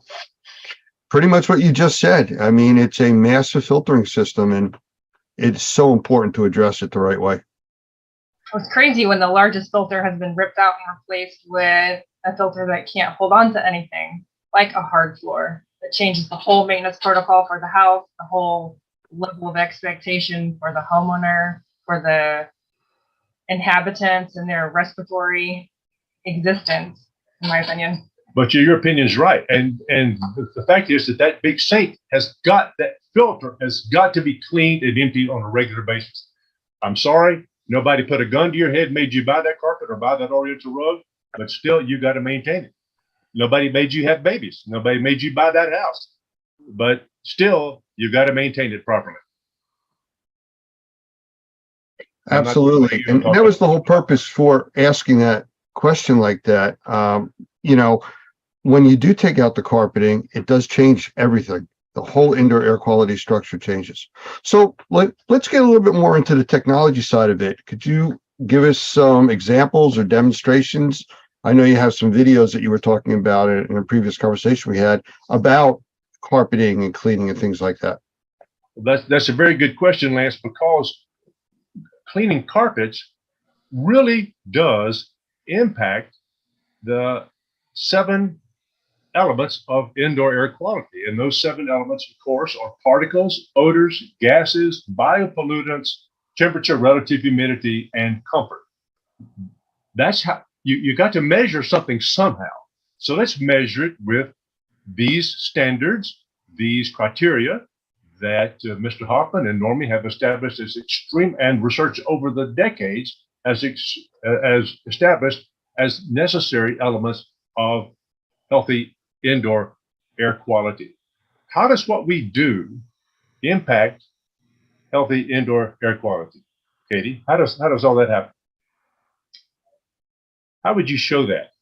I would like to start with reel it back a little bit and talk about why before how. I think one of the questions that is often overlooked when it comes to how are you going to clean my rug? Can you clean my rug? What are you doing?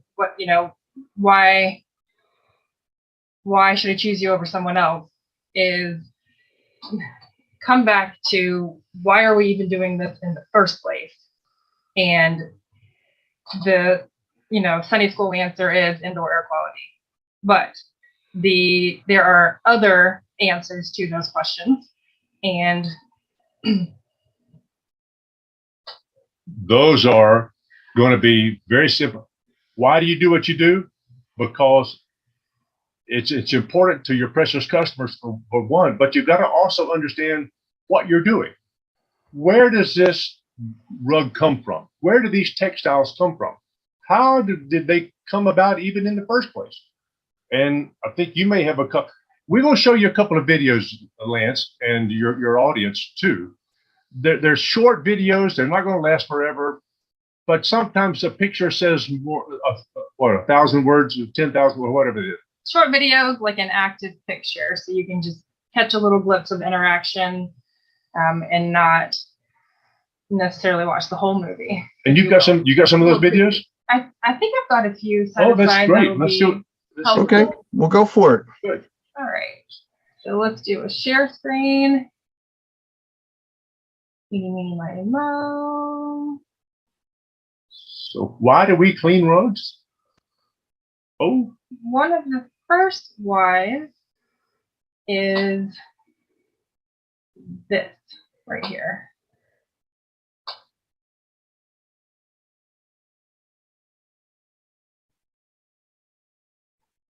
Can you see that, Lance? Yeah, absolutely. And being a grandparent, I mean, that speaks volumes to me.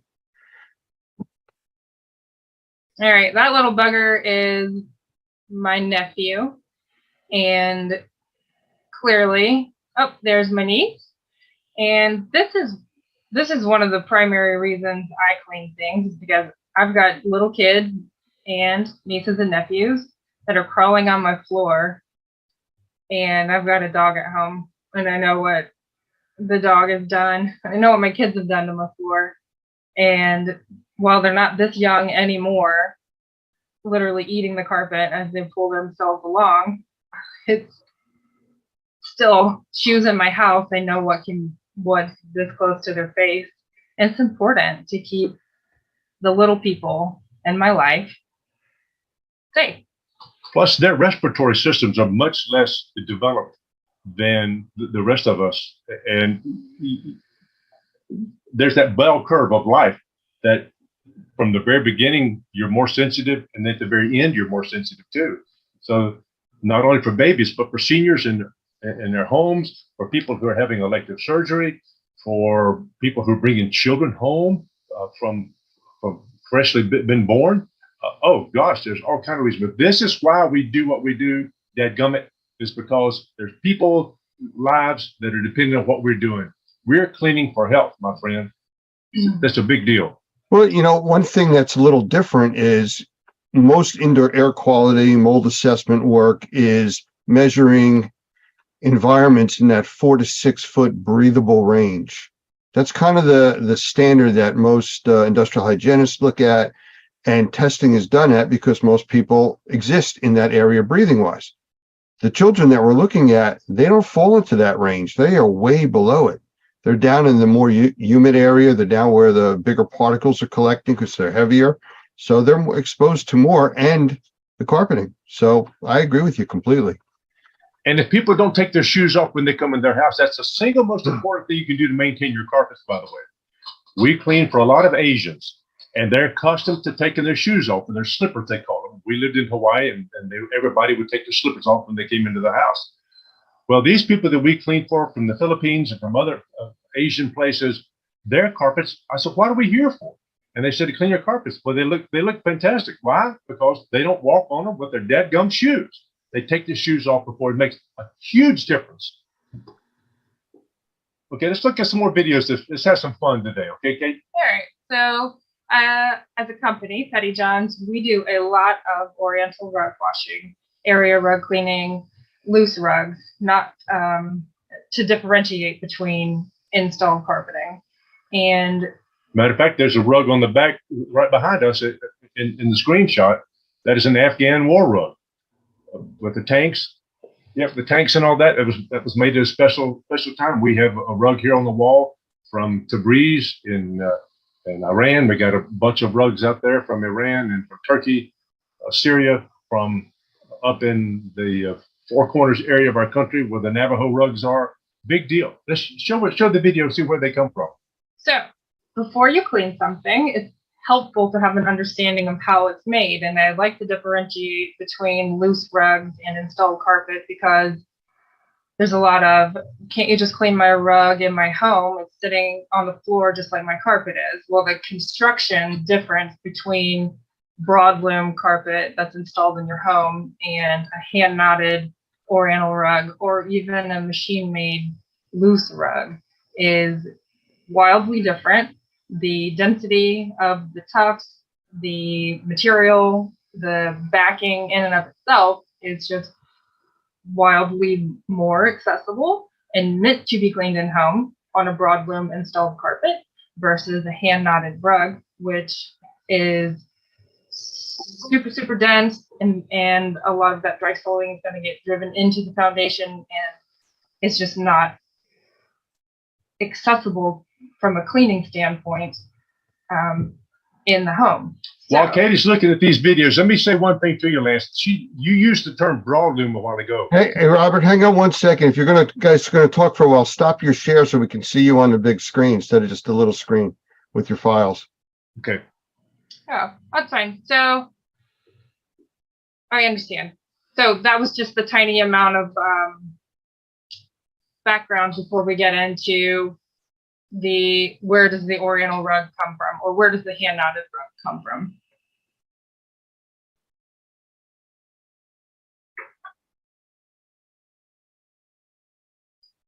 Oh my, this is taken in the Luri area of Iran.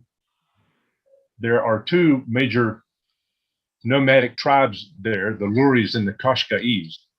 And you can see that this is a big deal in their lives. I mean, this was only taken just a few years ago when I had the privilege to go to Iran and see these sites firsthand.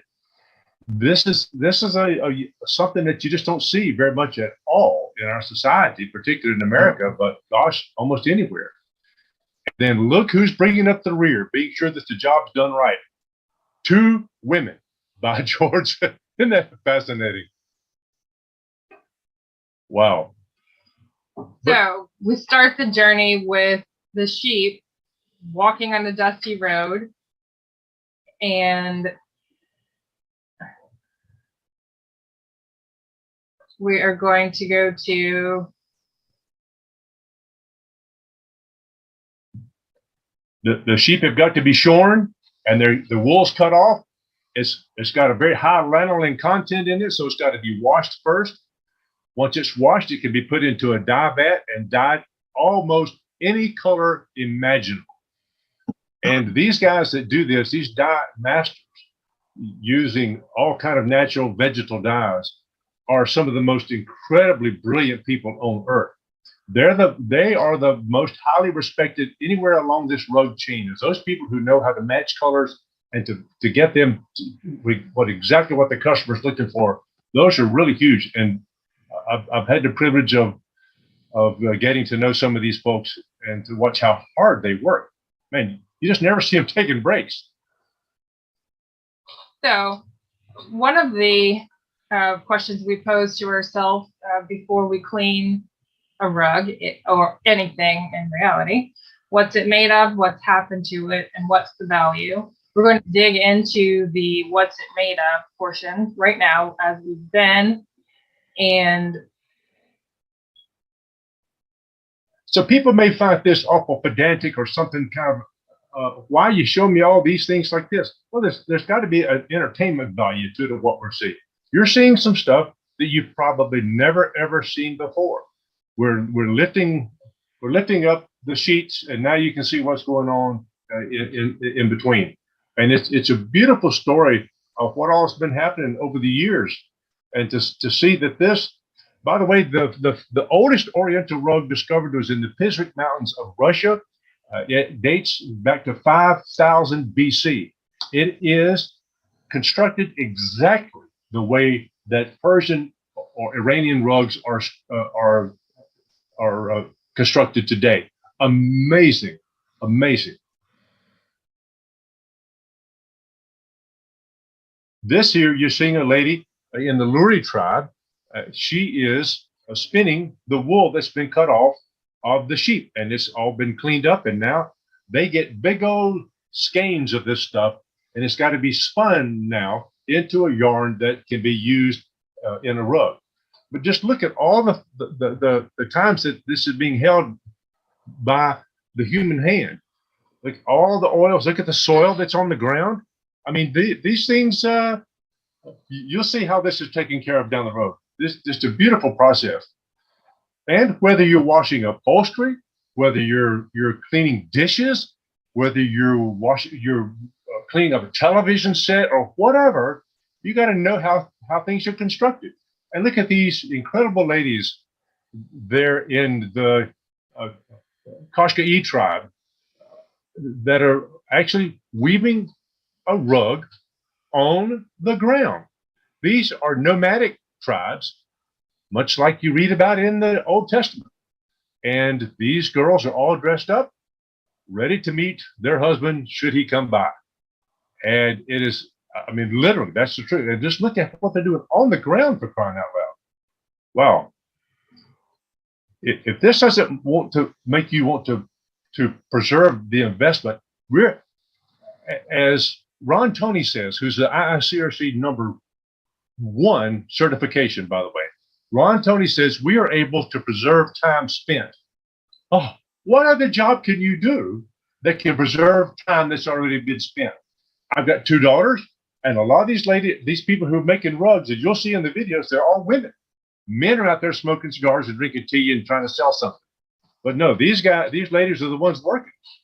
And by washing a rug properly, we're preserving the time that they spend on it. Just look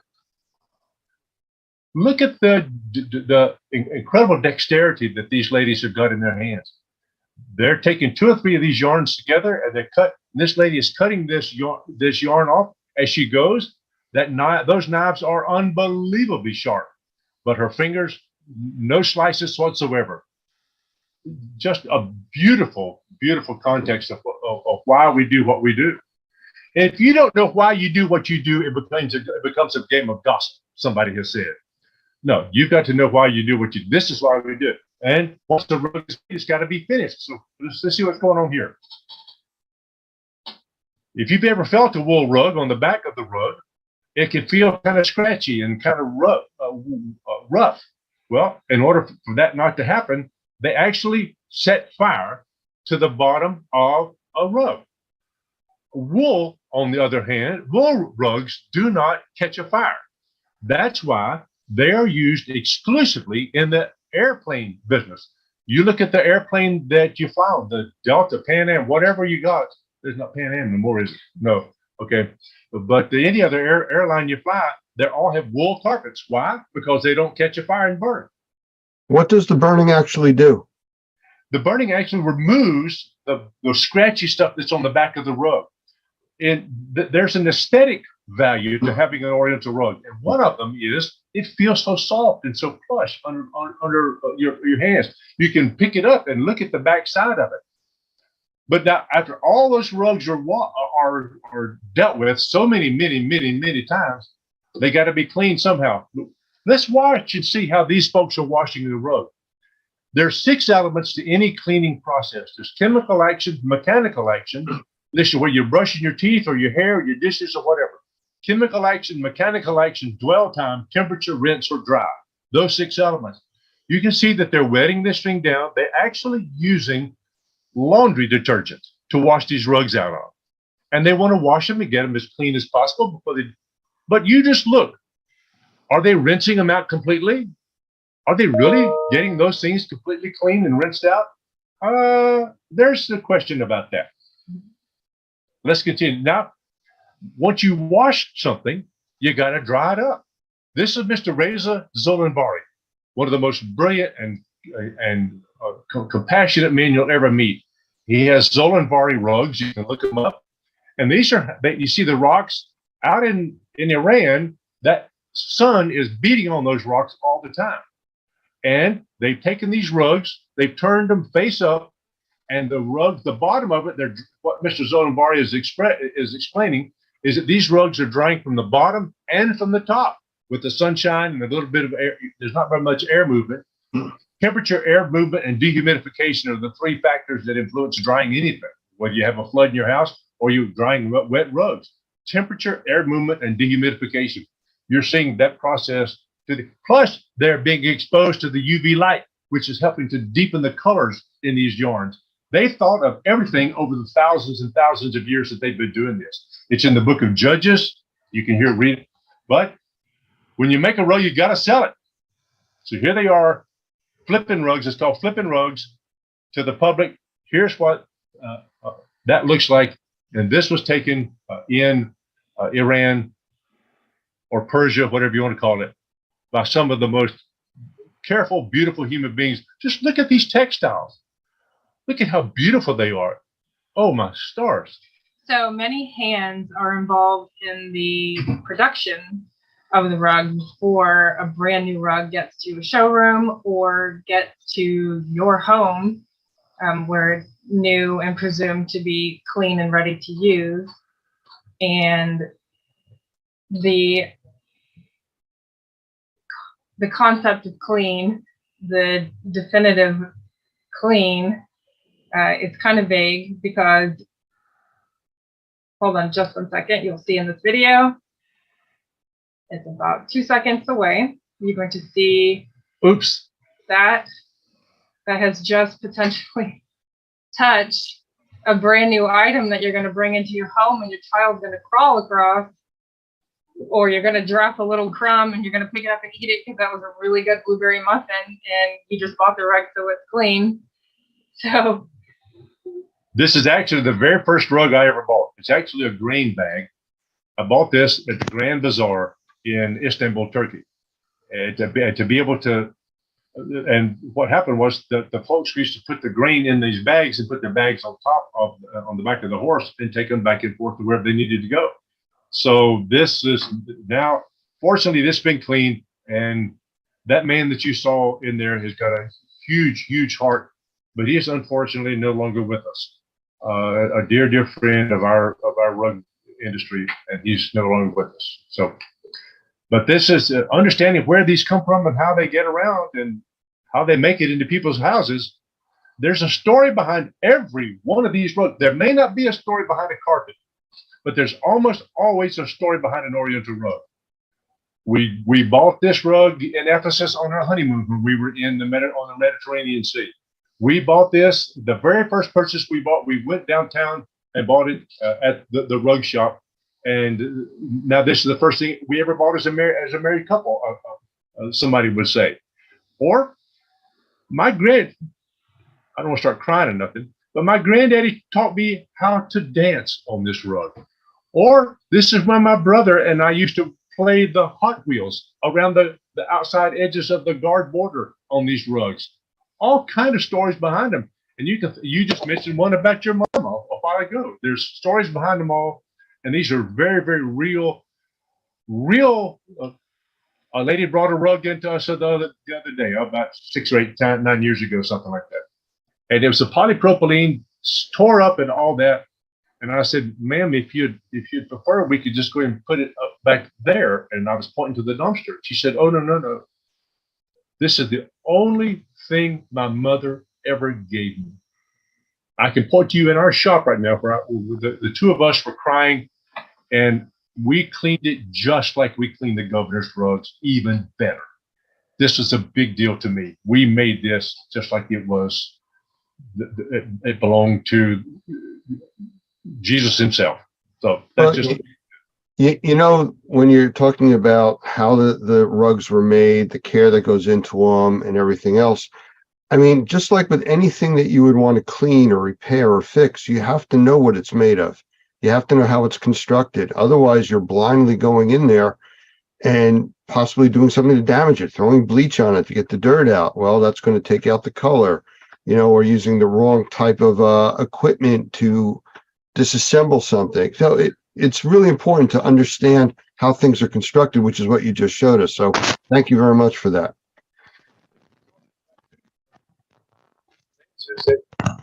Whether it's a rug or whether it's your hardwood floors or anything, I know that you and I have had water damages in our home. As a matter of fact, today I'm getting all the CPVC plumbing removed from my deadgum house, so I don't want to come home to a flood. They're replacing all that stuff. Well, I've had floods in my house when we came home and it was wet, and you've had floods in your house too. And to know for the restoration contractor or the remediation contractor to know what it's made of before he starts just sawing into something is just really huge. You made an excellent point, Lance. That's a beautiful point. Yes, sir. Yes, sir. Well, let me ask you a question. If you were able to talk to homeowners and business owners, what would you tell them to do to protect their rugs or floor coverings, whether it's carpet or a throw rug type of a thing, Oriental rug? Oh, that is a great question. You should know the answer to some of that, Katie. How to protect your rug? Well, I like to kind of refer to the American healthcare standard on this one, and you can kind of go one of two ways. You can go preventative or you can go corrective. A lot of people find it easier to just go corrective. I'm going to eat this now, and if my pants don't fit, I'm either going to buy new pants, or if the doctor tells me to lose weight, I will. It's almost always easier and to your advantage to be preventative and cheaper. And cheaper. Maybe a little more expensive in the short term. Always cheaper in the long term to go preventative. That means taking your vitamins, get your butt out of bed in the morning and exercise, or do some sort of meditation or something and get yourself right for the day. Also, preventative is imagining in the future what's going to happen. Somebody's going to spill something. Somebody's going to find something you said so funny that their soda spews out of their nose. They're laughing so hard. Then you've got to deal with cleaning up. That's happened. That's why I said that. Well, and you're exactly right. We have the ability to think and to project ourselves into the future is really, really huge. Well, one of the components here that's so important is by showing people the reality of how things are done, how things are made, and how things should be. And now talking about the preventative compared to reactionary. That is a major issue with most people today. Nobody, and I say nobody, the governments particularly don't want to spend money preventatively. They don't budget for prevention. They budget only for reactionary. Unfortunately, a lot of people are exposed to that too. A lot of people are short on funds, so they're not going to spend money to fix something that isn't a problem as yet. What you're demonstrating to us is the risk to that and how much more it costs down the road. I guess the easiest example for most people to understand would be driving your car for 10 years and never changing the oil. Well, it seems to be running fine. I'll leave it alone. Well, one day the engine seizes and that, $10 can of oil just cost you $5,000 for a new engine. So, it's taking care of it now before it becomes a problem is so important. Sure. I 100% agree. I highly recommend putting a protective coating on your textiles when they're new or freshly cleaned because of the simple, buy yourself some time in case of a spill. Make your vacuuming more effective. You're going to vacuum anyway. You floss your teeth regularly, and your dentist knows when you don't. Your rug cleaner knows when you're not vacuuming regularly. So put the protective coating on there. It makes it almost extends to the point where it can save relationships in your life. Oh gosh, yes. Because at some point, your child might spill a chocolate milkshake on your dad's rug. And is that what your child did? I think so. I think so too. And even though the rug was protected, there was a very brief moment that was captured. You could feel it, the tension in the air. Had that rug not been protected, I know what it's like to spot clean a protected rug and know what it's like to spot clean an unprotected rug. It's just a lot more difficult. And I don't know what the result's going to look like. But it was a timeout. Everybody stay calm. I need a paper towel. I need a spoon. I need a little bit of water on a towel. And the milkshake scooped right up into the towel. And within, honestly, about 2 minutes worth of work, we had that rug back to pre-loss condition. And there were no hard feelings other than the milkshake, the effort put into the milkshake, which you can't help. But stuff is going to happen. But you bring up a good point. A lot of times, people in there who are visiting with you in your home, they'll spill something and they'll never tell you. They'll just overlook it and hope you don't notice it or something. And now you've got some funky mess somewhere down the road that you got to deal with. Had that rug been protected properly, like you said, or at least have the knowledge of somebody that knows what they're doing in order to clean that rug or that piece of upholstery or whatever the case, those things are very, very expensive. And being able to take care of that. And that is also one of the components of indoor air quality, which is odors. And some of these odors don't show up until the humidity maybe get high in the air or something. Now it gets kind of funky. So these are real life situations that we come across with all the time. So to bring one of your previous questions back full circle, what is the carpet cleaner? What does the rug cleaner even have to do with indoor air quality? I have a video. I will share my screen again. A video that's going to kind of walk us through, now that we know what a rug is made of, how it's constructed, we can look at the entire rug cleaning process and see what is important about the rug cleaning process and how it is critical to the indoor environment. I can pause this as needed if we get chatty about something. So this in our shop here's another war rug. Clearly we have a theme in my household because my husband was in the military, and this is not a true Afghan war rug. It was made in Pakistan. And I do hate that. Let's go back. The first thing we do is inspect it just to be sure that we're all on the same page with the client, because no matter what kind of service you're providing, setting the expectation with your client on the front end always makes it easier to do your job right. That's the same way it is with mold remediation or anything we're doing at any company, whether we're doing mold remediation or carpet cleaning or upholstery cleaning, whatever. House painting, whatever it is. By the way, that's Andrew right there. That is my husband. By the way, this guy in this video is an Iraqi war veteran, a Purple Heart recipient, a man's man. He's not scared of nothing. And he happens to be my son-in-law, and I'm very, very thankful that he's part of the family. So the last little portion was the tumble duster, and this is compressed air, 125 CFM, 125, what else? PSI. PSI, man thing, that's okay. And this is the dry soil removal that is critical to the first step of the cleaning process. Because can you pause it just a second? Yep. Procter & Gamble back in the 70s did a study of what was in dirty carpets, and they did a dirty upholstery because they wanted to sell a product over the counter. And they discovered that about 78% of the soil that's in carpet is dry particle soil that can be vacuumed and taken away. The other 20% is roughly 10% water soluble soil, and solvent soluble soil, the other 10. So knowing that, we got a rug or your carpet care professional, whatever, gets 80% of it clean by simply vacuuming or dusting it correctly and properly. Amazing how much of that. And hence, what are we doing? We're improving indoor air quality. But if that's all we did to that rug right there, it goes back in as a much more healthy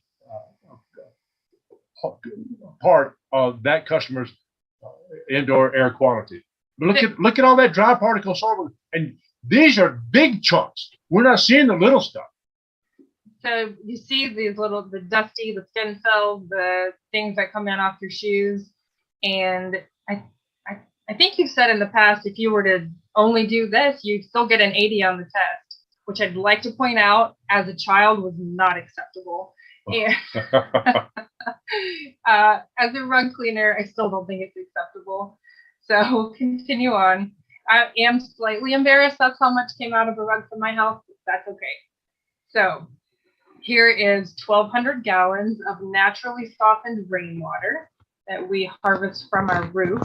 And we will put a rug, depending on structural integrity, condition of the rug, and soiling. Will go into the wash tub. A couple different factors will play a part into it.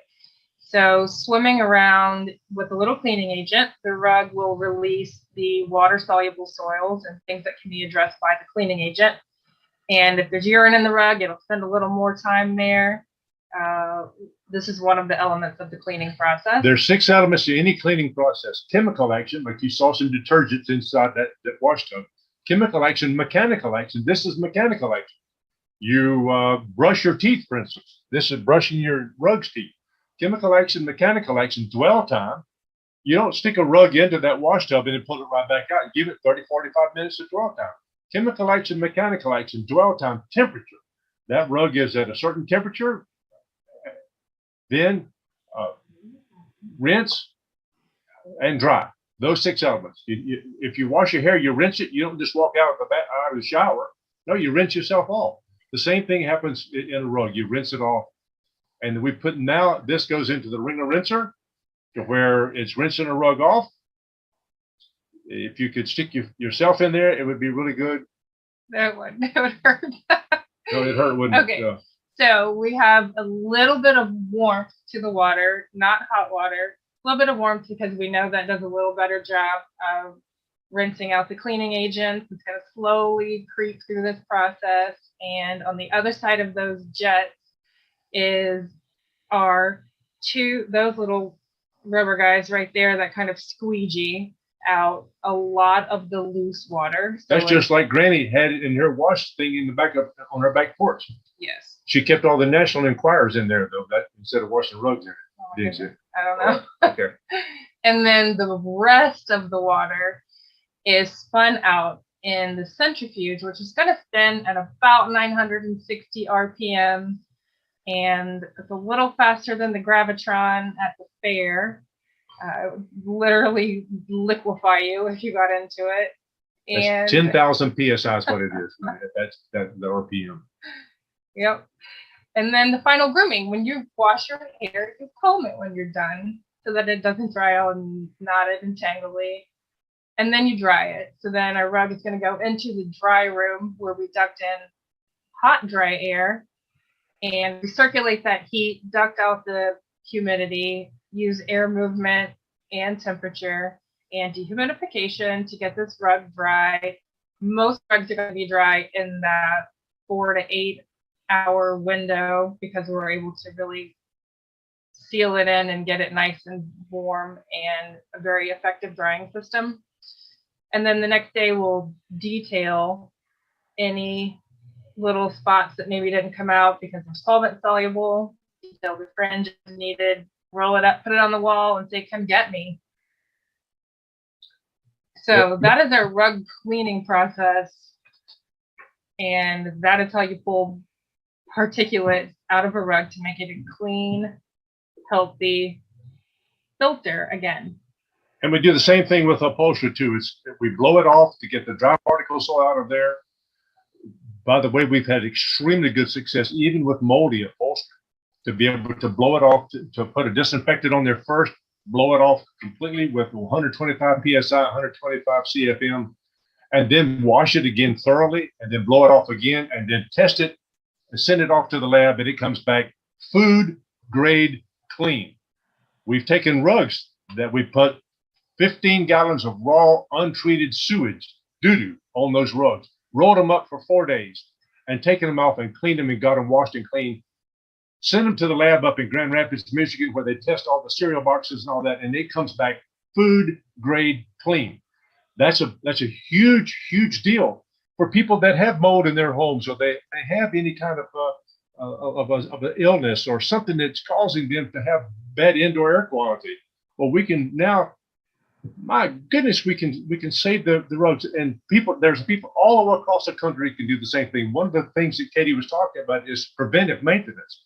One of the preventive maintenance ways that you can do this is to research your area and find somebody who is a certified rug specialist with the Association of Rug Care Specialists, ARCS, or look up Normie, Normi, and look for a Normie professional. That guy should have done his homework enough to know who the rug professionals are in his area, who the textile professionals are in his area, because none of us is good. Well, almost none of us is good at everything. Speak for yourself.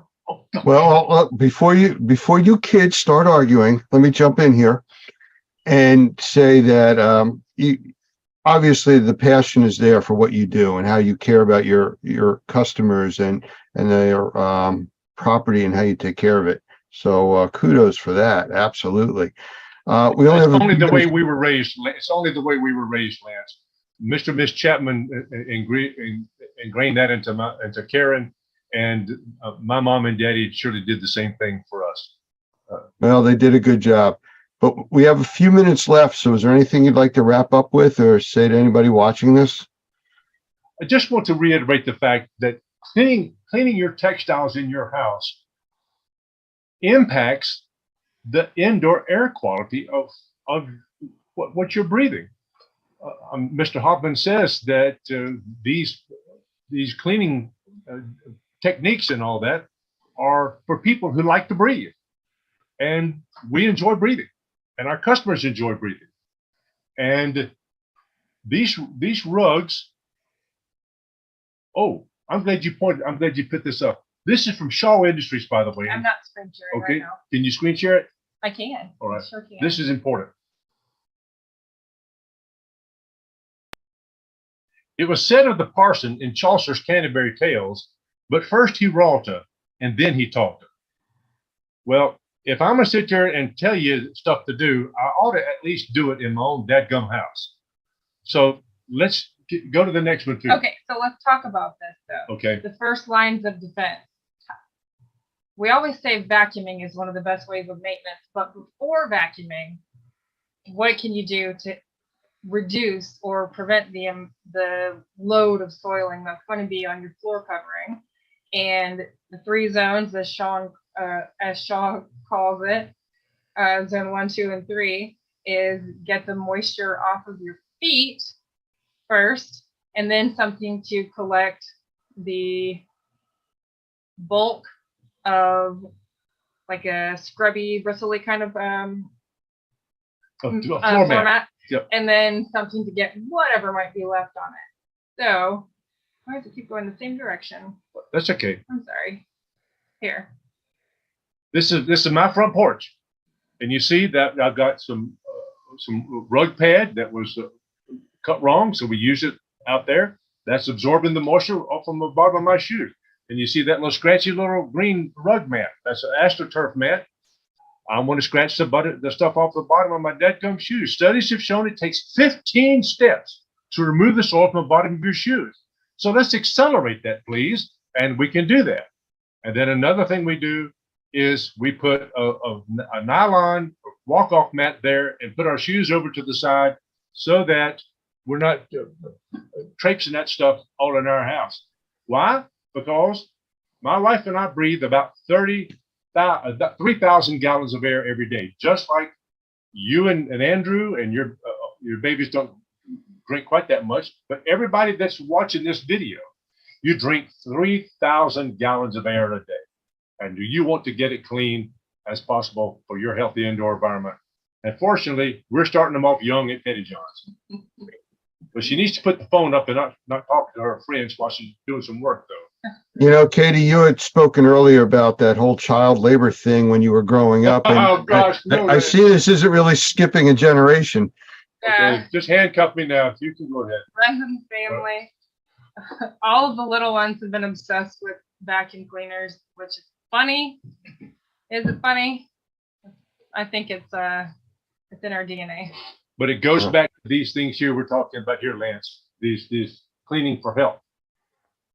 Research has shown that if you can identify where the reservoirs or the sinks are in your house, or in your office, or in your car, or anywhere, then you can identify the pathways that that reservoir takes to get into your lungs or into your body, that a germ or a virus or a mold spore or something would get into there. Then you can interrupt that pathway and stop that from getting into your body. This is one of the beautiful things that Dr. Gavin McGregor Skinner is teaching people to become essential cleaning professionals. And by the way, during the corona, you remember we called some politician's office and told him that we cleaned the governor's rugs. And he said, okay, you're an essential cleaning professional. So we got that designation early on. And how many times have we taken a rug and taken the ATP meter and before and after and seen the reduction in organic load almost non-existent?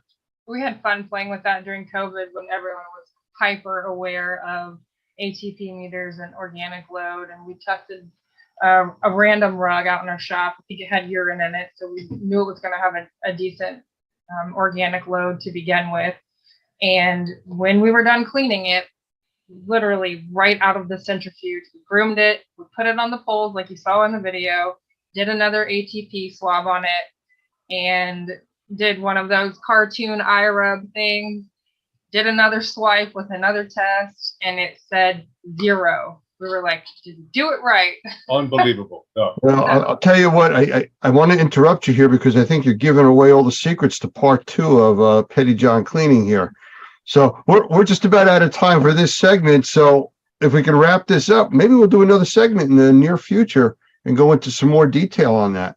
Well, fortunately, this business is in our blood. My granny lived at 25 Liley Street in Somerville, Georgia, right across from the Bigelow Sanford rug mill. And she babysitted all the children for the executives of that place. My uncle was a dolpher there. Both of my aunts worked in that rug plant. And my daddy's PhD is in organic chemistry, for crying out loud. And he worked at DuPont for 35 years as a senior research chemist with them, and developed a lot of different textiles that we use today, as a matter of fact.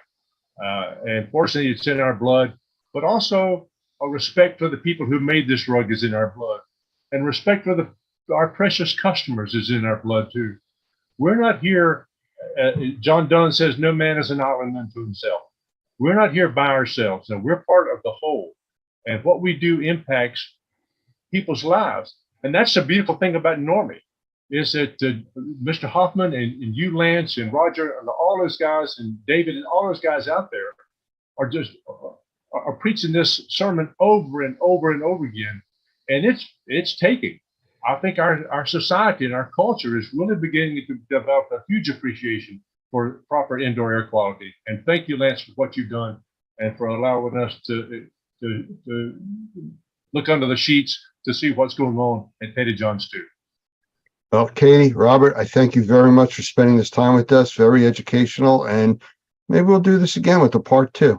Well, that'd be fun. Thank you. Thank you so much, Lance. Thank you, Lance. Take care.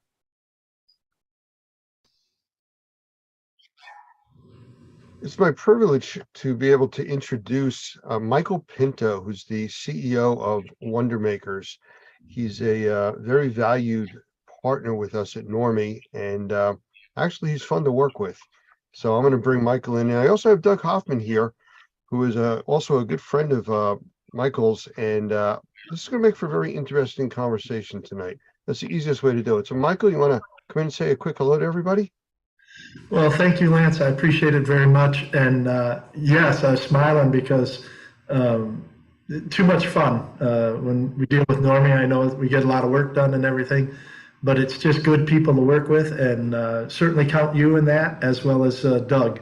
And just very pleased to be here talking about the NCMP. Thank you, Michael. Doug, I don't know, you consider him a team player with us? Actually, more than that. Michael not only is one of our senior trainers, but he also participates on our President's Council. I have a tremendous amount of respect for him and for his experience. And I think he brings something to us that we wouldn't have otherwise. So I'm grateful that he's become a good partner and a very good friend. So I'm glad to be here tonight, and I think this is going to be fun. Absolutely. Thank you, guys. You know, one of the things that I've seen Michael bring to the group is we've elevated the level of training that's available to our members. We have the basic training and the stuff that's very popular, but we now have these more advanced courses that really gets to or above the professional level, if you want to consider it that way. Now, knowing Normie and all of our initials that we use for our classes, I do want to talk to Michael about the NCMP, which is the Normie Certified Microbial Professional. So, Michael, I'm going to ask you, what is that? What is that all about? Well, quite honestly, this is a continuation of a certification that was originally offered by the Restoration Industry Association. And early on in the mold remediation industry and the arena, and I'm going all the way back to like 1999, 2000, 2001, thereabouts, it was our assessment at Wonder Makers that there had to be more for some people in the industry than just a technician level and a supervisor level, and not that those are bad places to go for training or anything like that. But we just felt that if the industry was really going to not just survive but prosper, there had to be a cadre of individuals that people could look at and say, you know what, those people are really professionals in their industry. Very similar to, you know, a master carpenter or, you know, an engineer or somebody who's got some real experience. And that's what we tried to do at Wonder Makers when we developed the certified, originally it was certified mold professional, but now with Normie, it's the certified microbial professional course.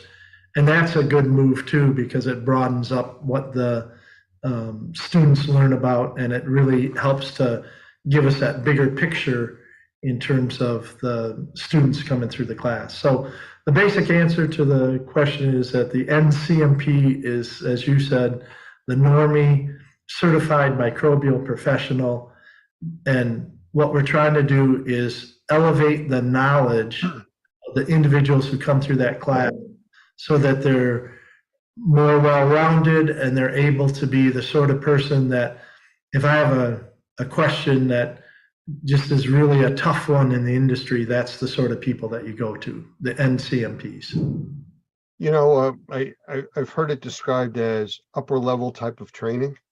Would that be a fair evaluation to classify this as? Absolutely. And the reason that we would consider it to be upper level is that there's actually some prerequisites. And I know that that can be dangerous, if you will, because it potentially limits the pool of people that can come for that training. But to even, qualify for the training, a person has to go through either the Normie Certified Mold Remediator course or an equivalent. And depending on where that equivalency is, if it's from ACAC or IIC or C, it may be that combination course, which is more of a technician and a supervisor course.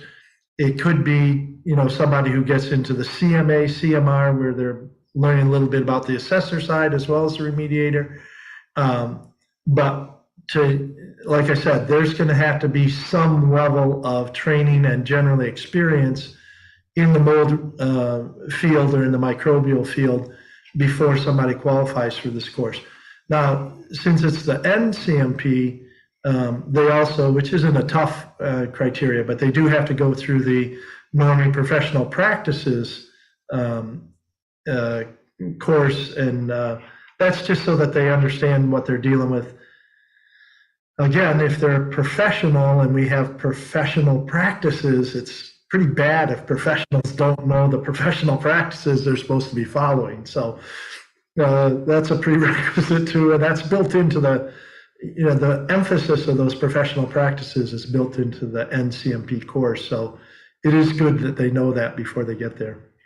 Doug, you and I have talked over the years about, people coming to even our remediator or assessment course that needing a basic knowledge of the industry. I mean, if you don't know how to take an air sample, how do you go through a course about remediation or assessment? I mean, to slow the class down to teach that makes it difficult. And that's what it sounds like here.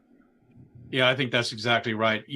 We're old enough to know that there's some things that you just don't learn except by experience. And there are some things that are going to build on the foundation, the truths that you understand, the techniques that you understand. You've got to continually build on that if you're going to get better, and I think be a better asset for the public. Oftentimes, an entry-level course might get you into the business, might get you into the industry, it might get you a license. But one of the things that has always frustrated us, and I know Michael completely agrees with this, is there are some guys right now in Florida that are taking a one-day, quote unquote, refresher course to get licensed in the state of Florida. It's how in the world can you do that? We do a 3-day class, and in some ways I wish it was 5. So having an opportunity to really encourage our members to think in terms of developing their techniques and their processes and helping them better understand the industry is only going to provide better services, and I think more truthful services, frankly, to the public. And so, as we always say in our classes, if our members look good, we look good. And part of that is just making sure they're trained properly. Absolutely. I think I'm going to add to that too. I'm going to jump in and add a little bit to that. The other thing that we've seen since I've become a Normie member a few years ago and really got involved with you guys is there is a desire that the people who are in Normie who really want to be the best in the industry, they want to go up a step. And you see it in the folks that show up on the Tuesday night for the continuing education credit. You see it in the folks that are jumping around to the different tracks to pick up, information that's related information so that they can just be more well-rounded and everything. And I believe we see it in terms of the people that want this, as you put it, Lance, upper level training so that they can better understand how everything ties together and, be a real resource for both clients and their company. A lot of them come in just because we're seeing more and more transitions in these companies. There's, Doug, you said the we for older guys. Thank you very much. But we are seeing a lot of that transition. You know, you've got a lot of people that are moving into retirement and leaving these positions of, responsibility in some of these remediation organizations. And we have a lot of people that are trying to step up to those. And like you said a minute ago, how do they do that without decades of experience? And I'm not suggesting that this course, a 3-day course, is going to, substitute for 10 years of experience. But for somebody who's got, half a dozen years of experience in the industry and wants to move into one of those management positions and, position themselves for when the owners retire to maybe even take over the business, being an NCMP is going to be very helpful to them, because one of the main things it does is teach them how to see the microbial contamination picture from a bigger perspective. We've talked a lot about, as I use the term, upper level type of training, and we've talked a bit about what's involved. But what makes this class really special? Is there like something you could really zoom in on to point that out? Oh, I think the thing from my perspective, and having, been the primary instructor for this for, 20 years, the thing that the students all talk about afterwards are two things.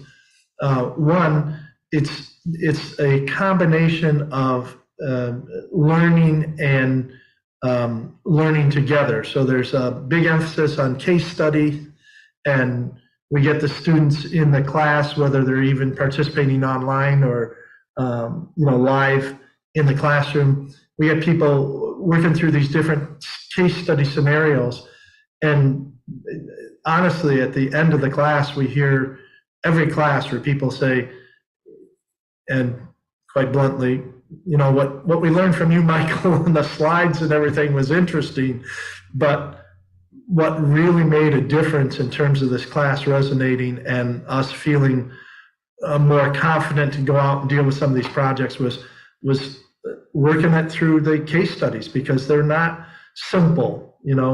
If the people don't know how to set up a containment and where they're supposed to put their negative air machines and stuff by the time they get into this class, they probably shouldn't be in this class. But we're talking about how do they integrate this into much more complex projects. And like I said, they really enjoy the case study. The other thing that makes the class special or unique or different is that it doesn't just end with a class. And I know this can be scary for people. They hear that there's a post-class requirement, but that is, if you're going to be considered a professional in the industry, you have to demonstrate that somehow. And so we do have a post-class requirement. We call it a capstone, but there's a lot of different projects that people can take on as part of that class afterwards to show that they're actually the upper level in the industry. Okay, you can't get away that easy with just saying post-class requirements. I mean, you got to give us a little bit more about that. What's really involved with this, and how does it enhance what was taught in the class? Well, again, if you're going to be a professional in the industry, then you need to have a profile in the industry, right? You need to be recognized as somebody who's got this expertise. And there's certainly a situation where you can point to the certificate on the wall and say, see, that makes me a professional. But what we find out is that the people who are looked at by their peers as professionals have taken another step. They've taken the information that they know about the industry and they've translated it into something that's tangible. So we're very open in terms of what these capstone projects can be. We've had people come through the class and understand, we're way behind internally on some of the safety and health programs or our respirator protection program, or we don't have good marketing materials now that we understand this in a little bit better way for our customers, or we don't even know we haven't been doing a good job putting ourselves out in the industry. So all of those things, we've had capstones in the past from some of the professionals where they do their own, marketing brochures or safety and health programs. We've had people actually do experiments. They come into class and they've kind of had what I call a burning question. And this one gentleman just was totally fixated on the whole idea of the 10 square foot rule, which came from the New York City guidelines. And he was very much reflecting my attitude, saying, well, if it's 9.5 feet, does that make it like less dangerous than if it's 10.5 feet? What if it's 1 inch, right? And so he actually did an experiment. He set up a containment area and did removal of less than 10 square feet. It actually turned out to be about 6 square feet of mold contaminated material under controlled conditions, and then did a lot of sampling while he was doing that to show what the impact was. And if you don't use your standard remediation techniques like negative pressure and HEPA vacuums, and the New York City guidelines say that you can just take a piece of drywall and cut it out, right? And he pretty much proved that to be false. Now that was I don't want to say way more, but that was on the kind of the top end of what somebody might do for a capstone project. A lot of them will actually just take their information and dig into one subset of the microbial industry, and then even write it up for an article for some of the technical journals or for the trade journals and stuff. And regardless of what they decide to do, two things are important in terms of the post-class requirement. One is that we work really hard in the class so that by the time everybody leaves, they know what they're doing. And then if they already know what they're doing, we can also help them in class provide the resources and the guidance and the encouragement they need to finish that up after class, so that they do class, they do their test, but more importantly, this capstone project is what starts to set them apart. If it is an experiment or it is a document that gets translated into a journal article or something like that, it also raises their profile and helps them to be recognized as a professional, not just by Normie and those of us that are kind of in the know, if you will, but all of a sudden it starts to bring them some recognition from their peers in the rest of the industry. So, what I'm hearing from you talk about this, it sounds like, well, let's look at the government as an example. A lot of the government entities, they have to put a magical line, of what level is good, what level is bad. It's not a floating thing like radon, 4 picocuries per liter. 3.99999 is okay, but 4 is bad. Same thing with the 10 square foot rule. To me, it sounds more like this class is a collaborative environment from all the people with all their experience being there. Well, it's a collaborative class run by a dictator, but yes.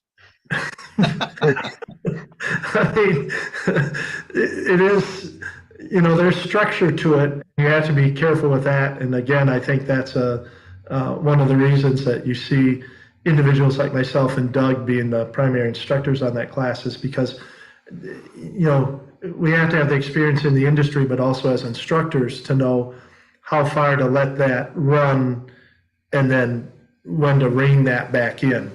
So, yeah, I would say it is a very collaborative experience, but it's under guidance of the instructors. So let me speak to that for a second, if I could, Lance, because I think this is really fascinating, and maybe this is kind of down into the weeds. Hopefully it won't be. But one of the things that we know about training, and this is why I love so much being able to work with Michael, was there are not a lot of trainers that understand this. There's a very big difference between teaching high school students and teaching adults. And part of the difference is that high school students don't know anything. Sorry, high school students, but they just don't know anything. And so they're sitting there listening to someone lecture to them, and they're hopefully listening and learning something that they don't know anything about. With adult learners, what you've got is you've got guys that are in that classroom who need to contribute and want to contribute and should contribute to the discussion because of the experiences that they've had that the trainer maybe hasn't had. So having someone at the head of the class like a Michael who knows the industry inside out, has got a tremendous amount of experience, but is still delicate enough to respect and honor the input that those students are going to have, makes the class, and as a term you said, kind of collaborative, but as he said, with a dictator. But that's how that happens. There are not a lot of teachers that can do that. Well, and I want to follow up on that, Doug, and I say this in all humility. You know, when I'm teaching that class, I learned so much, and one of the first admissions that I make to the students is that I am not a remediator. Right? I don't go out and tear buildings apart on a daily basis, and quite honestly, other than being out there, for the post remediation or doing sampling or sometimes getting out over the course of, multiple decades and actually getting my hands dirty just for the practice of it. I'm not a remediator. And so, and I never have been. I haven't been a contractor. I'm a consultant. I'm a trainer. I'm, a recognized professional. I'm an educator in the industry. But I have to tip my hat to the people who go out and do this every day. And by the time they get into this class, we generally, as you say, Doug, we have individuals that have a lot of experience and with the right coaching are willing to share what they know, so it does become collaborative. And sometimes it takes a half a day for people to warm up and understand that, we've got, I'm sorry, this is going to sound woke and horrible. It's a safe space for them to, open up and share their ideas and stuff. But I was using that term well before it was fashionable. Well, it sounds like it's a extremely packed 3 days, and I guess that's one of the reasons that you have the post-class type of work. But it doesn't though sound to me like it's drinking from a fire hose. A lot of these classes where they pack so much information in.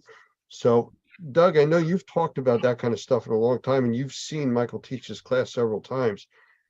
The flow rate, I guess, would be the best way to describe that. Comfortable? Yeah, I think that's that delicate balance that I was talking about, as somebody who really knows what they're doing from a training standpoint, being able to give that information out in a way that it can be absorbed, but then start to see when the eyes are glazing over and take a break, And sometimes that just takes experience, just teaching experience and understanding how the classroom works. It is a lot of information. One of the things that we've really tried to do is to make sure that they have in their hands all the slides that we've discussed.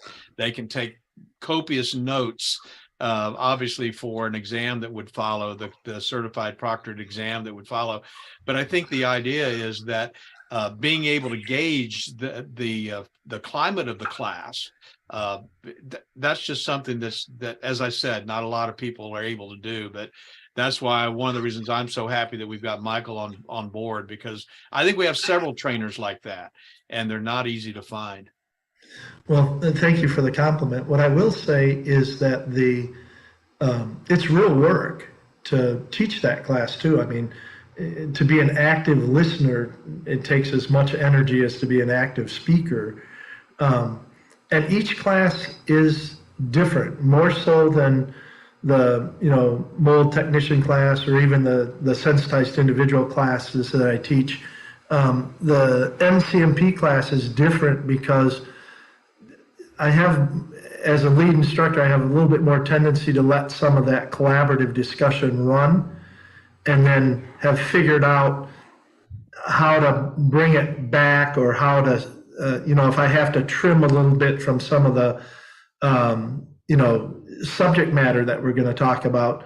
Like you said, they have all the slides there so that they're not necessarily losing any of the critical information, but we may, speed up going through some of that in class in order to give more time for the discussion, depending on where the discussion's going. Or sometimes, depending on who's in the class and the whole dynamics of it, or just toward the end of the class, a lot of times they're just tired. And so, a lot of times it reverts back toward the last afternoon of the class where I do a little bit more of the lecture style presentation than throughout the rest of it, just because if they've really been at it kind of hammer and tongs for 2.5 days, it can be wearing on the students as well. Doug, as executive director of Normie, how do you see the NPMC course really, or CMP, affecting the Normie structure? And what does it actually bring to us? Well, I think this is a good time for me to talk about the Normie Pro designation, which I think is so significant. And that Normie Pro designation, which, oh, by the way, no one has yet, which not even Lance nor Doug nor Michael has this designation yet, was actually born, the Normie Pro designation was really born out of a need, as many good ideas are, to provide to the public a professional who could handle virtually any kind of issue, any kind of problem that they might face. And it was born out of this need when you and I, Lance, got a call from BP Oil, and they said, we need somebody to go offshore and do an assessment on one of our deep water oil rigs. And we both looked at each other and went, do we really have a Normie member who's qualified to do this? Somebody who has the safety training, someone who has the security clearances, there's somebody who has the experience in the background.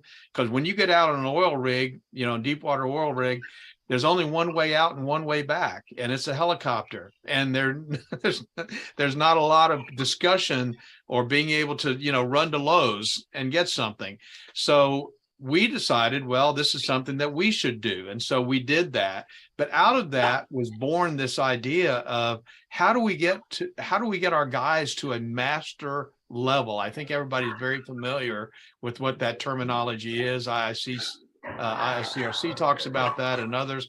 How do we get our guys to the level where they can handle even those kinds of jobs?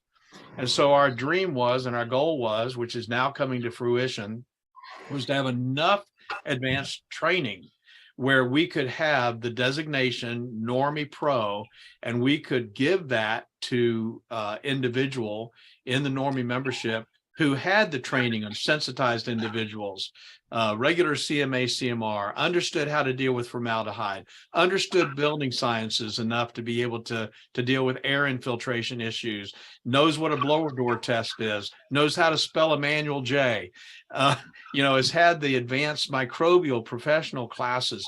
How do we put all of that together and say, this guy, this lady, we're going to give this designation to Normie Pro? And then when we get those kinds of calls, that's the person that we can send on that kind of project. So the Normie Pro designation, which again, I say nobody has, we're still working on that.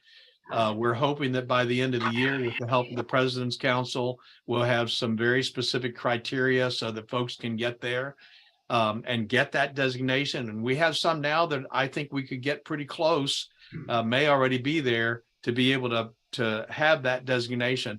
That's where Normie is headed. We're going to set the standard for the highest level of professional training that's in the market today. And I frankly just don't believe anybody else has been doing that like we intend to. And with Michael's help, with the President's Council help, I think we're going to create something that this industry has needed for a long time.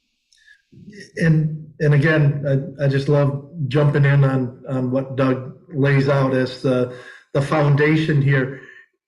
Truly, this NCMP class, one of the main ideas behind it is to help people see microbial contamination from a much broader perspective. And that was some of the stuff that you were talking about, Doug. There's great pieces of equipment and there's good things that we can steal, if you will, from the radon industry, like Lance had referred to earlier. And there's things on the asbestos side, there's things in the safety arena, there's things from all these different industries, general indoor air quality.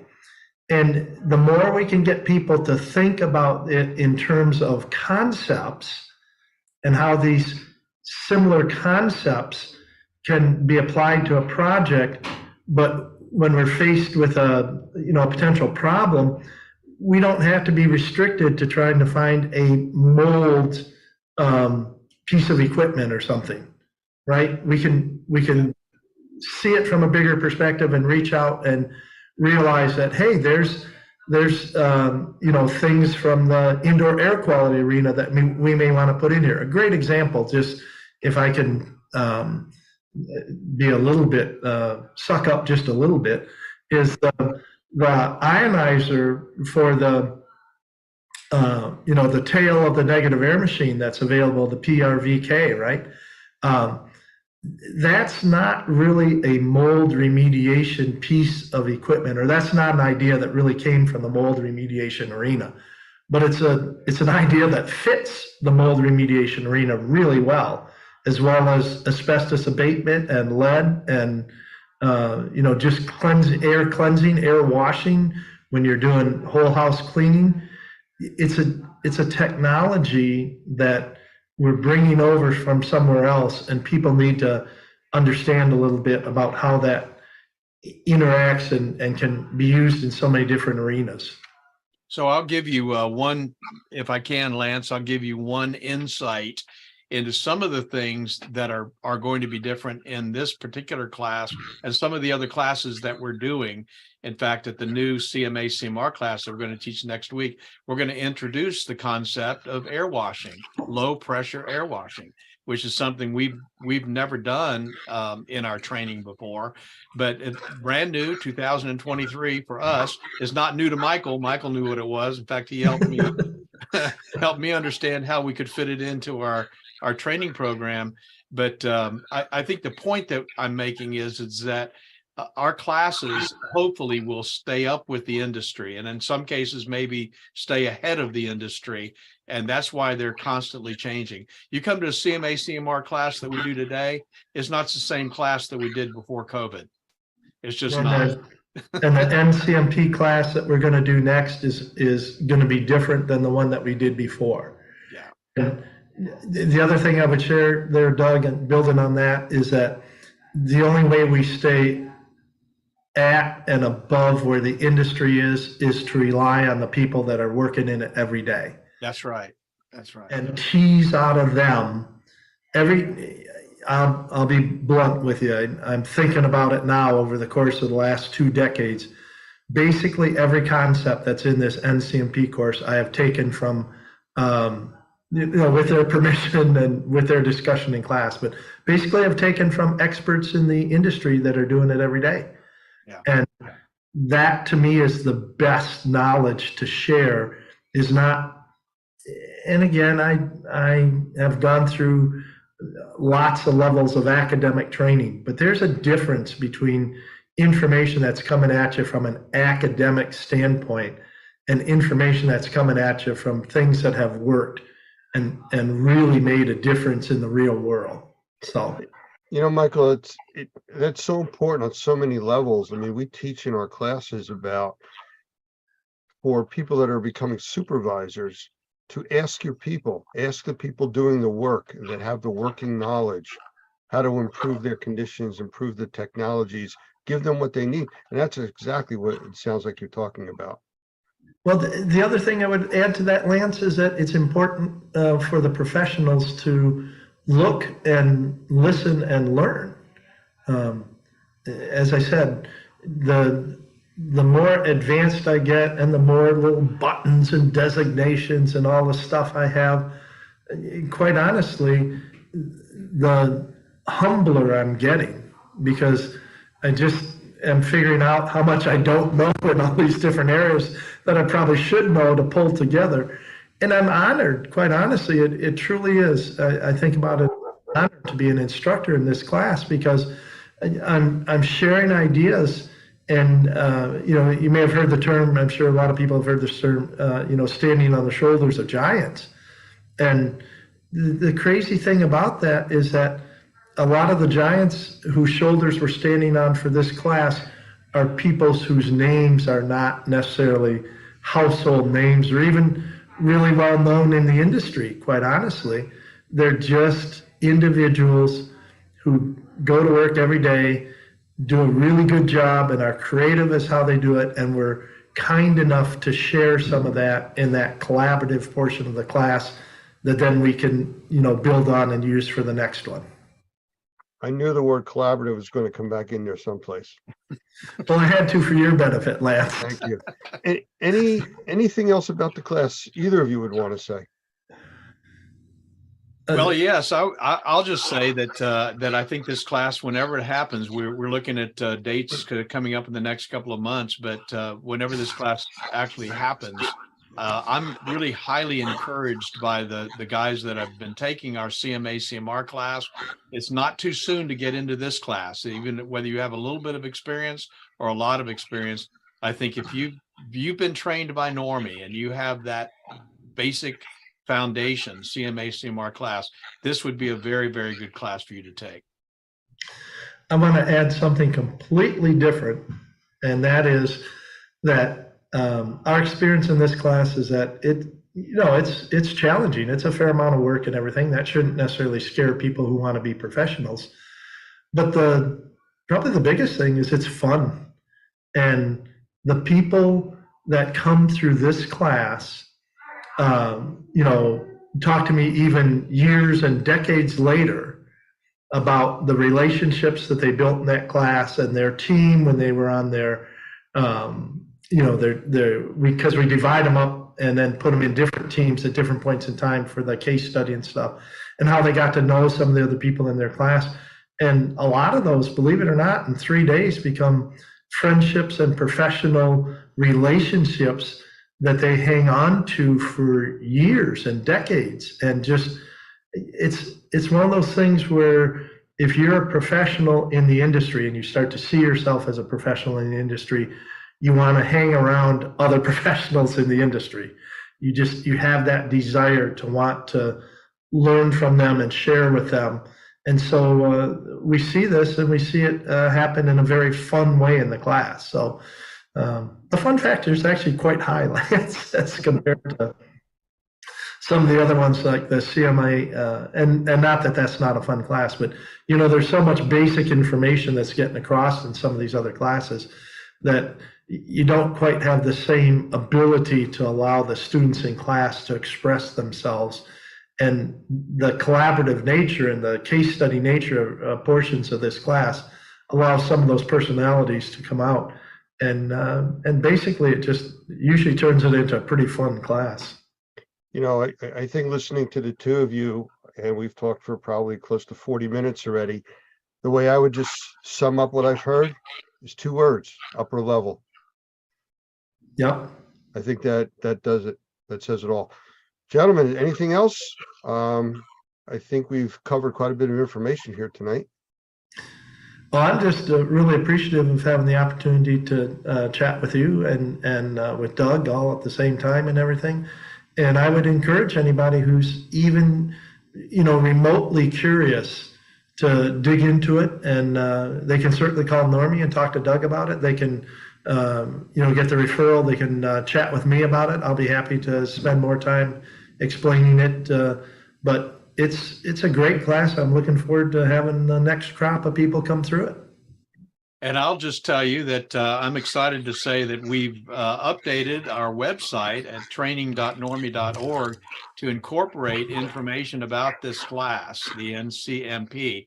Now, one of the things that's kind of unique about what we're doing these days is that this is going to be a trademarked designation, which means it's based on Normie training, and the NCMP cannot be used by anybody unless they've been trained by us.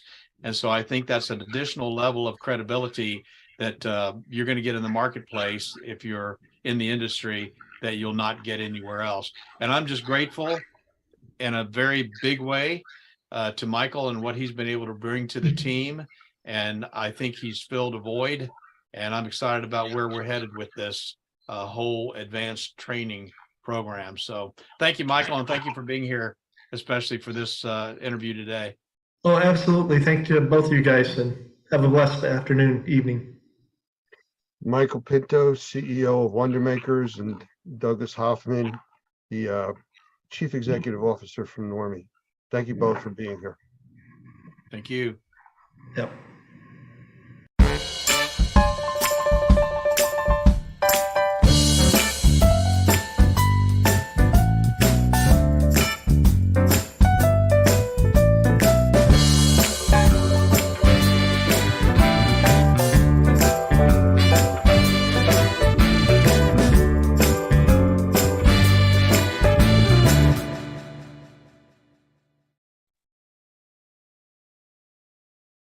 I want to welcome my guest today, Jim Sefrin, who is the Director of Infraspection Institute out of Burlington, New Jersey.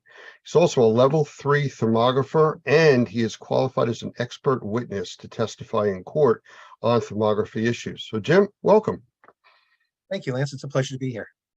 You know, I mentioned quickly about you being an expert in court and a level 3 thermographer. I'm a level 1 thermographer, so I know there's a great difference in knowledge between, you know, the training that I've received and certifications and what you do.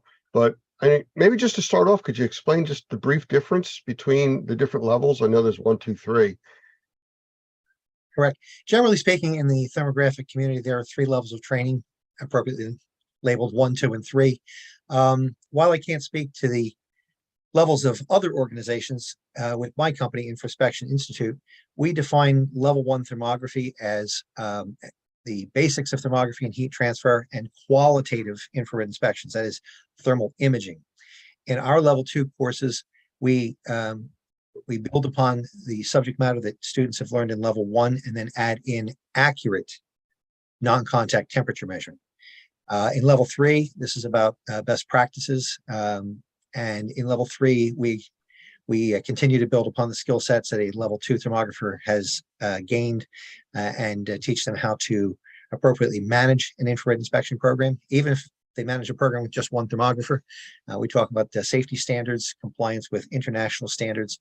We talk about thermography as legal evidence and the things that thermographers need to be aware of in preparing each and every report, even if they don't intend for it to be used as a piece of evidence in pending litigation. Well, what I'm going to do at this point is I'm going to jump backwards a little bit. I mean, you explained the difference in the certifications, which clarified it to me because it's been a while since I've gone through that. But for the people that are watching this now, what's the basics? What is thermography? Well, thermography, simply defined, is the art and science of detecting, displaying, and recording thermal patterns across the surface of an object. Thermal imaging utilizes a special electronic instrument called a thermal imager, or some people prefer to say infrared camera. Those terms are used interchangeably by many in the industry. These cameras are designed to work similar to a video camera. However, what they detect are the normally invisible thermal patterns that are present across the surface of all earthbound objects. So with a thermal imager, we are looking to detect, display, and document the thermal patterns across various structures, objects, processes, or even people at times. My understanding from when I went through the course and the way I've explained it to people in the past is that regular photography is what the camera sees, visible light. What the thermography system is looking at is heat, and it creates an image that your brain can process. That is correct.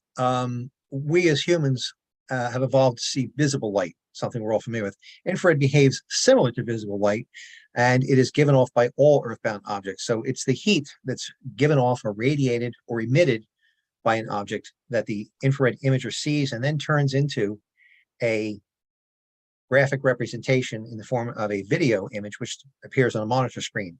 Depending upon the instrument settings and its sophistication, the imagery that appears on the monitor screen of a thermal imager may be either monochrome, or black and white if you prefer, or it may be multicolor, wherein the various shades of gray or colors represent the thermal patterns across the surface of that object. I mean, it sounds technical and I understand what you're talking about, but for people that aren't really familiar with it, how would you do thermography or thermal imaging? Maybe that would explain it a little easier. Sure. Well, thermal imaging, once you know the basics, is relatively straightforward. If you can operate a video camera, you can probably operate a thermal imager. The equipment has become extremely user-friendly and far more sophisticated than when I got started nearly 40 years ago. You simply, under the right conditions, point your imager at an object, and the thermal imager produces a real-time image of the thermal patterns across the surface of that object. The important thing to note is that although thermal imagers operate similar to daylight cameras or daylight video cameras, there are some differences.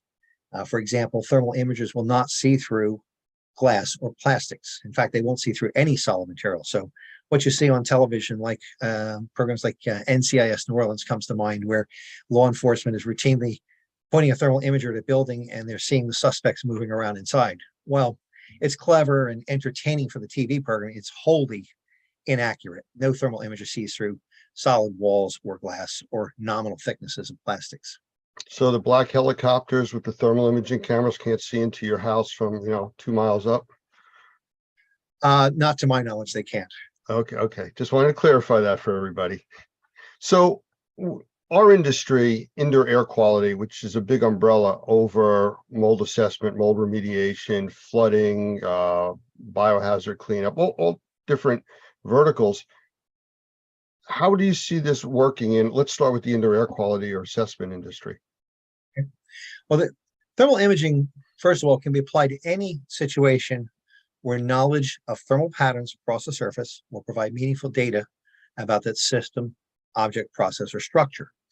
Thermal imaging is routinely used in maintenance for inspecting electrical systems to detect hotspots, machinery to detect the defective bearings, high temperature applications to detect the defects in refractory or locate underground pipe leaks associated with steam leaks or high temperature hot water. It's used routinely to inspect flat roofs on buildings and also to look at buildings for energy loss. So here in all of these applications, knowledge about a difference in thermal patterns can help point out where there is a problem. Thermal imaging is also used for indoor air quality as a very powerful adjunctive tool where we can use it to assess things, help assess things like airflow or temperature of air being supplied to a living space or occupied space. Now, harkening back to something I said earlier, thermal imagers detect thermal patterns across a surface. It's important to note that air does not have a surface. So what we're looking at would have to be the registers supplying an occupied space or the heating units themselves. So you may look at baseboard heat exchangers or radiators or the air supply registers that are located in occupied space and look for temperature differentials there. The other place where thermal imaging can be used as part of overall indoor air quality would be to detect evidence of latent moisture associated with wet building materials. This could be drywall, could be acoustic ceiling tiles, or carpet. These things readily show up to a thermal imager when wet and the water is actively evaporating. Yeah, you just mentioned a moment ago about, air not having a surface, but I've used thermal imaging to look at temperature stacking in a room where that's multiple levels where the air is not really circulating. And you can actually see not the air, but you can see its effect on the walls. That is absolutely correct. And I'm okay with a layperson saying that you can see differences in air, but I want your viewers to know that there's a subtle difference, but a very important one, and you've pointed that out. So if an occupant of an occupied space wanted to refer to we're seeing air temperatures, I'm okay with it. I'm not going to correct them on the spot. But for those who are trained, they know that we cannot see different temperatures in air, but you can see the influence or effects, and that is toward the bottom of a wall. It may be particularly in the winter months, maybe cooler toward the bottom and then get warmer, a wall surface get warmer the higher you go within the room.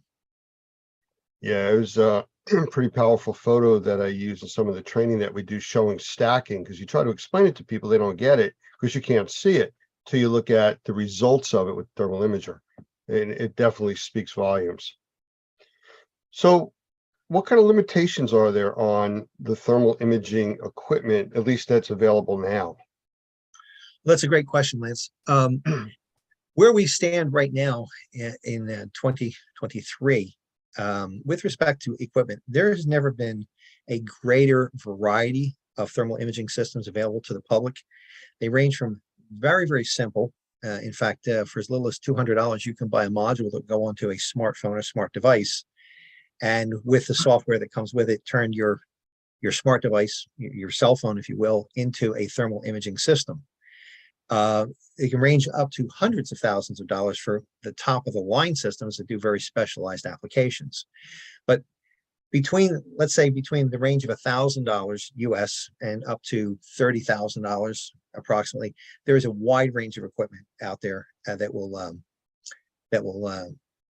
handle applications associated with mold investigation or indoor air quality. Now, one will always get what one pays for. It's particularly true in thermal imaging. You need to choose an imager with sufficient resolution and thermal sensitivity to carry out the task. A imager which retails for $1,000 may be adequate for something of large size in close proximity, maybe 6 to 8 feet of imaging distance, but it's not going to be adequate for picking out fine details from the exterior of a building from a couple hundred feet away. I remember when I got my first IR camera, and it was 18, 19 years ago. I paid over $13,000 for it. Recently, I had an issue with it, and I called about getting some service, and I was basically told that it's too old, we can't fix it. But if you want to send it in, it would be $2,500 for us to evaluate it. I went and bought another camera for $500 to do a quick job that I had to do. Right. And that's very typical of this business. The prices have fallen precipitously over the last 20 years. And meanwhile, the quality of the instrumentation has gone up. But concurrent with it, the falling prices across the board, due to advances in technology, manufacturers have come up with different price points for lesser quality instruments that are available. So now it's basically pick a price point, and there's probably an imager to meet your budget. But you'll find that for indoor air quality, for people who are serious, if you've got between $3,000 and $8,000, there is a lot of instrumentation available to you. And I think it's important to know, I don't sell instrumentation, and I will tell you that I teach people how to use it properly and within the limits of the subject equipment. But price is also a moving target, and I just give some generalities on giving people an idea for budget. Our family of companies have just acquired at least 3 imagers in the last year, and I think we bought equipment that was around $15K by the time we were done, because we added additional lenses so that we would have different fields of view with the same instrument. It gives us greater capability. But that's probably more horsepower than people need for your average indoor air quality inspection. Well, that was one of the things that I considered when I bought my camera years ago, that I was a level 1 thermographer, and I was basically looking at heat patterns on surfaces for mold assessment, mold remediation, indoor air quality issues. But I went for the better camera. It was a few $1,000s more, because if I went further on in the industry into temperature measurement for engineering purposes and design and stuff like that, I would have to go out and buy another camera to do that if I didn't get the upgraded one. So I took that into consideration. You know, yeah, I bought the Lamborghini to drive to the grocery store to get the loaf of bread instead of the Volkswagen. But, you know, at the time, it made more sense to me to do that. Absolutely. And we are faced with a similar thing here within our family of companies, where we oftentimes are looking not only at what is our most immediate needs, but what could we do additional with this instrumentation. So we tend to buy a level or two above our most basic needs always. I got to get into the weeds on a question here that it was a big thing quite a few years back, where a lot of the cameras that were being produced couldn't be exported out of the United States until the manufacturers made a change in the speed of the cameras. Is that still an issue? Let me take apart I think it was 2 questions. So let me take each one in turn. What you're referring to are regulations on the import or export of infrared technology. And what you are at present, back then and still to this day, if you have an imager with a frame rate of 30 Hertz, which is considered real time, you cannot export that or take that instrumentation beyond the borders of the United States without authorization from the U.S. Department of State. If you do, you can wind up in very serious trouble. In fact, it's a felony. The change that you are referring to is that some manufacturers came out with imagers that had a frame rate of 9 hertz. 9 hertz is not considered real time, and it is not covered by such restrictions. Those can be exported readily without an export license. Now, the difference between a 9 hertz imager and a 30 hertz imager is if I were holding a 30 hertz imager right now and I were to pan it across the wall, I'm going to see a real-time image with no smearing, no ghost trailing. However, if you have a 9 hertz, depending upon how it's put together and its processing of signal, as you move quickly, you might get a comet trail or smearing until the imager slows down or you hold steady. So 9 hertz there's nothing wrong with a 9 hertz imager. Hundreds of thousands of these instruments have been made and used here in the US as well as throughout the world. But a 30 hertz imager is an imager where if you're doing a lot of things in motion, or you're walking, or you don't want to have to move as slowly as you pan across a wall, then a 30 hertz imager would be for you. So I would caution anybody who has an imager that if you were looking to do any work outside of the US boundaries, that you make sure that you understand the rules before you take it out, or get permission if you have a 30 hertz imager to take it beyond the borders. I guess the quick question that people are thinking about is why, and my understanding was because of it could be used as a targeting system for weapons. It has to do with military technology. It's considered a high-end technology. It has military uses, and there've been a couple of instances where people have been up to no good, have tried to take sensors outside of this country, and they've gotten detained at the borders by law enforcement authorities. So I'm always mindful of this, because if I'm going to the big house for any reason, it's not going to be for taking an infrared camera across U.S. lines. It'll be for something worthwhile, I promise you. I actually got stopped once going through TSA security with a camera. They saw the case. It looked like a handgun case. They wanted to search it. They opened it. They searched it. They wanted to swab it, with gunpowder residue detection and stuff. And it was fine. They had no idea what it was. I had to explain it to them, but it was only once I had an issue with that. I suspect that's probably some time ago, because so many people are carrying imagers through onto airplanes. In fact, I'm going to be taking 2 or 3 next week for a class I'm teaching. I'm going to Kansas City for an on-site class, and I'll have 2 or 3 in a duffel bag. And I think the TSA people nowadays have probably seen an imager at least once a shift. I can't imagine that it's all that far into them. But for those who do travel, it's always a good idea to have a battery with your imager if you're boarding a plane and taking this as a carry-on, so that in case you are asked to fire it up and prove that it really is a thermal imager, you can do so. Interesting. I always had the batteries with it, but just never for that reason. But good point. All right. So in my world, indoor air quality and mold assessment remediation, we have standards of practice, professional practices. Are there current accepted standards for thermal imaging? The answer to that question is yes, there are. There are many, actually. My company, Infraspection Institute, actually publishes perhaps the largest inventory of applications and equipment usage standards pertaining to thermography. We have standards related to infrared inspections of electrical systems, mechanical systems, building envelopes, flat roofing systems, boats and recreational yachts, horses, photovoltaic systems, just to name a few.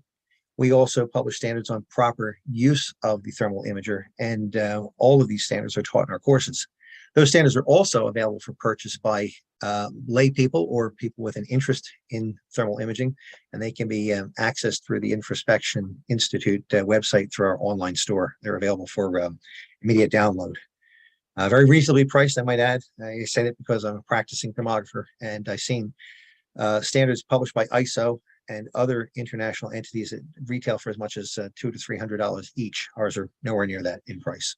Weren't you at one point involved with writing some of the standards? I've been a co-author of most of the standards that are in place. I'm responsible for the content of the 13 or so that Infraspection publishes. I also am a member of ASTM International and have been since 1985, and have helped to co-author the standards that are published by ASTM. Those standards are later adopted by ISO and I've also worked with the Roof Consultants Institute, to name a few. In some of the classes that I'm involved with teaching on the remediation and assessment side, I talk about thermography and the importance that it can play in the assessment, inspection process and repair, making sure you got all the problems. But one of the issues or questions I get all the time, what should I buy? And to your point from earlier, you know, there's different pieces of equipment you can buy for different things you're going to be doing. But I always tell people, get trained in thermography first, learn about it before you go out and buy it. You know, it's kind of like saying you want to go buy a car, but you've never driven one. Right. I couldn't agree more with your advice that you're offering. I use a similar analogy. I say buying an imager with no training or understanding of the technology is like sending your 4-year-old to buy the family car. They may only know the basics, and it's not enough. There are subtle differences that are key differences in the performance, and it's far too easy to make a purchasing mistake if you buy before you understand what you're doing. My best advice to anyone who is looking to join the ranks of thermographers is to get your training first from an unbiased source.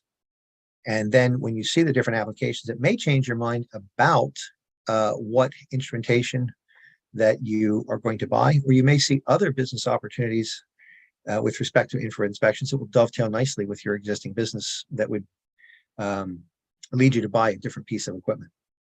My best advice is do not rely solely, if you're not experienced, do not rely solely upon web advertising or web pages.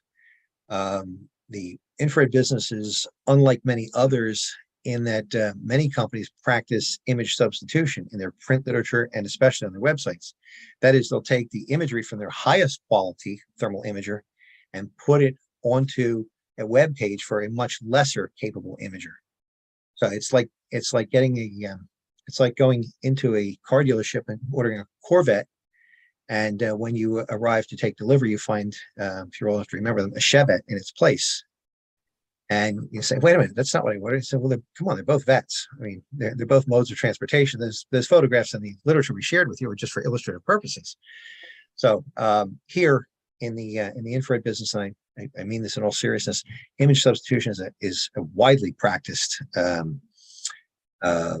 advertising technique, and it's one that seasoned thermographers like myself, we look at that imagery and go, that's nice, but I want a pre-purchase demo or be able to take it for a test drive first.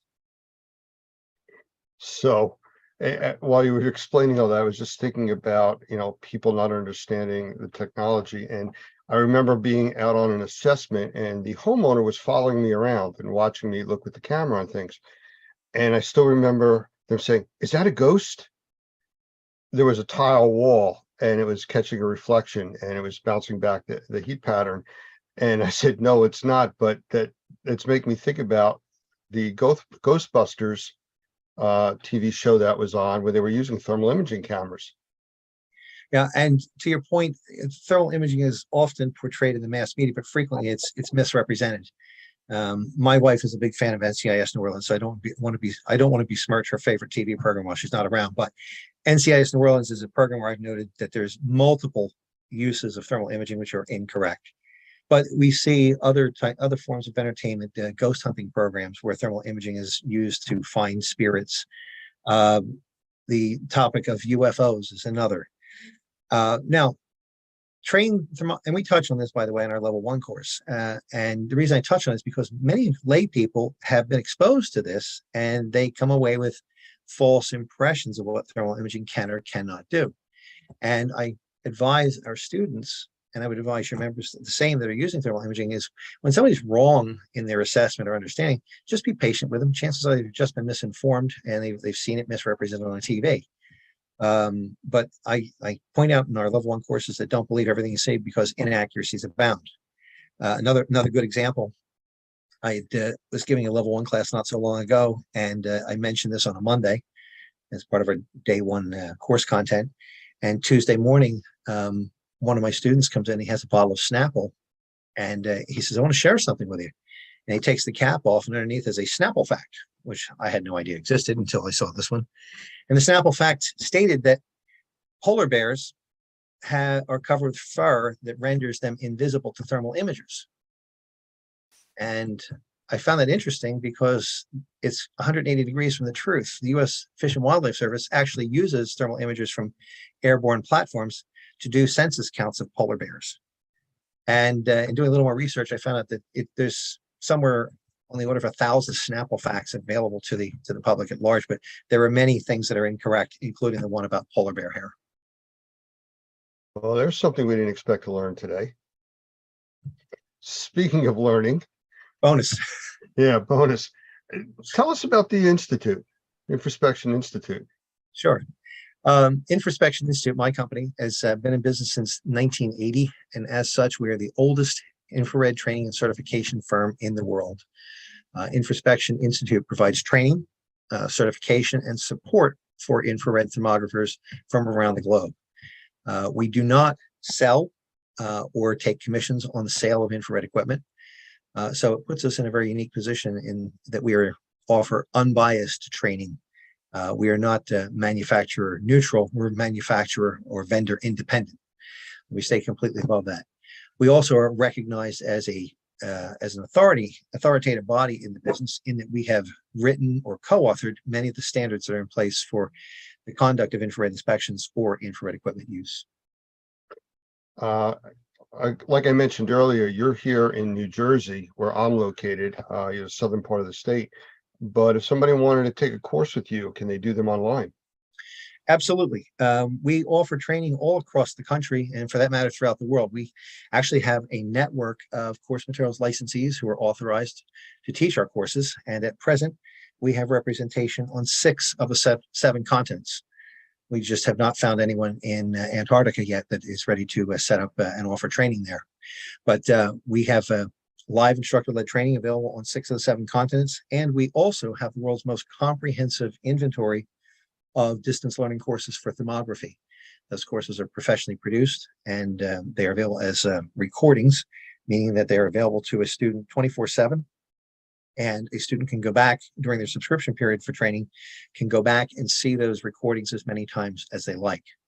So it allows students to take their training wherever and whenever it's convenient for them.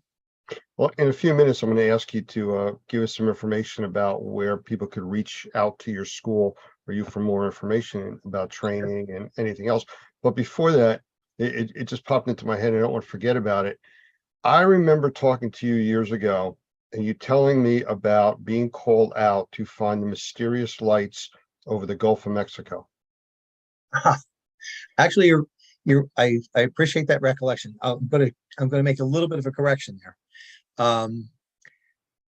I got a call from the National Geographic Society regarding a videotape that had been offered by someone in Mexico as proof that UFOs were visiting and operating over the Gulf of Mexico. The proof was a videotape that had been recorded by a combat aircraft flown by the Mexican Air Force. They were out on a training mission, and they were over the Bay of Campeche, which is in the southeast quadrant of the Gulf of Mexico. And during their flight, they noticed a group of hotspots that seemed to be shadowing them and flying in, I'm going to air quotes here, flying in formation and shadowing these combat aircraft. And they were discussing it back and forth. The language was quite colorful, as sometimes military personnel are in their speech. But that aside, this videotape ultimately wound up in the hands of a UFO investigator who had offered this as proof that UFOs were operating over the Bay of Campeche. So the National Geographic Society had gotten wind of this and were putting together a documentary about UFOs, and they were looking for an expert to comment on it, and they had contacted me. Now, they originally had gone out and tried to get a thermal imager and fly the same area, but they were in a pressurized aircraft, and thermal imagers won't see through glass or plastic, so they couldn't see out of the window. So after a fail that was costly for them, they decided to get someone else to come in and work with them, and we offered to do so. And after reviewing that videotape, we came up with an alternate theory of the source of the hotspots in the video, and that was that these hotspots were more likely caused by the presence of oil and gas exploration platforms operating in the Cantarell oil fields, which is in the Bay of Campeche. These platforms have a flare stack, which is a large tower, which is used to burn off waste gases. And these flares run up to 100 feet in height or more from the tip of the nozzle where they are burned off. And this creates a large hotspot when viewed with a thermal imager. The interesting thing about the hotspots was there was a big hotspot in the video, each one, and then had a much smaller, fainter one beneath it. And the thermal imagery dovetailed and correlated perfectly with the heat given off by a flare stack and the reflection of that same flare off the seawater, the surface of the seawater in the Gulf of Mexico. The idea that the group of UFOs were following the Mexican Air Force aircraft was really an optical illusion. Without a point of reference, you lose perspective, and it gives the impression or the illusion that something is following you.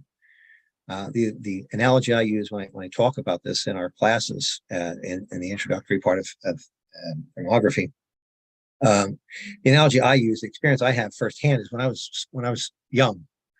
It's a long time ago. When I was young, I'd go out in the yard at night, and on a clear night, and the moon was out bright, I'd walk across the yard and get this sensation that the moon was following me. It's like I had my own private moon. Everywhere I went, and follow along. Similarly, without a point of reference, you can't know that it's not following you. Your mind gets tricked without that point of reference. So it's the same thing here. But that was the story of the UFOs. And I'm not saying UFOs don't exist. In fact, I think it's interesting that in the last week, our military has finally admitting to shooting down unidentified flying objects. It's been on TV. They just aren't. I don't think that those aircraft that were shot down, however, were extraterrestrials. They seem more like balloons to me. Well, from back in the 40s from Roswell, everything was just called a weather balloon. That's right. So, yeah, no, what you're referring to is the recent balloon from China that was shot down, and then 3 additional ones that were found in different parts of the world. But that's for another discussion, another day. But I think the key here is training. You know, the pilots were trained to a point, but probably didn't understand enough of thermography to be able to distinguish what they were seeing and what it really was. I would agree with you. They did not go in pursuit of said UFOs, but rather continued on with their mission. As they say, it's really a very small video clip that was purported to be proof that UFOs existed, but in fact did not. And it's things like this that we caution our students, you know, be aware that these things are on YouTube, they're in the public domain, they're on television, they're in print, they're under Snapple bottle caps, these misrepresentations. And you just need to be aware of it and anticipate that others may have mistaken notions about thermal imaging. But to that end, the greatest limiting factor in any infrared inspection for any application is not the equipment. We've touched a little bit on equipment. The greatest limiting factor is the operator and what he or she knows.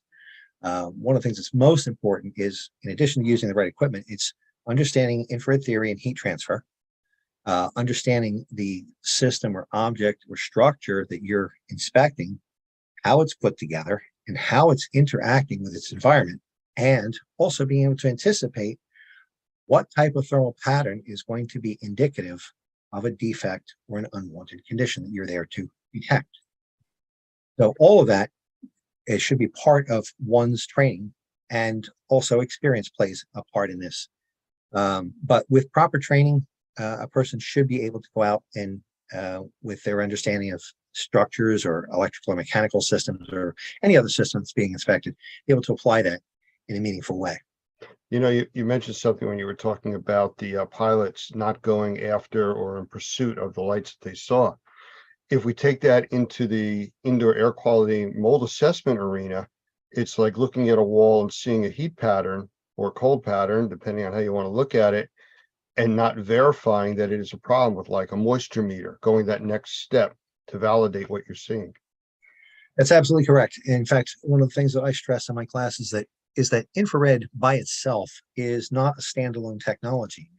almost always, at a bare minimum, we are correlating what we see on the screen with our eyes, doing a cross-reference visually.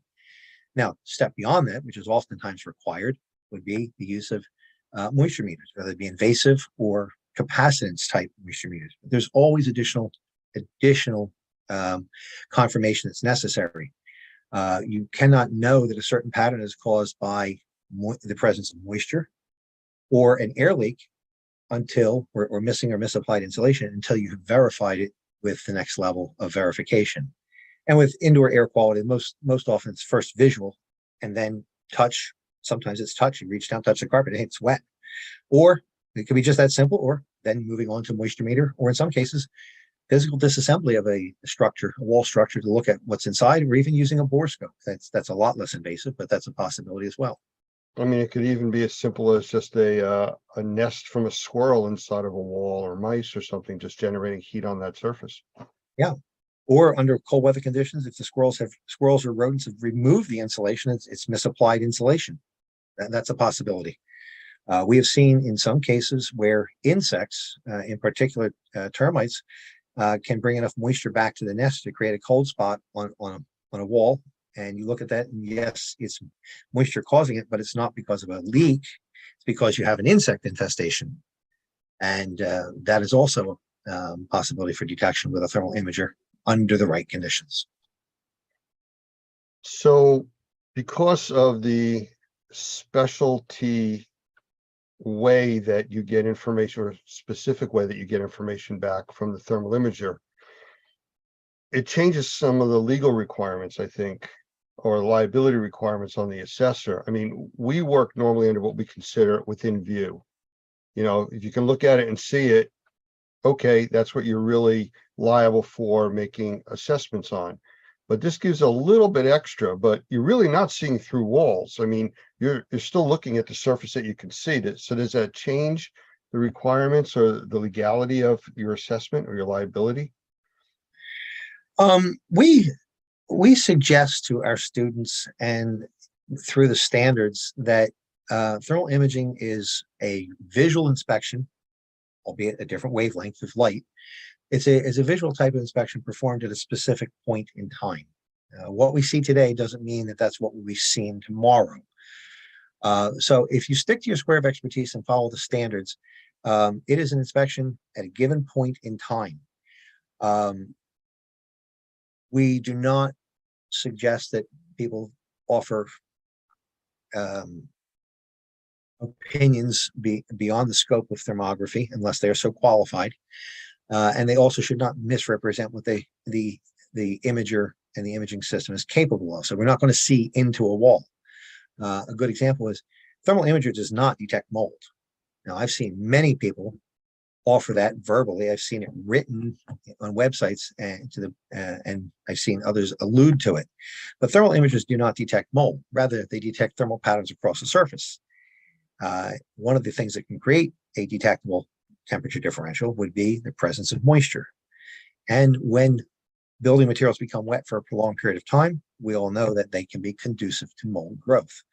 So unwanted moisture in building materials goes hand in hand with the presence of mold, but that doesn't mean we've detected mold. The confirmation of the presence of mold requires other tests which are beyond thermography. So as far as the legality, I think that if one sticks to the square of expertise, and we're very clear about this in the courses that we teach, is tell them what you know. I see a thermal pattern that is typical of latent moisture in the exterior wall. Visual observation noted a discolored stain in the latex paint in the same shape. Carpet was wet to touch. That's fine. Moisture meter indicated presence of moisture. That's fine. But just tell them what you know. I never offer opinions beyond the scope of what I'm doing in thermal imaging if I'm actively doing an inspection. So I don't say that you have mold without there being a test for it. I think you have wet building material here, wet wall, wet ceiling tile, wet carpet. You should have that investigated as to the cause. In fact, the universal recommendation that we offer to our students is this: investigate cause of thermal anomaly, take appropriate corrective action. That's all you ever need to say. And if you say that and nothing more, no one, I don't see where there's any legal pitfall for you. Interesting. So with that, other verticals, as far as, I know we deal with a lot of home inspectors, electrical inspectors, health inspectors. I mean, is there a place for thermal imaging in there? Absolutely. When you get into larger properties and beyond the single family home, you get into multifamily units. We have electrical systems, which are sizable. Those are candidates for infrared inspection. On many sizable multifamily units, we have the roof. Oftentimes it's low slope, or if you prefer to say it's flat, that is a candidate for infrared inspection. With greater interest in energy awareness and energy conservation, infrared inspections is part of a building energy audit conducted either from outdoors or from indoors to detect evidence of excess heat loss or air infiltration or air exfiltration if you're on the outside, and of course always latent moisture in building sidewalls. Latent moisture for the mold investigator and mold remediator, we typically are concerned with indoors, inside the building, but there are places where we can have latent moisture in the building structure, which is undesirable. But it may not be creating a mold issue on the inside. A case in point is in our home state of New Jersey and the surrounding states, EFIS, or EIFS, as some people prefer to pronounce it, is also known by the trade name Dryvit, is a building material which uses acrylic stucco that allows a builder to create stone or masonry facade appearances using very inexpensive building materials. This material is notorious for developing leaks over time, and when water gets trapped in an EIFS-clad system, an EIFS-clad building, the moisture does not dry out between storms. And if it is over a wooden substrate, it can create all kinds of problems in causing the substrate to become compromised. Wet itself, of course, can be attractive to insect pests due to the moisture, can be conducive to mold growth, but it can also cause significant structural damage. We've dealt with that quite a bit, and we deal with that all through the South too. There's a lot of homes being constructed that way also. So yeah, very prevalent. All right. I'm just going to say one other thing on the verticals. We talk about energy loss. Another one that thermal imaging really excels at, as far as energy conservation, is on IGU windows. IGU, also known as thermopane or double glazed windows, particularly in commercial structures or even multifamily structures. When these windows become compromised with age, that is, they lose their air seal between the panes. Many times it's filled with argon, but sometimes it's just dry air. When that seal is compromised, moist air gets in from the environment and contaminates the space between. And under the right conditions, when you look at these windows, if they have failed and are contaminated with moist environmental air, you will see with a thermal imager what we call a bullseye signature, either hot or cold bullseye in the dead center of the window. And that indicates that window has failed.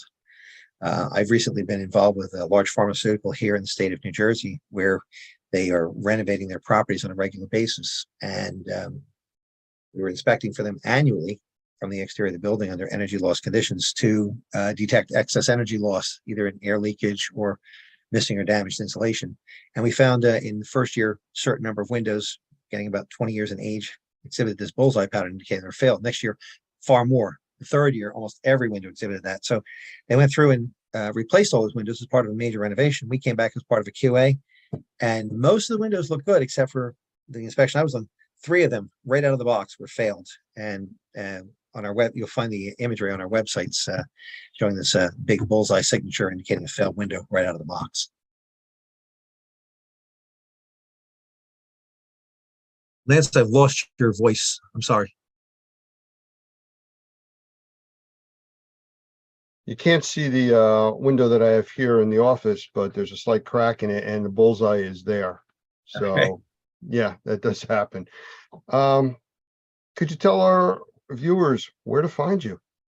Yes, you can find us online at our website, which is www.infraspection, infraspection.com.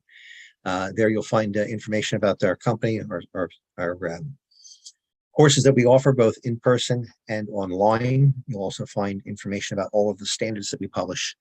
We also have a second website, which is unlike Infraspection, which is a catalog site, talks specifically about Infraspection. We have an online thermographic community website. This is a content-based website called irinfo.org. There you will find a number of resources, including directories of thermographers, which I would invite your members to get their company listed if they haven't already done so. There's no charge for that.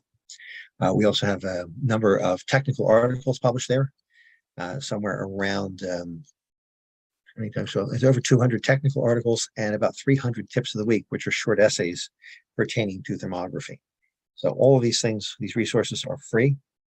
And I would invite your colleagues and viewers to tune into our online frequencies, infraspection.com and irinfo.org for more information. Of course, we are a real company staffed by real people. So if anyone has a question, they're welcome to just pick up the phone and simply give us a call, and you'll find our telephone numbers listed on our website. You mean somebody you really can talk to? Yes. Isn't that novel? I find it seems to be getting more and more novel these days, but it's something I insist upon. It's perhaps born out of habit, maybe a little bit with a touch of gray I sport these days, but it's something I insist upon. We're in a people business, and personal interaction is extremely important.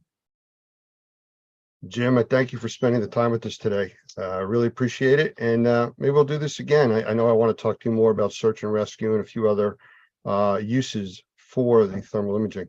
So look forward to doing that. Lance, I would welcome the opportunity anytime. Thank you for letting us share with you, and have a nice day. You too.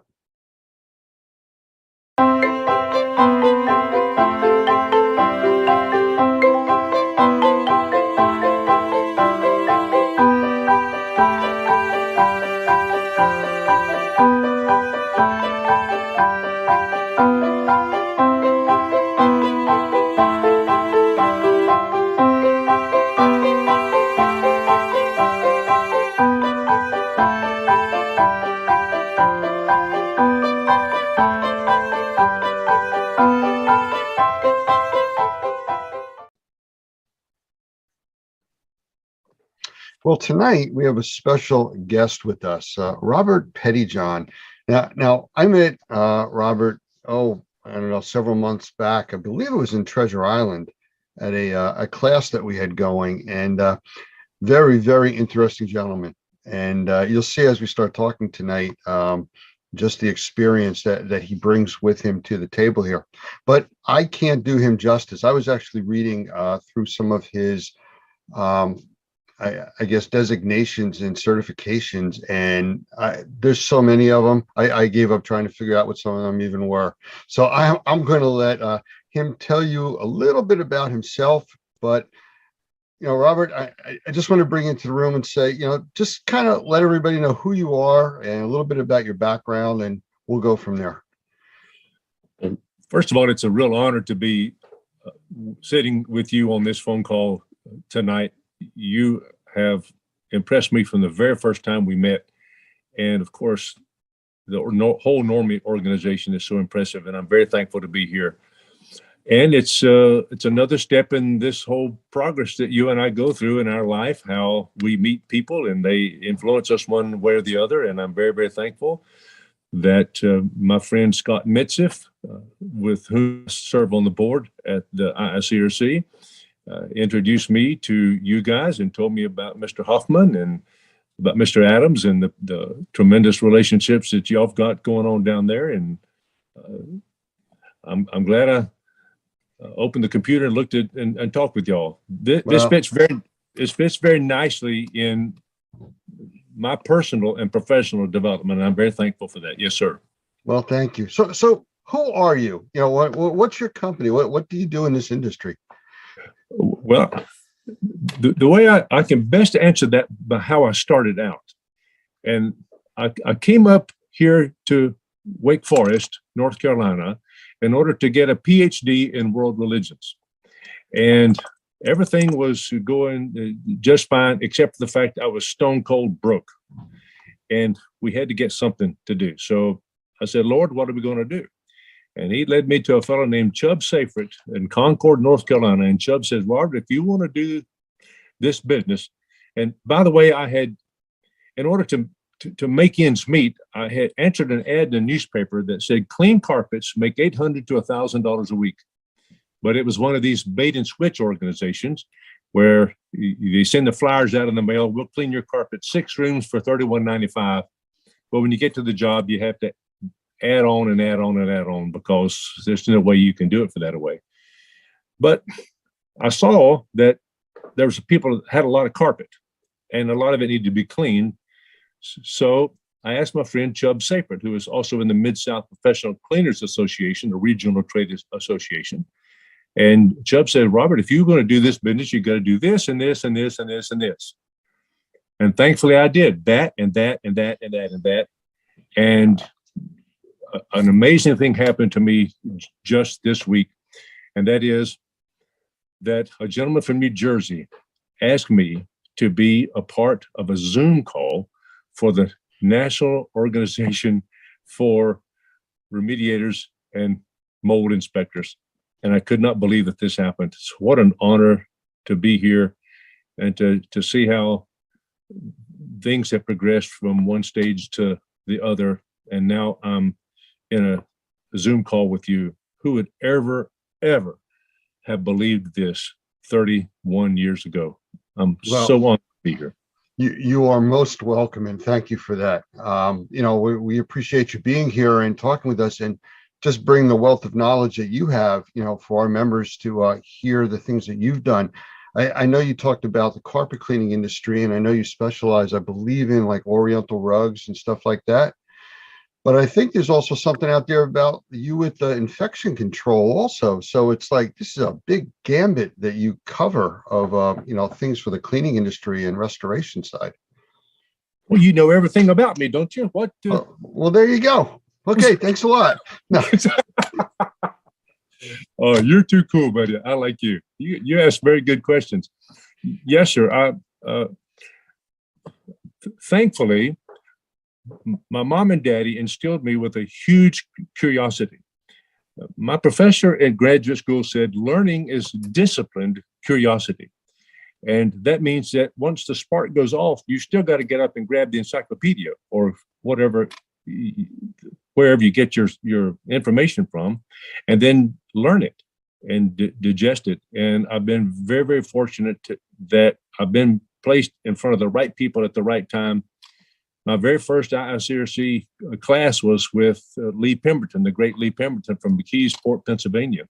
And to have it started off that way is incredible. And that has led one step to the next, to where now I have been asked to serve on the board of directors of the IICRC for the last 4 years.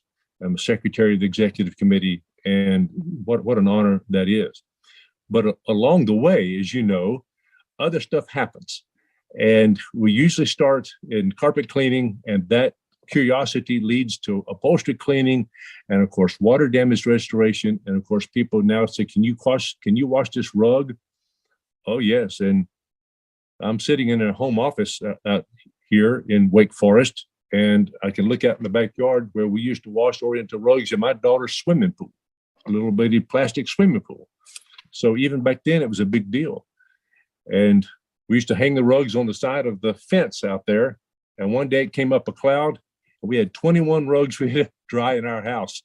So little bitty things like that add up. And now we're one of the most recognized, and I think the finest, most ethical, environmentally responsible, and ergonomic rug cleaning plant anywhere in the nation per cubic foot, without question. Yes, sir. So I'm very thankful. Well, that is impressive. I mean, yes, this industry, unfortunately, especially in unregulated states on the mold side, there's a lot of problems with people being out there. Like you started off saying, a bait and switch type of an ad that you took, and I'm sure that runs rampant through a lot of the cleaning industry also, like it does in the mold industry. And, to hear you talk about the way that you try to keep this industry on the up and the way that your company operates, that's what we're looking to do. We really want people like you involved in this industry and pushing it forward, keeping it, I'll use the word clean, Yeah, I had no idea that we were going to bring this up, but I was just on the phone call with my friend Penny Trailau from out in Australia. Just a little while ago, we were on a little Zoom call because we both serve on the ISRC S400 and the S410 cleaning and infection control committees. We're helping to write that standard. And she says that there are people all around there who want to fog something into your house and then walk out as though they've done something very special. But no, that's not the guys at Normie. And that's one of the things that attracted me to you guys is that this is not the National Organization for Shortcut Schmaltzes. This is for remediation, dadgummit, and inspecting the way it ought to be done, for mold particularly, because there's a lot of people out there getting sick because it's not been done right. So if I said that you have a passion for this industry, I think it's kind of an understatement to hear you talking now. Okay. Let me tell you something. And one of the reasons that this has evolved over the years, of course, my mom and daddy taught me to do something the right way. That's a big deal. But here of late, within the last 2 or 3 years, we've been involved with some of these military families in helping to remediate the homes that they're in, not on base, of course, because it's hard to get on base and really do remediation the right way. A lot of these people who run the housing on these bases really aren't interested in doing it the right way right now. That's going to be changing. It is changing very, very quickly.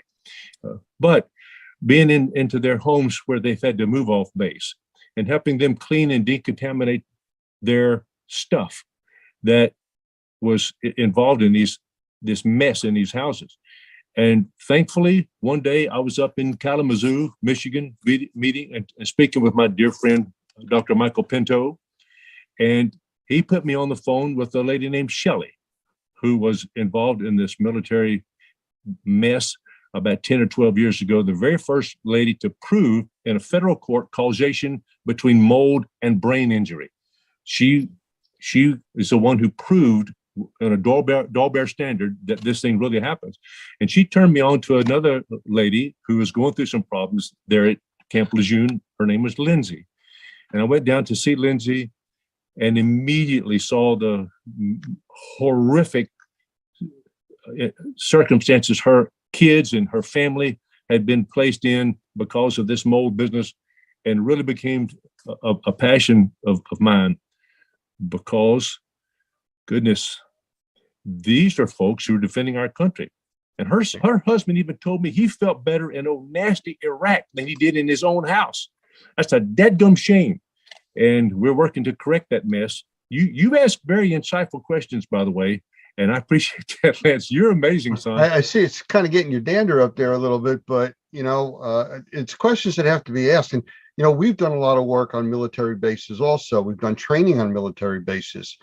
And we have our environmental task force, which is a nonprofit. We've actually donated equipment to people that live in really bad housing situations on those bases. So we've been involved with this for a while. So I understand what you're saying, but you said something very interesting there, and it's a little off track from where we were going, but you mentioned about causation of brain injuries. I was doing some research between last week and actually this weekend, and found there's some legislation and rules out there from the ADA, American Disabilities Act, that actually covers breathing and environmental conditions causing substantial breathing issues, which would qualify as a disability under the ADA. So, and again, I'm not an attorney and I'm just reading it for face value, but it's interesting that, all of these things are starting to come together as people are looking for multiple disciplines, if you want to call it. And everybody's starting to find the same thing, that, there's a lot of correlation between molds and bacteria and illnesses and in the environment that people used to ignore. Lance, you're right on, man. And thank you for your interest. My professor said that learning is discipline, curiosity, and you have that within you too. You go find the dadgum answer. And that's very impressive. But I've cried with these girls, man, at their home and watched their children undergoing these night terrors. You know, when a lady gets mold going on in her brain, it causes some swelling in her brain, and that affects the pituitary gland that affects things that ladies go through on a regular basis. And for many ladies, it's caused them to where they can't have children.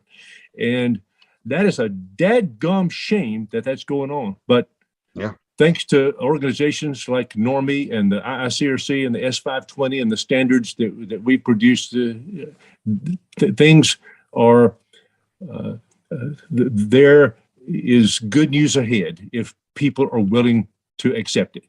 Absolutely. Well, in an effort to keep your blood pressure down a little bit, I'm going to change gears here a little, and let's go Thank into you. another topic a little bit. Give you a little bit of a break there. Oh, you're too cool, buddy. I know you said you were introduced to Normie like through Scott out in, I guess he's out in Washington. He's in Yakima, Washington. Yeah, Yes. I know Scott. I've talked with him many times. A really nice guy. But as far as our courses, because I know you've really started to look in and you've taken a lot of training from all over the place.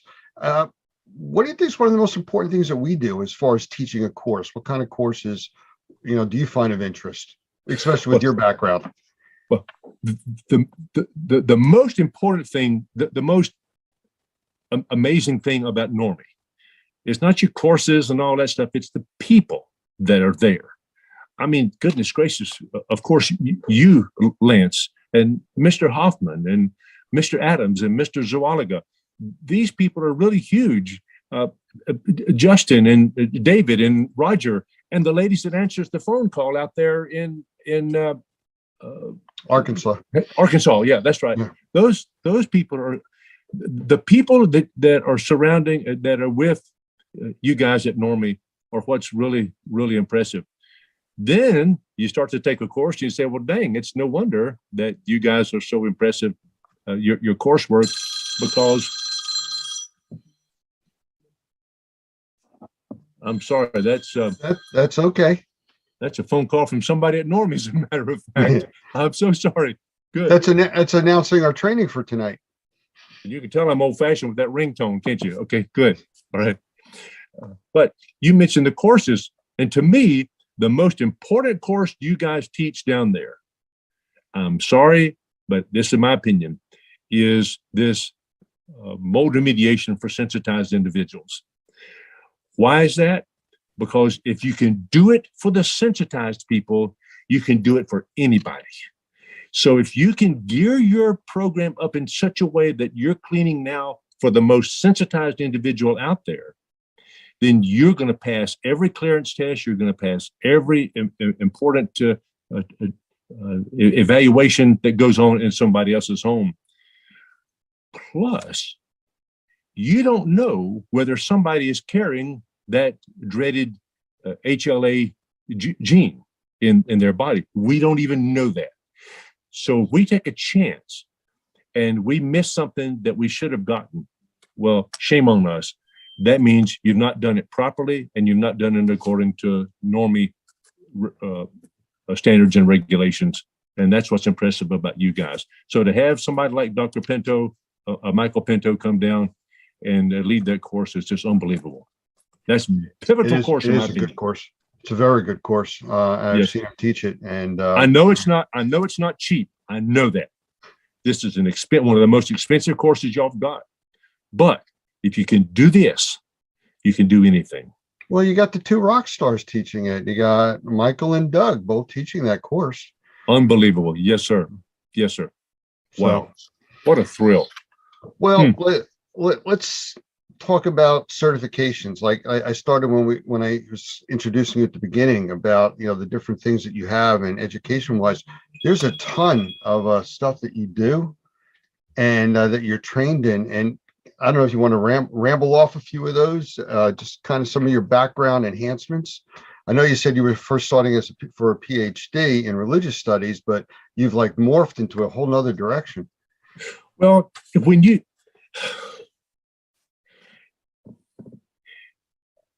as you would that men should do to you, do you even so unto them, for this is the law and the prophets. That was written in another standard that we are familiar with. Jesus said that in his Sermon on the Mount. But when you look 2,000 or 3,000 years earlier than that, what Moses was involved with in Leviticus chapter 14 about the mold remediation, it's been in there since almost the beginning of time and recorded religious history anyway. So this is a huge deal. And thankfully, I've got a proper background for this mold business in our cleaning. Of course, we're certified triple master cleaner at the ISRC, but that's a big deal. I'm also a certified rug specialist. We're the only certified rug specialist in the state of North Carolina. We wash the governor's rugs and all that stuff. No, they're not his rugs, dadgummit. They're the citizens. They belong to the citizens of North Carolina. So I'm taking care of. Hey, I'm taking care of your rugs out there. Don't worry about that. We're also certified water law specialists, one of about 125, 150 in the country of that. If you're going to do a flood on water, you better know what you're doing. So getting involved with the Restoration Industry Association, Pete Consigli and these guys who taught this class the way it ought to be done. I mean, that was tantamount to a college level thesis we had to present to get our certified water law specialist. That was just really very, very huge. And the same way it is to become a certified master rug cleaner and certified rug specialist, CRS. That was a huge, huge thing to do. And now to be involved with Normie is just another. It is said birds of a feather flock together, and it's nice to be involved in a group like Normie that takes things to the highest level of possible, and I'm very, very thankful for that. Yes, sir. You know, I like to I bring it down to a very, very simple level when I talk with people and we start talking about, you know, how things work and everything like that. And to me, the basic philosophy is, and I've said this before on many trainings that I've been to, we try to do the right thing because it's the right thing to do. It's that simple. You know, you don't have to go any further than that. I mean, you can't set a higher bar. And, you know, it's something that's practical and understandable to almost everybody out there. And thankfully, the courses that you and I have been through weed out the folks who are not living by that standard. Yeah.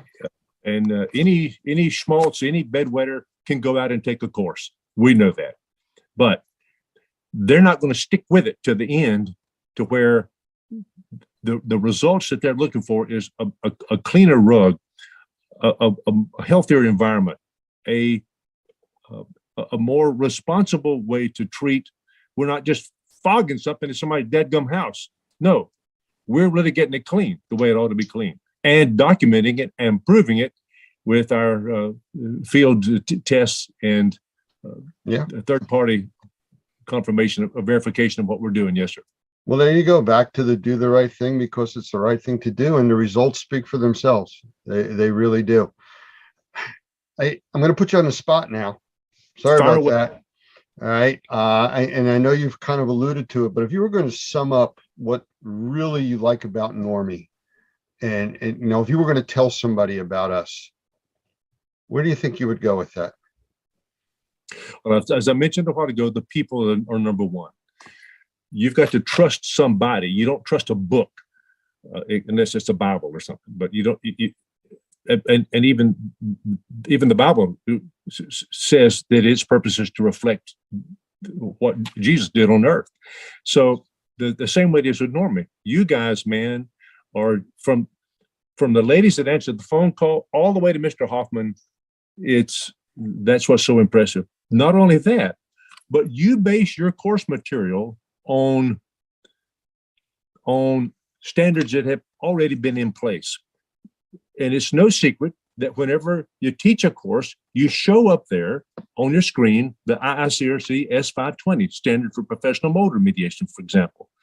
You don't try to appear to people that it's y'all's idea. You're the first one to come up with it. No. You know that you're a part as as the poet said, I'm a part of all that I have met, yet all experience is an arch wherethrough gleams that untraveled world whose margin or whose horizon fades forever and forever as I move. Long, I'll think of who did that in just a second. It's a 17th century poet. But you realize that you're a part of a long chain. You're handling, the baton has already been passed and is handing off to other people like you and me. And we cannot drop it because so many people's lives, so many people's well-being, and even our companies depend on it. And for crying out, our reputation. And the thing that has been my greatest asset in life is been that I know how to pick my in-laws properly. A lot of people get stuck with bad mothers and fathers-in-law, but my daddy and my father-in-law was the finest real estate agent in Northwest South Carolina. And my mother-in-law ran a credit bureau up there in Easley, South Carolina. And Dad never, ever said, is this the best you can do, Robert? You've got a master's degree. Is this the best you can do? No, no, no. He would come in and he would say, whatever you're doing, let's just be the best at it.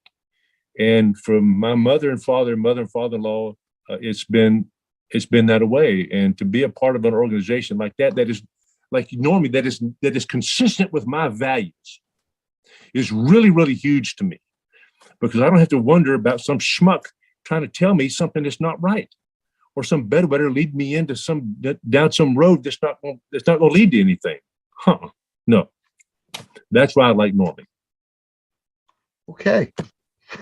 Again, we have to work on your blood pressure. You're getting all passionate about this, which is great. I really, as Cheech and Chong says, this is a big dope deal. And my neighbor across the street was their lawyer, so he was busy for a long time. So there you have it.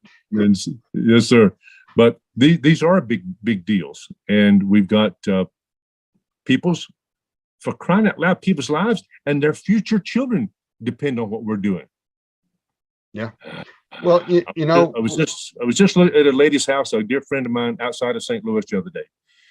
We have an Instascope machine, and of course we've been trained by you guys how to assess a building indoor air quality, and being able to go in there and know that when we leave and after we prescribe what needs to happen, that they're going to be living in a nice, clean, healthy home.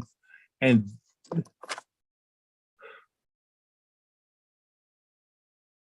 that is really important to me. Yes, it is. What? You see, I gave a talk to a bunch of real estate agents the other day. About 200 were on a call. My dear friend up here, Brian Pate, allowed me to address. He teaches all the real estate people in North Carolina, and I got on there and I told him that a clean air, a clean and healthy environment is the new view. They used to be able to stick you out when you're buying a house. They take you to the window and look out there. Just imagine your kids playing. Just imagine the garden growing and all that. No. The important thing now is just imagine you living in your sanctuary, where you can go home and take the mean old nasty dirty things that you've come in contact with in your life during the course of that day, and come to your sanctuary and heal and get better. My friend Jeff Jones in Oklahoma City says that when we get stronger, not while we're lifting weights, but while we're asleep at night and our body's rebuilding itself. Well, that's why, as you guys say in your class, that we breathe 3,000 gallons of air every day. I mean, 20,000 breaths is the average. God, exactly right. So we're focused a lot on urine. So how many times do you urinate during a day? 9 or 10, maybe? And so how much water do you drink? I don't know. But you breathe in and out 20 to 23,000 times a day. Far, far, far more important. Yes, sir. So Doug has an expression he uses for that. He says, you either have a good filter or you are one. And it makes sense. You know, Robert, I've really been enjoying this, and I'm sure that our members are too. I would love to have you back as a follow-up. Maybe get a little bit more into the infection control side and everything in another interview. If that would be okay with you. Oh my goodness, yes, I got a lot of cool things to say about that. The coolest is the primacy of cleaning. We go in there with spraying this stuff and want to decontaminate everything in the world. But no, if you clean it properly first, you are way ahead of the game. And isn't that what our mamas and daddies taught us to do a long, long time ago? Yeah. And isn't it what, I'm going to show you this thing here. Isn't it what Doug tells in this book right here? Yeah. You keep it clean and dry. This is one of the most pivotal books, I think. I know it's kind of fuzzy. I don't know. That's okay. It's just mold-free construction 2.0 to the title of it. Everybody in the nation ought to own that copy, in my opinion. Absolutely. And they ought to be connected to you somehow, by George, to get your New Jersey influence. Because if you do what a guy from New Jersey says, you're okay. I had a call from somebody in New Jersey today too, speaking to me. So it was kind of interesting. He thought I was from down south originally. I said, really?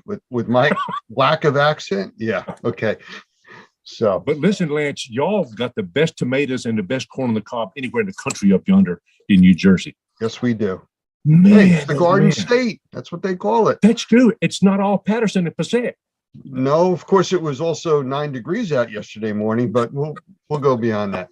But hey, Robert, I really appreciate you spending the time here with us. And I definitely want to get you back so we can talk more about the infectious disease control side. And there's so much more to talk about. Yes, sir. And what an honor to spend some time with you. You ask good questions, by the way. You're like a doctor or something. I thought I was going through a physical or something. You're really good. Well, wait till next time. Oops. Okay. Robert Pettyjohn, thank you very much for being here with us. Okay, dear friend, it's an honor. Thank you, my friend.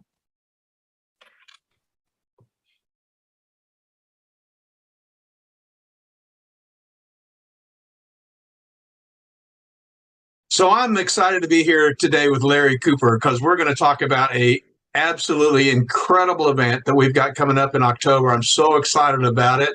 And I'm just going to let you chat a little bit about where we're going and what we're going to be doing, Larry. Well, Doug, we started this amazing company about a decade ago. It's called Restoration Journeys. And in this case, we're calling it Restoration and Remediation Journeys. And we are going to take you all to Puerto Vallarta, Mexico. Oh, my. I mean, get behind me, man. It just looks great, doesn't it? Yeah, and I heard it was all inclusive, which is really exciting. Yeah, so Restoration Journeys is where education and travel come together. And we love the opportunity to take business owners and managers and, people that really want to learn to incredible locations where they can relax, enjoy themselves, they bring their wives, kids, whatever they want to do, but also be able to network closely with industry people that, it's a once in a lifetime opportunity to get to know and be friends. And so we have now booked Puerto Vallarta, Mexico at the Marriott Resort and Spa. And our dates are October 22nd through October 27th. That's this year. Amazing. I can't wait to leave. But, so 6 days, 6 days, 5 nights. Yeah. 5 nights, 6 days, exactly. And if you want to add on 3 days before, 3 days after, we have that option available also. Doug, you said something about all-inclusive. Yeah. I mean, they're hard to find now. And all-inclusive means all of your food and all of your drink. Now, there may be some minor limitations on drink, like foo-foo, frozen kind of things with umbrellas. I don't know if those are included yet. But all your normal sodas, water, alcohol, that's all included. So you want to come down and drink some beer or margaritas, that's fantastic. But even better than that is we've partnered with Normie. And Normie is an amazing organization, as many of you must already know. And we wanted to partner with them because of the level of education they bring to our industry and to all of you. And so Doug and his team are going to be teaching a class for 2 days in the classroom, in the hotel. And then we'll also have lunch outside by the pool. We'll be down on the beach doing receptions.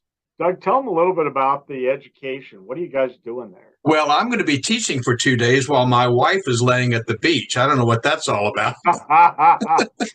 Can't reverse that? Is that what you're saying? She wants nothing to do with that. No, I'm so excited about this class because this class, I think, first of all, which is really important, is it qualifies licensed remediators and assessors in the state of Florida for 14 hours of continuing education, which means if they come to this 2-day class, they get all the hours they need for 2 years of education, which is pretty cool. But this particular class is called the IAQ Strategy, Sampling, and Solutions. And so it's not a basic level course. Like I said, it's primarily for guys that are certified mold assessors or certified mold remediators or restoration contractors. And the idea is, if you're looking at an environment, how do you decide how many samples to take and what kinds of samples to take? We don't want our guys to be swab jockeys. We want them to understand they need to take a combination of both surface and air samples. What kinds of samples and how many? And of course, based on the environment, that strategy changes the way you will take samples. So that's the first part of it. Then we talk about all the sampling options they have: air answers, swabs, aerosols, VOC sampling, all of that. And then we talk about, okay, so now you found out what the problem is. What about the solutions? How do you create a cleaner, safer, healthier environment? So it's talk about all-inclusive. It's an all-inclusive class that covers a lot of material in 2 days that really helps assessors take their and remediators take their business to the next level. Now, I was really involved in the S520. I chaired that committee for quite a while. And we always looked at assessors as IEPs, right? Indoor environmental professionals. But what we found was that we were causing some limitation problems because there aren't IEPs everywhere that we're doing work, obviously. And so this kind of answers that call. But even more so for me, when I had an IEP on my jobs, I didn't really understand what they were doing. And that's really what this class is about. Yeah. Is getting into the framework of what's happening there.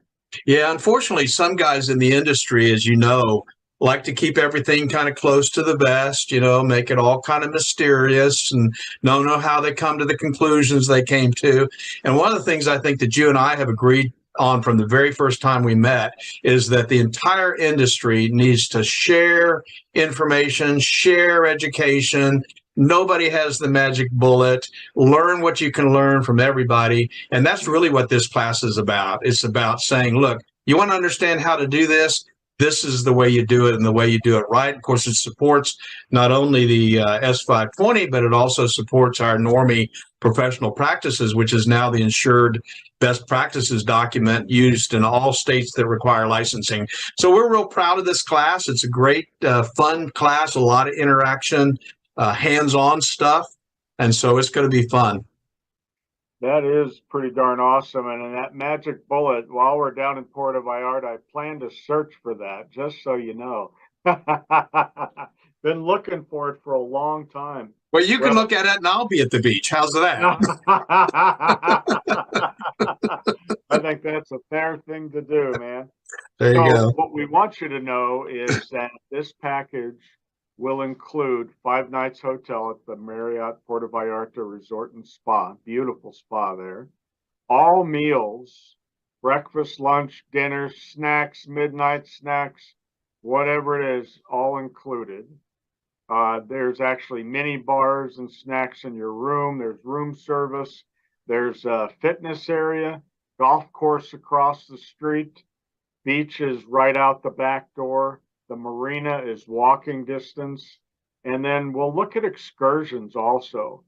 But the most important thing we haven't told you is that 14 hours is really critical, because if you attend the 14 hours, this is a tax write-off. This is an education program, and it should be part of your expenses that you can write off for being in business and continuing your education and learning. And you should bring your wife, you should bring your kids. We have special rates and programs for kids also. So if you are interested in bringing kids, we're going to have you call our office and talk to Jillian Olson. She's working on that program. We have big discounts for them. And so definitely check that out. There are other upgrades available, and you can get as nice a room as you would like to. This hotel is newly remodeled. It's absolutely gorgeous. We are more than thrilled to have this great opportunity. Yeah. So can I tell them the price? Not yet. Not yet. Okay. I want to tell you that I've been looking at the pictures online. I went to their website and looked at the pictures. Absolutely incredible. And I think it's going to be a really, really fun event. Also, in terms of your education, I think we should mention that if you're an IICRC person, you get credits toward your certification for this class. So again, you can write that off if you're not licensed in the state of Florida, but you have an IIC certification. That's really important, no doubt. And I think you were going to recommend that I should bring 2 sets of clothes, small and extra large. Did you say something about that? Well, Doug recommended we have a weigh-in at the beginning and at the end. That would be fun. Oh, and you know what else? The other big news is, I think I told you this, which is kind of coincidental in some ways, but what's really exciting is next year, 2024, is Normie's 20th birthday.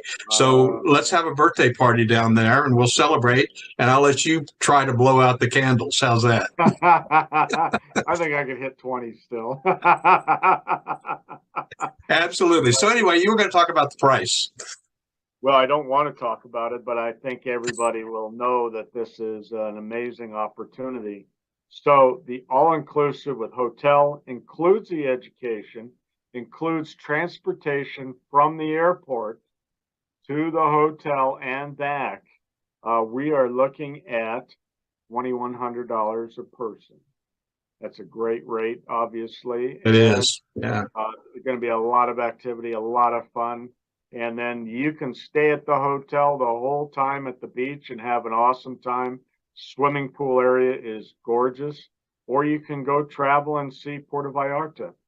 Downtown has great shopping also, and there's a lot to do. So we're very excited, obviously, to invite you to join us. And there's payment plans also. So if you were interested, you can break down the payments into 3 or 4 payments, and Jillian can help you arrange all of that. There's a small deposit of $500 due when you book it, and we will sell out. And so you definitely want to get in on the action and have some fun. Every one of the trips we've done has been unbelievably wonderful. I think we've done 12 of these trips already. And we cannot wait to be with all of you on the beach having a drink. That's going to be fun. So how do they get a hold of you? I know you've got a website, and of course they could call us and we'll just simply direct them to you. But what's the website? The website is restorationjourneys.com. And then our phone number here also is 303-469-0306. Extension 103 is Jillian, and I'm at 101. I'm Larry, and either one of us can help you. And Jennifer answers, she's going to jump in and help you also. So we're all thrilled to have this opportunity to work with Normie and to welcome all of you to Puerto Vallarta. We're going to take care of the details. One thing I know about travel, I've done a lot of travel all over the world. Going into Mexico, I always like to be met with a greeting sign that says my name for Restoration Journeys, so that I know exactly where I'm going. You'll be put into a beautiful luxury vehicle. You'll be taken right to the hotel that's about 10 to 15 minutes away, and you'll start your journey there. So You want to do that only because you want to be sure to get to the hotel. You don't want to end up somewhere else, right? well, I've been on some trips where, you know, you walk out and all these guys are grabbing your bags. I got a cab, I got a limo. I don't like confusion. I like to know exactly where I'm going. I like to know that I'm being taken care of. And when I get to the right place, they have my name registered. So there you go. That's always really fantastic. There you go. Well, all those details. Well, I can't tell you how excited I am and how much I appreciate you putting this together. I know this is going to be a really fun opportunity for us to be together, spend some time together, do some training, and just relax. So thank you so much for putting this together. For those of you who are Normie members, we do have our website, events.normie.org, and all of the information is there for you to go to click directly to Larry's website. They're handling all the registration, but we're also promoting it through our social media and so forth. So don't miss out on this opportunity. It's going to be absolutely fun. So thank you so much, Larry, for taking the time to talk about this. And I look forward to getting some videos maybe in the next few weeks when you're down there looking. I will definitely get that to you. And I think you said the key word, relax.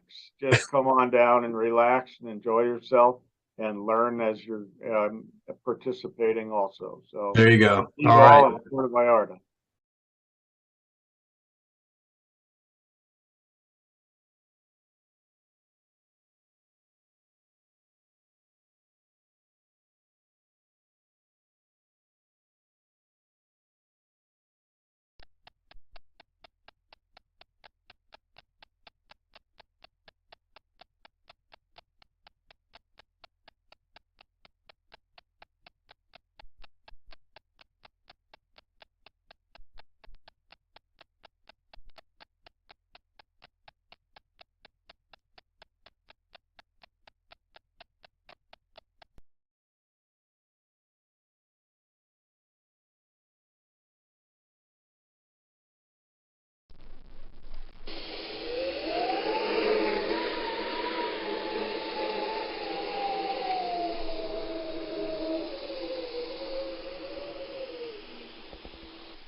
Hurricanes. If you didn't know any differently, they'd seem at the beginning like any other storm. And that's the deceptive part, the devastation, the flooding, the loss of life, the imprint of the loss of heartfelt memories, all occur after the storm has passed. The latest technology gives us the opportunity to be prepared way in advance of impending danger, and yet we wait. Or worse yet, we decide to stay. We risk so much when the effects of these devastating events could be so easily diminished if we had only listened. As the storm approaches, it very quickly becomes too late to gather the important possessions and memories, too late to batten down the hatches, too late to protect our property or sometimes our very lives. With the aftermath of Katrina, I can assure you I have changed my game plan for the next Katrina, and I hope you have or will change yours. My name is Doug Hoffman, the Executive Director of Normie, the National Organization of Remediators and Mold Inspectors. We train mold professionals to assess, evaluate, and solve the problems associated with water events, both major and minor, as those events result in mold damage to property, and in conjunction with the Normie Pro Environmental Task Force are ready to help when disaster hits. Check our resources at normie.org and normieproetf.org for current ways you can help yourself and others when disaster hits. Sometimes an event is so horrific that it results in massive flooding and wind damage. We lived through Hurricane Katrina right here in Louisiana and have been privileged to help hundreds, maybe thousands of Katrina victims rebuild their lives after one of the most devastating natural events ever to hit the Gulf coasts of Texas, Louisiana, Mississippi, Alabama, and Florida. We learned some very important lessons, and we're hoping this short video will help you prepare for the next major event that may hit your community. With thermal imaging and from a satellite, the images are staggeringly beautiful, but closer to Earth, in the midst of the rampage, frightening doesn't begin to tell the story. Being prepared for what might be coming and then managing the recovery will help you keep your mind on the important task ahead. The unpredictable nature of the season simply requires it. The dates of the North American hurricane season span from June 1st to November 30th. By no means will these dates prevent the forming or sustaining of a tropical event in the Gulf of Mexico, the Atlantic Ocean, the Caribbean Sea, or the Pacific, but these dates are a guide or a timeline based on previous storms over the last century. Dropping your guard or dismissing weather events outside of these dates could result in being caught off guard for an approaching storm. But these dates, in particular, are a time to be specially aware of the news and weather reports.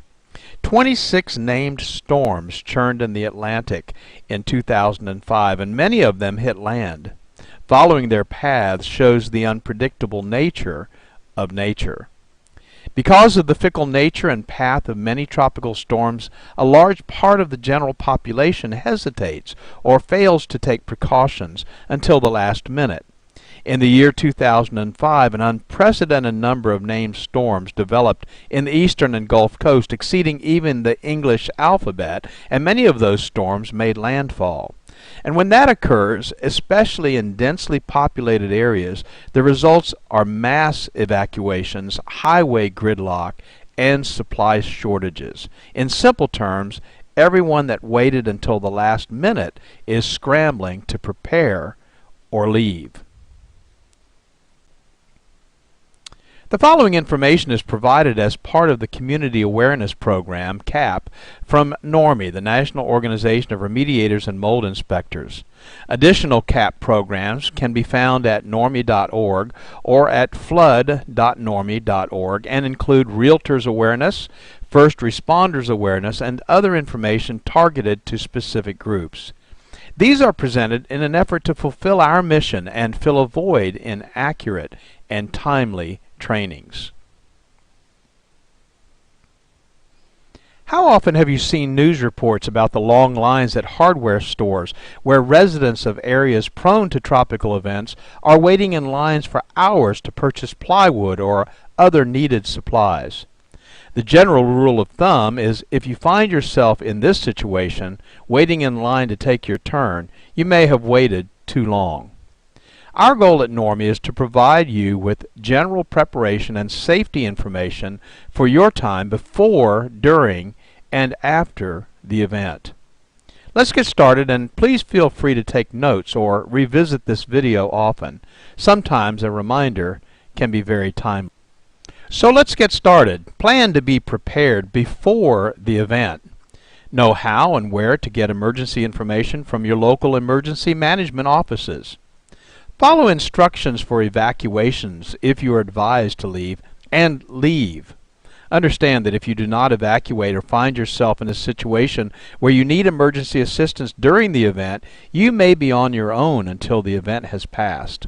Emergency services will also be stretched beyond normal capacity, and assistance may be days or weeks away. Remember that people that choose not to evacuate when instructed to do so are either victims or survivors. Neither title is as a result of good planning. When you do evacuate, if you have carefully planned your evacuation route well in advance of the evacuation and you know where you will be staying, life will be much easier while you are displaced. So if you are not prepared to fend for yourself for an extended period of time, consider relocating prior to the event. If you have the time, tidy up the house, wash and put away the dishes, clean the coffee pot. When you return, you'll feel better about this kind of detailed planning in advance and appreciate the preparation you've made for your return. And of course, traveling during the event is not advisable in most cases. Some of the following information are recommendations from FEMA, the Federal Emergency Management Agency. And they suggest, before the storm, make plans to secure your property.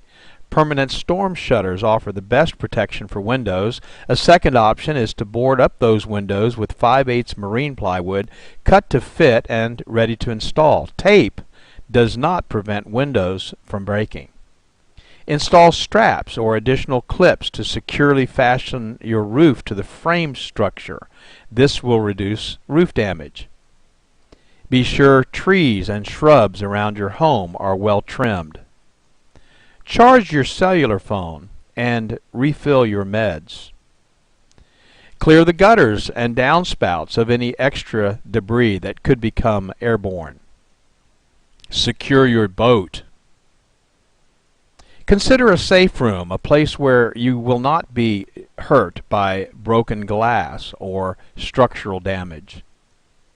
Take your outdoor furniture and put it indoors.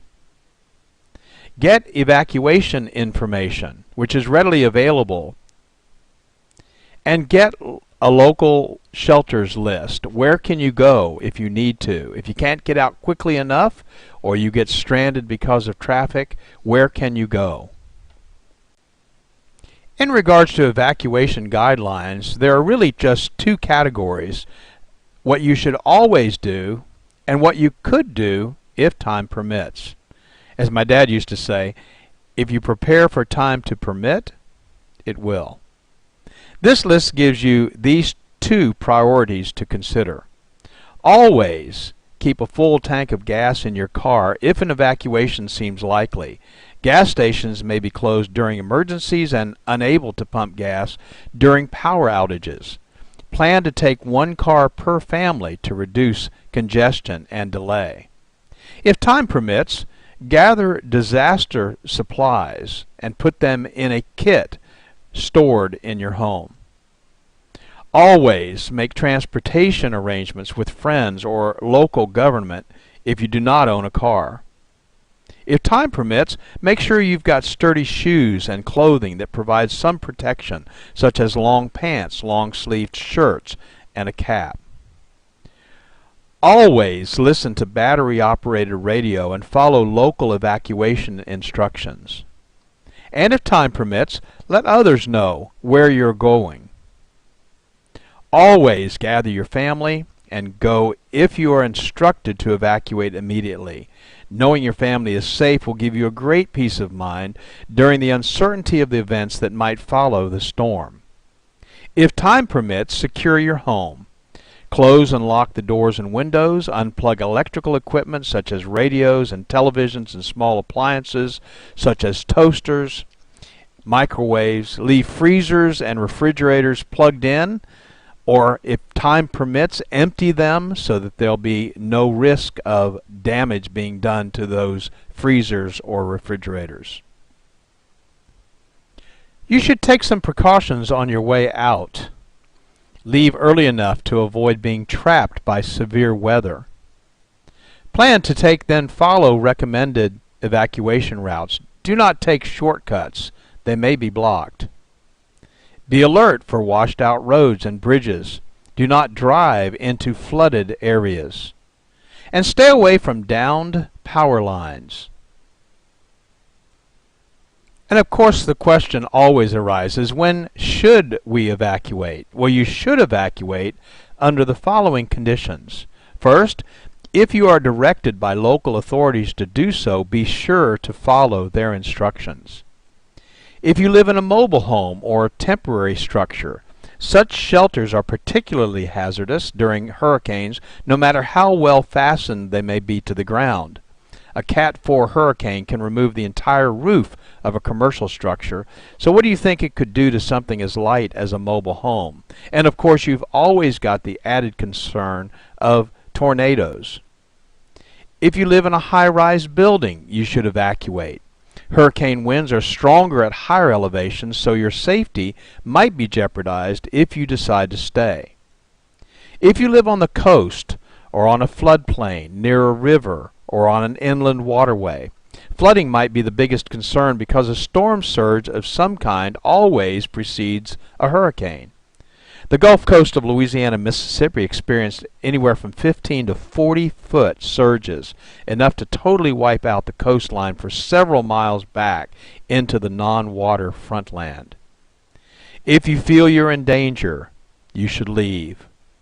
And if you have health issues that might need emergency or regular attention, you should go to a place where your concerns can be addressed readily. So what if you decide to stay? Well, you definitely want to listen to the radio or TV for information, so be sure to have plenty of batteries for both. Secure your home. Close the storm shutters, secure outdoor objects, and bring them indoors. Turn off the utilities, if instructed to do so. Otherwise, turn the refrigerator thermostat to the coldest setting and keep the doors closed. This will ensure the preservation of frozen foods for some time following the storm should power not be restored for a long period of time. Well, frozen foods could last for a couple of days in the freezer, even without power. Turn off propane tanks. Avoid using the phone except for serious